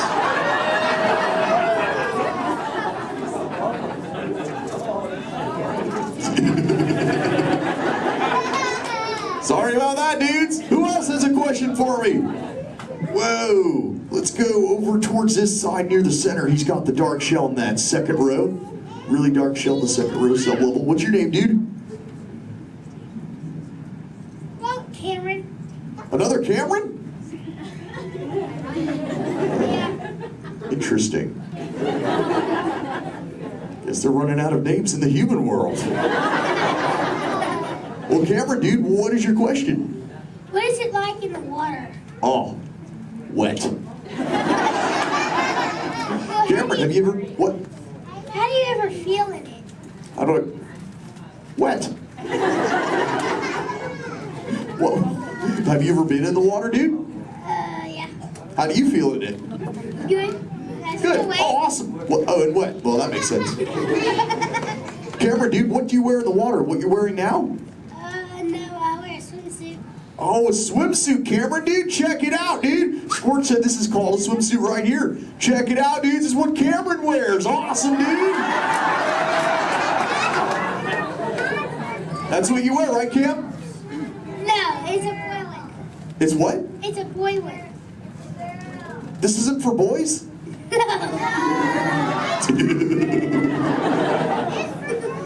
I didn't know that, dude. Cameron, dude, can I ask you a personal question, dude? Yeah. Does this make me look fat? No. No? Oh, thanks, dude. Cameron, dude, remember, when you get older, you'll find that will always be the correct answer to that question. Totally. What, dudes? No, dudes, the name's Crush. Where you see little blue? On the other side? No way, dudes. That'd be awesome if she were here, dudes, but she's totally not. Hey. Whoa, little blue. I know you. Chaw. Hi, I'm Dory. Totally. I remember you. You're Mush. Little blue, the name's Crush. Well, what brings you here on this fine day? What brings me here? Chaw. My fin, silly. Watch. Woo ha, chee ha, woo. Ow, ow, yeah. Ow, ow, ow. Wow, that really clocked me there. Am I bleeding? Little blue, I hope not, but... Look. It's a people tank. Hi.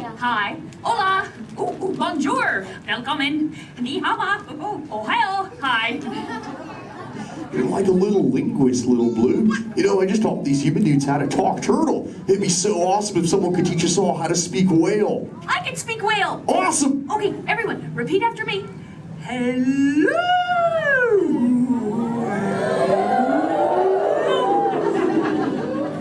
That sounded pretty good, dudes, but let's try it all together real loud.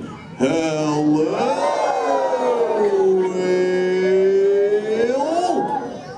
Awesome. You know, sometimes you speak whale and there are like 80 whales swimming around you. Not today. What do you mean, dude? Oh, well. Where? You see one behind me?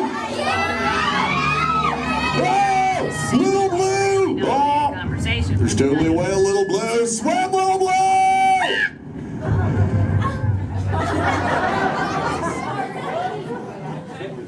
Tell the whale to go away. Help her out, dudes, and say, go away, whale.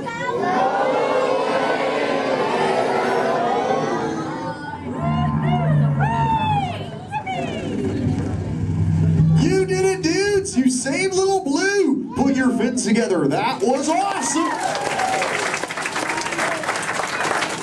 You so totally rock, dudes. You know, I could hang out with you all day, but I have to make sure Little Blue is okay. So before I go, remember, do not fight the current. Learn to ride it, and it will totally take you where you're meant to go. And little dudes and dudettes, do the Crush Men a big favor. Keep using that word dude for the rest of the day. Your parents will love it. Bye-bye, dudes. Let's give it up for Crush!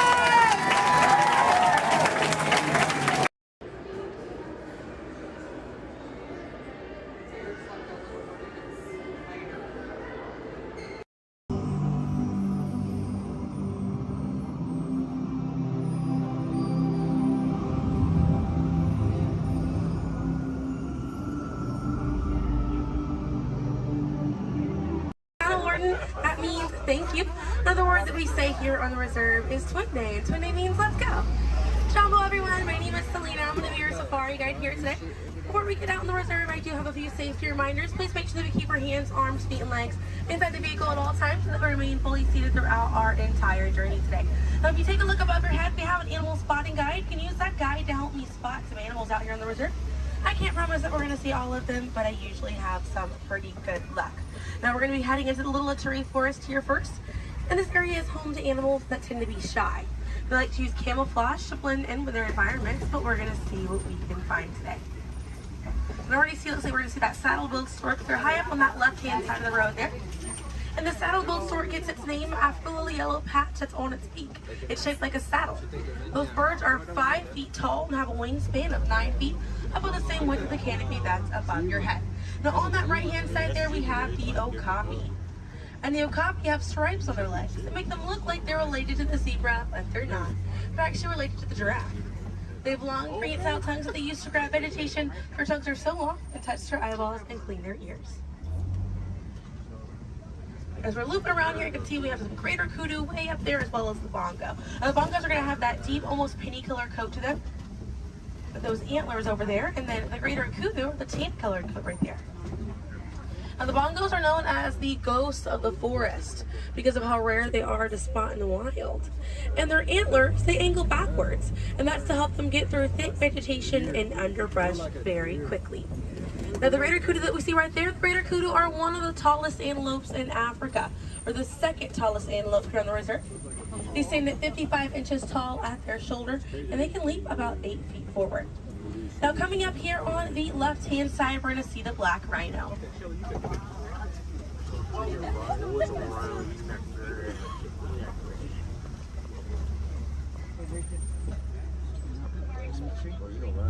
Now, black rhinos are the smallest rhino in Africa.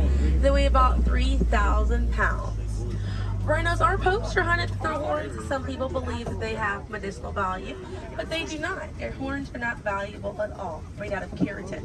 And that's the same thing that our fingernails are made out of. Really good view of that bongo there on the right-hand side as we're passing by here.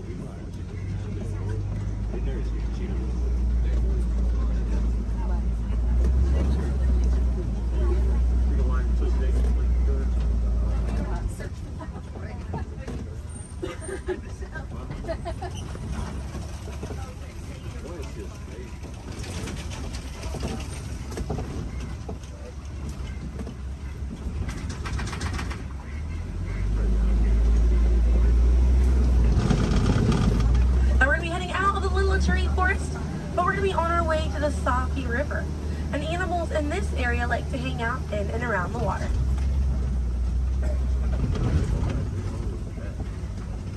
Now, coming up on the right-hand side, we're going to see some pink-backed pelicans. And the pink-backed pelicans get their name for the pink skin that occurs on their back during mating season. Now those animals are colonial nesters, so they'll nest between 20 and 500 pairs. That's a group of 40 to 1,000 pink-backed pelicans.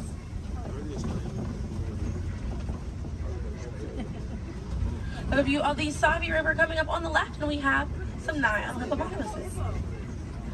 Now a group of hippos is called a bloat, and they spend most of their time submerged in that water to avoid overheating, but they will come out to graze. And they can stay submerged in that water up to 8 minutes at a time. And instead of swimming through the water, hippos will actually walk or run along the bottom of the riverbank, helps them glide through that water right there. One of the ways you can help out your waterways is by checking your sunscreen to see if it's reef safe. Another way is just being aware of how much water that you use and trying to conserve as much as possible.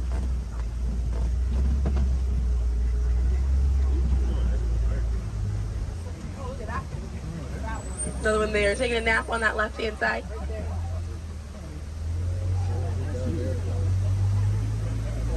Yeah, coming up on the left, we're going to see the Nile crocodiles.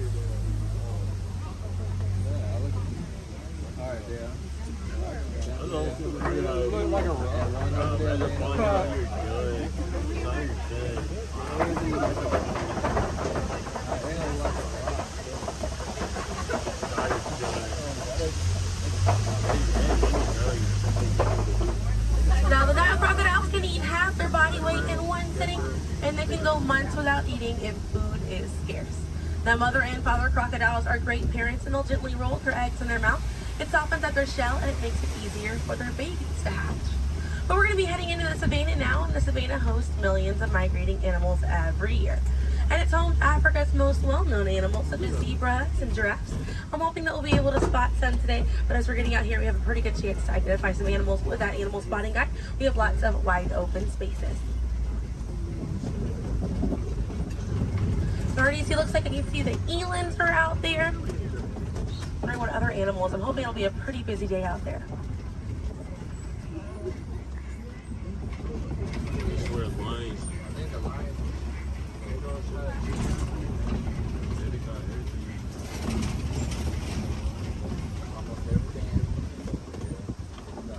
Let's see, also some springbok. That looks pretty busy out there.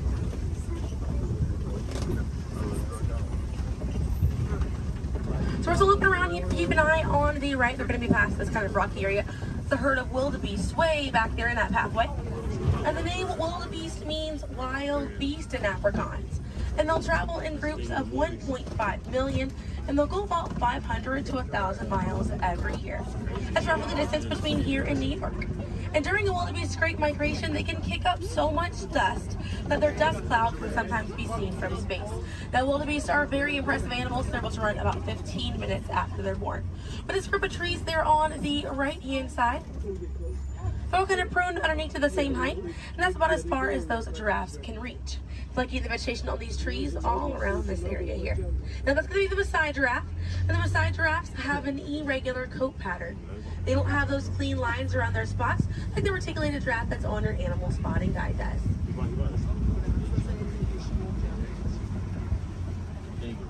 Now on the left-hand side, we do have the African painted dogs. There might be a little bit more viewable once we're a little bit further up here.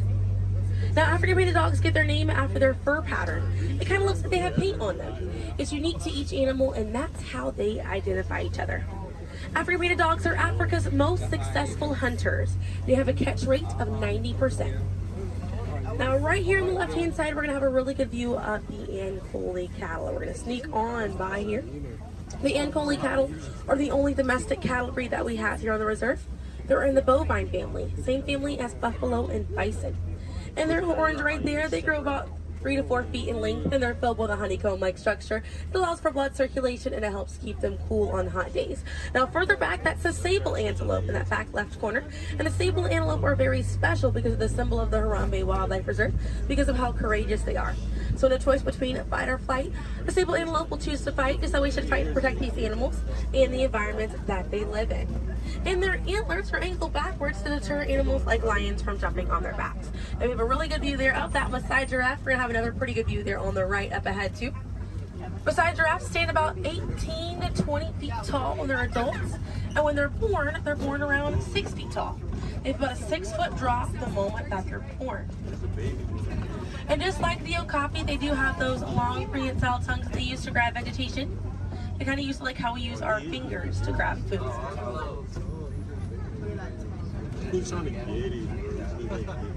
Really good view of them right there. They actually have the same number of neck bones or vertebrae in their neck as we do in ours. Theirs is just bigger.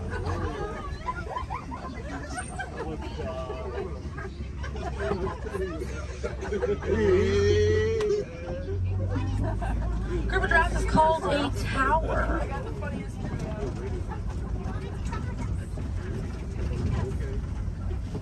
Now we're going to see on the left-hand side we have the elands. Now the elands are right next to the springbok. The elands are the tallest antelope on the reserve. They're seen at 6 feet tall at their shoulder. One of my favorite eland facts is they'll make a flower crown with their antlers to impress the females during mating season. Now it's not a perfect flower crown, they'll kind of root up at plants and bushes, but it's the thought that counts. Another eland right there, a couple of elands right there. And then we have the springbok, and the springbok are the smallest antelope on the reserve. They're able to jump 6 feet straight up into the air repeatedly and about 13 feet forward. And they're a symbol of a lot of sports teams over in South Africa. Now those elands right there, they can weigh up to 2,000 pounds.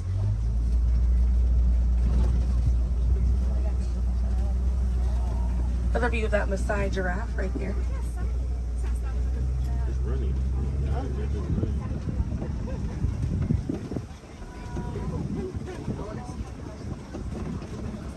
See what else we have waiting around the corner for us. Another Maasai giraffe there. But a bit big for these giraffes.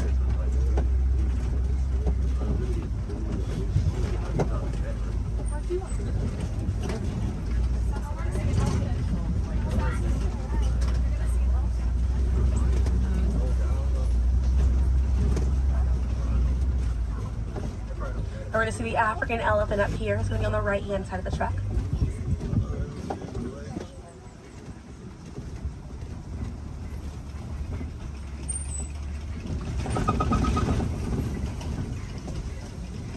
Really good view of that African elephant there on the right-hand side.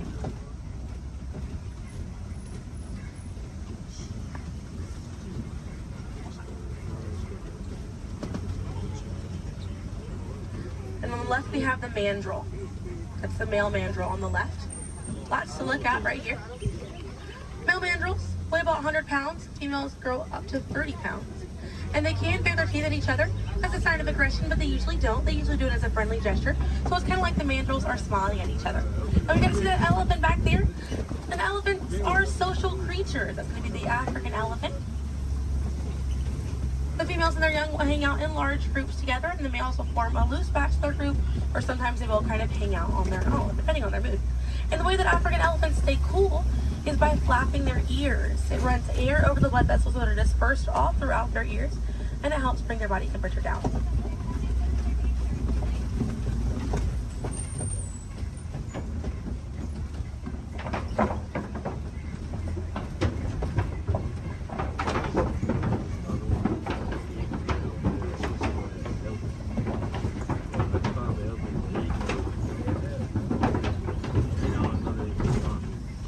We're going to be looping around this area here. We have lots of red clay on this right hand side.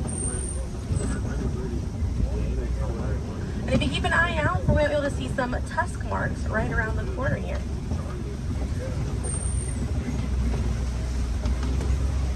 So those tusk marks on the right were caused by African elephants. And they'll scrape up against that clay and they'll eat it. More elephants there on the left hand side. And they eat it because it contains the minerals that they need, sort of like how we take vitamins.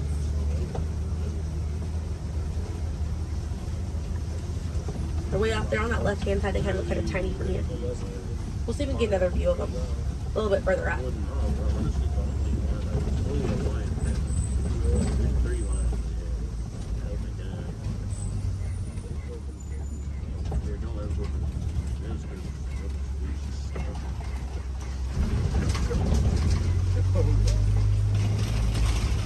So on the right-hand side, we're going to pass by a couple of trees. There's one on the left by those elephants as well. And these trees are baobab trees. And baobab trees survive by storing water in their trunk, and they stay leafless about 9 months out of the year. Now, baobab trees have a few different nicknames. One is the upside down tree, and the other one you might be familiar with is the tree of life.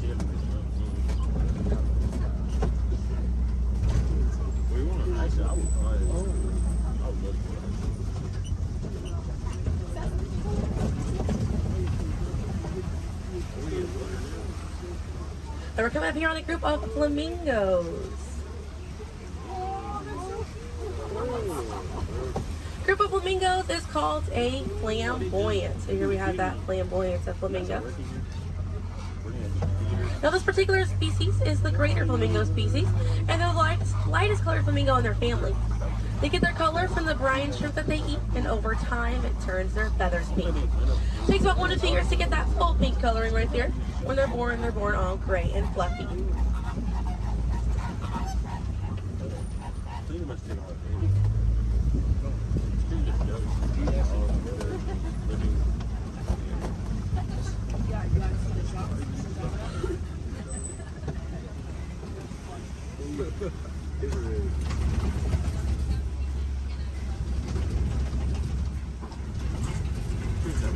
We have some white rhinos right around the corner here. So they're going to be hanging out by a mud wallow on this left-hand side, and they'll use this mud wallow to cool off it. And they'll coat their skin in the mud to act as a natural sun protectant, sort of like how we use sunscreen. Now elephants do something very similar, and they'll fling dirt and mud on their backs as well. Just how important it is to protect ourselves outside in these environments by wearing hats, sunglasses, sunscreen. Very, very important, as well as staying hydrated. Now that white rhino right there, they weigh about 4,000 to 5,000 pounds. Group of rhinos is called a crash, and they can run at 35 miles an hour. Now on the right hand side, those are some ostriches way back there. Ostriches are the largest bird. They have wings, but they do not fly. They use those wings for balance and to help them change direction. Comes in handy because ostriches can hit speeds up to 40 miles an hour.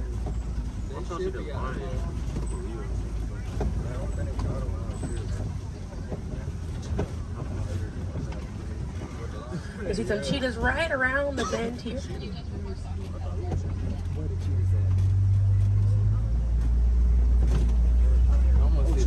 That's a good view of that cheetah here on the left. Now cheetahs are the fastest land animal. They run a little over 60 miles an hour. And they have 2 black lines on their face. Those black lines are called tear marks. And they help reflect the sun. Benefits cheetahs because cheetahs are daytime hunters. Now cheetahs do not roar. Instead of roaring, they'll meow and they'll purr. And their claws are not retractable, so they're out all the time. Now we're coming up here on some Kopi rocks. And Kopi rocks are rocks that jut out from the savannah. And a lot of times animals like lions will use these Kopi rocks as a vantage point to kind of scope out their territory and their prey. Really beautiful view of that male lion right there. Now at full volume, their roar can be heard up to 5 miles away. And they can sleep about 16 to 20 hours a day. Really impressive view of them posing right there. Now, female lions will do most of the hunting for the group, and the male lions will stay back and kind of guard the territory and guard their cubs. And the Swahili word for lion you're probably already familiar with. The way that you say lion in Swahili is Simba. Now we're going to see some more ostriches. We have some white rhinos over here too, and the lioness is there on the left. Looks like she's posing for us as well. Really cute view of that white rhino as well on the left here. Excuse me, yeah, right hand side. That's all they have. I think that's what they have like round rock, so they can't. They really try. I can see some warthogs right around the corner because it wouldn't be a safari without them. Few of them over here. Warthogs are in the same family as domestic pigs. They're really intelligent animals and are the largest burrowing animal as well. And oftentimes they'll reuse burrows made by other animals and they'll back themselves into it with their tusks spacing out for protection. They're pretty fast. They can also run at 35 miles an hour. They're kind of rooting up over there.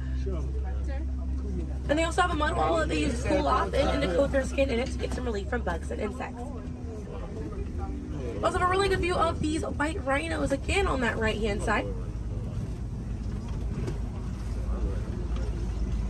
Now wait till the difference between a white rhino and a black rhino because they're both the same color. So the shape of their mouth.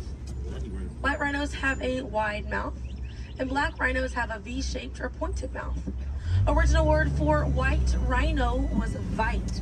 Vite means wide in Afrikaans, but over time it was misheard and mispronounced and it turned into the white rhino. Another view of those warthogs as we're passing by on the left-hand side, but on the right we're going to see some ostrich eggs in that tall grassy area. And each one of those eggs right there weigh 3 pounds, and it's the equivalent of 2 dozen chicken eggs. Now those shells are so strong that the average man can stand on them and they will not break.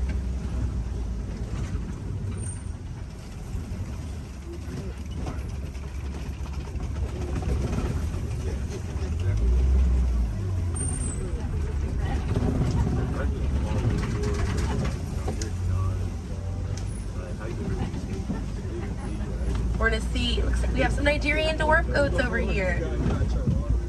And these goats are used for their dairy products, such as milk and cheese. So they take up a lot less land than cattle, so they're easier on the environment, and they're very cute. Now their milk is considered high value, so selling that milk helps take away the need to rely on wildlife. Now if you do want to see some more goats today, you can head over to Rafiki's Planet Watch. They have a petting zoo area, an animators area, and a kind of behind the scenes look at Disney's Animal Kingdom. Very, very cool. Definitely check it out if you have the time. They have a conservation station over there, and inside that they do have an animal hospital as well. Pretty cool. It's going to be a train right away through the Wildlife Express. Those trains are going to start running at 9:30. The last train leaves at 4:30 today.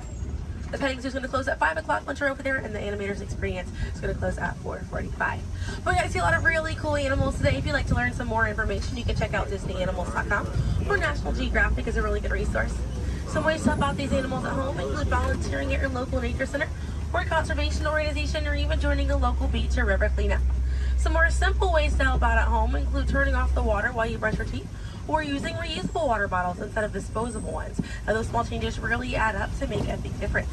And on behalf of Kilimanjaro Safaris, my name is Selena. I'm from Pensacola, Florida, and it was an honor to be your safari guide here today. I hope that you were able to see the importance of these animals and the environment that they live in. Now here in the reserve, we don't like to say goodbye because goodbyes are far too sad and far too final. So I will leave you with the Swahili word, kwaherini. And kwaherini means to go well, with the intentions of seeing each other again one day. So kwaherini, my friends. Another word that we say here on the reserve is asante sana. And again, that means thank you. So thank you for joining me here at Kilimanjaro Safaris. I'll be dropping you off right around the bend here, right where I picked you up, so we still have a bit more of a journey together.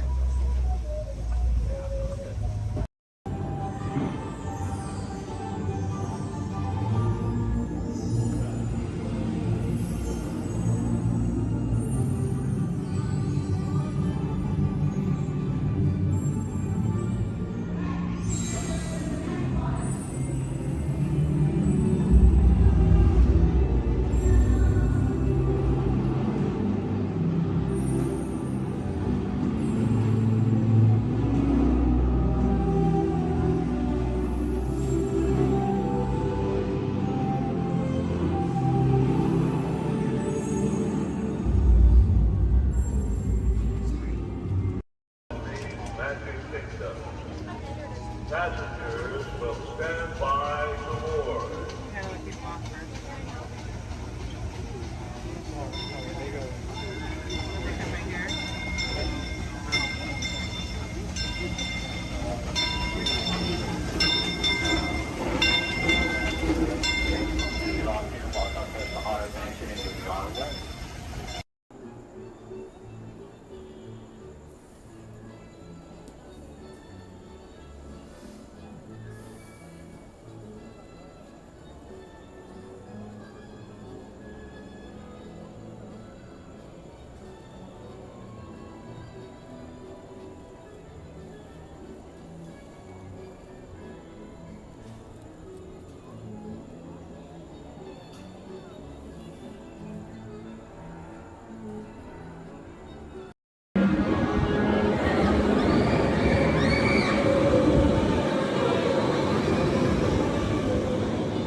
Looks like we're on our way, and I'm so glad to have you with us.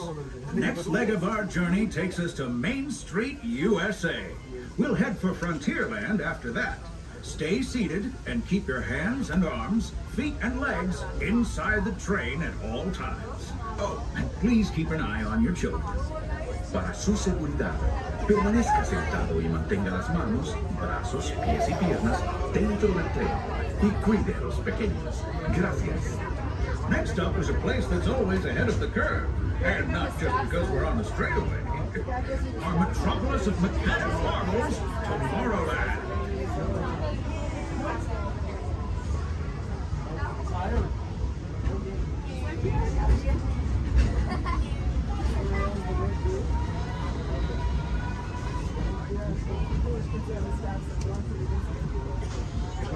As you know, I love this railroad about as much as a songbird loves the morning. But I'm still awed by the rockets and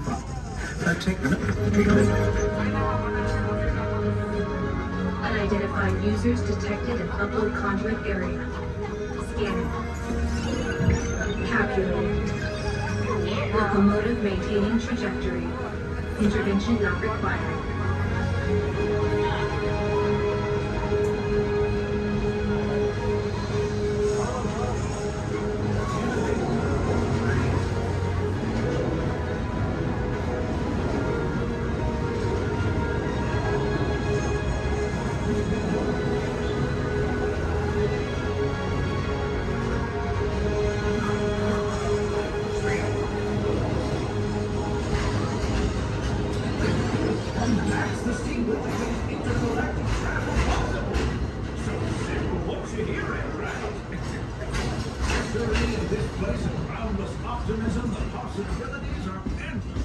You might say the sky's the limit, but even that is no obstacle in Tomorrowland.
Trip around the Magic Kingdom is almost complete.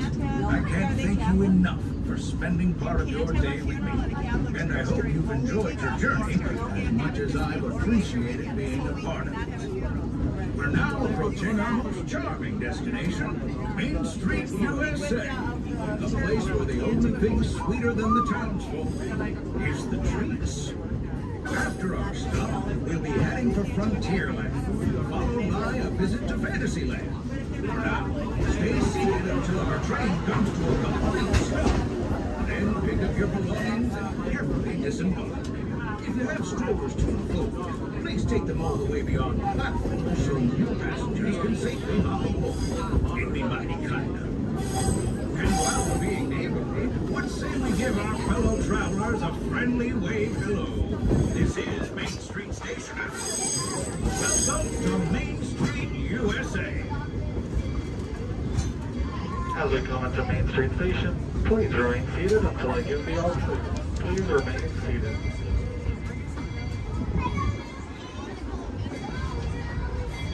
Please remain seated, everybody. Please remain seated until I give the all clear.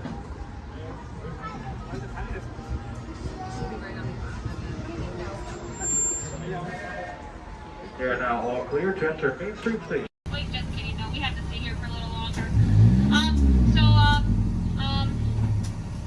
If you look up ahead, you're going to see a dock on your left. You're going to see another dock on your right there. We like to call those a ferry dock. I know, exciting. Now, if you look a little further, you're going to see some skips up there in khaki. we like to call those, up there at the work. I know, it's great stuff, guys. It's great stuff. So right now, you know what we... They all come to the garden to play, but let's explore a bit more.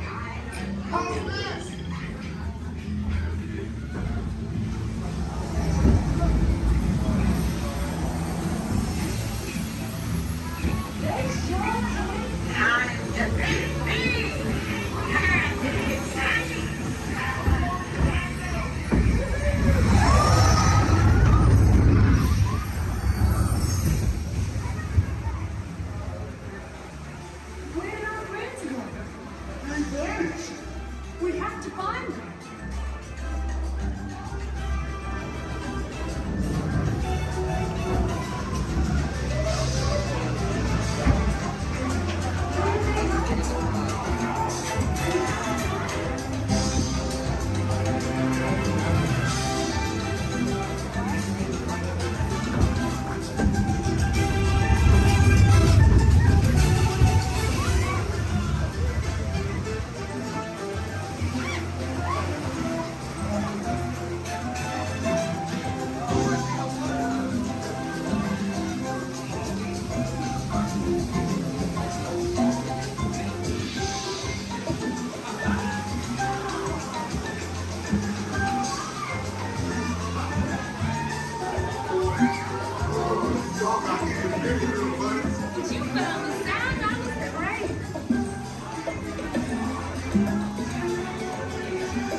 Hello.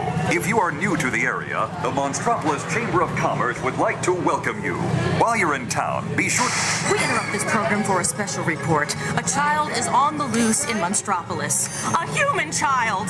If witnesses are to be believed, there has been a child security breach for the first time in monster history. We can neither confirm nor deny the presence of a human child here tonight. I tried to run from it, but it picked me up with its mind powers and shook me like a dog. It's true! I saw the whole thing!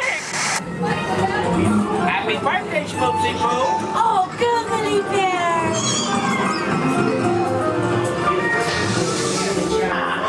It's telepathic control. It made me dance like a chicken. I thoughts were not my own.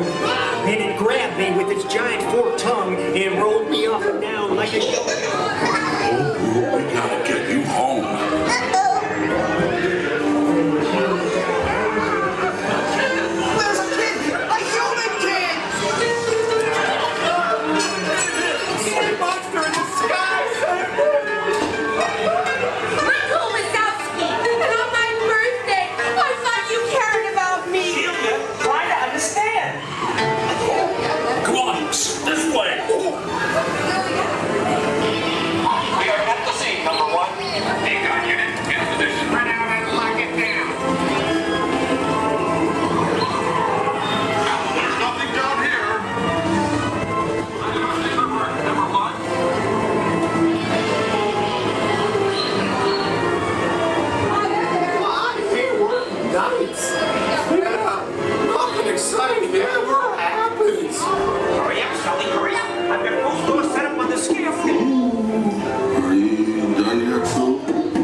Race you to the scare floor.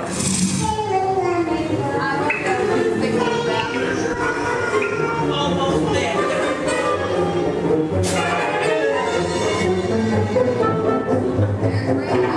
They'll never find her door now.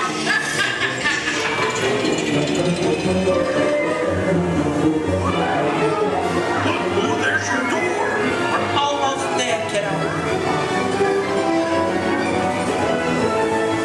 Not so fast, Sullivan. We'll never get her home now.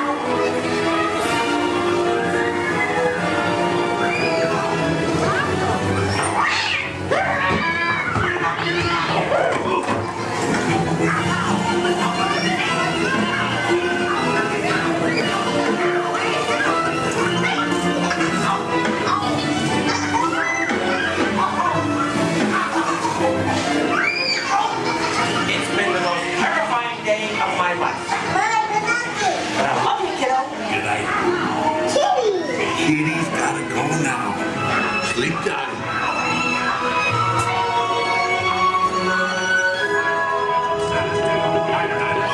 Get ready, folks. We have to decontaminate. Sorry, Eddie. We have to do this for your own good.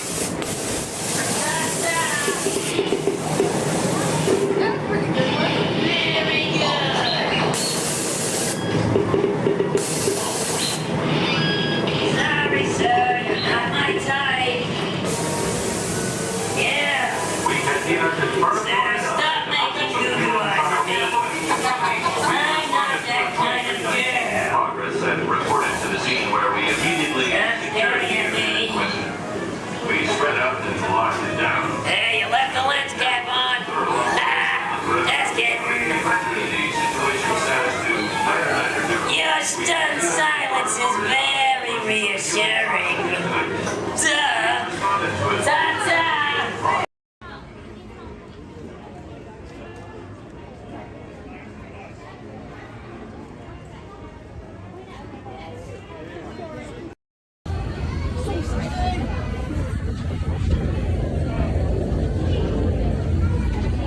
Thanks. What'd you say? You did? Oh. So I said like no. I knew so. Motion tracking. Assigning individualized color profiles. Web shooters calibrating. Woo! You there, Spider-Man? Oh yeah, where are you? On our way. Okay, please sit back and enjoy your ride until we reach the intended disaster. Wait, I thought you were still an exponential laser. Yeah, disaster sounds right. I got you, Dave.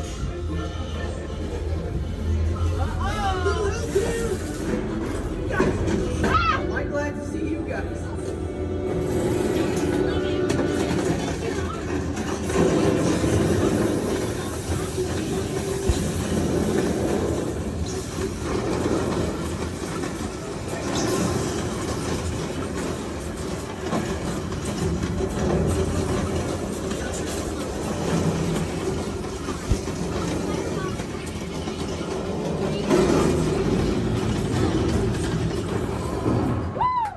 They're heading into the tunnels. They're gonna catch you.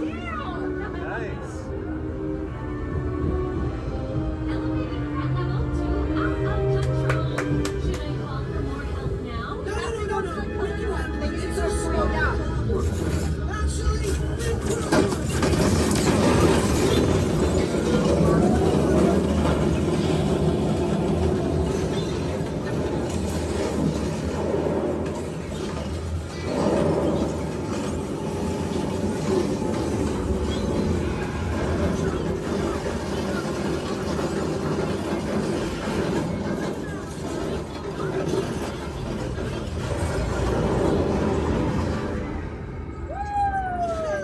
got him.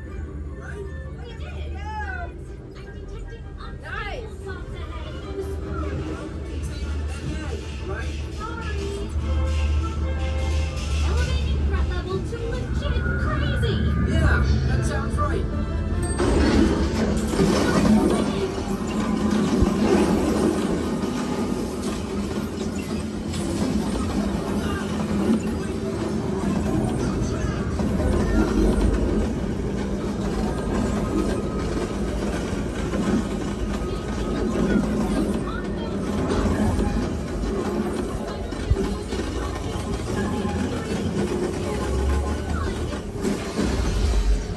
That was close.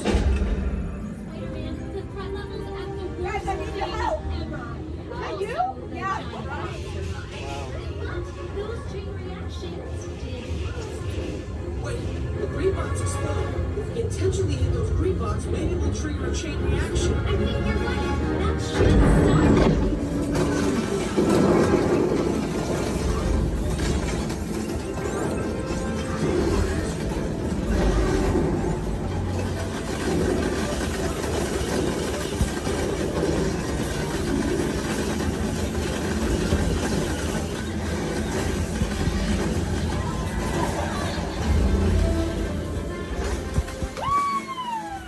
We did it!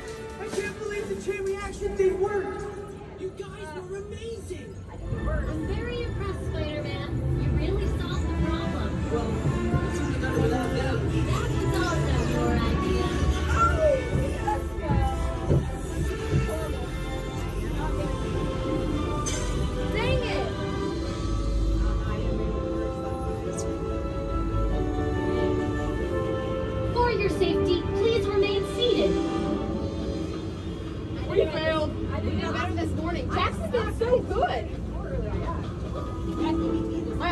tired.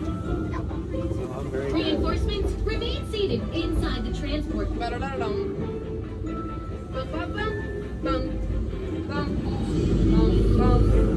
Hey, thanks for attending our open house presentation and preventing the destruction of the world as we know it. Please collect your wits and any personal belongings as you exit the vehicle. See you later.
That's what they call it now, the Incredibles. Yeah, it's not Screaming California. When I went, I remember the first time I ran, I went on it, there was a guy who had a cigarette in his mouth and he came in, he was so proud that he had it lit the whole time. That's like, I remember the first time there, and I was like, okay, glad. I went on a ride 5 times in a row with the kid. He was at the time. My shoulder. Yeah, it's fun. That's a good one. It is. I grew up in Santa Clara and then Marriott, in America. So California after that. He's from Redondo, and I am like 30 minutes. And we just moved here before getting working for a while. It's tight, it's crap, it's fish. So when we got Florida, I was like, you're gonna enjoy it. I have. We've played hooky lots of times. Till the music stomach hurts. But you never able to smart. This is our second time coming. We just got our pass. We got our pass maybe a month ago. We're not still in favor like 6 months. But it's hard to break some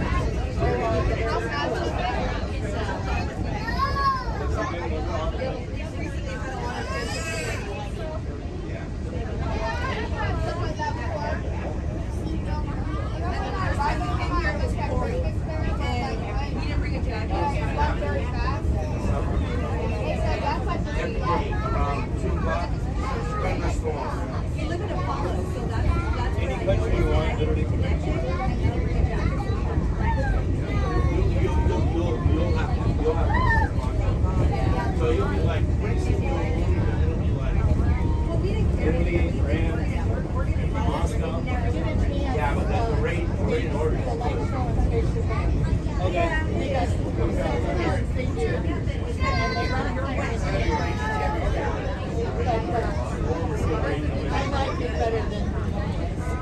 The building is right here, though. That's Moana? Moana's water. That's super.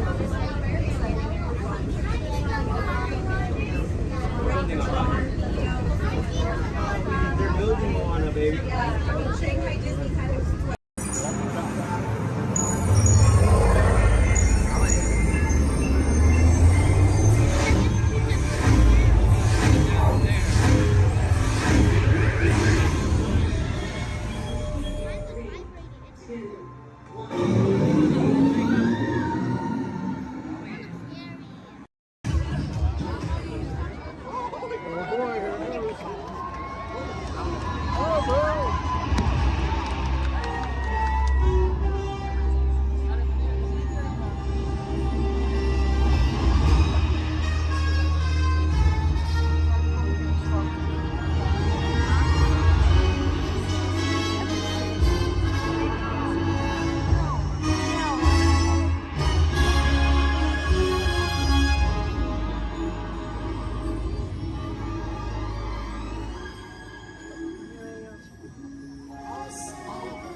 A long time ago, in a place called Neverland, there lived a sparkling spirit named Tinkerbell. Legend has it that to this day she still flies over this magical land of fantasy. And the story is told for children of all ages that if you wish hard enough and believe strong enough, Tinkerbell will soar high above the Magic Kingdom and light our fantasy in the sky.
Say, Minnie, what time is it? Oh my goodness!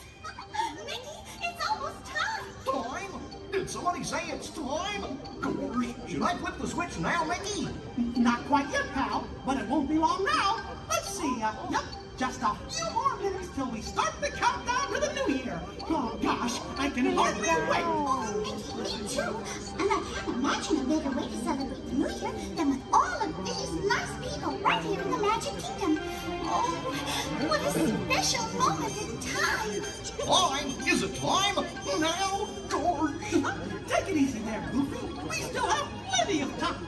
Oh, no we don't. Goofy, this is it. Start the countdown clock.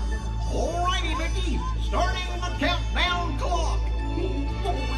Okay, everybody. It's time to start counting down to the new year. Are you ready? Okay, then. Here we go. 10, 9, 8.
Gosh, we sure hope that all of you enjoyed Fantasy in the Sky as much as we did. Oh, and we hope to see you again real soon, don't we, gang? Sure do. Well, everybody, so long for now. Goodbye, everyone. Goodbye. Remember, we love you. See you later.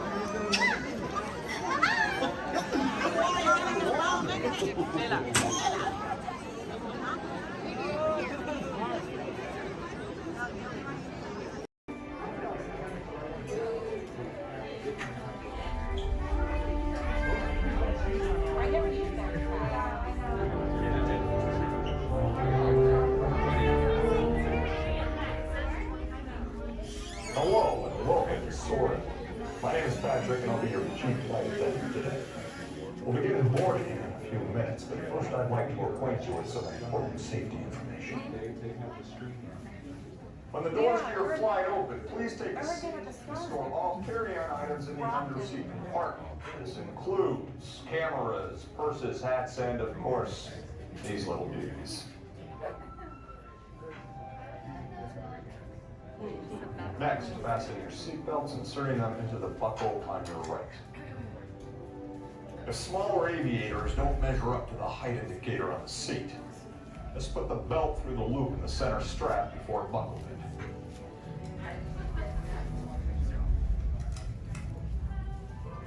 Nice work, pal. Soon you will be airborne. So if you or your little aviators have a fear of flying or of heights, you might want to wait for your party to arrive. Okay, let's review. That is seatbelt, carry-on item, safety strap, fear of heights, keep your hands and arms inside at all times. Anything else? Yeah. Have a nice flight. Alright, my friends, we're gonna load row 3, followed by 2, then 1. Row 3, please follow me. 2, you're gonna follow 3, 1, you're gonna follow 2. Yes, Walt has some of the brightest minds in the world, but I keep things around here pretty chill.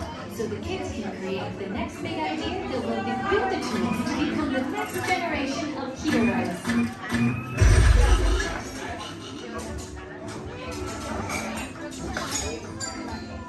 We hope you have a great time on your visit to the Worldwide Engineering Brigade Open House.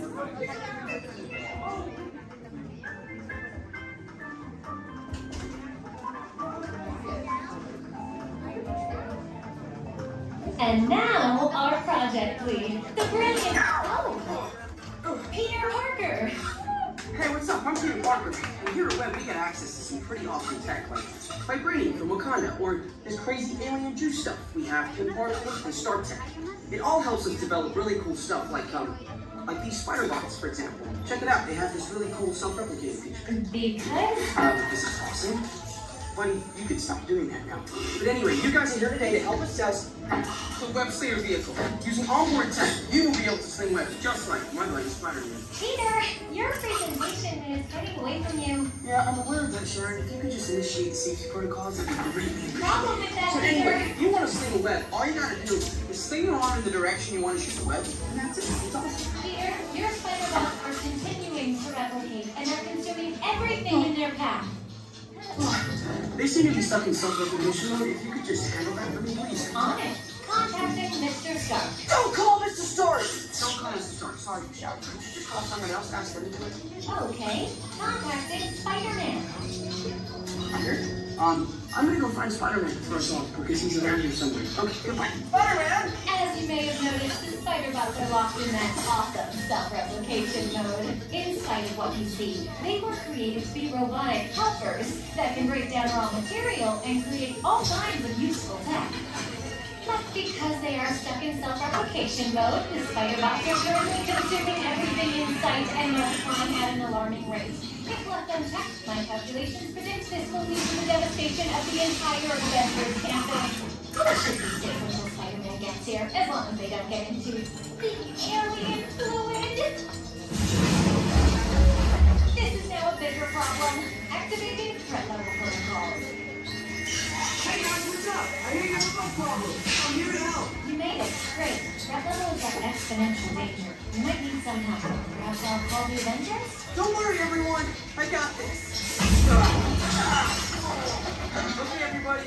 Open house is canceled. Wise idea. And I could use some help. Yes, you could. Sharon, prep the slinger vehicle. Already on it. Everyone head to the slingers and we'll team up to stop the spider bots before they destroy the campus. It's easy. Okay, we have a plan. Please move quickly through the doors and down the hall to the slinger vehicle bay. Your open house demo has been upgraded to a high-stakes mission to save the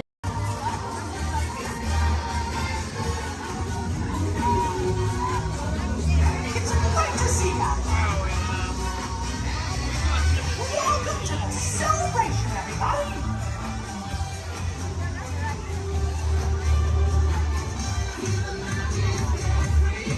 Hi, pals.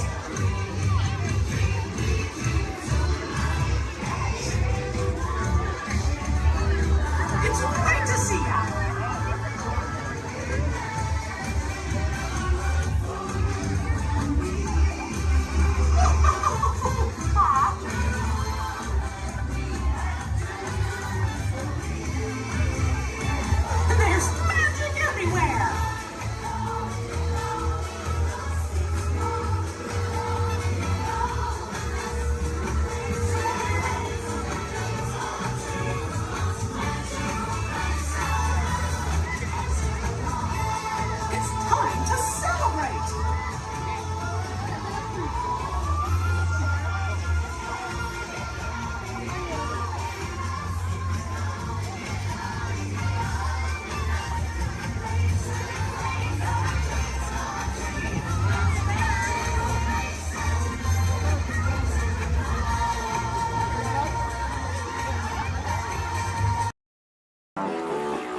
echolocation's awesome. We're gonna do it. Everyone, both fins up, go.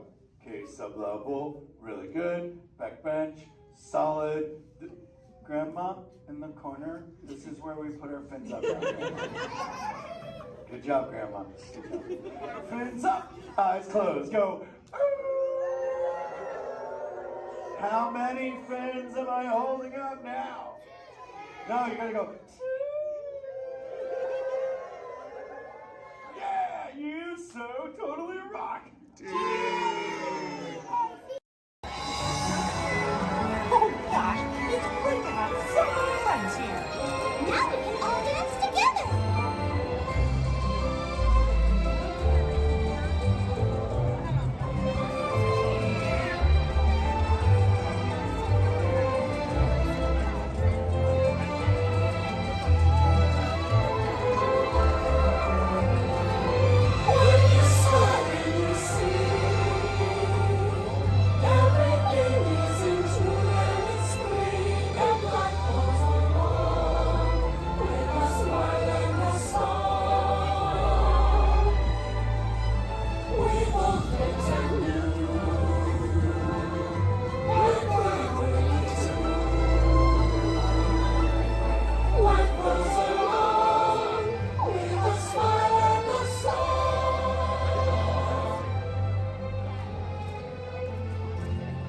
That was so much fun.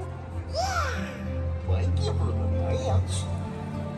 Oh, Nicholas, this really has been the best day ever. Discovering new dreams. That's an adventure for sure. Uh-huh. Trying something new. And having a swinging good time. You bet. Finding the confidence to be true to yourself. That's right. Here's to all of us, old friends and new. Warm hugs for everyone. Oh, this is what I love about the Friendship Day.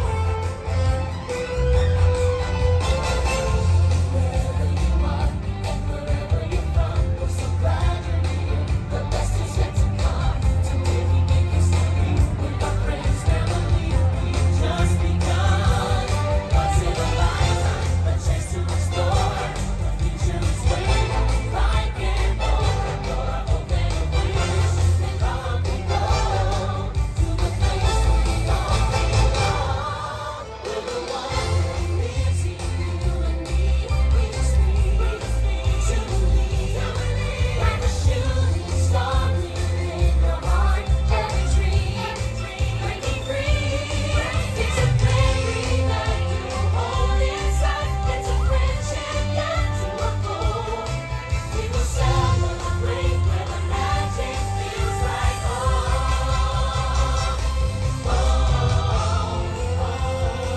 Let's go where the magic feels like home. Let's go where the magic feels like home. Let's go where the magic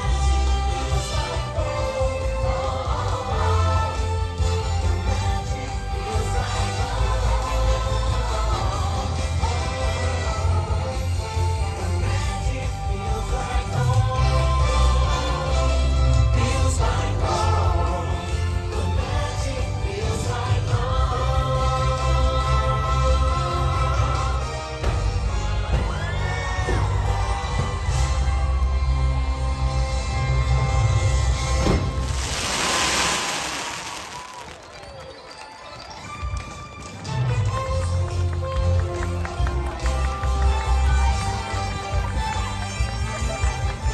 Thanks to all of you, old friends and new, for celebrating with us today. See y'all real soon.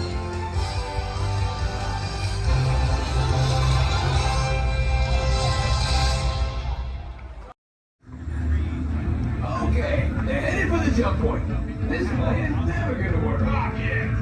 Well, okay, I'm locked onto your vehicle. We'll be right behind you. Nothing to worry about. Unless we cannot stop this unusually large man, we are likely doomed. Good luck. They're gonna need it.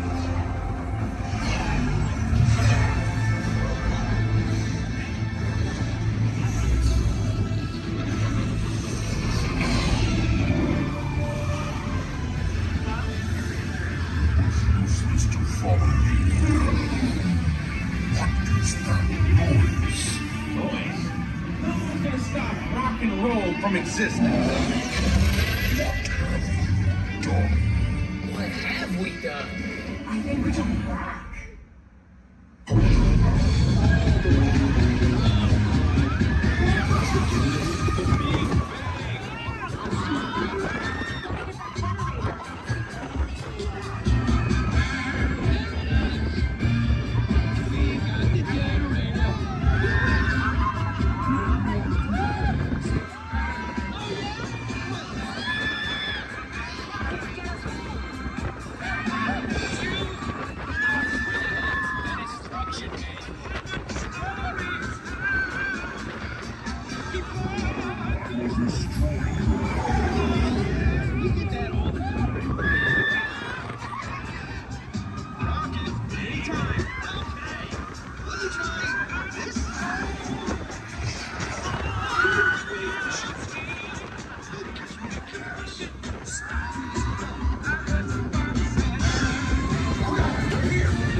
Heroes. Do you really think they deserve to be called heroes? Do you see how they dress? It's just a figure of speech, Drax. You are lying to them. Now I understand. Welcome to the Guardians of the Galaxy.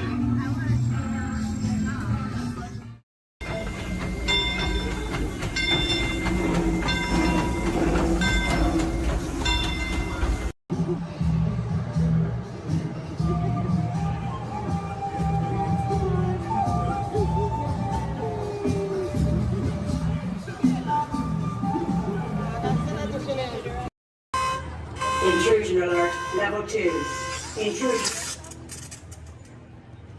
Disarmed. Sensor offline.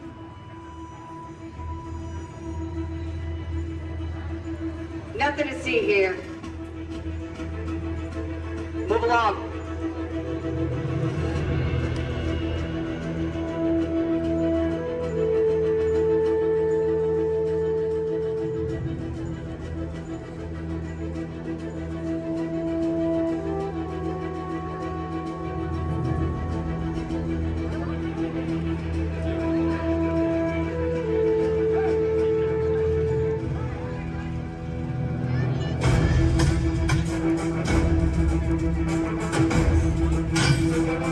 You don't look like recruits.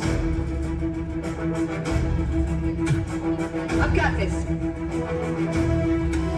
Intrusion alert, level 2. All units alerted. My turn.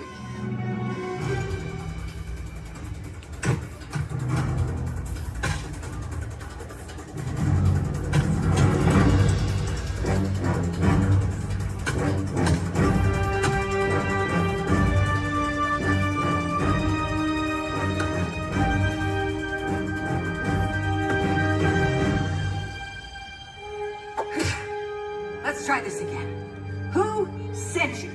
An old friend. System offline. Assets at risk. Reinitializing. Taskmaster. What do you want? HQ back online. Ms. Romanoff, the Wakandan cargo has been secured safely inside the quick It's in the jet. Let's go.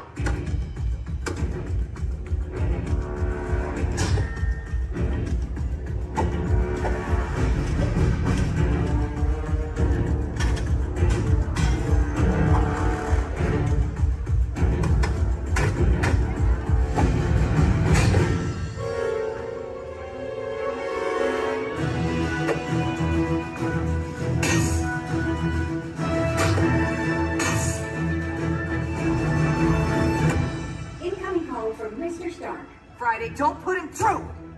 Yeah, she put me through. Hi, Nat. Everything okay? You need help? I don't need help. Yeah, I said help. Intruders, step aside. I won't ask a second time.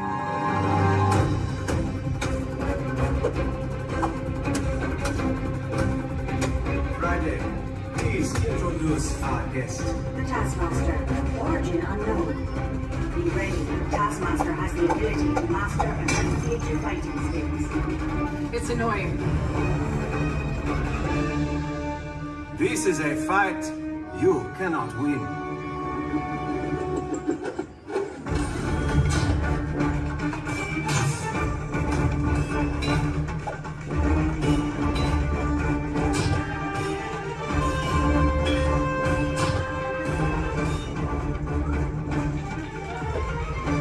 T'Challa, the vibranium! Leave it to me.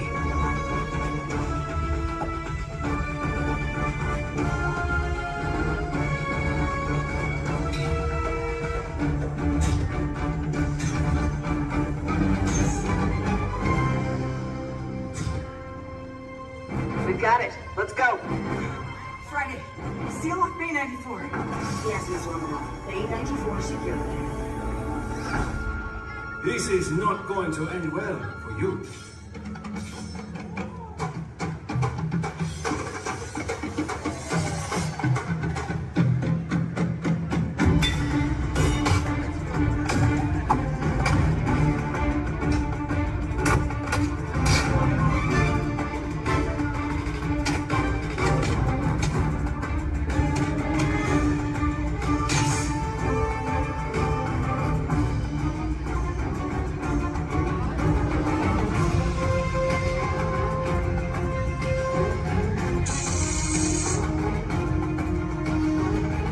Looking for this? Not today. You know how this ends.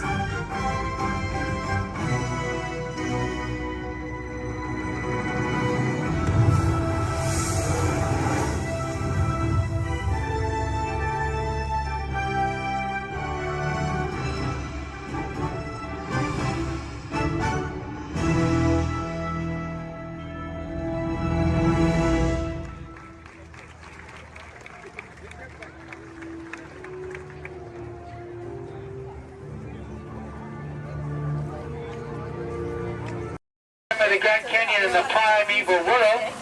In the tunnel, you'll notice there is a window pane. If you use a flash on your camera, it's going to bounce back in your face. You will not get a picture. You will annoy your neighbors. And you'll make the dinosaurs, and especially our front conductor, very angry. Please, no flash cameras in the tunnel. I only get a little angry. I don't. I keep my eyes closed.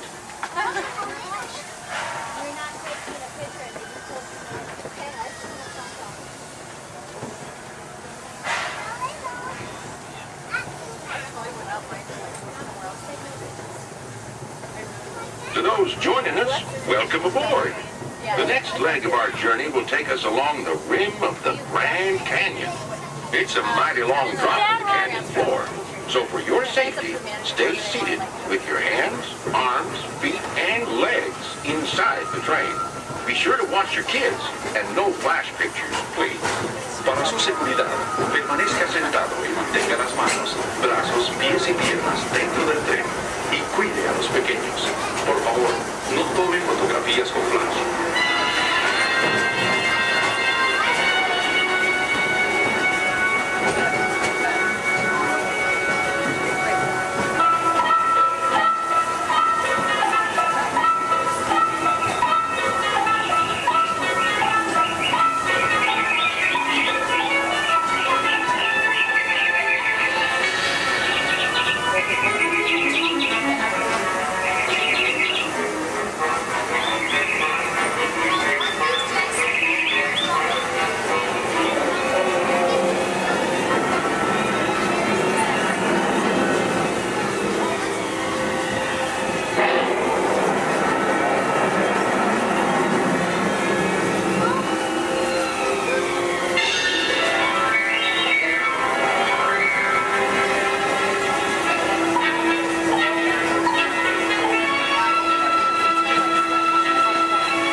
back to our own time and to Main Street Station, gateway to Disneyland. If you'll be leaving us here, stay in your seat till we come to a full stop. And remember to gather all your personal belongings, including the young'uns if you got any, and step carefully from the train. I'd especially like to thank those of you who've been with me for the Grand Circle Tour of Disneyland. We surely hope you enjoyed your travels with us and that you'll come back and see us again real soon. For those of you traveling on, we'll be on our way again in just a few minutes. This is Main Street Station, Main Street, USA.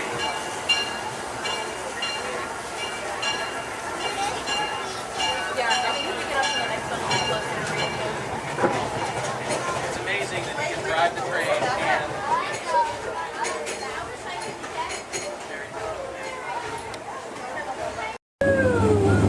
please keep all hands, arms, feet, legs inside the boat and watch your children, or the crocodiles will. So who came to see some danger today? All right, we got some takers. It's right there, big white letters. Good thing I can read. You might have missed all signs of danger.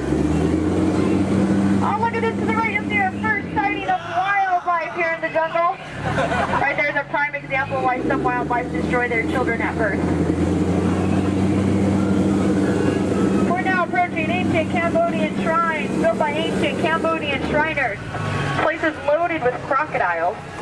Speaking of crocodiles, to the left you'll see a Bengal tiger, known to jump over 25 feet, but don't worry, they're like 15 feet away, he should jump right over us. Watch out for Ginger, Ginger Snap. She's one tough cookie.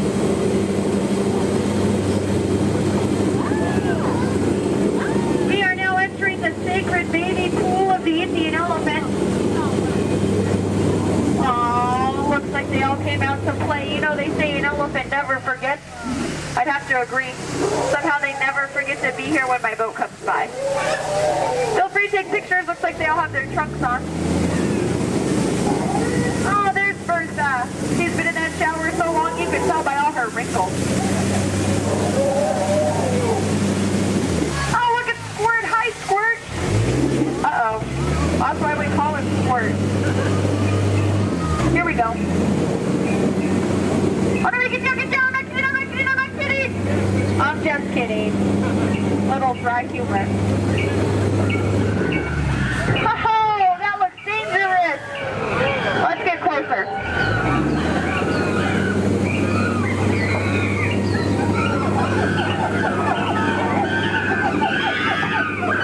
Looks like the gorillas took over this camp. Look what they did to that truck. Unbelievable. They left the lights on. What a shame. Uh-oh. The monkey has a gun. Let's get out of here. Woo! As you look over here to the left, real hard through the trees, through the bushes, you'll see absolutely nothing.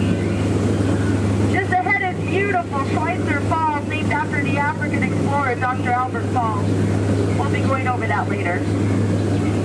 Uh-oh. Everybody lean. Woohoo! We are now on the Nile River, the longest river in the world. You don't believe me? Well, then you're probably in the Nile. So here, look, there's an African bull elephant. You can tell by his huge ears and enormous ivory tusks. Now, for those of you with a short memory, to your right, that's an African bull elephant. You can tell by his huge ears and enormous ivory tusks.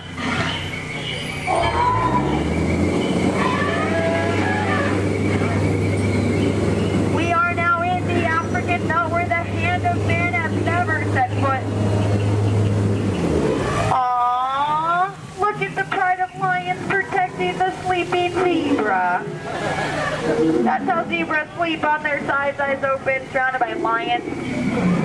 He looks dead tired. We'll let him rest in peace. Oh no, there's that lost safari they were looking for. I told them not to mess with the rhinos. They always get their point across. In the end. Seems to be the low man on that totem pole. And now we're off to the infamous pool of the hippopotami. These creatures could easily upset our boat. Just last week they knocked over 6 boats, but I don't think you have anything to worry about. Only 5 of those votes were mine. Uh-oh, this doesn't look good. Oh no, these two are charging, coming in as a scam away! Look at that.